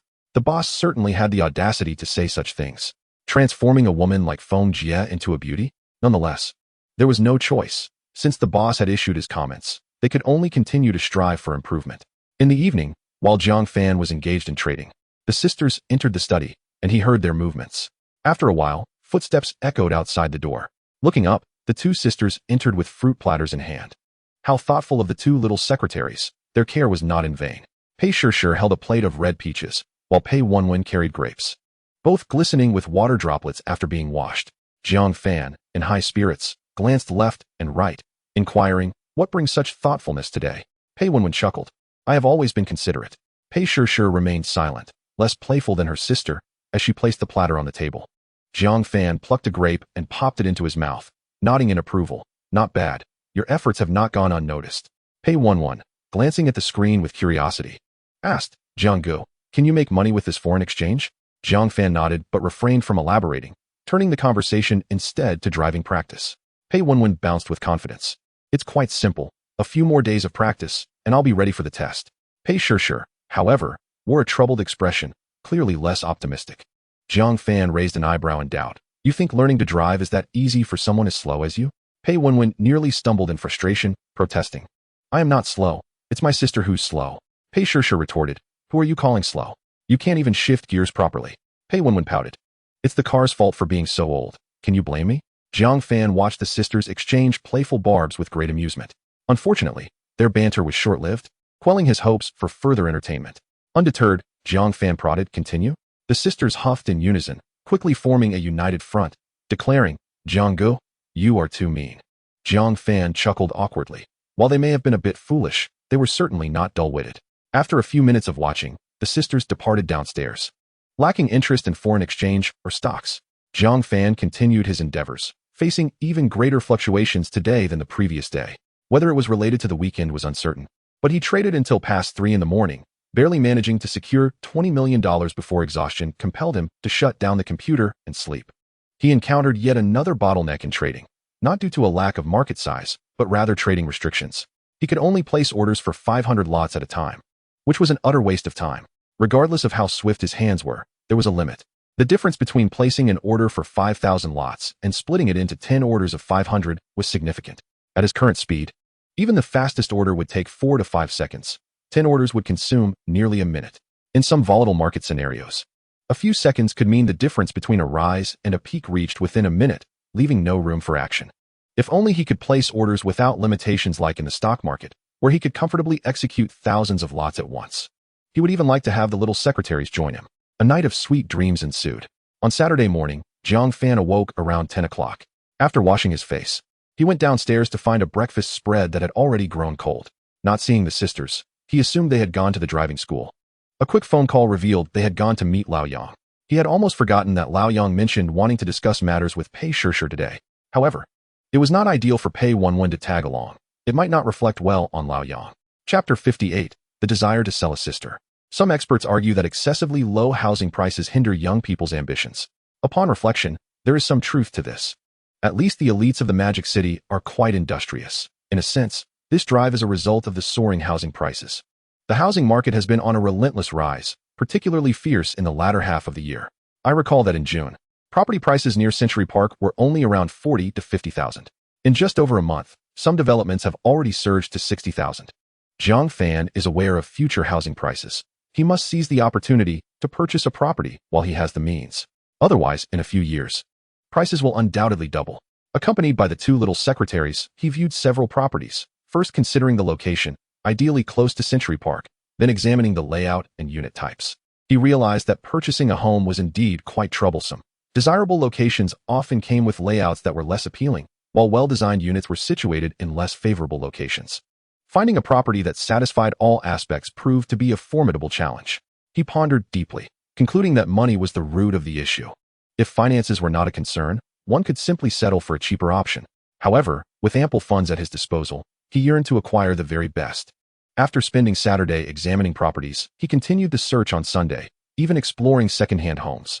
Ultimately, he reserved a French-style standalone villa in Minghu Garden, spanning over 400 square meters with a 300 square meter garden, totaling over 30 million yuan. It was indeed quite expensive. The crucial aspect was that it was an off-plan property. He would have to wait until the end of the year for completion. Although there were second-hand properties available, the designs of older neighborhoods felt outdated. Newer properties were simply more appealing. After paying the deposit, Zhang Fan and the Pei sisters went out for a meal. The sisters had been unusually quiet these past few days, seemingly impacted by Zhang Boss's villa purchase, as their gazes reflected a noticeable change. Have you two been bewitched? Zhang Fan had sensed something unusual and finally inquired during dinner. You are the one who is bewitched. The sisters rolled their eyes, slowly regaining some of their energy.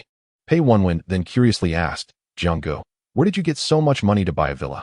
Zhang Fan replied, it's certainly not from finding it on the street. The sisters exchanged glances, unsure how to respond.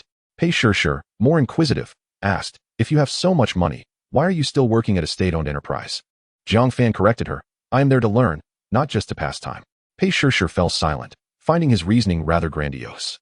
The sisters decided not to press further, each lost in their own thoughts. Pei Wenwen tentatively suggested, Zhang Go, can we discuss something? Zhang Fan inquired, what is it? Pei Wenwen smiled, let us become relatives. Zhang Fan was utterly perplexed. How do we become relatives? Pei Shishir looked equally confused, glancing at her sister. Pei Wenwen beamed, let my sister be your girlfriend, and you can be my brother-in-law. Pei Shishir was taken aback. Pei Wenwen, are you out of your mind? Pei Wenwen quickly reassured her, with Zhang Ji's wealth, you won't have to struggle if you become his girlfriend. Pei Shishir was quite irritated. You should focus on your own affairs first before suggesting such things.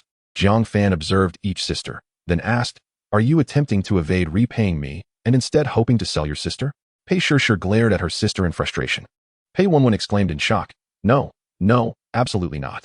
Pei Shishir, gritting her teeth, proclaimed, you still wish to shirk your debts.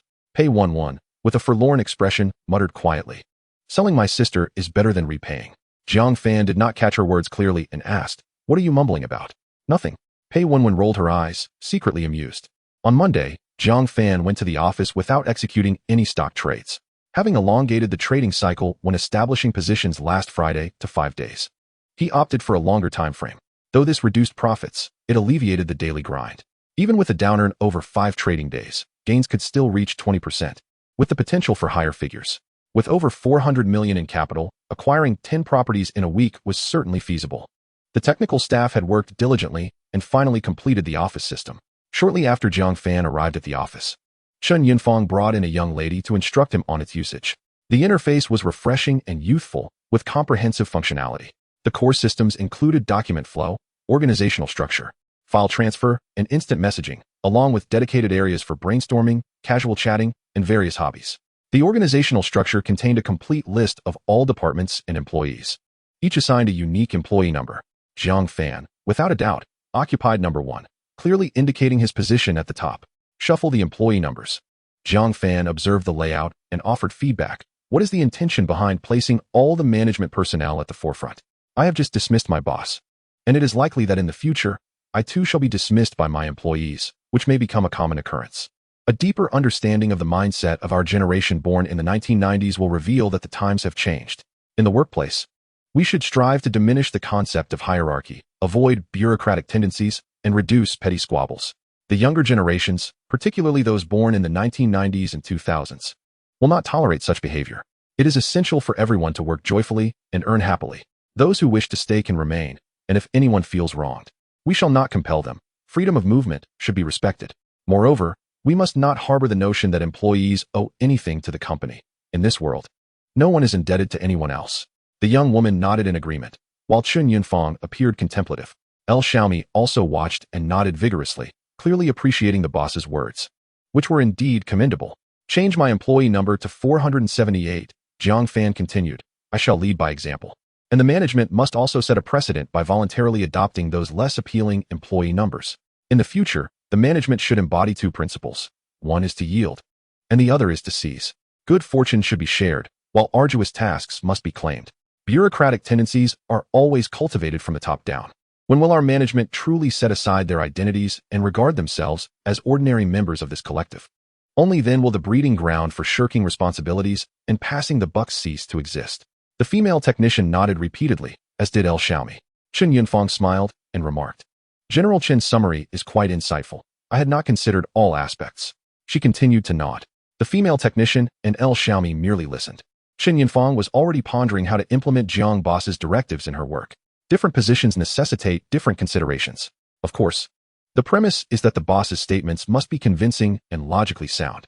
Otherwise, Chen Yunfang would not be contemplating how to fulfill the boss's requests, but rather whether she should seek employment elsewhere. Jiang Fan had only proposed this one suggestion, and there were no objections from others. To be honest, what he could think of, this group of highly qualified talents could likely conceive as well. There was truly little in the way of suggestions to offer. After the three women left, Jiang Fan resumed his exploration of the office system. Like current communication software, this office system allows for nickname changes. The initial nickname is auto-generated by the system, combining the employee number with a string of letters. Jiang Fan first checked on his assistant, El Xiaomi, who had already changed her nickname early on. Upon seeing it, Jiang Fan's facial muscles twitched. Little Cutie exuded a sense of banality that almost made him lose his composure. Where was the cuteness? He couldn't see it at all. Looking at the other executives, their names were all quite conventional, and Qi Liang had yet to change his nickname. However, among other employees, the nicknames varied widely, with some being quite amusing, such as deadbeat or traveling with a girlfriend. Just by observing these diverse nicknames, one could roughly discern the differences among the employees. Jiang Fan found it quite amusing and spent some time before deciding on a nickname for himself. Unfortunately, it had already been taken, so he opted to let it go. Jiang Fan's nickname was quite ordinary, New Driver. The term Old Driver had not yet acquired any particular connotation in 2015, thus New Driver would not evoke any special associations. A notice on the bulletin board indicated that the office system would be trialed for a week, with official implementation scheduled for the following Monday. Essentially, all offline processes were to be transitioned online, and all employees were urged to familiarize themselves with the system's functions to avoid chaos later on. The emphasis was particularly on management personnel, as they were primarily the intermediaries. If they were not familiar with the system, they could indeed find themselves in a predicament. In the afternoon, at the driving school, the Pei sisters were queuing to practice driving when they suddenly received a text message simultaneously. Pei Wenwen checked her phone first and was quite surprised. Wow, we got paid? Pei Shishir quickly took out her phone, checked, and her mood soured. Sister, how much did you get? Pei Wenwen leaned over but couldn't see, so she asked. Pei Shishir replied gloomily, just over 2,200. Pei Wenwen was immediately displeased. We both started together. Why did I only get over 800? Pei Shishir explained. You started work late. Pei Wenwen retorted. It was clearly stated that attendance would count from the moment we entered the facility. We earn wages during training as well. Pei Shishir responded. Well, I don't know about that. Pei Wenwen fumed. What a lousy factory, only paying me over 800 for the month. Chapter 59, Competitors Arrive. Close to 4 o'clock, Jiang Fan received a call from his assistant. Brother Jiang, would you like to join us for dinner tonight? Why are you treating me? Jiang Fan was somewhat puzzled. Sensing something unusual, Pei Wenwen wanted to scoff. Come on, she's a girl. If she invites you to dinner, she shouldn't have to ask why. If it were those boys from school, they'd be over the moon. I and my sister just got paid. You got paid? Jiang Fan paused for a moment before realizing the factory issued salaries? Yes. Pei Wenwen inquired. Did you not receive yours? Received what? Jiang Fan felt dejected, having resigned. Who would pay him? After hanging up, he checked his messages again, and as expected, he had not received any notification regarding his salary. Although he did not care much about the few thousand yuan, it still left him feeling somewhat discontented. By 5 o'clock, he went downstairs to drive away. The sisters chose a Hunan restaurant, as people from Anhui do not prefer sweet flavors but have a penchant for spiciness. Without a private room, they occupied a table near the entrance. Zhang Fan sat opposite the sisters and asked, "How much did you get paid?" The mere mention of it irritated Pei Wenwen, who lamented, "My sister received over 2,200, and I only got over 800. Zhang Fan responded with a nonchalant "Oh," finding it unsurprising. "It is typically like that for the first month. It is slightly more than what I received when I first joined the factory." Pei Wenwen questioned, "Is there a mistake? Brother Jiang? Wasn't it said that attendance would count from the moment we entered the factory? I completed a full month in June, yet I was only paid 800. I'm considering going to the factory to inquire." Zhang Fan nodded repeatedly. "You should indeed inquire." Pei Shishir expressed her confusion. "Brother Jiang, why do I feel like you are not being sincere?" Zhang Fan, of course, denied it. "Nonsense. Can you really tell if I'm insincere?" Pei Shishir hesitated, sensing that he might be speaking in contradictions.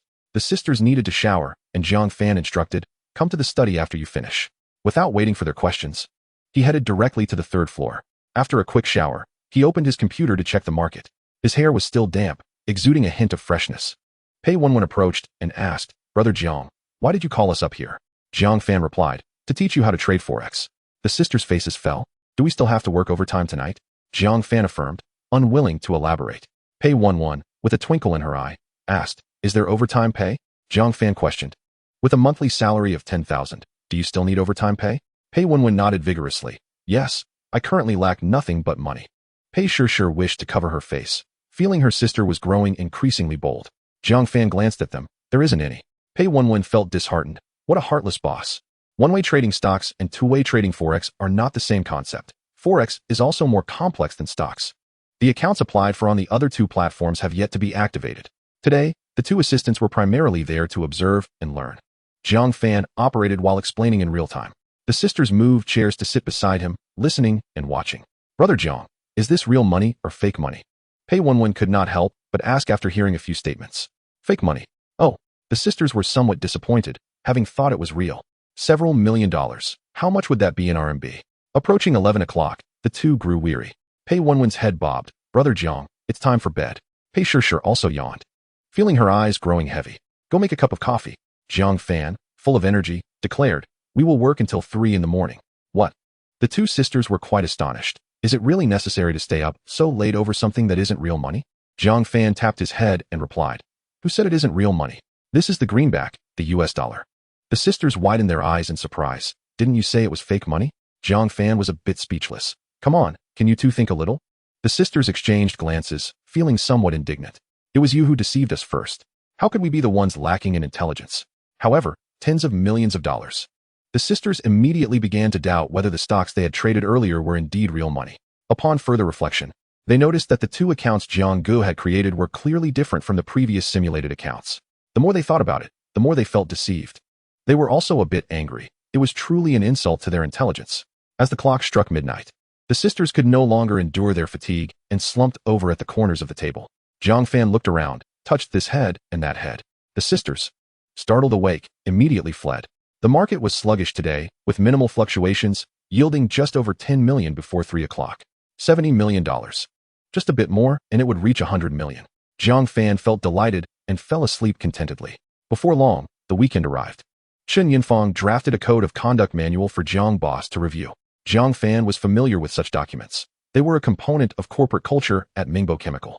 Of course, for Douyin Technology, a newly established company of less than 2 months, discussing corporate culture seemed absurd.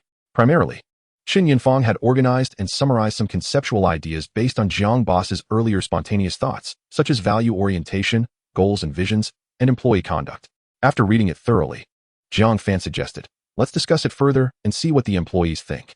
Chen Yinfang nodded. "You review it first for any feedback, and then we can discuss and gather opinions." Zhang Fan smiled. "I have no objections. With you elites taking care of things, I won team medal unnecessarily." Chen Yinfang felt invigorated, feeling a bit lighter as she left. Zhang Fan picked up the document again, glanced through it, and set it aside. He truly did not intend to interfere arbitrarily. He was fine with making verbal suggestions, but for practical operations, it was better to leave it to those workplace elites. As a failed entrepreneur, Zhang Fan was well aware of his own limitations and had a clear sense of self-awareness. Yet, as a time traveler, he found the role of an intellectual giant quite fitting. Whether it be setting goals or guiding direction, Zhang Fan was confident it would not be an issue. Who else could understand the forthcoming industry changes better than him, a time traveler? Around 3 o'clock, he checked several stock accounts and saw that the two assistants had followed his detailed operational steps to gradually liquidate certain stocks at the predetermined prices and had replenished their positions. This bolstered his confidence. They could finally operate independently. His diligent guidance had not been in vain. The total assets across 3 accounts had surpassed 500 million. The net value of the foreign exchange account had also reached $1.2 billion. If he wished to retire, that would be more than sufficient. Traveling around the globe would pose no problem. However, merely coasting through life was a choice made after despair, and being so young. It would be a waste of talent not to stir things up a bit. One must have aspirations, regardless of success or failure. It was important not to leave regrets for the future. Zhang Fan maintained a calm demeanor. Even if Douyin did not succeed, he would not be disheartened. After all, he had the capital to take risks. He could easily throw money at it and see what happened. In a small conference room downstairs, 3 heads of the development team gathered for a crucial meeting. Xiao Guang stated, "I have received news that I have nearly finalized discussions with several leading companies." Gu Feng and Su Feng paused, remaining silent as they pondered. Xiao Guang continued, "Should we remind the boss?" Su Feng did not respond. Gu Feng replied solemnly, "It is uncertain whether the boss is aware of this invitation." Xiao Guang and Su Feng remained silent, evidently considering this matter. Over the past 2 years, various short video applications had sprung up like mushrooms after rain, leading to an abundance of homogeneous products in the market. From the moment Zhang Boss first described the product's functions, they had already identified similar offerings. Zhang Fan's description of Douyin closely resembled a currently available short video application, even giving the impression of imitation. Hence, the 3 had refrained from speaking out, fearing it would embarrass Zhang Boss. Last month, it had successfully topped the charts in the Apple App Store in the United States. As industry professionals, how could they not be aware of these trends? However, the domestic response had been lukewarm, so it had not been a priority. Now, with news of imminent round financing, the situation had turned precarious, particularly since Xiao Guang knew the founder personally and was aware of the specific financing amount. The reason everyone was willing to accept Zhang Boss's invitation was due to his financial backing. With capital support, there was a chance to break through. But now, with a competitor on the verge of obtaining funding, the risk had escalated, having already reached the top of the American charts. And with Xiao Guang knowing the founder's intent to expand globally, the addition of capital would undoubtedly propel them forward. Even though the 3 were in a competitive relationship, they were in the same trench against external competition and needed to strategize together. If the product fails, Zhang Boss's promised options would merely be an empty promise. Their interests were intertwined. How could they sit idly by? The current dilemma was whether Zhang Boss was even aware of this application. He had never mentioned it before. And if he truly intended to imitate it without ever bringing it up, calling it out risked embarrassing him. Although all were tech-savvy, they were not devoid of social awareness. However, ignoring the issue was not a viable option either. They could not simply watch as their competitor secured funding and soared. After much deliberation, Gu Feng finally suggested, "We should remind him." Xiao Guang turned to him. "You go?" Gu Feng's face twitched. "I'm not eloquent. It's better if you handle it." Xiao Guang gritted his teeth. "When I was getting criticized, you didn't say I was inept." Gu Feng, of course, would not admit it. "I was just speaking the truth. That doesn't count as criticism, right?" Xiao Guang was quite displeased. Su Feng, sensing the tension, remained silent and refrained from getting involved in their squabble. After much back and forth, Su Feng and Gu Feng were unwilling to take the lead, so ultimately, it was Xiao Guang who braved the potentially dangerous task that could earn the boss's ire and headed to the chairman's office. Chapter 60, Gaining Perspective. The weekend arrived. Zhang Fan planned to enjoy a cozy weekend with his 2 assistants. Just as he was about to leave early due to the lack of pressing matters, Xiao Guang returned. "Zhang Zong, I have something to report." Zhang Fan inquired, "What is it?" Xiao Guang, displaying some conversational skill, said, "Zhang Zong, have you been following the recent overseas news?" Zhang Fan was perplexed. "Which aspect are you referring to?" "I know a bit about the capital market." Xiao Guang was equally baffled. They were clearly not on the same wavelength. "It's regarding short videos," he quickly clarified. "It has topped the charts in North America." Zhang Fan was even more confused. "What are you talking about?" Xiao Guang scrutinized him. It seemed the boss was genuinely unaware. It did not appear to be an act. Quickly pondering, he added, "It's a music short video app with a high similarity to the product we are developing, though it hasn't made much impact domestically. However, it has gained significant traction in the North American market, already reaching the top and reportedly surpassing 1 million users, showing rapid growth." Jiang Fan furrowed his brow. Does it have a product? Let me see. Yes. Chao Guang promptly pulled out his phone and demonstrated it to Jiang Boss. It was an English version. Jiang Fan had hardly ever paid attention to foreign products. Jiang Fan asked, was this developed in the beautiful country? Chao Guang instantaneously concluded that the boss was not merely imitating. It was evident that he had never encountered such a concept before. Without hesitation, he remarked, this is a startup company from our country that has launched overseas. I am acquainted with the team leader, and I recently heard that they are nearing completion of discussions with several leading firms, poised to initiate a funding round that could secure at least $10 million in investment. Additionally, they plan to transition from export to domestic sales. Once they establish a foothold in the overseas market, they are expected to penetrate the mainland market, and if all goes as anticipated, they will become a formidable competitor for us. Jiang Fan remained unconvinced, having never heard of such a thing. How could it possibly rival Douyin? In his mind, the only true competitor was the original Douyin, which was the genuine adversary. After scrolling through the app, he quickly identified its shortcomings. There was no personalized recommendation system, and the content was a chaotic jumble, rendering it incomprehensible. It was undoubtedly not appealing to the domestic audience. Douyin's foundation lies in its content, with its core being its algorithm. Lacking these two critical elements, it would inevitably be outperformed by Douyin. Chao Guang, observing the boss's demeanor, noted that he seemed unperturbed and continued, it has already ascended to the top of the charts in North America, commanding the largest market share in the realm of music short videos. If our product is to venture overseas in the future, we will inevitably face direct competition. Jiang Fan's expression shifted, and he suddenly grasped the significance of this information. This was indeed the crux of the matter. He recalled an unverified piece of information from his days scrolling through Douyin, where he had seen someone online claiming that Douyin was modeled after an overseas application and had incurred significant costs to acquire a company in the United States during its expansion. The veracity of this claim was uncertain, as it had never concerned him enough to pay it much attention. However, it now appeared plausible that this new entity could become a significant obstacle for Douyin's future endeavors abroad. The thought that the original Douyin might absorb this new app was enough to give him pause. Jiang Fan inquired in a low voice, developed by a domestic startup? Chao Guang nodded. Right here in Mo Du, Jiang Fan felt a surge of frustration. His knowledge was far from complete. Had he been aware of this development earlier, he could have simply acquired it instead of laboriously creating something from scratch. The notion was exasperating. Is there a possibility of acquisition? Jiang Fan rubbed his scalp, refusing to let this competitor thrive unchecked. The nature of commercial competition is often a matter of survival. There is no room for leniency. Particularly within the same arena, there can only be one victor. Although he had faced failure in his entrepreneurial ventures, those experiences had imparted valuable lessons. Such a potential threat could not be allowed to flourish. It must either be absorbed or eliminated. There was no third option. Chao Guang was taken aback. According to the information I have, their upcoming funding round is expected to exceed $10 million, with a valuation likely between $80 and $90 million. If we were to pursue a full acquisition, they would likely demand a substantial sum. Jiang Fan responded decisively. Bring in Lao Qi for discussions. Money is not an issue. We must secure this. Chao Guang agreed, pondering the extent of Jiang Fan's financial resources. Jiang Fan added, and don't forget to spread the word. Chao Guang understood. Leaking this information could delay the funding process. If news suddenly emerged of a higher valuation from another entity seeking full acquisition, the venture capital firms would certainly reconsider their positions. This could also serve to create discord. After leaving Jiang Fan's office, Chao Guang sought out Qi Liang. He briefed Qi Liang on the situation before placing a call to Lao Yang, an acquaintance from his startup days. Lao Yang, congratulations, you've hit the jackpot. What jackpot? I was unaware of any such thing, Lao Yang replied. Chao Guang explained, our boss has taken an interest in your company.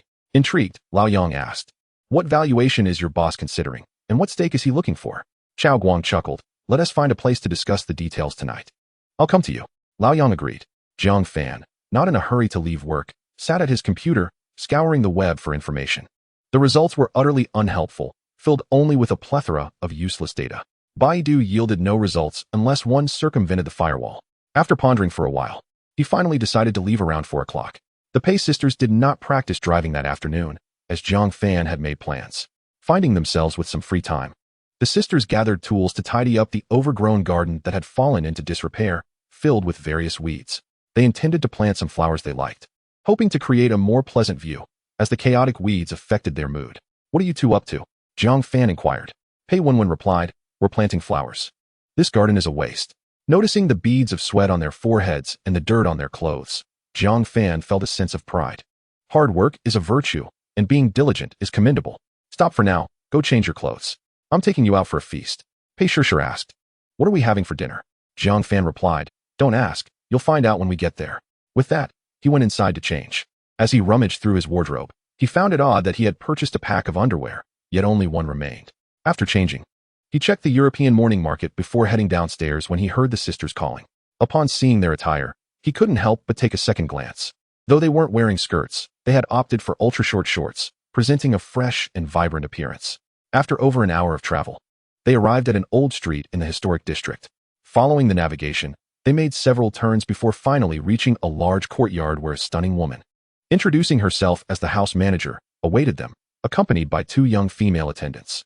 After confirming their identities, she led them directly to a villa, where parking was handled by a dedicated attendant. Jiang Fan had never dined at a private restaurant hidden within a standalone villa before. This was a new experience for him, having made a reservation half a month in advance, which was quite rare. The serene atmosphere of the villa was said to accommodate only one table of guests at a time, providing a truly exclusive dining experience. The service was impeccably attentive. From the moment they entered, the Pei sisters were rendered speechless, overwhelmed by the ambience. Jiang Fan, feeling somewhat out of his depth, also refrained from speaking freely. The villa exuded an ancient charm, clearly showcasing its age, adorned with various antiques whose value Jiang Fan could not discern. If not for the sake of flaunting wealth, it was doubtful that many young people would appreciate such old houses. To Jiang Fan and his two young secretaries, those antiques held no appeal. Appearing no different from the wares of a flea market, there was no need for pretense. They simply could not appreciate it. Upon entering the private dining room, which bore the same antique aesthetic, the house manager presented Jiang Fan with a beverage menu. Jiang Fan passed it to the Pei sisters, who felt a surge of anxiety as they perused the offerings. After flipping through for some time, they settled on a cola. Jiang Fan glanced at the menu and felt a jolt. A pitcher of juice cost several $100s. Why was apple juice so exorbitantly priced? After reviewing the options, he understood why the sisters had chosen cola. It was the cheapest item at $28. There was nothing more affordable. Jiang Fan ordered a pitcher of juice, eager to compare the taste of several $100s worth of juice to that of a few dollars. Since he had come to broaden his horizons and was not short on funds, he naturally opted for the pricier option. The dishes had been pre-ordered, and after selecting their drinks, the house manager and the two attendants discreetly withdrew as they noticed the Pei sisters engaging in hushed conversation, allowing the sisters to chat freely and fill the air with questions. Pei Wenwen asked, Jiang, what kind of place is this? Why are things so expensive? Jiang Fan, unashamed, replied, I've never been here either, which is why I brought you both to expand your horizons. Pei Shishir, speaking softly, said, this is extraordinarily expensive. A juice costs hundreds, and even the cheapest cola is 28, far pricier than the last place we visited. Who can afford this? Jiang Fan mused that Mo Du was filled with the wealthy elite. This was hardly remarkable. Pei Wenwen inquired, Jiang, what dishes did you order? Why isn't there a menu? Jiang Fan explained, the dishes need to be reserved in advance. They prepare them ahead of time. The two sisters exchanged sounds of acknowledgement. Having heard of this place before, where some upscale restaurants require advance reservations, Pei Shishir remarked on the tranquility of the surroundings, questioning whether anyone else was dining. Jiang Fan chuckled, stating that he had heard this establishment only accommodates one table of guests at a time, suggesting that they must be gaining new insights. Pei Shishir nodded honestly, affirming that she truly was. Pei Wenwen blinked, inquiring about the cost of the meal. Jiang Fan replied casually that it would be around 100,000. The sisters were rendered speechless, utterly astonished. A meal costing over 100,000 indeed challenged their perceptions. What were they consuming? Dragon liver and phoenix marrow. In chapter 61, Is My Sister's Waist Soft? Jiang Fan himself had never dined at such an extravagant price. A large abalone exceeding 1 jin would cost 8,000, and a knife fish over 20,000. Even the national treasure, Wagyu beef, could only be regarded as a common delicacy in such a place, permeated with the scent of renminbi.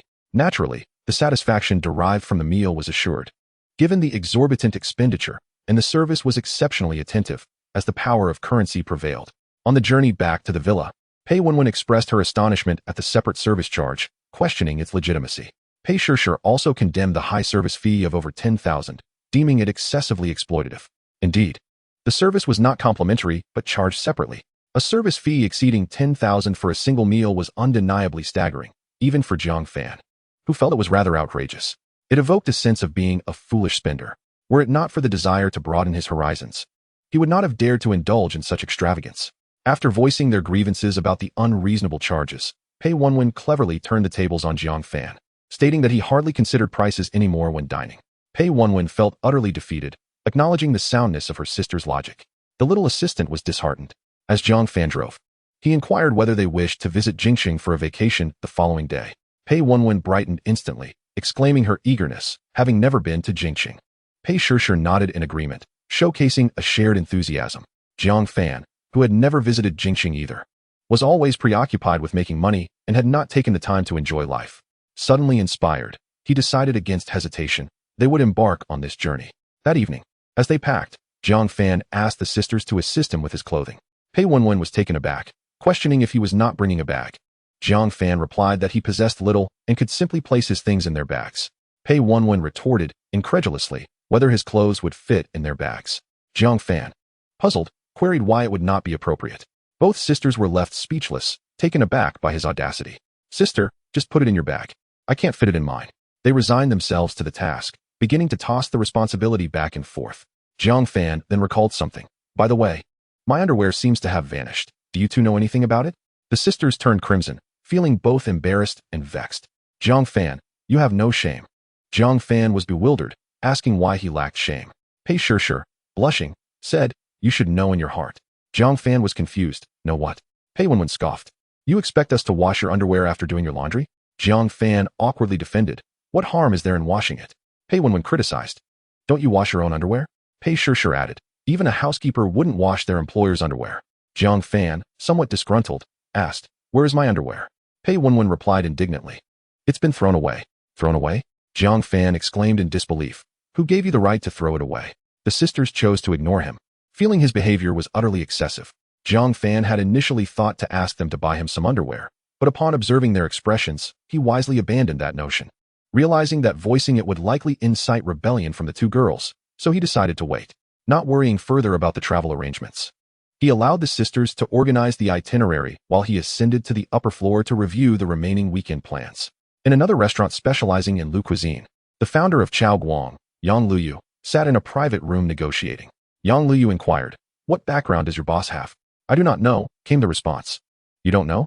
Don't be surprised. I genuinely lack knowledge on that. Chao Guang sipped his tea and continued. I only know he worked for 3 years at a state-owned chemical enterprise in Baoshan after graduating with a bachelor's degree and has only recently ventured into entrepreneurship. His family seems quite ordinary, yet his capital is quite substantial, which is the most perplexing aspect. Yang Luyu was curious. Does he have angel investors backing him? It seems not, replied Chao Guang, shaking his head. The company is wholly owned by him, and all funds are sourced from him. Yang Luyu was puzzled. That doesn't seem reasonable. Chao Guang chuckled. Unreasonable matters often arise. Let us not dwell on that.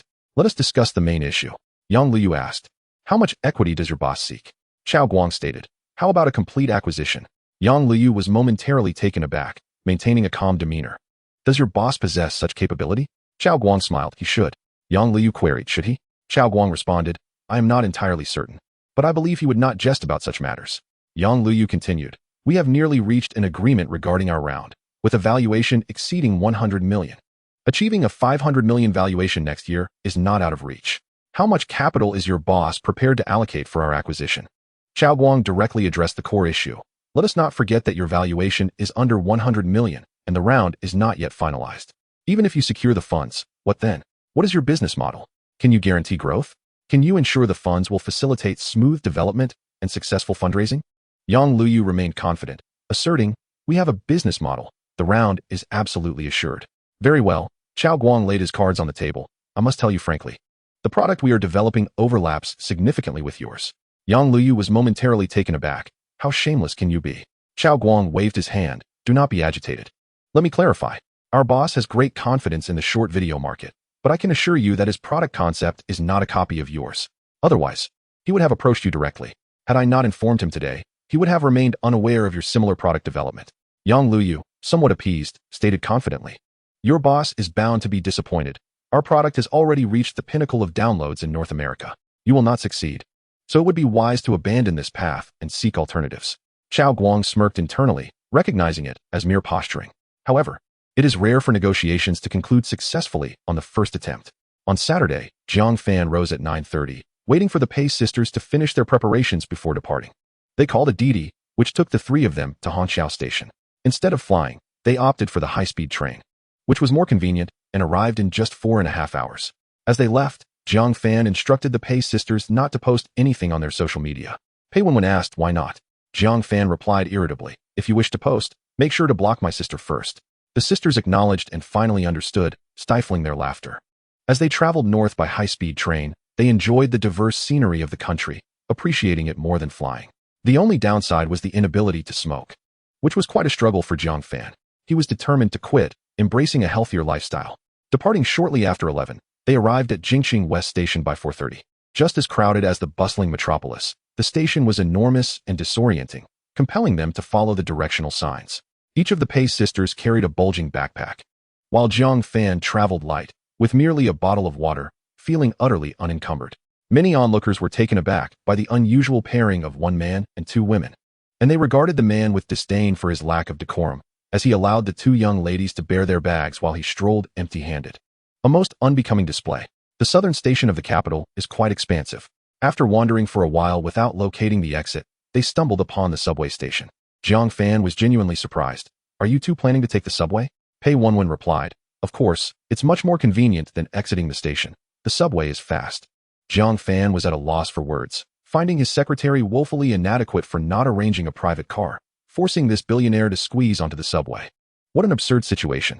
"What is your itinerary?"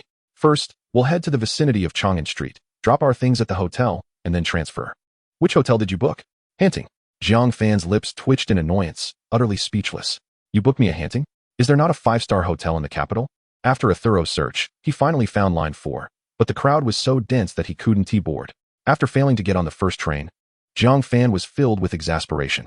On the second attempt, he finally squeezed aboard, feeling it was even more cramped than in the metropolis. The two secretaries struggled to turn around with their large bags. The sisters clutched the pole in the center of the aisle, while Jiang Fan positioned himself behind them, protectively shielding the sisters from being taken advantage of. With people crowded around the pole, he had no place to hold on. Glancing left and right before he casually wrapped an arm around one slender waist. The waist was delicate to the touch, yet soft and pleasantly plump. The sensation was delightful. The sisters froze momentarily before discreetly attempting to pry his hand away.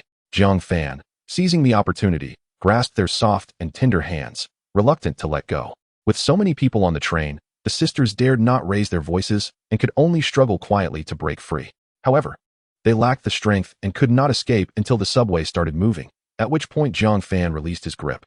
The sisters hurriedly grasped the pole to steady themselves, forgetting about the unwelcome advance. Nearby, a girl observed this scene with astonishment. When Jiang Fan's gaze met hers while scanning the surroundings, he maintained a calm demeanor and held her gaze. After a few seconds, she averted her eyes, occasionally glancing at the Pei sisters. Jiang Fan thought that if the Pei sisters were to call him a rogue, this girl would likely be the first to come to their aid. Fortunately, the sisters behaved well and did not create a scene. When they reached their transfer station, the three disembarked from the subway. Pei Wenwen grinned and asked Jiang Go, "Is my sister's waist soft?" Pei Shishir shot her an angry glare. Jiang Fan replied dryly, "It's all right, it's all right." The sisters had booked a hotel on Nanchitsi Street, near Tiananmen, and after taking 2 subway lines and a taxi, they finally arrived at nearly 5:30. The establishment was a small, modest inn, notable only for its affordability. They checked into 2 rooms, discovering that they were opposite each other. The rooms were small, typical of budget hotels, barely accommodating guests. After tossing their bags aside and washing their faces, they headed out for dinner. Right next door was Shunjin Shun Snacks. Being away from home, they had no particular preferences and settled for a casual meal. As dusk approached, the trio walked towards Tiananmen, which appeared closer than it was, only to realize the effort it took to reach it.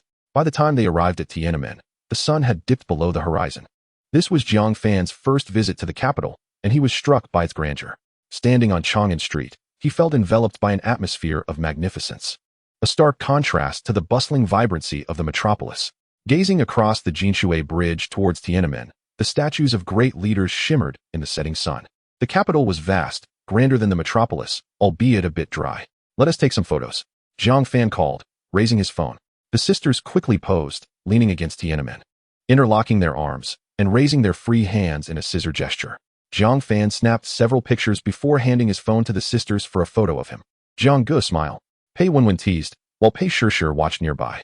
Jiang Fan's expression stiffened, unable to muster a smile. Upon glancing at the photo, he found his forced grin particularly jarring. "Your photography skills are abysmal," he complained, pondering how he could post such a picture on social media. Pei Wenwen retorted, You didn't smile when I asked you to. Don't blame me. Sure. Let us take one together first. Jiang Fan handed the phone to Pei Wenwen and called Pei Sure over. After a moment's hesitation, Pei Sure succumbed to Jiang Fan's urging and stepped next to him. Stand closer. Why are you so far away? Jiang Fan continued to chatter, pulling her arm, and Pei Sure moved a bit closer. Closer still, Jiang Fan urged again, wrapping his arm around her shoulder. Pei Sure stiffened, wishing to remove his hand. Jiang Fan quickly said, stay still. There are too many people in front of Tiananmen. It's not suitable for pushing and shoving. With no choice, Pei Sure remained still. Pei Wenwen rolled her eyes at the scene. Jiang Fan turned his head to look again and continued, now, strike a scissor pose and smile. Pei Sure managed a reluctant smile, raising her right hand in a stiff scissor gesture. All right, let us take the shot. Jiang Fan struck a pose, adjusted his expression, and called out. Pei Wenwen snapped several pictures. Okay. Jiang Fan released Pei Sure and beckoned to Pei Wenwen. Wenwen, come here. Pei Wenwen dashed over, handing the phone to her sister. Pei Sure discreetly pouted as she took the phone to the designated spot. They assumed the same pose. Jiang Fan wrapped his arm around her shoulder. This time, he didn't need to guide her, as Pei Wenwen was much more proactive than her sister, eagerly raising her right hand in a scissor gesture. Her pose appearing more natural and her smile significantly sweeter. Pei Sure looked rather displeased, repeatedly pressing the shutter. After finishing up, Jiang Fan glanced at the photos and called over a girl with short hair. Excuse me, could you help us take a picture? The short-haired girl nodded, sure. Jiang Fan hurriedly handed her the phone, beckoning the two secretaries, quickly come here for a group photo. The sisters walked over, each standing on either side. Jiang Fan wrapped an arm around each shoulder, instructing, scissors, smile. The short-haired girl looked bemused, wondering what they were up to, perhaps thinking, does he wish to embrace both of them? What a scoundrel. She seriously considered leaving. However, having already agreed to help, she suppressed her discomfort and managed to snap a photo before quickly departing. Pei Wenwen was beaming with joy, her movements quite natural.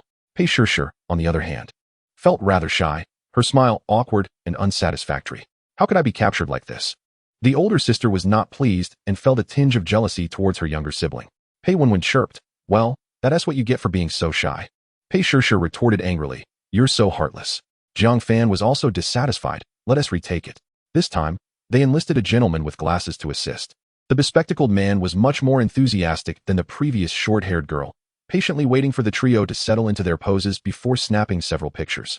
He even reviewed the shots, deeming them unsatisfactory, and took a few more. Jiang Fan expressed his gratitude repeatedly. The gentleman was far more accommodating than the previous girl. Upon reviewing the results, Jiang Fan was quite pleased. Pei Sure appeared much more relaxed than before. As night fell, the Forbidden City was no longer accessible. Watching the sun setting, the three walked west along Chang'an Street, first stopping at the Great Hall of the People for a photo op. Then heading to the National Center for the Performing Arts to admire the night view, marveling at the fantastical illumination of the enormous dome, and once again taking photos. Jiang Fan's legs felt weary and his feet sore, his calves cramping. Observing the Pei sisters, who still seemed full of energy, he found it perplexing. They typically appeared delicate and fragile, yet when it came to shopping, they seemed invigorated, as if possessed by some unseen force. Aren't you too tired? Jiang Fan couldn't help but inquire. Exhausted? Then how come you seem so lively? It's a rare trip to the capital. We must make the most of it. Jiang Fan had no retort. Perhaps this was the power of spirit. As the clock struck 9, the two secretaries could no longer continue their leisurely stroll. The meager sustenance they had consumed earlier in the afternoon had long been depleted, leaving all three of them ravenous. They sought a place to dine, only to discover that the Western restaurant had already closed its doors. After a lengthy detour, crossing the grand thoroughfare to the west, they stumbled upon a noodle shop tucked away in an alley. They ordered 3 bowls of noodles and sat down to wait. But the two sisters soon found their energy waning. As they rubbed their legs, they lamented their fatigue, as if their strength had been abruptly siphoned away. Jiang Fan joined them in the act of rubbing his legs and inquired, which of you will assist me in this endeavor? Pei Sure, with a playful tone, retorted, you can do it yourself. Pei Wenwen blinked and added, Jiang Go, isn't that beyond a secretary's duties? Jiang Fan argued, the responsibilities of a secretary are not fixed. If the boss demands it, then it must be done. Come on. Pei Wenwen merely pouted and chose to ignore him. With a sigh, Jiang Fan lamented, it seems my kindness towards you two is in vain. The sisters feigned deafness. Jiang Fan sighed again, crossing one leg over the other, rhythmically tapping his calf. Today had indeed exhausted him. Since their adventures began in the bustling metropolis, they had covered no less than 7 or 8 kilometers. It had been ages since he had traversed such a distance. That evening, after refraining from any further escapades, He took a bath and retired early for the night. Upon awakening the next morning, Jiang Fan sprang out of bed, full of vigor, and made his way across the hall to knock on the door. After several moments of knocking, a groggy voice finally called out, "Who is it? The sun is already high, and you're still asleep. Let me rest. I'm utterly exhausted. Hurry up and rise, you two lazy pigs." Silence ensued within the room. He continued to knock. "If you don't get up, I'll have the staff unlock the door for me." After a few seconds, grumbles and the sounds of shuffling emerged from within. It was quite perplexing. After waiting for half an hour, the two secretaries finally emerged, yawning. Jiang Fan inquired, "What time did you two wake up to catch the flag-raising ceremony?" Pei Wenwen yawned again and replied, "We left at 1 to queue, standing in line for 4 hours. It was exhausting." Jiang Fan was taken aback. "You went to line up at 1? Are you out of your mind?" Pei Wenwen retorted indignantly, "You're the one who's out of your mind. There were so many people wanting to see the flag raising. If we hadn't gone early, we wouldn't have gotten in. By the time we arrived at 1, there were already many people in line. If we hadn't arrived early, we would have missed it altogether." Pei Sure nodded in agreement. Indeed, to witness the flag-raising ceremony, one must arrive early to queue. Jiang Fan was at a loss for words, realizing he could not contest this logic. He simply urged, "Let us hurry. It's almost 8. Pei Sure covered her mouth with her small hand and let out a lengthy yawn. They descended to find a breakfast shop and then headed to the Forbidden City. The line was quite long, but they did not wait excessively and soon gained entry. Passing through the Meridian Gate and crossing the Golden Water Bridge, symbolizing the 5 virtues, they were greeted by the magnificent Hall of Supreme Harmony. It was truly awe-inspiring. The two secretaries gasped in astonishment, finally witnessing the legendary Forbidden City, once home to emperors of ancient times. Jiang Fan asked, "How does this compare to a whisk or a bottle opener?" The sisters were momentarily speechless, contemplating seriously, before Pei Wenwen replied, "How could they be compared?" Jiang Fan pressed, "Why not?" Pei Wenwen explained, "One is ancient, the other modern. How can they be compared?" Jiang Fan shrugged, choosing not to pursue the argument further. The initial sight of the Forbidden City was indeed breathtaking, yet upon closer inspection, it was rather ordinary. When it came to grandeur, modern architectural complexes were hardly inferior to ancient ones. If one were to transport the Lujiazui skyline to compare, the results would speak for themselves. The allure of the Forbidden City lay in its novelty, as it was a rare sight for them, making the first encounter particularly impressive. However, familiarity soon dulled the initial wonder. The architectural style of ancient buildings did possess a refreshing charm. After being accustomed to skyscrapers, witnessing these ancient structures felt remarkably novel, imbued with a rich historical ambience that seemed to transport them back to the eras of Ming and Qing dynasties. It was all rather absurd. Such profound reflections were unwarranted. They touched the dragon and cloud carvings on the stone pillars, experiencing a semblance of the ancient emperor's authority, and could not help but indulge in whimsical thoughts. Chapter 63, One in each hand. Traveling is, after all, a physically demanding endeavor. This is especially true in a city like Beijing, where one's legs bear the brunt of the journey. The heat was oppressive, and by the end of the day, their clothes bore the unmistakable scent of sweat. When in the bustling metropolis, spending a day enjoying one location, then another the following week, never felt tiring. However, compressing such experiences into 3 to 5 days in Beijing proved to be quite the ordeal. The subway was as crowded as ever. Jiang Fan was reluctant to take it. Truly feeling the congestion was overwhelming, often leading one to question the meaning of life itself. Nevertheless, the subway was the fastest option, even without the pressure of time. Traffic jams were a nuisance. The only downside was the overcrowding, yet holding on to the delicate waists of the two secretaries was rather enjoyable. The sisters had slender, supple waists, making the embrace quite comfortable. Over the past few days, they had visited several locations, such as the Summer Palace, the Old Summer Palace, the Zhou, the Botanical Garden, Prince Gong's mansion, and the Ming tombs, among others. Today, they strolled through the campuses of Peking University and Tsinghua University, where the 3 academic underachievers expressed their disdain, noting that neither institution was vastly superior to their own alma mater. On their return, they conveniently visited Renmin University, catching a glimpse of Jiang Xin's graduate school. It was a haven for academic elites, leaving the underachievers feeling somewhat disheartened. The subway continued to be packed, with bodies nearly pressed against one another. The behaviors exhibited on the subway varied, with many couples clinging to one another, relying on one another in this unfamiliar city, striving together with the hope of finding a place to settle in the capital. Yet, more often than not, it resembled the bustling metropolis, where solitary figures awaited the arrival of fate, much like Jiang Fan himself, who believed that through perseverance, beautiful things would eventually unfold. Jiang Fan remained close to the two secretaries, embracing their soft waists, and no one seemed to mind. It was as if everyone had grown numb. Or perhaps they simply lacked the inclination or energy to concern themselves with the affairs of others. Approximately 70% of the passengers were engrossed in their phones, perpetually focused on the myriad of information available online, unwilling to take a moment to gaze out the window or observe those around them. Time slipped away in this quietude. Zhang Fan, one of the few who took notice of his surroundings, occasionally turned his head to survey the scene. At that moment, he inadvertently caught sight of a girl engaged in a WeChat conversation. A short, plump girl was messaging her boyfriend. "Darling, I miss you." Didn't we just part ways? How can you miss me already?" "I just do. I really don't want to go to work." Zhang Fan mused that one could simply choose to take it easy. The idea of lying flat had long been conceived, though it had yet to be articulated. This girl hardly seemed to be a pioneer. Everyone yearned for a life of ease. The two in front of him, however, had no intentions of lying flat. They were preoccupied with thoughts of work. They were truly oblivious to their blessings. He gently squeezed Pei Shishir's waist, but she remained still, her body rigid. Pei Wenwen nudged him with her shoulder, signaling him to refrain from overstepping. On Thursday, they rose early to hike the Great Wall. There were no seats available on the subway, so they hired a private car for transportation. It was not a luxurious vehicle, merely a Toyota Camry. They purchased tickets at the right side of the entrance and opted to walk up rather than take the cable car. Zhang Fan expressed his gratitude, and with renewed energy, he and the two sisters began their ascent. The saying that visiting the Great Wall is essential when in Beijing has been repeated for countless years, forming an ingrained belief. However, upon reaching the wall, it became apparent that it was neither as pristine nor as perfect as one might imagine. In fact, it lacked any distinctive character. Aside from the overused descriptors of grandeur and magnificence, it was challenging to find other suitable words.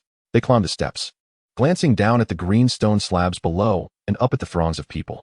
The crowd was indeed substantial, and they often spotted numerous names etched into the walls, accompanied by declarations of "I was here."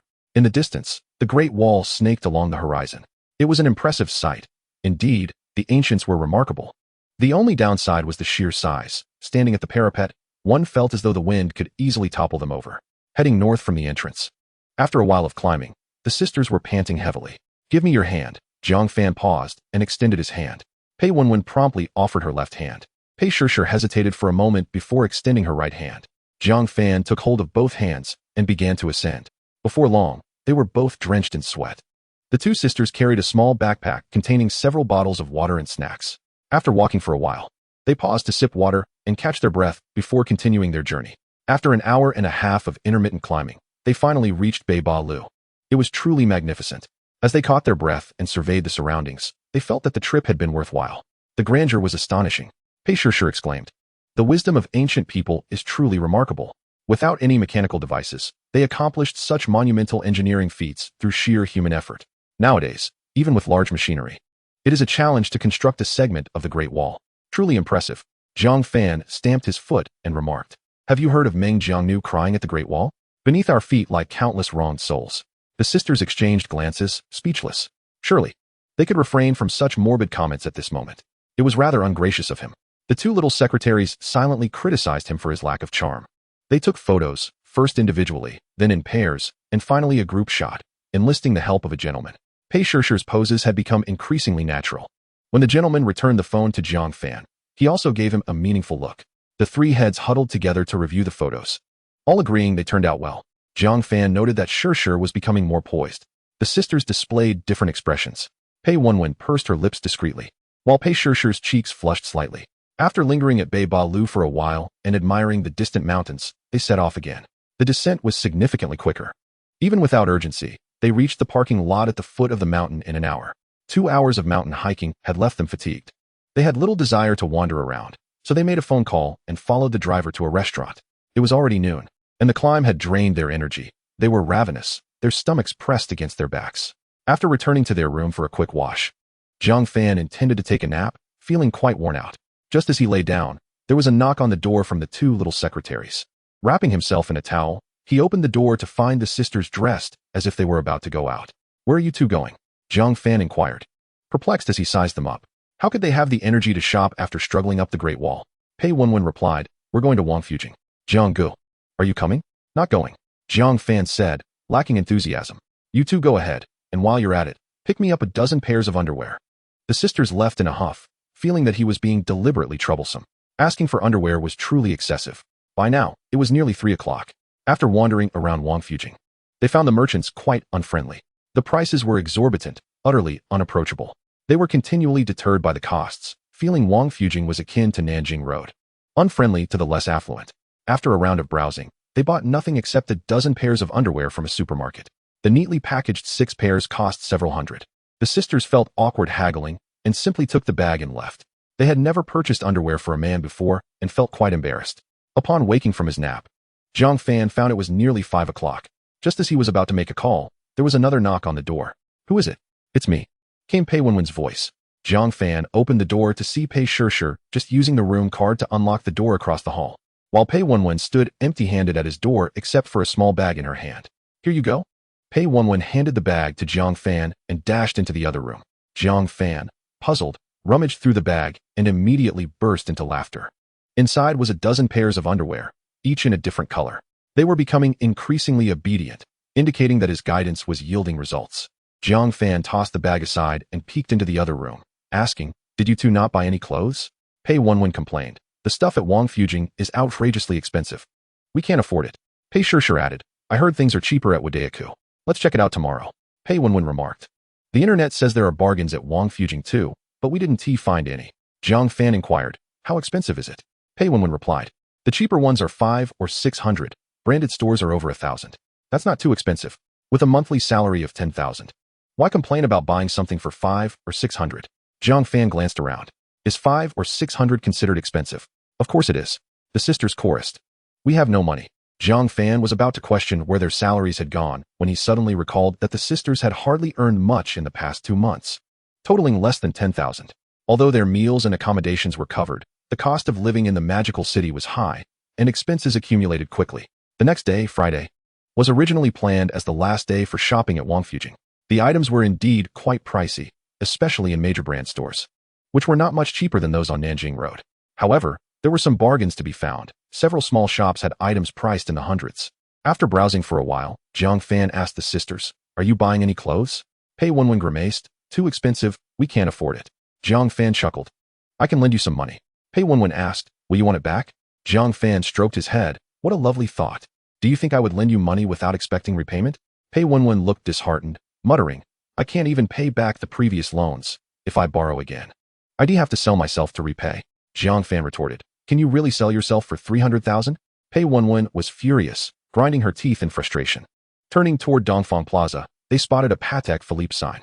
Pei Shishir asked, "Jianggu, aren't you going to buy a watch?" Zhang Fan had never been one to wear a watch, but he thought Patek Philippe was worth owning. He glanced over and decided to step inside. "Come on, let us take a look." The store was eerily quiet. There were no watch counters, only a few people at the front desk. Zhang Fan was puzzled. "Do you sell watches here?" The female receptionist asked. "Sir, are you looking to purchase a Patek Philippe?" Zhang Fan nodded. After all, why else would he be here? The receptionist continued. "Sir, have you ever owned a Patek Philippe before?" Zhang Fan replied, "No." The receptionist smiled and said, "I'm sorry, sir, but you need to register first. We must evaluate whether you qualify to own a Patek Philippe before you can become its rightful owner." Zhang Fan was taken aback. Was there a prerequisite to buy a watch? He felt insulted. The two little secretaries were equally bewildered, having never encountered such a situation. Zhang Fan inquired, "What do you need to evaluate?" The receptionist explained, "We need to know what industry you are in, whether your financial sources are legitimate, and if you have contributed to society. Only if you qualify can you proceed to reserve a watch." Zhang Fan's expression soured. "Is buying a watch really this complicated?" The receptionist smiled and replied, "Sir, it takes us 15 years to train a watchmaker. All our watches are handcrafted, and creating one takes at least 5 years. We want to find a suitable owner for our products, someone who truly understands them." Zhang Fan felt insulted. What nonsense. To buy a watch, I need to have made contributions to society? He was genuinely tempted to ask, "What contributions have you made to society?" This was ridiculous. These foreign brands had become spoiled by the indulgence of the Chinese people. Zhang Fan, who was usually civilized, felt compelled to express his frustrations. Once outside, the two little secretaries could no longer contain their collective indignation. Pei Shishir remarked, "Who knew buying a watch came with so many conditions? What an eye-opener." Pei Wenwen scoffed. "And to have to contribute to society. What a bizarre requirement. How can a mere watch be tied to social contributions? I want to ask them what Patek Philippe has done for society. Anyone buying this watch must have water in their brains." Indeed, Wenwen had a keen perspective. Zhang Fan wholeheartedly agreed, feeling a sense of satisfaction. These two young ladies possess remarkably sound values, which is quite rare. However, in this day and age, there are plenty of individuals whose judgment seems clouded, particularly among the affluent. Each one of them rushes to flatter. The more Zhang Fan contemplated, the more agitated he became. He resolved to no longer purchase foreign brand clothing, opting solely for domestic brands. The sisters were taken aback. Is that really necessary? Of course it is. Zhang Fan's frustration only grew. These worthless foreign brands earn our money while simultaneously looking down upon us. They thrive on the flattery of our own citizens, and all their products are merely domestically produced under foreign labels. Which of these are genuinely manufactured abroad? You two are forbidden from buying foreign brands as well. The sisters exchanged bewildered glances, at a loss for words. It was a classic case of making a mountain out of a molehill. He was sweeping everyone under a single brush. Pei Wenwen cautiously inquired, Jiang Ge, should you also discard your BMW? Zhang Fan paused, his expression darkening. Have you lost your senses? Pei Shishir interjected. But BMW is also a foreign brand. Zhang Fan's face grew even darker. Are you trying to provoke me? A car is merely a tool. It cannot be compared to luxury goods. Pei Wenwen muttered, but BMW is indeed a luxury item. Zhang Fan felt a pang of irritation, sensing that his two assistants were not being considerate. He reached to touch his head, but the sisters quickly recoiled, relieved that they had not further aggravated him. Shopping was no longer on his agenda. Zhang Fan glanced around, each of them purchasing a few articles of clothing, costing only a few hundred yuan. It was indeed quite affordable. The sisters discarded all the bags and boxes, stuffing their new clothes into their bags, each carrying just one to avoid complications at the airport. Zhang Fan also carried a bag containing a laptop he had purchased upon arriving in the capital. Initially, he planned to rest, but with nothing to do in the evening, he ended up buying a laptop to dabble in foreign exchange trading. The tickets were booked by Pei Shishir, 3 economy class seats, perfectly arranged in a row. Zhang Fan occupied the aisle seat, glancing at the flight attendant and lamenting the decline in quality. Only one was somewhat presentable, the rest were difficult to behold. Just as he was observing, a small hand waved in front of him. Jiang Ge, are your eyes deceiving you? Do not touch my head. Pei Wenwen quickly shielded her head with both arms, murmuring softly, all men are no good. Zhang Fan remained impassive, yet internally calculated how much of his salary would be deducted next month. August in the magical city was still unbearably hot, but it felt more bearable than in the capital. The capital was too dry. After being exposed to its sun for a week, his face felt as if it were peeling. He was still accustomed to the climate of the magical city. Exhausted, as soon as they entered the door, Pei Wenwen flung her bag aside and collapsed onto the sofa, exclaiming her fatigue. Although Pei Shishir did not vocalize her exhaustion, she promptly removed her bag, which was already filled with many items, and after shopping in the capital, it was stuffed with clothes, shoes, and little toys, making it quite heavy. Zhang Fan paid no heed to the two, taking his laptop upstairs. After a brief nap, he awoke in the afternoon and headed to the office. The Pei sisters went to practice driving and did not rest at noon. The development team was working overtime, and the 3 leads were also busy, personally writing code. Zhang Fan had made an advance call, and Qi Liang joined him. After inviting Chao Guang and Qi Liang to the office, he brewed a cup of tea before discussing serious matters. Zhang Fan first inquired, what is the situation with Xuanming? Qi Liang replied, we are nearing an agreement, with a valuation of 10 billion. Zhang Fan nodded, recognizing that the increase at the dining table was merely a strategy to flex their financial muscles and indicate their willingness to invest. But he did not genuinely intend to be taken for a fool. Negotiations had to be conducted, and a valuation of 10 billion was already at the ceiling. It could not rise any further. Qi Liang added, the inflated valuation benefits both the round and the round, but an excessively high valuation could adversely affect subsequent rounds. A reasonable range must be maintained, as other capital will not play the fool, and Xuanming has not been adamant about it. We retain the participation rights for the round, and if they do not wish to dilute their equity, they can pursue further investment in the round later on. Excellent. Zhang Fan felt quite satisfied. Being able to participate in the round was even better. He then asked Chao Guang, how are negotiations on your end? Chao Guang responded, they are asking for 2 billion. It was easy to negotiate with Lao Yang, but there are issues with the capital. Zhang Fan asked, what do you mean? Chao Guang explained, Lao Yang does not have absolute control over the company. He granted significant veto power to the angel investors during financing, and the capital is demanding too high a price, along with a bundling requirement, totaling 300 million. Zhang Fan inquired, what is bundled with it? Chao Guang replied, a news application and a live streaming application, both launched overseas, but they garnered little response. Zhang Fan remarked, are they attempting to take us for fools? Chao Guang nodded. Indeed, the technical content is not high. It is much simpler than the product concept you proposed, merely benefiting from being first to market. We can wait until the products are launched and then compete for users overseas. Jiang Fan queried. Do you think we can compete successfully? Xiao Guang answered. As long as the product experience is sufficiently good, there will always be opportunities for latecomers. Jiang Fan rubbed his temples in contemplation for a moment and stated, let us continue negotiating. If we cannot reach an agreement, then so be it. Xiao Guang nodded in agreement. That evening, there was a class reunion. On Wednesday, an old classmate suggested gathering over the weekend, and it was scheduled for Sunday. The venue was chosen to be at Jia Mingliang's restaurant, also to support his business. A classmate who had transitioned to sales was treating, during good times. He could earn over $30,000 a month, making him one of the higher earners among the classmates. Jiang Fan did not arrive early, only heading over around 6:30. The greeter had changed. Upon entering, he did not spot Jia Mingliang's fiancée. It was only at the reception that he noticed Shen Yingying busy at the front desk. The young lady was quite attractive, with an outstanding presence, drawing the attention of many diners. There was even an audacious individual who, while joking, attempted to obtain her WeChat ID. She could not afford to lose her composure and drive people away. In the service industry, a smile is a fundamental requirement. Upon seeing Jiang Fan enter, she seized the opportunity to escape, guiding Jiang Fan to the private room. Thankfully, such instances were rare. If men were to completely abandon their dignity, beautiful women would find it impossible to venture outside. Jiang Fan felt it was his duty to offer a reminder to his old classmate. Thus, when Jia Mingliang arrived, he seized the opportunity to probe. Are you not worried about your fiancée being so beautiful and constantly in the limelight? I just saw someone pestering her for WeChat. Jia Mingliang looked rather troubled. Some individuals are indeed quite shameless, yet I cannot afford to show them a cold face. That is the nature of the restaurant service industry, where one must always wear a smile. If it were not for my mother wanting to groom her to take over, I would not want her to remain here at all. Jiang Fan inquired, why don't you take over? Jia Mingliang replied, I have no interest in the restaurant industry. Jiang Fan had no response. Having wealth does allow for such whims. Jia Mingliang then added, by the way, Lu Qiaoyan came to see me last week. Lu Qiaoyan? Jiang Fan was taken aback. What brought her to you? Jia Mingliang explained. She said she came to visit. During our last meal together, she mentioned being out of town. But she specifically came over last week. Jiang Fan asked, is she married? Jia Mingliang shook his head. I cannot casually inquire about that. She was decked out in designer brands, driving a Maserati. Jiang Fan responded with an O, choosing not to press further.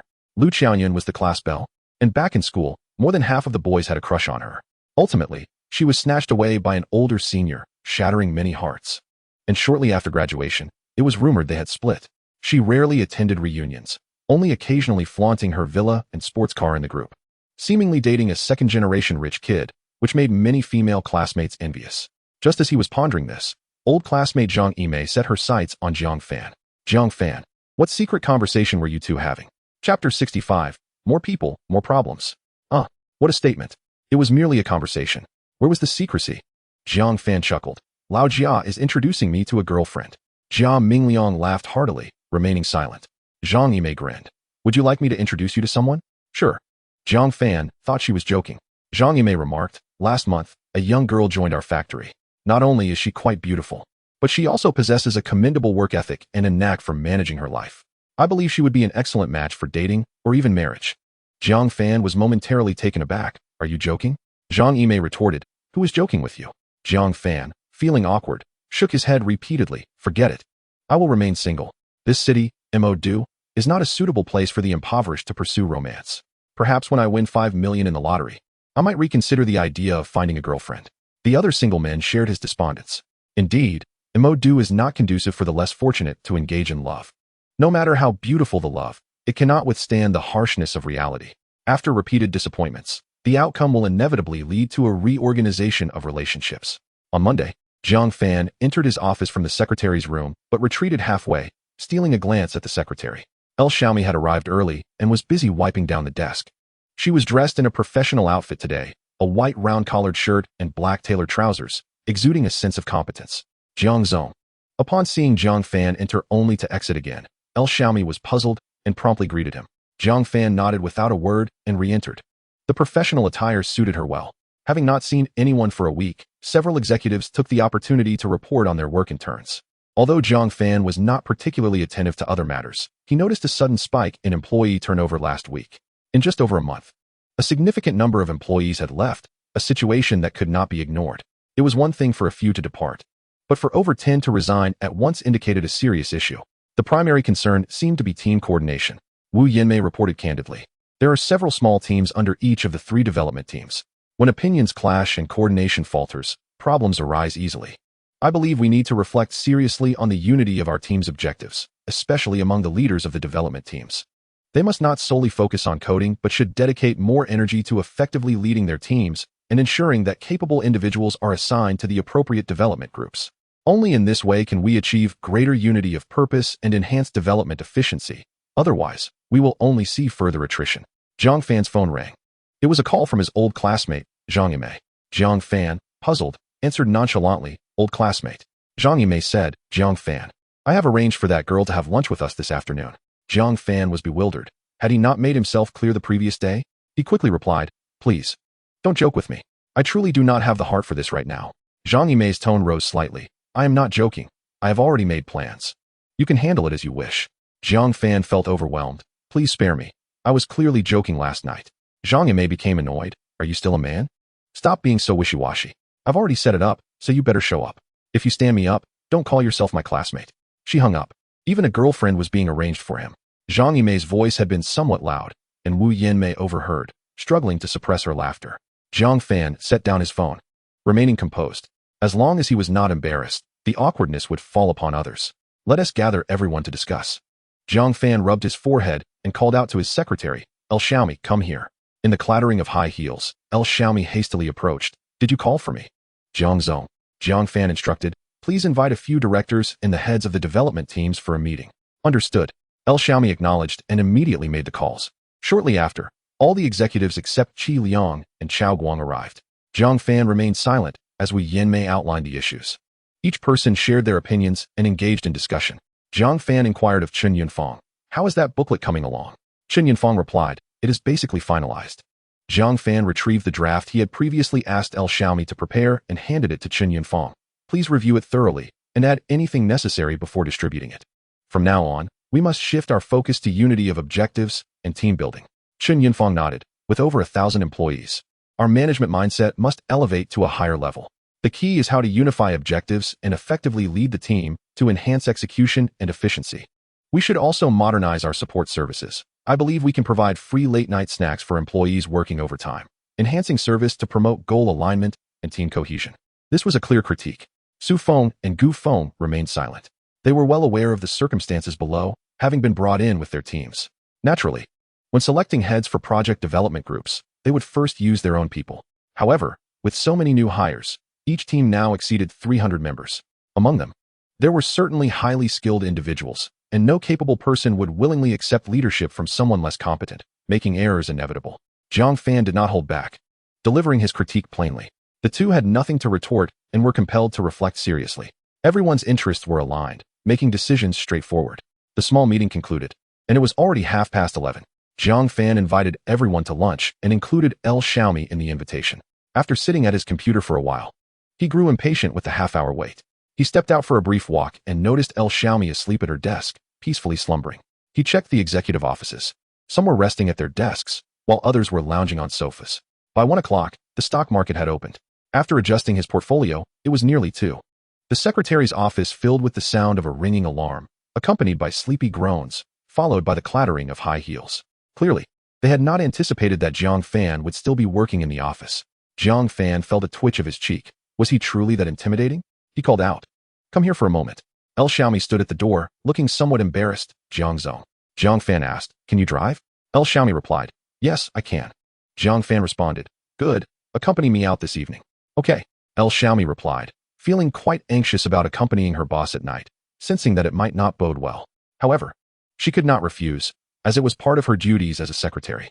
Zhang Fan added, "Close the door behind you. I don't want any interruptions." El Xiaomi quickly complied, shutting the door and her mind racing with thoughts. If he didn't want anyone to disturb him, was he going to watch a movie? There was no sound, nor did he appear to be wearing headphones. As El Xiaomi pondered, she opened her WeChat on her computer and messaged her friend Yi Qiuping. "Yezi, I can't make it to tonight's gathering. Please inform them and keep the chat records for me." El Xiaomi continued, "My wicked boss is making me go out with him tonight. If he turns out to be a beast, I must keep evidence to report him." "Ha ha ha," Yi Qiuping replied. "Why don't you just refuse outright?" El Xiaomi retorted, "I might as well just resign." Yi Qiuping sent a laughing emoji. "Then why don't you let your boss take advantage of you?" After all, your boss is young, much better than some old lechers. With your talent and beauty, you could easily win him over and be the boss's wife. You must be joking. El Xiaomi responded. Why didn't you let your former boss take advantage of you? Yi Qiuping lamented. Please, that kind of 50-something old lecher is repulsive. Just looking at him makes me want to vomit. If it were a younger man, I might consider it. Perhaps you could introduce me to your boss? El Xiaomi's head was filled with black lines. Yezi, you've fallen so low. Yi Qiuping replied. It's not that I want to, but this wicked society forces me to. Footsteps echoed outside. Wu Yinmei had returned. Wu Zong, El Xiaomi greeted promptly. Wu Yinmei glanced at the closed door and inquired. Is General Zhang not here? El Xiaomi replied. General Zhang said not to disturb him this afternoon. Wu Yinmei responded with a soft "oh" and left in confusion. It was not uncommon for Zhang Laoban to shut the door and avoid interruptions, leaving one to wonder what he was engaged in. At 2:30, Zhang Fan completed his warehouse adjustments and retreated to the lounge for a brief nap. After 2 hours, he awoke, washed his face, and called for El Xiaomi to accompany him downstairs. Upon reaching the underground parking lot, he handed the keys to El Xiaomi, instructing her. You drive. El Xiaomi accepted the keys and took her place behind the wheel. Driving was a trivial matter for her. As she fastened her seatbelt, she asked, Where are we headed, General Jiang? Zhang Fan was not particularly fond of the title general, finding it overly formal. However, after contemplating various alternatives, he could not settle on a more suitable appellation, so he dismissed the thought while fiddling with his phone to set the navigation. Follow the GPS to Lujiating, he instructed. El Xiaomi acknowledged and quickly started the car. The chapter unfolds with the theme of seeking assistance from a secretary. Zhang Fan had experienced El Xiaomi's driving skills before, yet seeing her navigate so adeptly, resembling a seasoned driver, prompted him to ask, Do you drive often? El Xiaomi nodded in silence, focusing intently on the road. Zhang Fan initially intended to inquire further, but, observing her demeanor, refrained from doing so. Instead, he occasionally reminded her at intersections. It was evident that she was an experienced driver, likely due to having a car at home. Being introduced to a girlfriend was a positive prospect, and in the past, he might have felt delighted. However, now he felt no joy in the matter. Did they lack girlfriends? In the bustling metropolis, as long as one had wealth, girlfriends were abundantly available. Beautiful women were plentiful, and receiving introductions was hardly a rarity. Alas, an eager old classmate had extended the invitation. And despite their past camaraderie during school, it had been years since they had maintained contact. She was the sole female classmate who still occasionally reached out via WeChat at the age of 30, so he felt obliged to indulge her with a dinner. El Xiaomi drove swiftly, and after a little over an hour, they arrived at the Tai-Ri Industrial Park, surrounded by various factories. His old classmate, Zhang Yimei, worked administratively at a private firm, where salaries were generally higher than at state-owned enterprises, earning over 5,000 a month. Following the navigation, they traversed winding routes until they reached a street reminiscent of a rural town. Upon arrival, Zhang Fan quickly spotted the small restaurant Zhang Yimei had mentioned on WeChat. He instructed El Xiaomi to park the car and wait for him after she had finished her meal. El Xiaomi readily agreed and sought a parking spot. The restaurant was modest, indistinguishable from small eateries in rural areas. Zhang Yimei had arrived early and reserved a small private room, accompanied by a quiet and demure young woman. Zhang Fan entered and was pleasantly surprised by her beauty. She exuded a serene and refined aura. You arrived quite early, Zhang Yimei exclaimed, having anticipated Zhang Fan's arrival closer to 6:30. I finished work early, Zhang Fan casually remarked as he took a seat beside her. Zhang Yimei, astonished, responded, You can leave work early? You must be a leader, right? Zhang Fan hesitated, pondering his response before admitting, I made an excuse to step out. Zhang Yimei acknowledged this with a nod and introduced the young woman. This is Jing Hongxiu, my fellow townsman who just moved here from our hometown last month. She's quite down-to-earth and capable. Girls like her are rare these days. You two should get acquainted. They exchanged polite greetings. Jing Hongxiu seemed genuinely interested in Zhang Fan, directly inquiring about his life. This was rather forward, reminiscent of an arranged meeting. Zhang Fan felt a touch of discomfort, sensing the pressure of the situation. Observing this, Zhang Yimei quickly diverted the topic to critique their boss. I increasingly find capitalists shameless. They endlessly talk to employees about aspirations and visions while pressuring them to work overtime. Yet they never discuss wages. I've come to realize that no decent person becomes a boss. There's a saying online that only those with dark hearts can be bosses, and I find it quite insightful. Zhang Fan felt frustrated, wishing that such sentiments were not voiced in his presence. He attempted to defend the notion, saying, We shouldn't generalize. There are conscientious bosses out there. Zhang Yimei, surprised, retorted, How much motivational talk has your boss fed you for you to speak so favorably of capitalists? Zhang Fan chuckled. Let us be objective. Not all bosses are unscrupulous. Zhang Yimei regarded him with disbelief, choosing not to continue the debate. Jiang Fan posed a question. When do you plan to resolve your single status? She replied, it's not pessimism. It's merely a recognition of reality. Just look at the current housing prices in the metropolis and the pitiful salaries. Unless one can marry into wealth, we are merely transients here. Jiang Fan encouraged her. Weren't you once quite confident? Why the loss of drive? I believe you should maintain your self-assurance and ambition. Who knows? In a couple of years, you might become wealthy. And us old classmates will be relying on you for support. Zhang Yimei retorted, everyone dreams. I dream every day, but after 3 years of waking up to reality, I have learned my lesson. I lack the talent for sales. If I had it, I would be selling real estate instead. That's where the money is. Jiang Fan nodded in agreement. You should seriously consider it. Selling houses can indeed be quite lucrative. It's essential to seize opportunities rather than shy away from them. Zhang Yimei asked, why don't you sell houses? Jiang Fan responded, I don't have the aptitude for that. She quipped, if you won't do it, why should I? Meanwhile, El Xiaomi had wandered quite a distance before finding a parking lot to leave the car. Nearby, she spotted a Fujin cuisine restaurant and decided to step in for a meal. While waiting for her dishes, she called her friend, Yezi, come out. What is up? Why are you and Fengxian ligiating? Do you think I wanted to come here? I had to accompany my boss, who insisted I drive him. He has no decorum. Expecting a girl to show for him. Isn't it the secretary's duty to manage tasks, not drive? Then don't drive. Let him handle it himself. I'll definitely say that when I decide to quit. I saw someone online say that secretaries do work when needed and fill time when not. I find that quite reasonable. You can go to hell. Haha, what are you up to? Still have time to send WeChat messages? That wretched boss likely has a date with a girl for dinner. Dismissing me and sending me away.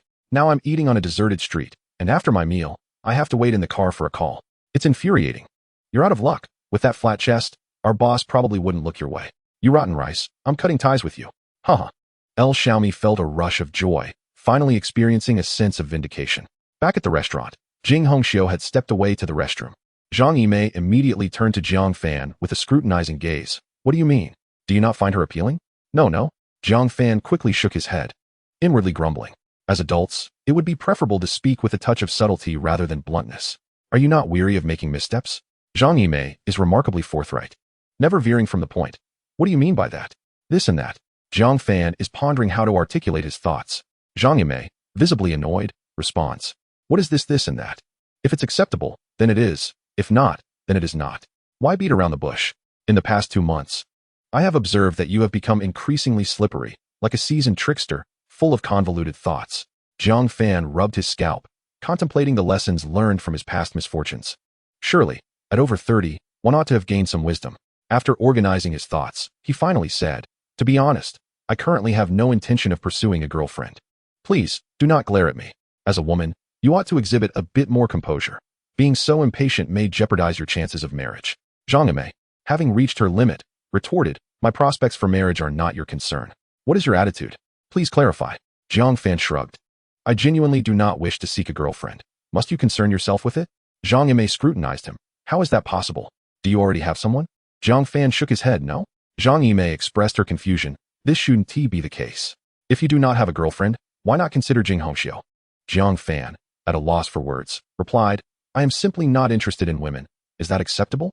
Zhang Yimei eyed him skeptically. Are you perhaps a eunuch? Jiang Fan's expression darkened. Would you like to verify that? Zhang Yimei scoffed. Are you dismissing her due to her academic qualifications? No. I do not view people through such a biased lens. However, the meat in my bowl has yet to be savored, and I cannot focus on what is in the pot. Meat must be consumed bite by bite. Yet, he refrained from expressing this thought, knowing he would be ridiculed as a scoundrel by old classmates. She shot him a disdainful glance. Jiang Fan seized the opportunity to excuse himself, heading to the front desk to settle the bill, hoping to avoid the embarrassment of Zhang Yimei paying. Hello, I would like to settle the bill. Which table? Jiang Fan gestured toward the third private room. The rotund proprietor flipped through the receipts. It has already been paid. Surprised, Jiang Fan thought he misheard. The proprietor nodded. A young woman just took care of it. Jiang Fan was momentarily speechless. What kind of situation was this? While it is acceptable for a woman to pay, he never paid when dining out with his 2 assistants. They always handled the bills. However, today, he could not allow a woman to pay. What would Zhang Yimei think if she found out? Jiang Fan felt quite vexed. This girl was utterly thoughtless. After inquiring about the total, he proceeded to the restroom. Chapter 67. The first investment materializes. Sister Zhang, what does your classmate mean? As Jiang Fan left, Jing Hongxiu questioned Zhang Yimei. Zhang Yimei sighed, Sister, you two are not well suited. Let it go. Jing Hongxiu asked, what makes us unsuitable? I find him quite reliable. Zhang Yimei nearly sputtered in disbelief.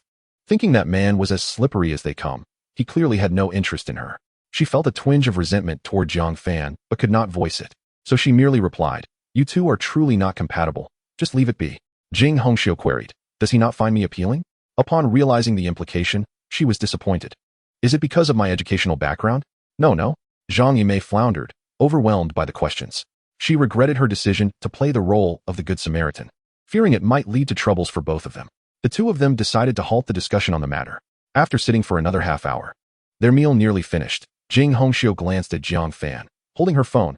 "Hello, let us add each other on WeChat." There was no way to refuse. So he reluctantly agreed, feeling increasingly uneasy. Jing Hongxiu stated, "I believe he is quite dependable." This was troubling. Zhang Yimei felt a sense of foreboding. Zhang Fan clearly had no such intentions. What was to be done? She silently regretted her meddling. Meanwhile, as he entered his vehicle, Zhang Fan cast a glance at El Xiaomi, who appeared refined and diligent. He made a remark before fastening his seatbelt and sending a WeChat message. El Xiaomi discreetly glanced over as they drove away. Zhang Yimei was earnestly advising Jing Hongxiu to keep her eyes wide open to avoid being deceived by scoundrels, nearly ready to declare Zhang Fan a bad person outright. Upon hearing the WeChat notification, she opened it to find a message from Zhang Fan, stating, "The bill for tonight was covered by Jing Hongxiu. Please transfer the money to her." He had even sent a red envelope. Zhang Yimei was taken aback. She had inquired about the bill when leaving and was unaware who had paid. She had presumed it was Zhang Fan, only to discover it was Jing Hongxiu who had paid. How inconsiderate. It was unacceptable for Jing Hongxiu to cover the cost. However, she quickly realized that Jing Hongxiu had likely paid while she was in the restroom, and Zhang Fan must have exited around the same time to settle the bill, only to be outpaced by Jing Hongxiu. This girl was truly naive. Zhang Yimei asked, "Did you settle the bill?" Jing Hongxiu nodded. "Why would you do something so foolish?" Zhang Yimei said, exasperated, "It is not your place to pay. Remember, when dining with men, do not rush to cover the bill, especially in situations like today where you should not have paid." Jing Hongxiu nodded. "I understand, Sister Zhang." Zhang Yimei continued, "I will transfer the money to you. Zhang Fan is covering tonight's meal." Jing Hongxiu quickly protested, "No need, I've already paid." Zhang Yimei insisted, "Zhang Fan transferred the money to me. Should I keep it?" Jing Hongxiu suggested, "Just return it to him." Zhang Yimei replied, "He sent it to me. Would he still want it back?" Jing Hongxiu was left speechless, reluctantly accepting the money. Inside the vehicle, after observing Zhang Yimei accept the red envelope, Zhang Fan finally put away his phone and glanced at El Xiaomi, contemplating her demeanor and character. He found it challenging to discern one's true nature when they wore a mask in the workplace, especially nowadays. Many women appeared demure on the surface, yet were wild at heart. After some thought, he asked, "Where do you reside?" El Xiaomi replied, "On Kangwu Road." Zhang Fan inquired, "Not too far. What is your monthly rent?" El Xiaomi responded, 1,800 a month. Zhang Fan asked, "Do you share the apartment with friends?" "Yes," El Xiaomi nodded, sensing the boss's inquiries were somewhat excessive. She smiled, "Thank you, Mr. Jiang." Zhang Fan acknowledged her with a grunt, lost in thought when another message arrived. Glancing at it, he was astonished to read, "Do you look down on me?" Zhang Fan was momentarily bewildered. Did she have feelings for him? Perhaps he still possessed a modicum of charm. However, could she not express herself with a touch more subtlety? As adults, should we not embrace the art of conversation? After drafting a response and feeling satisfied with it, he sent it off. Jing Hongxiu replied with a series of question marks, clearly perplexed. After a brief pause, she sent another message asking, "What do you mean?" Zhang Fan set aside his phone, leaning back in his seat, his gaze drifting. He mused that he still held some allure. Indeed, he was being pursued. After an hour's drive, they arrived at the entrance of a residential complex. It was not yet 9 o'clock, and many were still working late. Zhang Fan strolled around, observing employees engrossed in coding, none paying him any mind as the employer. When he reached the algorithm architecture team, he found two men working late, tugging at her hair in frustration while staring at the computer screen, evidently grappling with a challenging issue. "Mr. Jiang." Upon noticing the boss's presence, she quickly stood to greet him. Zhang Fan inquired, "Are you facing a dilemma?" Human nodded, "I am encountering some difficulties with the data structure." She felt at a loss. This was a technical challenge, not a matter of conceptualization. If relaxation were the solution, she wouldn't be tugging at her hair. Zhang Fan inquired, "What progress have we made?" Humin replied, "I have met with the teacher several times, and he has also conversed with numerous experts in mathematics and computer science. The algorithm's concept and framework have been established, yet implementation poses significant challenges, with many difficult problems requiring resolution. Although several of these problems hint at which data structures or themes to employ for their solutions, overcoming them still proves to be formidable. Even if one comprehends the problem and identifies the appropriate data structure or theme, algorithmic issues are often difficult to rely upon for large-scale implementation. Zhang Fan, feeling bewildered by the discussion with a doctoral candidate, swiftly diverted the topic, saying, "You can resolve the technical issues among yourselves. I am unable to provide insights. But I can certainly offer more bonuses." Nonetheless, he added, "Sometimes, merely working in isolation when faced with a problem is not the solution. It is essential to contemplate alternative methods." Hu Min nodded, having little expectation that boss Jiang would offer any valuable advice. She realized that her boss was fundamentally an outsider in technical matters, often harboring whimsical ideas that reflected a spirit of ignorance and fearlessness. Those who truly understand technology are aware of the immense difficulties involved in realizing certain concepts, which is why they hesitate to entertain them. As September arrived, school officially commenced, and Zhang Fan called home. His sister, Jiang Xian, was set to begin her studies in the capital the following day. Their parents, Jiang Ba and Jiang Ma, accompanied her, partly to see Jiang Xian off and partly because it was her last year of university. However, the main reason was that Jiang Ma had never visited the capital before. Previously, financial constraints had prevented her from doing so.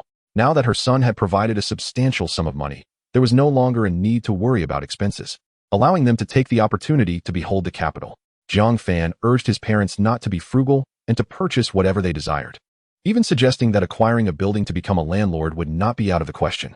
On Wednesday, the second day of September, Zhang Fan visited the hotel and met with Lao Huang again. After discussions spanning over half a month, the investment details were finally finalized. The relevant legal documents had been reviewed and agreed upon by both parties' legal teams. Zhang Fan and Lao Huang signed their names in the presence of witnesses, formalizing the agreement. According to the terms, Zhang Fan's wholly owned offshore company was to remit 100 million renminbi converted into USD to the designated offshore account of Xuanming within 15 working days. This was not a problem. It was merely a fraction of a larger sum. Whether financial freedom could be achieved now rested entirely on General Huang. Zhang Fan felt elated, exchanging a handshake and a photo with Lao Huang. Huang Zhang, feeling somewhat bemused, thought to himself that having 100 million in cash certainly qualified as financial freedom. He chuckled and remarked, "I have always felt that you have more faith in Xuanming than I do." Zhang Fan replied, "I am not so much confident in Xuanming as I am in you, General Huang." This acknowledgement pleased Huang Zhang, as the feeling of being recognized is invariably delightful. Although Zhang Fan was a decade younger, the ability to present 100 million in cash allowed one to overlook such age differences. Zhang Fan proposed, "We shall henceforth be strategic partners, General Huang. Would you care to visit my office?" Huang Zhang nodded, expressing his long-standing desire to learn more. Zhang Fan smiled, recognizing that those who achieve success seldom do so by chance. Thus, the group departed the hotel, heading towards the Jinxing building. Chapter 68, Deception. Zhang Fan had knelt before the devilish grandfather, and today he made an additional update, having stored only one day's worth of drafts. Tomorrow's update was uncertain, but he would strive to maintain a timely schedule. Given the hectic nature of this month, he anticipated difficulties in providing additional updates. As the month progressed, he hoped that the impending summer vacation in July would allow for more updates. Should that fail, he would simply place the book on the shelf for a month and revisit it in July. At Jinxing Building, Zhang Fan personally introduced Lao Huang and his team to the product concept, naturally withholding the core elements, as revealing them to outsiders was out of the question. Innovation is crucial in the internet industry, and sometimes a brilliant idea can spawn an entire enterprise. Huang Zhang listened attentively, recognizing the creativity involved. Yet the potential for success remained uncertain. The short video trend had indeed gained immense popularity, with entrepreneurial ventures sprouting like weeds, including even the giant Chia. However, none had truly succeeded thus far, making it difficult to predict the industry's outcomes. Observing the ostentatious wealth of Douyin technology, Huang Zhang and his associates felt a twinge of envy. It was a blatant display of financial extravagance. A startup without a product had merely rented several thousand square meters of grade 5 office space, an extravagance that was hard to admire. In the morning, they toured Douyin technology, and in the afternoon, Zhang Fan took them to visit Xuanming. The contrast was striking. Xuanming embodied the true spirit of entrepreneurship. With fewer employees than Douyin technology, totaling only a few dozen, their office was merely a repurposed incubator, cramped and far removed from the luxurious office space rented by Douyin technology. Zhang Fan felt a sense of shame, realizing that he had perhaps been too lavish. Seizing an opportunity, he addressed the executives, stating, "Look at their conditions and then reflect on ours. If you cannot deliver, I will be disappointed, but more importantly, consider whether you will ever have such opportunities in your future careers."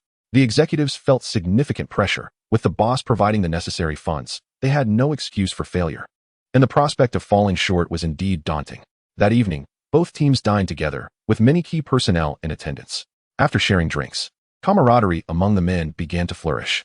Such bonds are often forged over drinks, provided both parties are on the same level. Otherwise, the sharing of drinks would serve little purpose. As the evening drew to a close, Wu Yanmei seized an opportunity to invite Jiang Fan, saying, "General Jiang, are you free this weekend? My husband and I would like to treat you to dinner." Jiang Fan considered for a moment before nodding in agreement. "I should be available. Just let me know once it's arranged." Wu Yanmei responded with enthusiasm, "Great." Upon leaving, Jiang Fan was driven by his secretary. It is customary in the workplace to accept an invitation from capable subordinates. Declining the first invitation could send the wrong signals, suggesting dissatisfaction or reservations. Even if Jiang Fan did not intend such implications, his subordinates might think otherwise. Therefore, he could not refuse and felt compelled to attend. Upon returning to the Four Seasons garden, Jiang Fan found that the two young secretaries were still awake. Several paper boxes cluttered the coffee table, and the sisters were engrossed in their phones. Jiang Fan glanced over, surprised. "Have you two changed your phones?" The sisters nodded. "Yes, we bought an iPhone." Jiang Fan was even more astonished. "You two have the funds for an iPhone? They cost 5,000 to 6,000 RMB. You just received one paycheck. Where did you find the money for this?" Pei Sure explained. "We bought it secondhand on Xianyu." Jiang Fan was speechless, nearly covering his face. How eager they were. The new model was set to launch this month, and he had planned to gift each of them one. The two silly girls had opted for secondhand products instead. Jiang Fan asked, "How much did you pay for it?" Pei Wenwen replied, "It was quite cheap. Only a little over 1,000. Jiang Fan's mouth twitched. "You found a genuine Apple phone for just over 1,000? Pei Sure replied, "Secondhand is more affordable. It's used. Of course, it's less expensive than new." Jiang Fan sighed, hoping they were fortunate enough not to have purchased counterfeit goods. "Now, go on and get to work," he called as he ascended the stairs. The sisters had yet to sort out their phones and slowly followed him upstairs. When Wu Yanmei arrived home, it was already 9 o'clock. Hearing the door open, both she and her daughter turned to look. Wang Pengju greeted her, while their daughter excitedly exclaimed, "Mom." Wu Yanmei smiled and greeted her husband and daughter. After changing into slippers at the door, she approached to pat her daughter's head, asking, "Nini, have you been listening to your teacher? Have you been misbehaving at school?" "No," the little girl replied, her voice innocent. "The teacher says I am a good child." Upon hearing this, Wu Yanmei sat down on the sofa, laughing. The fatigue that had enveloped her dissipated, and she suddenly felt much less weary. Wang Peng stood up to pour a glass of water for his wife and remarked, "Is it necessary to work so hard every day, coming home late? We must strive." "There is no alternative," Wu Yanmei replied, placing the glass on the coffee table. Without irreplaceable skills, most individuals have limited opportunities for advancement. When a chance finally arises, if we do not strive, we must yield. A salary of 500,000 is not easily obtained. Wang Peng felt a pang of sympathy for his wife and nodded, suggesting, "Why not take a bath? You should rest for a bit."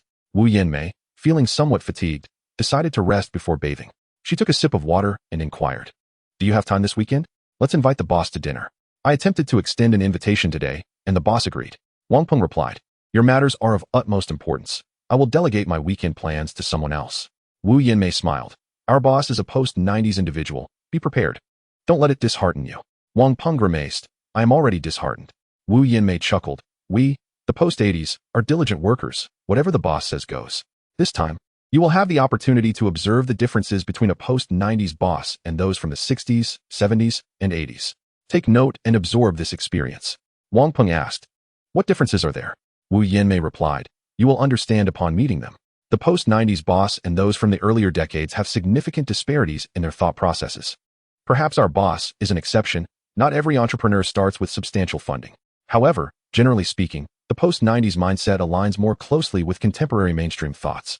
If the bosses from the 60s, 70s, and 80s do not embrace the prevailing values of the youth, they risk being left behind." Wang Peng expressed surprise. "The post-80s are still striving while the post-90s are just entering society. Isn't that a premature conclusion?" Wu Yanmei responded, "In your real estate sector, you may not perceive the changes in the technology industry over the years. In recent years, post-90s employees have gradually become the backbone of internet companies. While we post-80s strive to please our bosses, working overtime for the sake of survival, few post-90s are inclined to curry favor, especially in internet firms. If they are dissatisfied, they simply switch jobs. After all, they are merely working for someone else, and a job change might even yield a higher salary. In 5 years, when we post-80s reach 40, the post-90s will become the mainstay of society. Many manufacturing plants will inevitably face elimination. Discussing such matters after work felt rather dull. Wang Peng frowned. Such admiration for the post-90s. Could it be that you harbor feelings for your boss? Wu Yanmei shot him a glance. Even if I did, he would have to find me appealing. Wang Peng touched his nose, looking somewhat dejected. It was merely a jest. His wife lacked a sense of humor. On Friday, Jiang Fan arrived at the office in the afternoon. Recently, his assets had expanded, and he had reviewed his stock market holdings, purchasing 10,000 shares of Matai, leaving several million in reserve, with 600 million remaining in the stock market to grow. Although the investment period had lengthened, the principal had increased significantly, yielding considerable profits. He remained at the company until nearly 5 o'clock, when Wu Yanmei came to fetch him. Dinner was arranged at a Chinese restaurant of decent quality, neither too high-end nor too low. Wu Yanmei's husband had left work early, and their daughter was with a neighbor for the evening. He took this dinner seriously. Nothing was more significant than his wife's presence. A man in his 30s. He had long since been tempered by society, becoming adept in dealing with people. Jiang Fan, modest in demeanor, engaged Wang Peng in conversation and discovered him to be a well-read individual, capable of discussing various topics. It seemed that most contemporary enterprises valued versatile employees, leading to a rise in generalists and a decline in specialists. Humility is indeed a commendable trait, a lesson Jiang Fan had learned through his past experiences and reflections on life. With time, individuals learn to conceal their brilliance, only revealing it when necessary. Jiang Fan understood the significance of Wu Yanmei's invitation. Employees naturally wish to foster closer relationships with their bosses, which was entirely reasonable. A boss would not reject an employee's approach. Although the notion of loyalty to a single master is somewhat antiquated, no boss desires employees who do not resonate with the company's mission. Despite knowing that monetary discussions are the most effective, Jiang Fan also yearned for his employees to feel a sense of belonging to the company and to him personally. As such sentiments foster responsibility, he would never dismiss the approaches of his executives. The dinner lasted an hour and concluded favorably. Jiang Boss and Wang Peng engaged in delightful conversation, alleviating any concerns. Wu Yanmei also felt relieved. After consuming alcohol, Wang Peng, with Wu Yanmei driving, chatted about the dinner. Your boss doesn't seem like a typical post-90s individual. Indeed, he doesn't. He feels more like a post-70s person. If your boss hears this, he might deduct your salary. If he hears it, so be it. Have you been disheartened? Not to that extent. Nowadays, there are many second-generation individuals. What is there to envy? Our boss is not a second generation. In July, when his parents visited, I heard they were just ordinary teachers. Then how does your boss afford such extravagant spending? Who knows? That is not my concern. There are numerous startups in the short video sector. I hope their products can gain user recognition. I sincerely wish to succeed and not have to switch jobs again. Your words put considerable pressure on me. Then let us both strive diligently. My income is now on par with yours. You shall take on the household chores from here on out. Wang Peng felt somewhat hurt. On the weekend, Lao Huang hosted a dinner, and Jiang Fan mingled at the gathering, only to realize how people tend to form circles. Compared to others, he felt more like a solitary wanderer, lacking connections to various social circles. Each circle serves its purpose. Entrepreneurs engage in diverse circles to acquire more resources. Jiang Fan had no immediate needs, perceiving everyone as a potential fraud. Many were adept storytellers, and upon hearing of his investment in Pinduoduo's latest round, their eyes sparkled with interest. Capital struggles to find worthy projects, while many entrepreneurs possess remarkable stories yet fail to attract investment. Jiang Fan had ample funds, but he was not naive. Everyone appeared to him as a second-rate version of a certain Mr. Jia. Listening to stories was fine, but attempts to deceive him for money were futile. Recently, he experienced a bittersweet situation. A straightforward girl named Jing Hongxiu seemed genuinely interested in him, frequently messaging him to inquire why he found her unappealing, her enthusiasm leaving Jiang Fan somewhat overwhelmed. If she were merely average-looking, he could easily ignore her. However, she was quite attractive, making rejection challenging. Yet, he found some enjoyment in this attention. It was Monday again. Upon arriving at work, with little to do, LV Xiaomi contemplated whether to apply for a day off. Work was leisurely, and she had no plans to switch jobs for the time being. She was content with her salary, able to save a little each month. Her only grievance was her boss's tendency to encroach upon her off-duty time. She had originally planned a weekend trip to Taihu, but Jiang Boss's plans had derailed those. She felt as though she had become a mere driver, enduring the situation unless she decided to resign. While she was sketching a caricature of her boss, Jiang Boss entered the room. LV Xiaomi turned her head, not intending to rise. She had grown accustomed to this. She expected Jiang Boss to go directly into his office, but to her surprise, he paused at the secretary's room. Go to finance and bring me last month's reimbursement vouchers for review, Jiang Fan instructed before entering his office. LV Xiaomi acknowledged and went to finance. After a while, she returned with a thick stack of vouchers. Zhang Fan flipped through a few but quickly lost interest, instructing LV Xiaomi, review them and flag any discrepancies. With so many vouchers, each requiring careful examination, it was impossible to complete them all in a morning. At 11 o'clock, Zhang Fan left the office. By noon, LV Xiaomi ordered takeout, eating while reviewing the vouchers. In the late afternoon around 3 o'clock, Zhang Fan returned. Upon observing L Xiaomi still engrossed in reviewing the receipts, I inquired, "Have you not finished yet?" L Xiaomi promptly replied, "Almost there, just a few more to go." Zhang Fan acknowledged her with a sound and proceeded into the office. After a while, L Xiaomi entered with several receipts in hand, stating, "Mr. Zhang, there are some issues with these." Zhang Fan glanced through them, noting that the first receipt was for an overnight stay in a hotel during a business trip to Shenzhen, costing over 500 yuan. Without delving into whether there was an issue, it was already more extravagant than what Mr. Zhang would typically endorse. The second receipt was for a flight ticket to JNGCH, astonishingly priced over 1,000. After reviewing them, he handed them back to L Xiaomi, instructing her to show them to a few directors. L Xiaomi agreed and went off to find several directors, starting with WYNMI, MS, W. "Please take a look at these receipts." WYNMI accepted them, inquiring, "What seems to be the problem?" L Xiaomi explained, "This morning, Mr.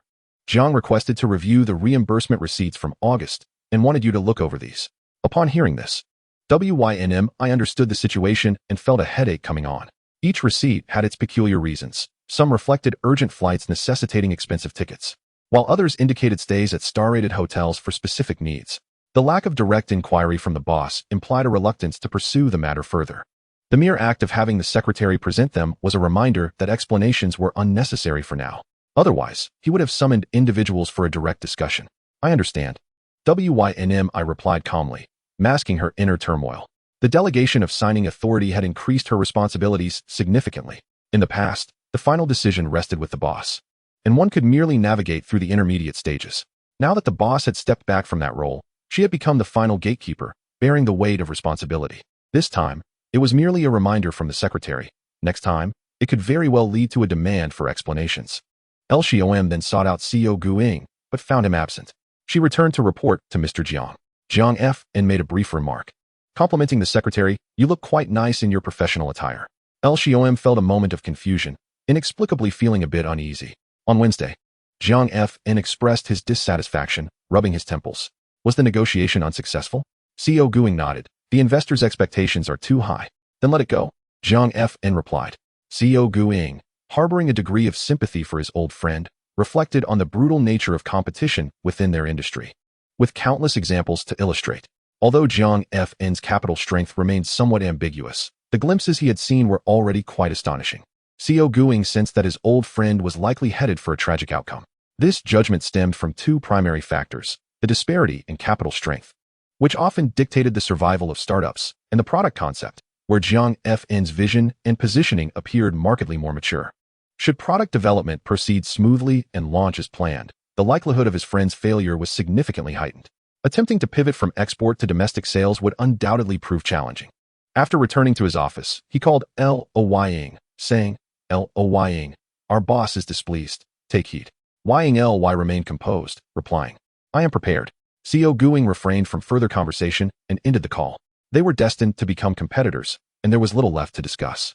Conflicts of interest were devoid of personal grievances. One side would inevitably fall. After a brief pause, CEO Guing sought out WYNMI and CHNYNF to deliberate on matters assigned by Zhang Fn. The task of undermining competitors was not solely his responsibility, and collaboration with CHNYNF and WYNMI was essential for effective execution. That evening, Zhang Fn hosted a dinner for the executives, discussing strategies for competition. Upon returning to the villa, he noticed that the two secretaries appeared discontent. Zhang Fn asked, "What troubles you both? Have you lost money?" PSH replied, sounding aggrieved, "We've been deceived." Deceived? Zhang Fn's mind raced, suspecting a problem with a second-hand iPhone purchase. PIWNWN nodded, visibly upset. That deceitful woman had a trustworthy appearance, yet she turned out to be a fraud, assuring us the phone was original and without issues after 6 months. Who would have guessed it malfunctioned within 3 days? Zhang Fn inquired. "How could you not recognize a counterfeit?" The sisters appeared embarrassed, admitting, "We've never used an iPhone before." Zhang Fn sighed. "You can only blame yourselves for your naivety." Pishsh pouted in frustration. Piwnwn muttered, "It's your fault for often tapping my head." Zhang Fn sat down and questioned. "Since the transaction was through Alipay, why didn't you request a refund?" The sisters fumbled for words, clearly struggling to articulate their embarrassment. Zhang Fn speculated. "You two didn't transfer money directly via WeChat, did you?" They shyly nodded. Zhang Fn rubbed his scalp in disbelief at their foolishness. With such blatant naivety, it was almost inevitable to be deceived. That night, Zhang Fn reallocated some of his overseas assets. The forex trading profits were astounding, and the rate of asset growth far surpassed that of the domestic stock market. With an investment of 50,000 US dollars, he had multiplied it over 8,000 times in just over a month, surpassing a net worth of $400 million, an amount that would surely astonish anyone. As the scale of funds grew, the complexity of trading increased exponentially. Personal accounts were heavily restricted, resulting in most funds idly resting in the account. Zhang Fn opened an account with Citibank and simultaneously set up a U.S. stock account. He reserved $200 million for the forex market and transferred the remaining funds to purchase stocks in companies like Apple, Amazon, Microsoft, and Google, ensuring no funds would go to waste. These companies were destined to surpass $1 trillion in market value, and entering now promised substantial returns. "Brother Zhang, you have so much money that you can't possibly spend it all," the two secretaries remarked as they eagerly placed trades under his guidance. Concerned over how to manage such immense wealth, it was truly unfathomable to think of how to exhaust such a fortune. Approaching $500 million translated to over 30 billion yuan. With several hundred million still in the domestic stock market, it seemed implausible to exhaust such wealth. The two secretaries finally realized that the securities account they were diligently managing was not a simulated account, but a genuine one, handling over 100 million in real funds. How could one ever run out of money? Zhang Fn commented while placing orders. "This amount is insufficient for a doing venture. I must continue striving." Piwnwn questioned, "If you have so much money, why continue running a company? Wouldn't it be more enjoyable to simply sleep in and eat? What distinguishes that from a pig's lifestyle?" After a moment, Pshsh suggested, "We could go traveling."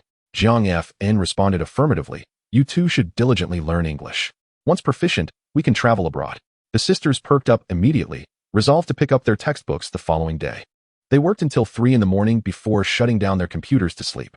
The two secretaries descended the stairs, still quite energetic, as they had long since adapted to staying up late. After a shower, as they lay in bed unable to sleep, Piwnwn suddenly proposed a lucrative idea. "Sister, what if we also invest in stocks? Where would we get the money to invest?" "Our salaries, of course. Didn't we just get paid? Let us each contribute 5,000. What if we incur losses?" "That's impossible. We will follow Brother Zhang's lead. Look at how much he has earned." "But there are losses too. Last time, that stock lost several million. That was just a fluke. He mostly picks winning stocks. What if he finds out? We're not trying to take his money. If he discovers it, so be it. Why are you so timid? Are we investing or not? Then let us invest." Pshsh resolutely decided to proceed, and Piwnwn felt invigorated. "We'll open an account tomorrow." On Thursday, Zhang Fn rose early to leave. The sisters headed to driving school, practicing their driving while researching how to open stock accounts. Competition indeed propels industry advancement. Although the fierce competition among brokerage firms could be somewhat overwhelming, it had undeniably led to significant improvements in the industry, making the account opening process much more accessible, even allowing those with minimal experience to successfully establish securities accounts by simply following prompts on their phones. Unlike the past, when one could only visit a physical storefront, the process has become quite cumbersome. After much effort, the two sisters finally managed to open their stock accounts. Once their bank cards were linked, they each transferred 5,000 yuan, ready to start trading the following day. In the afternoon, Zhang Fan arrived early. He had skipped social engagements today, eager to savor the dishes prepared by the sisters. Compared to other entrepreneurs, Zhang Fan was rather unconventional. While others were either engrossed in coding or management tasks, or scouring for capital, he enjoyed a leisurely pace. With ample funds and no need to code himself, he relished his freedom. The sisters prepared 4 delectable dishes, enticingly presented. As they sat down to dine, Zhang Fan suddenly inquired, "Why are you two not anxious about your salaries?" Pei Wenwen blinked. "The salaries have been dispersed." "The salaries have been dispersed?" Zhang Fan was taken aback, genuinely surprised. Pei Wenwen explained, "Yes, you instructed us to withdraw from the reserve fund, so we simply collected our salaries ourselves." Zhang Fan glanced around, noticing Pei Shishir bashfully lowering her head. Meanwhile, Pei Wenwen remained unabashed, focusing on her meal. Zhang Fan asked, "How much did you receive?" Pei Wenwen replied nonchalantly, 5,000, which is yours." Zhang Fan nodded appreciatively. "Not bad, quite conscientious." The sisters exchanged doubtful glances, sensing something amiss, yet unable to articulate what it was. After dinner, the sisters washed the dishes while Jiang Fan sat in the living room for a moment. Once they finished, he beckoned. Come, let me see the accounts. Pei Shishir retrieved the ledger and presented it to him. The sisters took their seats on either side. Flipping through the pages of the account book, Jiang Fan listened attentively as they recounted the remaining balance. He quickly flipped to the last page. Pei Shishir remarked, We still have 314 remaining. The grocery expenses from the afternoon haven't been recorded yet. Jiang Fan remained silent, flipping back to review the earlier entries. As he perused, he was astonished to discover, Is this right? You spent over 2,000 on underwear? Pei Shishir turned crimson, pouting in silence. Pei Wenwen chimed in. You wear a pair every 2 days. That's over 10 pairs a month, and each pair costs several hundred. Jiang Fan grimaced. So? I would spend tens of thousands on underwear in a year. The sisters nodded. Well, that's what happens when you don't wash them. Jiang Fan shook his head, continuing to flip through the pages. And a pair of socks costs 60 to 70? The sisters nodded again. You said the quality of the socks was too poor, so we bought you better ones. Fine, I concede to that, he acknowledged, unable to shift blame. The ledger appeared accurate. Every expenditure was meticulously recorded. However, the issue of salary disbursement seemed to be spiraling out of control. Closing the ledger, he patted their heads. The sisters simultaneously turned to glare at him, their expressions discontented. Jiang Fan, unfazed, inquired, Where shall we travel this weekend? Pei Wenwen replied, We need to practice driving for the license. Pei Shishir nodded in agreement. We must appear in court on Monday. Since this was unavoidable, Jiang Fan had no choice but to postpone their plans. He was not keen on working lately and yearned to travel. On Friday, he slept until 10 before heading to the office again. Another PhD candidate had arrived, necessitating a meeting. As soon as he stepped out, the two assistants, engaged in rebalancing their portfolios, immediately accessed their stock accounts and each bought 10 lots of Nanhua Electric. With their limited capital, they could only afford 1 or 2 lots of high-priced stocks, while stocks under 5 yuan allowed for 10 lots. Jiang Fan had provided a list with over 20 stocks to operate. Among them, 3 new positions were to be opened, and the sisters instinctively opted for the least expensive, based on the buying and selling prices given by Jiang Fan. This stock was projected to yield a 22 return when liquidated next Tuesday. The current stock price was 482, fluctuating beneath the surface. Purchasing at this price, with Jiang Fan's closure price, would yield a profit of 1,000 yuan. Earning money would enable them to repay Jiang Fan's debt swiftly, alleviating the burden of their considerable liabilities. However, 10 lots were merely minuscule, barely making a splash. The transaction was executed in the blink of an eye. As the sisters managed Jiang Fan's account, they began accumulating positions. However, just as they approached 3/4 of their intended allocation, a colossal sell order of 100,000 lots hit the market, causing the stock price to plummet sharply. The sisters were caught off guard, unable to comprehend the sudden downturn. Oh no, this can't be happening. They gasped, disbelief etched across their faces.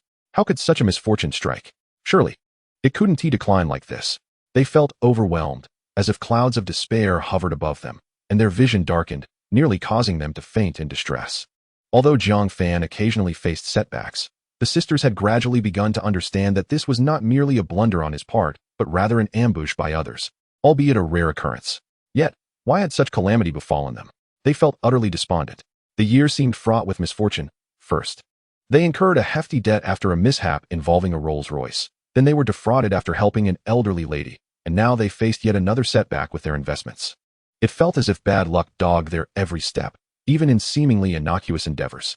They were seething with frustration, wondering if fate could not show them a modicum of mercy. Before Jiang Fan even reached the office, he received a call from the assistants. Jiang Gu, Nanhua Electric has dropped. Pei Wenwen's tone was tinged with gloom, as if her money had been snatched away. What is the point of calling? It's fallen. We can handle it on Monday. Jiang Fan was unfazed. A couple of stocks being ambushed would not disrupt the overall situation. Even a significant drop of 20 or 30 points was negligible given his current capital. Profits would still be made. Pei Wenwen mustered her courage but hesitated to confess that she had followed the stock pick and incurred losses. At noon, the sisters surprisingly had not prepared lunch, an unusual occurrence. Observing their glum expressions as they sat before the computer, it piqued Jiang Fan's curiosity. What is wrong with you two? Did you lose your wallets this morning? Pei Shishir, in a foul mood, remained silent.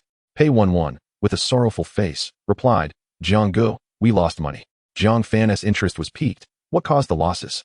Could it be that these two were secretly dabbling in some illicit venture? Pei Wenwen timidly confessed. My sister and I opened a stock account yesterday and bought some Nanhua Electric today. We lost money. Jiang Fan was left speechless, unsure of how to respond. Well done. At least you're learning to follow the market. However, your choice of stocks leaves much to be desired. Of all the options, you picked Nanhua Electric, which has the smallest market cap and the least investment. Such stocks are inherently high risk and most susceptible to market manipulation. Zhang Fan rubbed his head. Is this how you intend to make money? Pei Wenwen nodded, of course. Otherwise, when will we repay your 300,000? Zhang Fan felt a twinge of concern for them, standing between them and patting their heads to console them. Don't rush. You two will pay back 10,000 a month, and in just over 2 years, it will be settled. There is no need to hastily repay the debt. Are you trying to drive me out of business? The sisters nodded vigorously, seemingly harboring such thoughts. That notion made it imperative that they not complete their repayments hastily. Zhang Fan pressed his hands on their shoulders, gently squeezing. You mustn't rush. Haven't those experts said that investing carries risks? Even I have faced setbacks. With your limited funds, trading stocks is precarious. A slight downturn could wipe you out, effectively delivering your funds to others. It would be wiser to earn a steady income and save, rather than chase after windfall profits. The sisters pouted, feeling wronged, on the verge of tears. Is it wrong to desire to earn a bit more money? Why is one so unfortunate? Will one not be allowed to live? Let us go. First, let us have lunch. Zhang Fan rubbed his head, feeling quite hungry. It was a bit late to prepare a meal now, so they decided to dine out. After lunch, Zhang Fan, accompanied by 2 young secretaries, ventured to a southern hot spring resort to unwind. There are numerous delightful spots in Mo, and as long as one has sufficient funds, this city offers an abundance of enjoyable experiences. It was Zhang Fan's first visit to such a hot spring resort, which consisted of several villas. The expansive floor-to-ceiling windows in the villas showcased the exquisite garden scenery outside, making it an ideal retreat for him and his secretaries. The one-bedroom villa only featured a bathtub, while those with 2 bedrooms or more included a hot spring pool. The finest option was undoubtedly the courtyard villa. Without a doubt, Zhang Fan had reserved the courtyard villa, which, at over 10,000 yuan, was quite reasonable compared to that extravagant meal costing tens of thousands. The environment was pleasant, not only tranquil, but also comfortable. The greenery in the courtyard was lush, and a small pool emitted steam. Additionally, there was a heated swimming pool nearby, providing convenience for swimming. This was truly a place of enjoyment. Zhang Fan had no interest in crowded public pools that resembled bustling markets, especially not with his 2 young secretaries. This private garden villa-style hot spring resort was far more appealing. How delightful! After changing into attire suitable for relaxation, Zhang Fan donned a pair of loose shorts and stepped into the steaming round pool. The water was pleasantly warm, with a temperature reading of 40 degrees. September in Mo was quite hot, and as the hot water enveloped him, it felt as though every pore in his body opened up. He could not help but let out a comfortable sigh. He waved his hand, urging, hurry up and change into your swimsuits to experience this. The 2 young secretaries felt both tempted and hesitant. After some deliberation, they finally joined him in the water. The sisters' swimsuits were rather conservative, not the typical 3-piece bikinis, but rather 1-piece skirted swimsuits, with only their shoulders and backs exposed, concealing their modesty to prevent any accidental exposure. Nonetheless, swimsuits are still swimsuits, although they were more modest. The neckline was still quite low. A glance revealed just enough to suggest their form. The pool was small, with a diameter of less than 2 meters, leaving little room for 3 people inside. Once the sisters entered the water, they settled in, with only their heads visible above the surface. Zhang Fan, while observing them, splashed hot water onto himself. After a while in the heat, he began to feel drowsy. Turning around, he leaned against the edge of the pool and beckoned the 2 young secretaries. Come and give me a back rub. Having experienced it once on the yacht, he was eager for a repeat. Pei Wenwen rolled her eyes and moved closer. Pei Shishir hesitated for a few seconds, but eventually followed suit. The sisters knelt in the pool, their small hands grasping his shoulders, gently rubbing his back. Zhang Fan let out a few contented moans, as their delicate touches seemed to evoke a delightful tingling sensation. After a while, he shifted back slightly, prompting the sisters to move aside. Zhang Fan leaned against the edge of the pool and waved his hand. Now do the front. The sisters, however, were not having it. They promptly climbed out of the pool and made their way to the adjacent swimming pool. Zhang Fan blinked, feeling that there was still much work ahead. He would need to keep striving. After some time, he too got up and ventured to the swimming pool. One should not linger too long in the hot spring, lest one feel as though they were being cooked. The swimming pool was much larger, allowing for plenty of freedom. The 2 young secretaries were joyfully practicing their dog paddle, seemingly having completely overcome the shadows of their initial misadventure in the stock market. Like 2 clumsy mermaids, they flitted about in the water. Zhang Fan chose to remain on the sidelines, lounging on a sunbed, leisurely observing. At the Golden Star Building, Xiao Guang was organizing a few key technical staff to discuss a challenging technical issue when his phone rang. He glanced at it, his brow furrowing. I need to take this call. You all continue your discussion, he instructed before stepping out of the small meeting room. Once outside, he answered the call. Old Yang. Came the deep voice of Yang Luyu. Xiao Guang, is this how you conduct business? Xiao Guang was perplexed. Could you clarify? What have I done to offend you? Yang Luyu snorted dismissively. You brazenly come over to poach my people. What do you intend to do? Xiao Guang suddenly understood. Is it so strange for peers to recruit from one another? Yang Luyu retorted. Is this how you do it? One or two is one thing. But your actions are not just poaching. You're trying to uproot my entire operation. Is this still considered fair competition? Xiao Guang countered. What makes it unfair? I've already told you our products overlap significantly. We either collaborate to expand the market or face competition until one of us falls. Since you chose competition, you must be prepared for it. Yang Luyu replied. That is a matter for the investors, not me. Xiao Guang asked, is there a difference? Aren't you and the investors one and the same? Yang Luyu fell silent for a moment before responding. Can't you avoid being so ruthless? Xiao Guang replied. This is merely industry competition, not a personal vendetta. Emotional appeals are of little use. Besides, I'm just an employee. The real decision makers are the bosses. Rather than discussing this, you might as well consider raising your employees' salaries to keep them. Yang Luyu lost his patience, unleashing a tirade. Xiao, I curse your wife. Yang Luyu fired back. Your son was born without an anus. Get lost. Enraged, Yang Luyu hung up the phone. Xiao Guang chuckled, feeling quite pleased. He thought to himself how swiftly Wu Yinmei acted. Her efficiency was remarkable. Within just a few days, she had caused old Yang to lose his composure. If he was truly not concerned about being uprooted, he would not have called to vent his frustrations.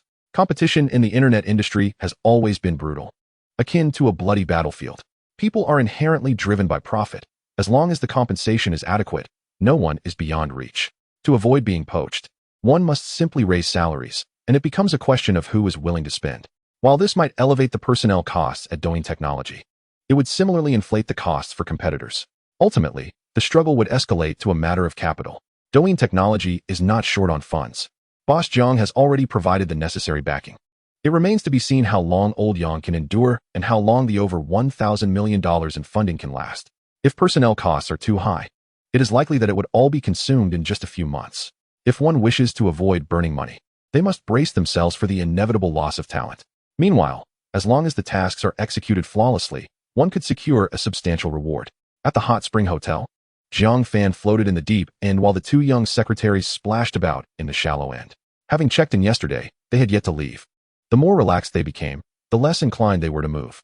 Sometimes he thought of finding a picturesque location to build a grand villa, perhaps with a few lovely companions to watch the sunrise and sunset, but human desires are fickle. Such thoughts often flitted away, dismissed in an instant. After a while of swimming, Jiang Fan emerged and sat at the edge of the pool, dipping his feet in the water and inviting the two young secretaries. Come, let's discuss the court proceedings for the day after tomorrow. The sisters responded with a cheerful "oh," emerging from the other side and circling around to sit beside him. One on each side, a distance of about 50 centimeters apart. Jiang Fan glanced left and right. Come closer. Why sit so far apart? The sisters shifted a bit closer. A little more. Jiang Fan was not satisfied, questioning their shyness. The sisters edged closer again, now approximately 20 centimeters apart. Jiang Fan stretched out his arms, wrapping one around each of their shoulders. Their shoulders were smooth and soft, providing a delightful sensation. Although this was not their first embrace, it felt different this time as they were not clothed. Pei Shishir's cheeks flushed slightly. Jiang Go, could you behave a bit more appropriately? Pei Wenwen playfully splashed her feet in the water, softly murmuring something indecipherable. Jiang Fan pretended not to hear, his hand inadvertently sliding down to embrace her waist. Pulling her gently, the two sisters inched closer to him. Let us discuss the court hearing the day after tomorrow. Jiang Fan raised his hands, lightly stroking her shoulders. Pei Shishir extended a hand, gently prying his fingers apart while lowering her head to speak. Lawyer Yang has also filed a lawsuit against that woman and the elderly lady, as it is all part of the same case. The hearing is scheduled for tomorrow, but Lawyer Yang mentioned that there is a strong possibility of mediation. Pei Wenwen remained still, seemingly resigned to her fate. Jiang Fan inquired, what are your thoughts? Should we settle after mediation or pursue the case to the end? Pei Wenwen replied vehemently, of course we should pursue it to the end. This family's maliciousness is utterly despicable. They deserve a few years of punishment to learn a lesson. Otherwise, others may suffer in the future. We cannot show mercy to such harmful individuals. Pei Shishir hesitated. Her reluctance stemmed not from compassion, but from a fear of complications. Jiang Fan asked her, what do you think? Pei Sure hesitated. Perhaps we should just let it go, and I won't help anymore in the future. Pei Wenwen disagreed vehemently. We cannot just let it go. We must pursue those shameless individuals to the very end. Jiang Fan glanced between the sisters, analyzing their personalities. Pei Sure was kind-hearted yet indecisive, always averse to trouble, shrinking back in difficult situations. Despite having faced several incidents in recent months, she had shown little change. In contrast, Pei Wenwen was clear in her affections and antipathies, more impulsive than her sister. Jiang Fan pondered for a moment, continuing to massage her shoulder. Wenwen makes a valid point. We cannot show leniency towards those with malicious intentions. Do not fear complications. There are professionals who will handle the legalities. Let us pursue this family to the end. Pei Sure remained silent, her brow furrowed with worry. Pei Wenwen brightened. I knew it. We absolutely cannot let that heartless family off the hook. They must be exposed. Otherwise, if an elderly person falls on the road in the future, who will dare to help? People today are increasingly lacking in morals. Indeed, Jiang Fan praised. Wenwen sees this situation quite clearly. Pei Sure pouted, feeling somewhat disgruntled. Pei Wenwen widened her eyes. Jiang Gu, have you had enough? Pei Sure lowered her head, her body somewhat stiff. The back of the swimsuit was revealing, and Jiang Fan's large hand rested upon it, gently exploring. Jiang Fan, with a serious demeanor, remarked, I am merely collecting some interest. Both of you have touched me as well. Pei Sure said nothing, her charming face slightly flushed. Pei Wenwen rolled her eyes, having never encountered someone so opportunistic. The back was smooth and flat, unfortunately lacking in softness. It was all bone, and the tactile sensation was not particularly pleasant. The atmosphere grew somewhat flirtatious. Jiang Fan continued to explore, and Pei Wenwen, too, fell silent, her cheeks reddening like her sister's. Jiang Fan's hand ventured further, quickly reaching her armpit. With a tight squeeze, his hand was trapped. Jiang Fan glanced around, catching a glimpse inside the swimsuit from the neckline. The view was quite enticing, albeit somewhat lacking in volume. His hand slipped, brushing against her neck. The sisters recoiled slightly, tilting their heads to trap his hand. Just as Jiang Fan's hand crossed her waist, Pei Sure suddenly bolted into the water, her body tensing as she leapt away. Pei Wenwen quickly followed suit, casting Jiang Fan a furtive glare. It seemed he was still not familiar enough with them. Jiang Fan clicked his tongue, resigning himself to wait. One cannot rush when savoring hot tofu. Patience is key. Chapter 71, The First Mediation. Monday, Jiang Fan did not go to the office. Instead, he rose early and accompanied his two secretaries to the courthouse. Pei Sure was filled with unease, having never been to a court before. The thought of being sued weighed heavily on her. Even though Jiang Fan reassured her that everything would be fine, she could not shake her apprehension. Sensing the need to bolster her confidence, Jiang Fan chose to accompany her personally. The courthouse was familiar territory for him. Having gained a wealth of experience over the past decade, having been both a plaintiff and a defendant, and engaged in numerous lawsuits. Upon arriving, he met with Yang Jiachuan and lawyer Gao, who had already arrived, and they waited in courtroom 2. They had come half an hour early. Jiang Fan discussed a few matters with old Yang and lawyer Gao. He had no direct involvement and simply needed to listen. Although old Yang was a legal professional, his expertise lay in commercial law rather than civil law. Therefore, he had enlisted a friend to handle this particular case. The courtroom was divided into 2 sections. The left side was for the plaintiffs, while the right side was designated for the defendants. Across from them sat the court clerk, and further back were the judges' seats, labeled as the presiding judge and the associate judges, although people commonly referred to them as judges. Lawyer Gao appeared relaxed, stating, based on the evidence we currently possess, winning the case is a certainty. However, the court will primarily focus on mediation. As long as we refuse mediation, the court will have to hold a hearing. Nevertheless, we should not expect any results today, and achieving our desired litigation outcome will not be straightforward. The court aims to resolve conflicts, often trivializing significant issues. Jiang Fan nodded. Having participated in several lawsuits himself, he understood the intricacies involved. The court was not a place for generating conflict. The essence of their work revolved around resolving disputes. Under such a philosophy, major issues would invariably be minimized. Attempting to litigate the mother and daughter to a point of being unable to care for themselves would likely prove challenging. Jiang Fan then asked old Yang, have you contacted the media? Yang Jiachuan replied, yes, we have made contact. Today will primarily focus on mediation. If that fails, the hearing will be postponed. Once today concludes, we will engage the media to create some momentum. Several outlets interested in societal ethics have shown keen interest in this case. Satisfied with their competence, Jiang Fan felt reassured.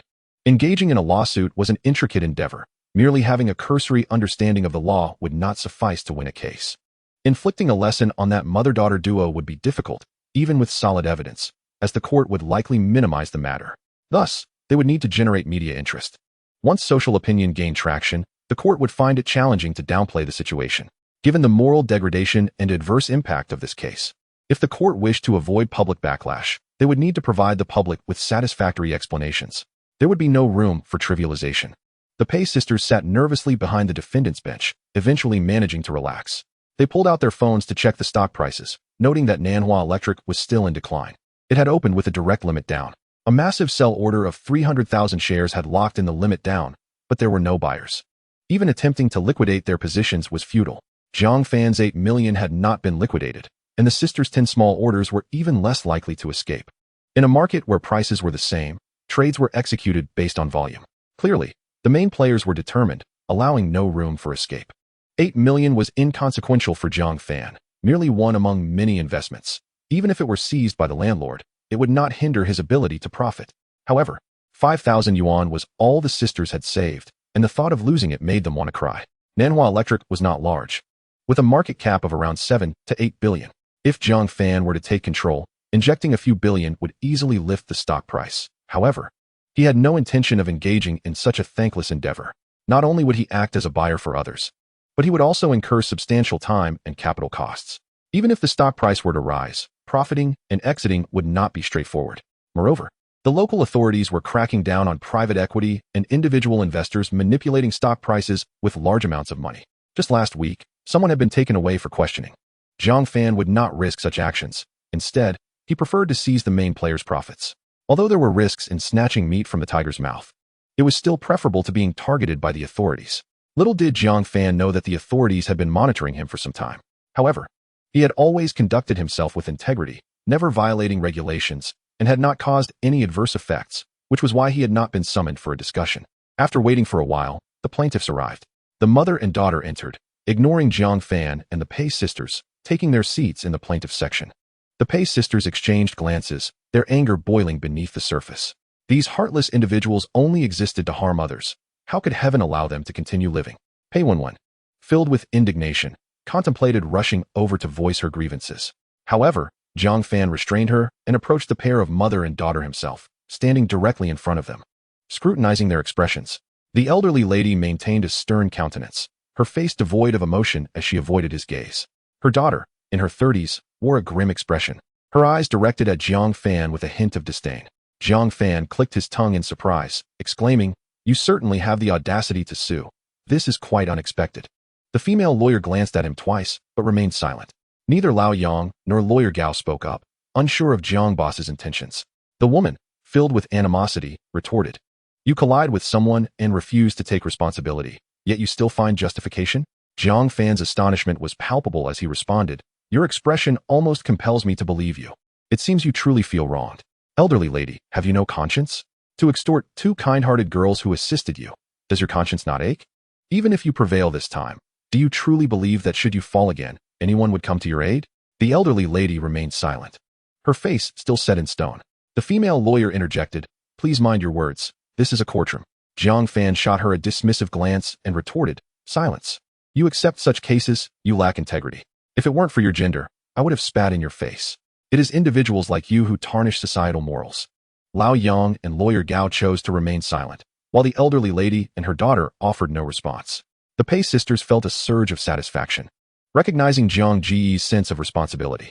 The female lawyer, maintaining her composure, stated, "You are tarnishing my reputation. I reserve the right to pursue legal action against you." Zhang Fan nodded, "Feel free to sue.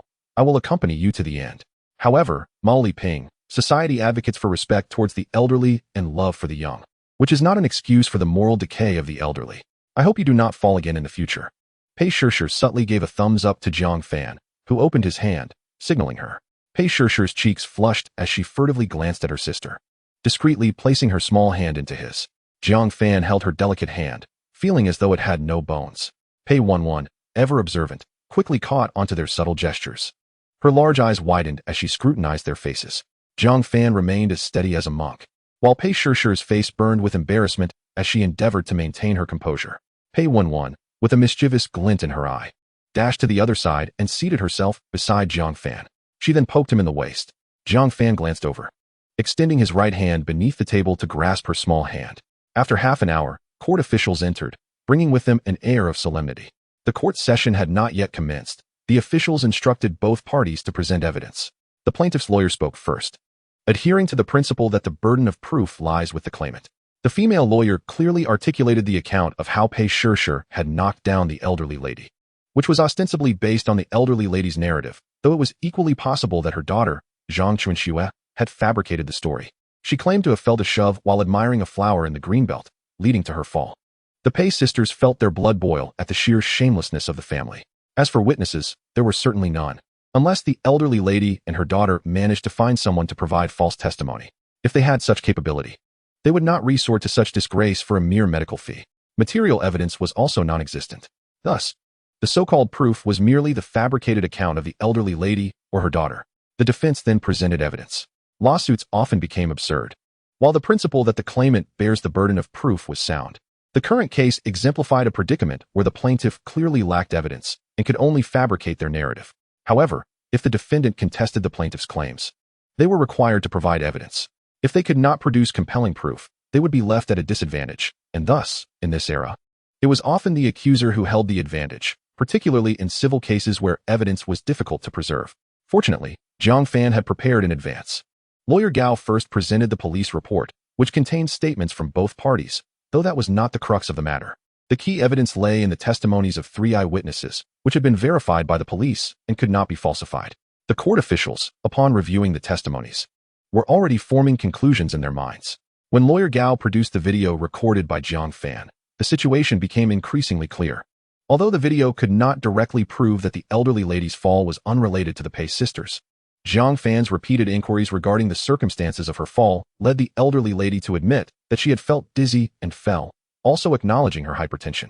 This could indirectly establish that there was no causal relationship between her fall and the Pei sisters, rendering the evidence sufficient. The elderly lady and her daughter appeared unfazed upon seeing the testimonies, as they were already aware of them. The police had previously informed them.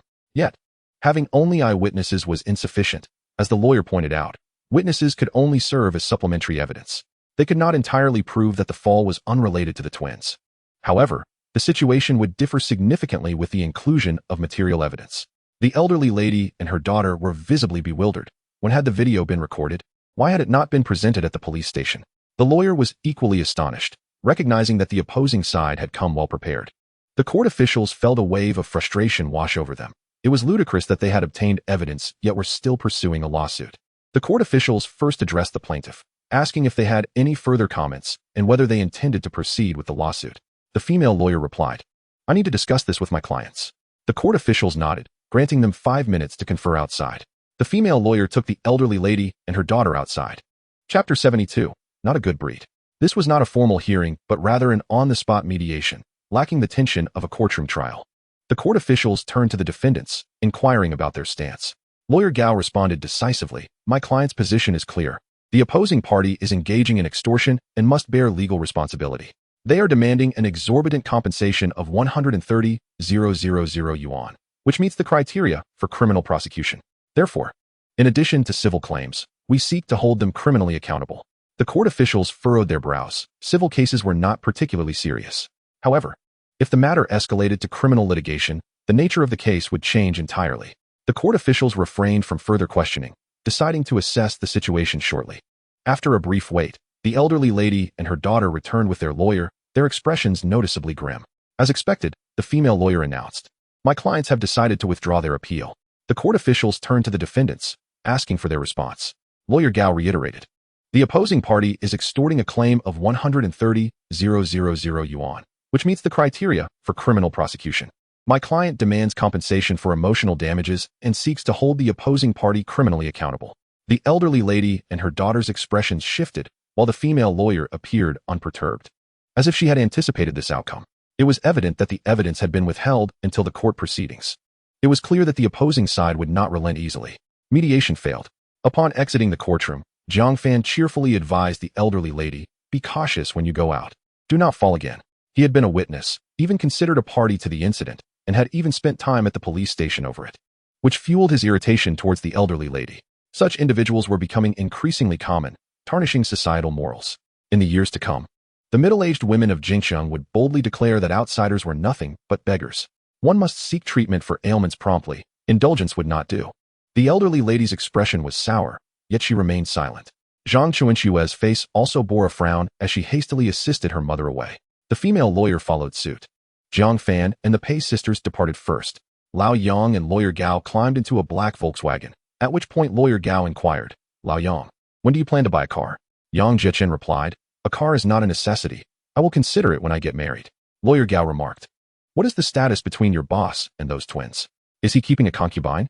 Yang Zhechen remarked, "I am only concerned about my own income. Such matters have never piqued my interest." Lawyer Gao clicked his tongue, enviously exclaiming, "Being wealthy is indeed advantageous." At the Four Seasons Garden, after the market opened, Jiang Fan glanced at his positions. He found himself trapped in Nanhua Electronics, but the amount was not substantial, merely 8 million. A large order had locked in the limit down, making escape impossible for the time being. The main force's sell-off also incurs costs. They cannot indefinitely maintain the limit down to prevent others from exiting. Clearly, their strategy involves driving the stock price down to absorb the bloodied shares from the bottom. Patience is required. For Jiang Fan, given his current capital, whether he has 8 million or not makes little difference. It does not impede his ability to compete with the main force for opportunities. He would not yield. Waiting to see how long the main force can endure, they cannot consistently suppress the stock price without eventually pulling back. Ideally, they would refrain from lifting it, otherwise. Should it rise, Jiang Fan would retaliate fiercely, delivering a grand gift to this unscrupulous firm. There was no escape. The two secretaries looked at their accounts with pitiful expressions. Jiang Fan rubbed his head, saying, "No more trading. Throwing away a salary is futile. I am done with you." In truth, trading was still conceivable, as the probability was not insignificant. However, encouragement was unwarranted. Earning a salary was sufficient. What stock should he trade? In the afternoon, Jiang Fan drove to the office. Upon parking and searching for his phone, he realized he had forgotten it. This fleeting thought was swiftly banished from his mind. Ascending the stairs to the secretary's office, he found El Xiaomi bored, perched on the desk, poking at her phone. Upon hearing footsteps, she merely turned her head and greeted, "President Jiang. Please retrieve my phone from the Four Seasons Garden." Jiang Fan placed his car keys on the desk. "I forgot my phone." "Understood." El Xiaomi promptly replied, then inquired, "Who will you contact?" Jiang Fan extended his hand, "Lend me your phone." El Xiaomi hurriedly handed it to him. It was last year's iPhone 6. He pondered how nowadays, regardless of wealth, girls seem to gravitate towards iPhones. Even his two at home were incessantly yearning for one, only to be deceived. After a few thoughts, he dialed his number. However, upon completing the number entry, the screen automatically displayed a name, instantly darkening his expression. To his chagrin, El Xiaomi had saved it not as a person's name, but as Blackheart Boss. "Blackheart Boss," Jiang Fan exclaimed, "What the hell?" El Xiaomi was taken aback, completely unprepared for the situation. She had never imagined that one day, President Jiang would use her phone to call him. Caught off guard, she found herself at a loss for words. No amount of quick thinking would suffice in this moment. El Xiaomi was on the verge of breaking into a sweat, wishing to faint to avoid confronting this predicament. Jiang Fan ignored her further, pressing the call button. At the Four Seasons Garden, the Pei sisters were in the midst of adjusting their portfolios when they suddenly heard a phone ring, momentarily stunned. They turned in unison, realizing they had forgotten their phone. Pei Wenwen hurried over, picked it up, and glanced at the caller ID, which simply read secretary. Who is the real secretary? The little secretary pouted and answered, "Hello. It's me. Is it Wenwen or Sure?" Came Jiang Fan's voice. Pei Wenwen chuckled, Guess what?" Realizing who it was, Jiang Fan feigned ignorance. "Is it Sure?" Pei Wenwen scoffed, Sure, my foot." Jiang Fan suddenly understood. "It's Wenwen. I forgot my phone. My secretary will pick it up shortly and call you." Pei Wenwen, curious, asked, "You have a secretary?" Jiang Fan replied affirmatively, but did not allow her to inquire further before hanging up. Pei Wenwen pouted, placing the phone down at her desk. Pei Sure glared at her sister. "What did you just say?" Pei Wenwen hesitated. "What did I say?" Pei Sure pressed on. "Stop pretending." "Fine." Pei Wenwen grumbled. "You think about it all day. It drives me insane." Pei Sure intended to ask more, but suddenly turned red, hastily directing her gaze to the computer screen. She opted not to ask further. At the Jinxing building, after concluding the call, Jiang Fan set down his phone and car keys, entering his office. El Xiaomi quickly grabbed the phone and keys, fleeing downstairs. It was overwhelmingly embarrassing. In all her life, she had never felt so awkward. It was akin to speaking ill of someone behind their back, only to have them overhear everything. The embarrassment was palpable. Once in the underground parking garage, seated in Jiang Fan's BMW, she breathed a slight sigh of relief. As she started the engine, she sent a WeChat message. "Yazzie, hurry out. What is up? I'm in a bit of trouble." "What kind of trouble?" "A significant one. I saved the boss's number as Blackheart Boss, and he discovered it." Really? Is your boss going to check your phone? I'm so unlucky. He forgot his phone today and had me retrieve it, using my phone to call him. And when I dialed, it showed up. I was nearly in shock. Do you think he will fire me? Such a simple matter. Just let your boss take you to bed, and it will be fine. Go to hell. A secretary is merely a warm bed servant for the boss. Yao Qiuping. I'm severing ties with you. Xiaomi, steering with one hand and holding her phone with the other, gritted her teeth.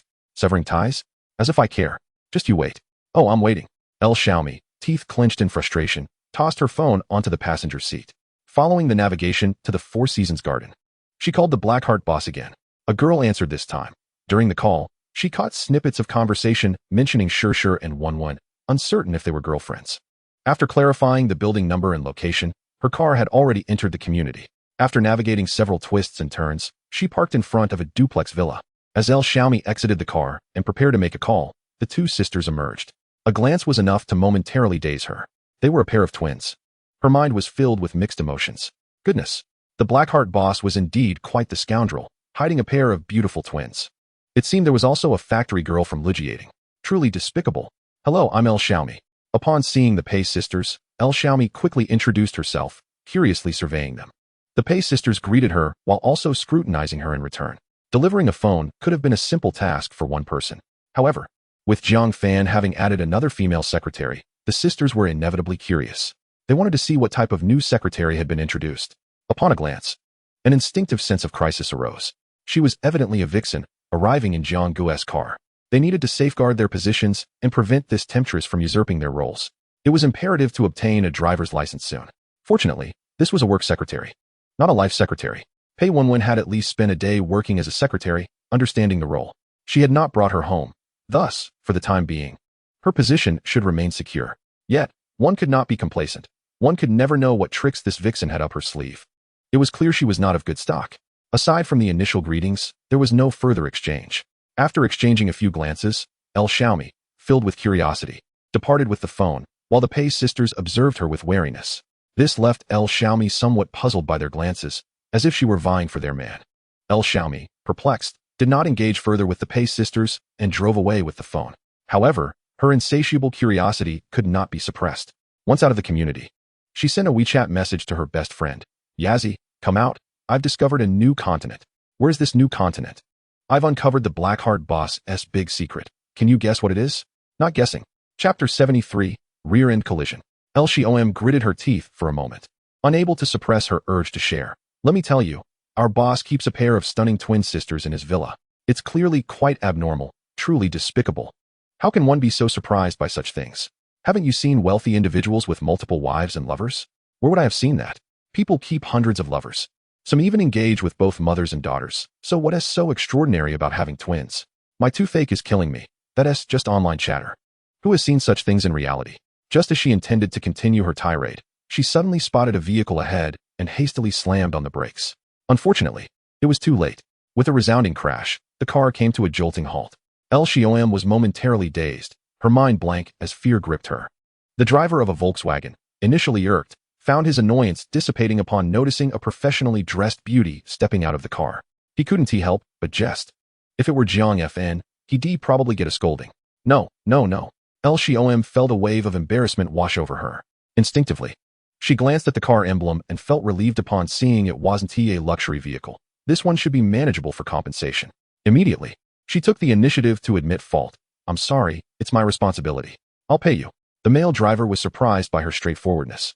Feeling a bit ashamed to be angry, let us call the insurance first. He approached to inspect his car. The left taillight and rear bumper need replacing. And the trunk lid is deformed. It'll cost at least 5,000 or 6,000 at a dealership. Let us let the insurance handle it. You should call them. Xiaomi hesitated. Could we settle this privately? I'm driving someone else's car. The male driver replied, even if we settle privately, I want to go to a dealership. Finding a small shop will still cost around 2,000. The real issue is that your BMW will be expensive to fix. The headlights, front bumper, and grille all need replacing, and the hood is bent. At a dealership, it'll easily run into tens of thousands. Even at an ordinary repair shop, it will definitely be at least 10 or 18,000. 10 or 18,000 isn't a problem. I could work for free for a month, she replied. But time is of the essence. How can I keep this from Zhang Fan? After contemplating for a long while, Xiaomi realized she had no clever scheme to deceive him. Repairs couldn't be completed in mere minutes. and Jiang Fn would undoubtedly find out. Ultimately, she decided to come clean. Forget it. Let us go through insurance. She hurried back to her car, rummaging for the insurance documents. At last, she located them in the glove compartment and dialed the number provided. Fortunately, this was not a major road, and there were few cars. Otherwise, traffic would have certainly been congested. The male driver, experienced, snapped a few photos and moved his car to the side to wait, casually trying to engage with LCOM. Oh no. It's only been 2 months since I got this car, and I've barely driven 2,000 kilometers. Have I just ruined it? She anxiously wondered if Jiang Fn would be furious with her. After a while, the insurance company representatives arrived. They assessed the damage, and liability was clear. There was no room for dispute. With full insurance and no deductible for Jiang Fn, the insurance company would cover the repairs. LCOM was thoroughly disheartened as she drove the car to the designated repair shop, JNX, Ing DSH. XFing's team had developed a small video toolbox and sought Jiang Fn's feedback. After testing it, Jiang Fn felt it fell far short of expectations. Directly pointing out the flaws, the features are too simplistic. Merely changing hairstyles and adding stickers is insufficient. More effort must be invested in enhancing women's beauty. Some women have large faces. The software should slim them down, transforming a round face into an oval one. Others have thick legs and are embarrassed to show them. The software should help slim their figures. Ultimately, as I've previously requested, our back-end tools must be able to transform an unattractive woman into a beloved beauty. That would signify true success. Keep striving, and do not become complacent. XFing wore a troubled expression, as did the developers. This was the reality of an outsider directing those within the field. Jiang Fn, still unsatisfied, continued to suggest improvements. Furthermore, we need to enhance the special effects. Have you ever watched the adaptations of Jin Young's martial arts novels? The special effects in those productions are remarkable. Our toolbox must also possess the capability to create such effects. In simple terms, any user should be able to utilize our toolbox to achieve these effects. For instance, if a user wishes to experience LNGBWIB or LMISHNJIN, they should be able to do so directly through our toolbox. Consider how this can be achieved. XFing and the developers were left speechless. This request was even more outrageous than the previous one. They were left wondering about the imaginative prowess of Jiang Fn. He then reviewed the progress of the teams led by Ing and GFing, noting significant disparities. However, overall, the functionality remained too basic, and they still lagged considerably behind the more mature offerings of platforms like Douyin. There was much work to do. The music library was insufficient, and they couldn't simply add tracks. After examining GFing's toolbox, Jiang Fn offered his insights. We are creating 15-second short videos, and music is a key entry point. We need to seriously consider how to capture users' attention through music. With only 15 seconds at our disposal, we cannot play an entire 3 to 4 minute song. Therefore, we must extract the essence and climactic parts of songs to include in the toolbox, enabling short video creators to easily synthesize their videos. This approach is both efficient and convenient. GFing replied, as long as we integrate a clipper into the toolbox, it should suffice. It's not merely about the clipper, Jiang Fn countered. GFing nodded, accepting his superior's suggestion. After some back and forth with the development team, over an hour had passed. Upon returning to the office, Jiang Fn found himself perplexed. He waited and waited. In his confusion, he picked up the office phone and dialed. The subway in MD was as crowded as ever. LCOM found herself squeezed among the throng, her heart racing anxiously. She truly felt distressed, having just crashed Jiang Fn's new car while retrieving her phone. The likelihood of being fired was high. Just as she was spiraling into worry, her phone rang again. Startled, she quickly checked, her heart racing. Recognizing the landline number, which she had long saved in her contacts, she noted it was labeled Hikes and LOBN. It was the office's landline, and it seemed Jiang Fn had called directly. With a clenched jaw, LCOM steeled herself and answered. Zing Jiang Fn inquired. What has happened? Where are you? Why is it so noisy? LCOM discreetly wiped her forehead. I'm on the subway. Jiang Fn was momentarily baffled. How had she ended up on the subway? He had given her the car keys to drive. Did she not take the car? Moreover, did one need to take the subway from JNX Ingu NGCH Ing to SJ Hu Yun? He had not even considered that she might have been in an accident. Rubbing his temples, he asked, what on earth are you doing? How did you end up on the subway? Jiang Fn was utterly speechless, unsure of how to respond. How could retrieving a phone lead to a traffic accident? Could she not be more reliable? After 3 seconds of silence, he quietly hung up without saying anything further.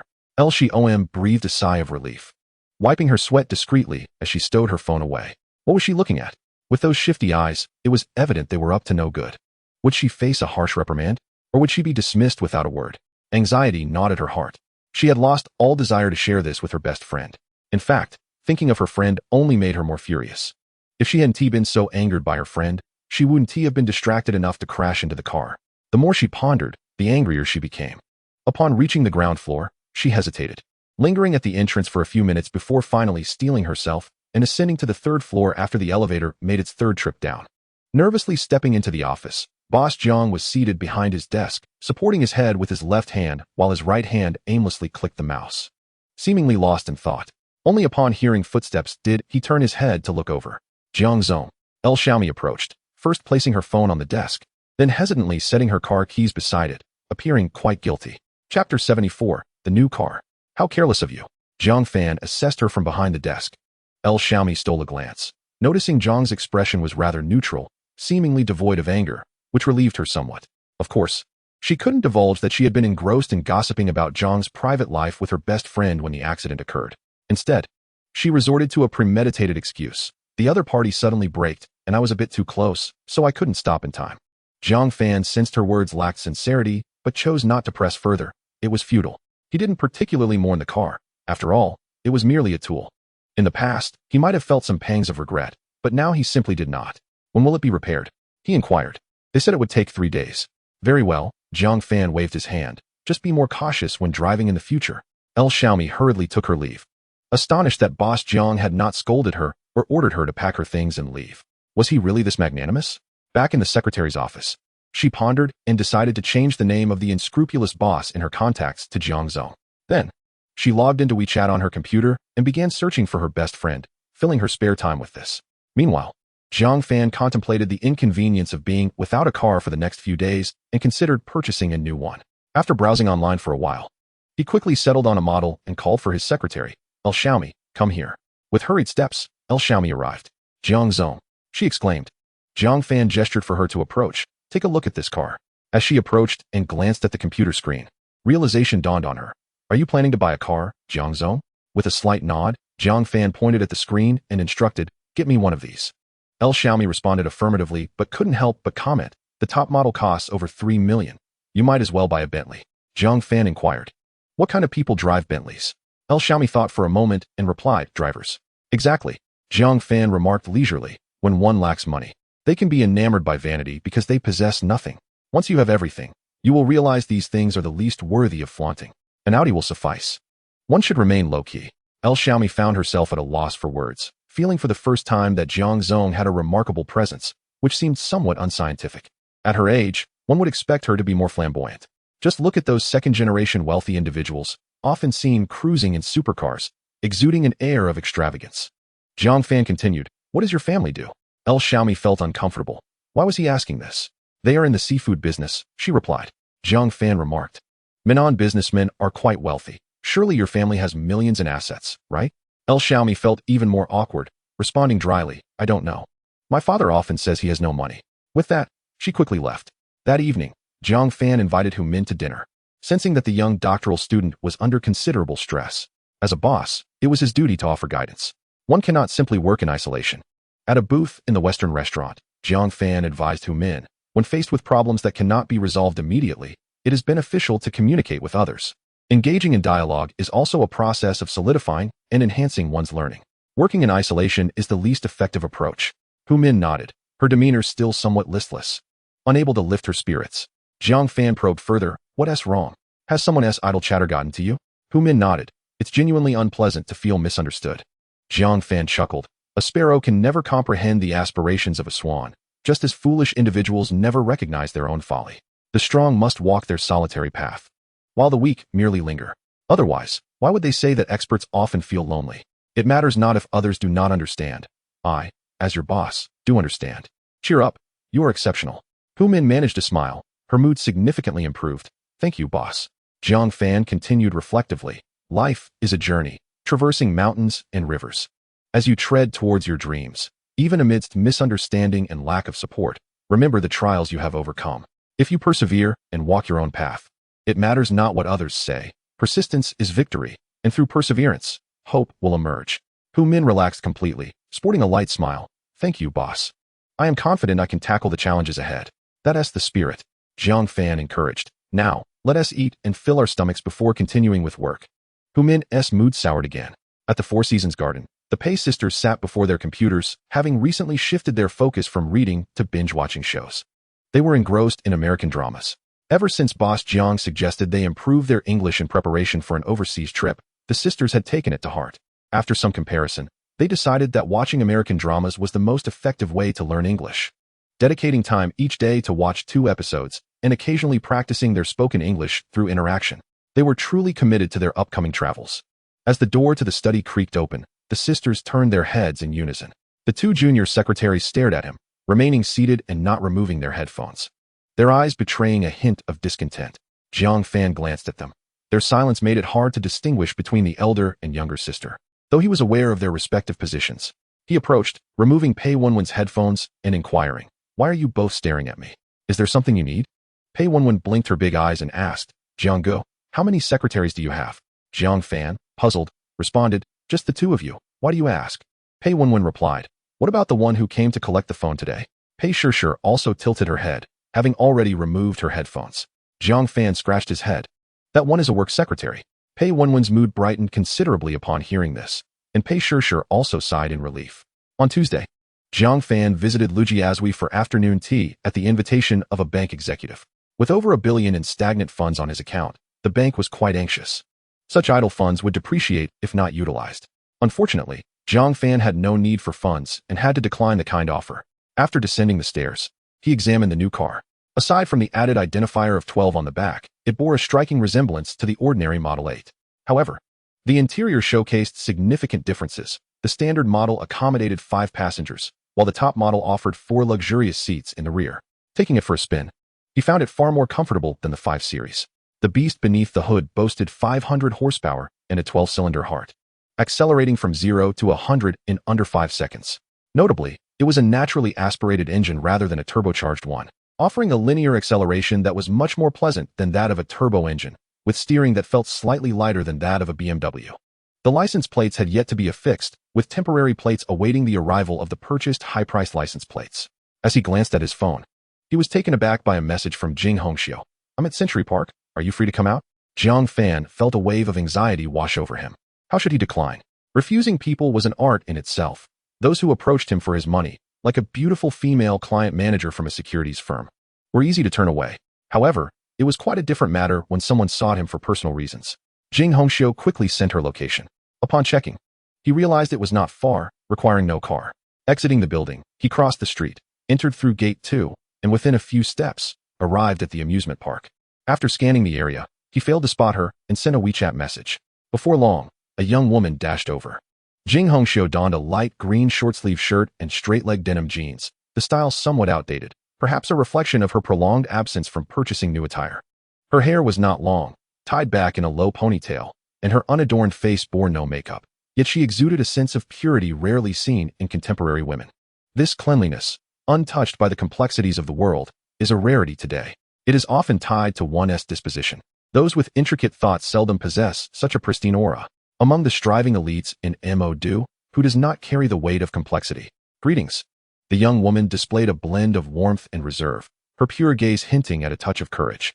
Jiang Fan appraised her briefly, then surveyed the surroundings. "It was too noisy here. Let us move to another location." Jing Hongxiu acquiesced, following him as they departed the amusement park. After walking for a while, they arrived at the edge of an artificial lake, strolling along the bank for 70 or 80 meters until the crowd thinned out. Before settling on an unoccupied bench, Jiang Fan turned to her and inquired, "Are you not working today?" Jing Hongxiu replied, "I worked the night shift last night and will switch to the day shift tomorrow." Jiang Fan asked, "Why not rest after your night shift?" Jing Hongxiu explained, "I nap for a bit in the morning. Do you think my education level is inadequate?" After pondering, she added, "I find you to be rather composed." "Rather composed? What a peculiar evaluation. There are plenty of composed men in Mo. Jiang Fan felt a surge of sarcasm and redirected the conversation. "Tell me about your job." Jing Hongxiu described her role as a factory worker, though the work was not strenuous. It was exhausting.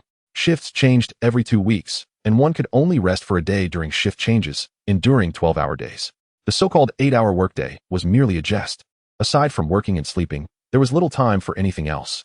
Meals and accommodation were provided, and she earned over 4,000 yuan a month. Most factories were similar.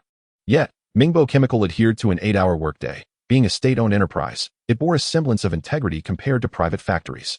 After listening for a while, Zhang Fan asked, "Why not seek another job?"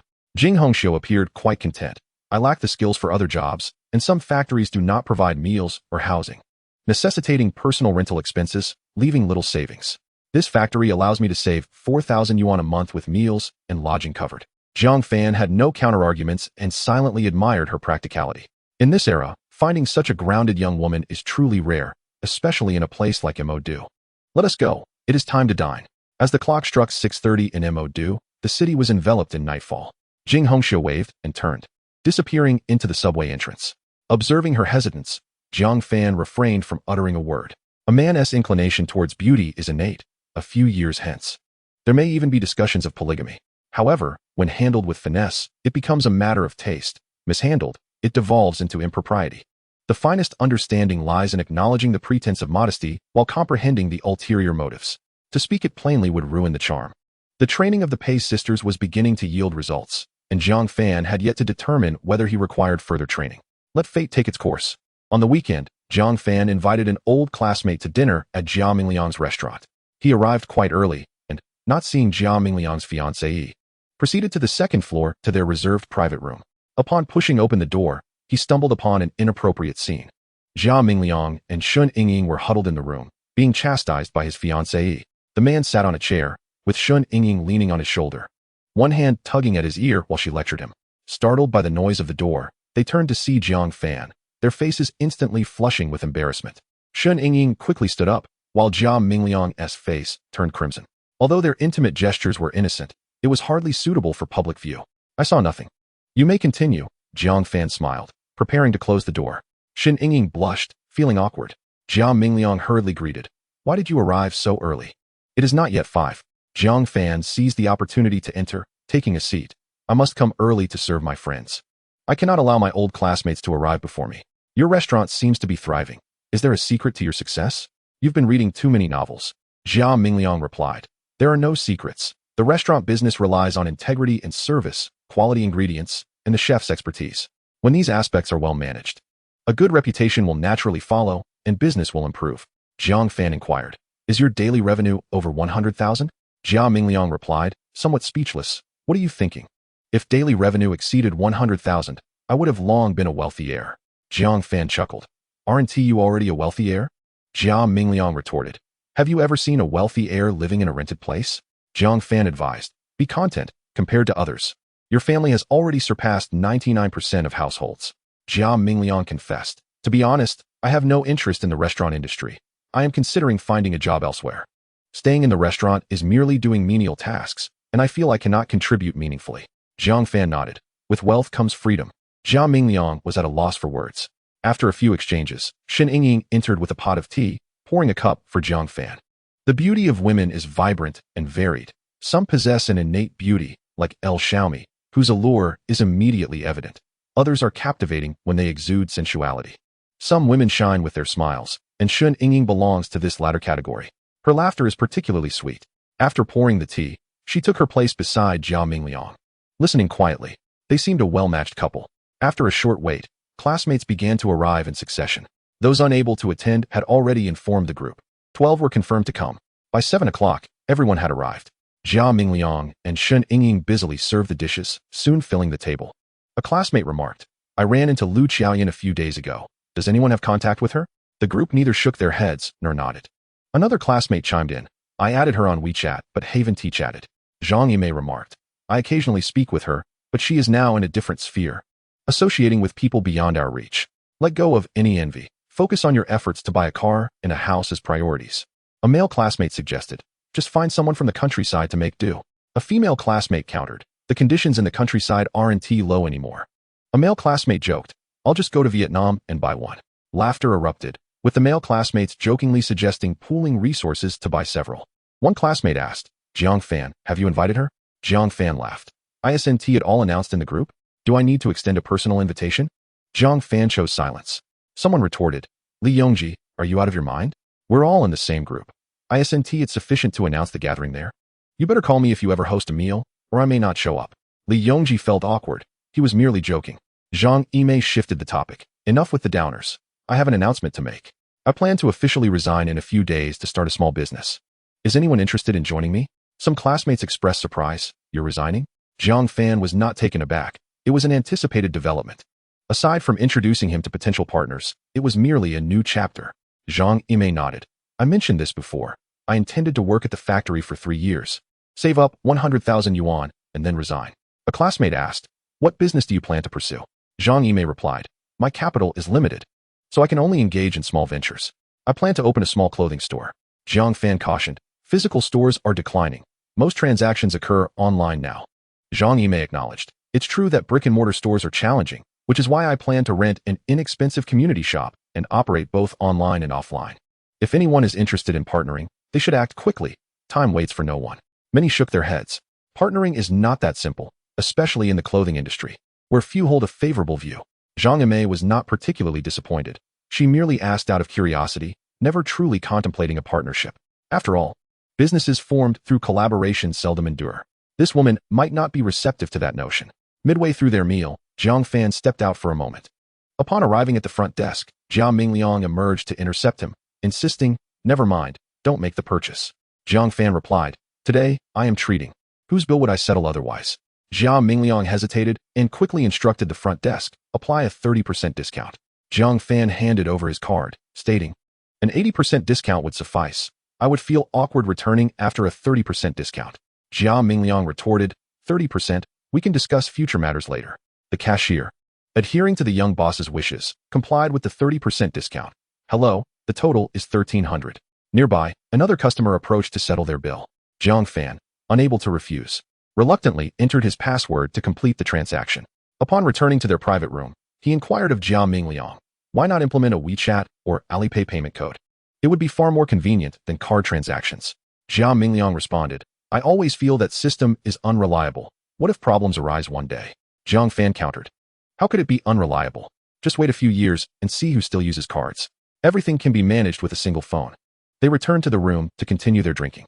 Zhang Yimei seized a moment to ask Zhang Fan, tell me honestly, what is it that you find unappealing about Jing Hongxiu?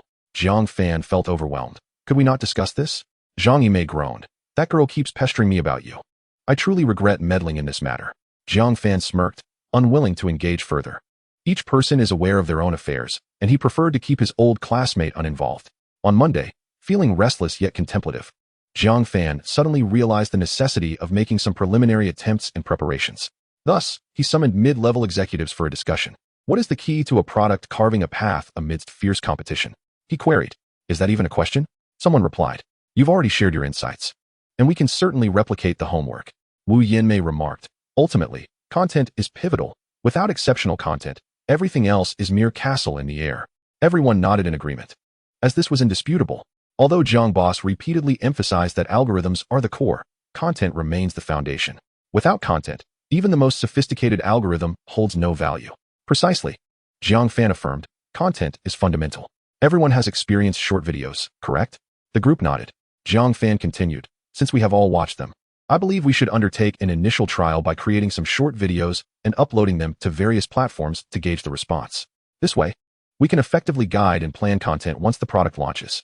The attendees exchanged glances. None were seasoned in content planning and hesitated to take on that responsibility. Zhang Fan alleviated their discomfort. Let me take the lead and produce a few episodes to evaluate their effectiveness.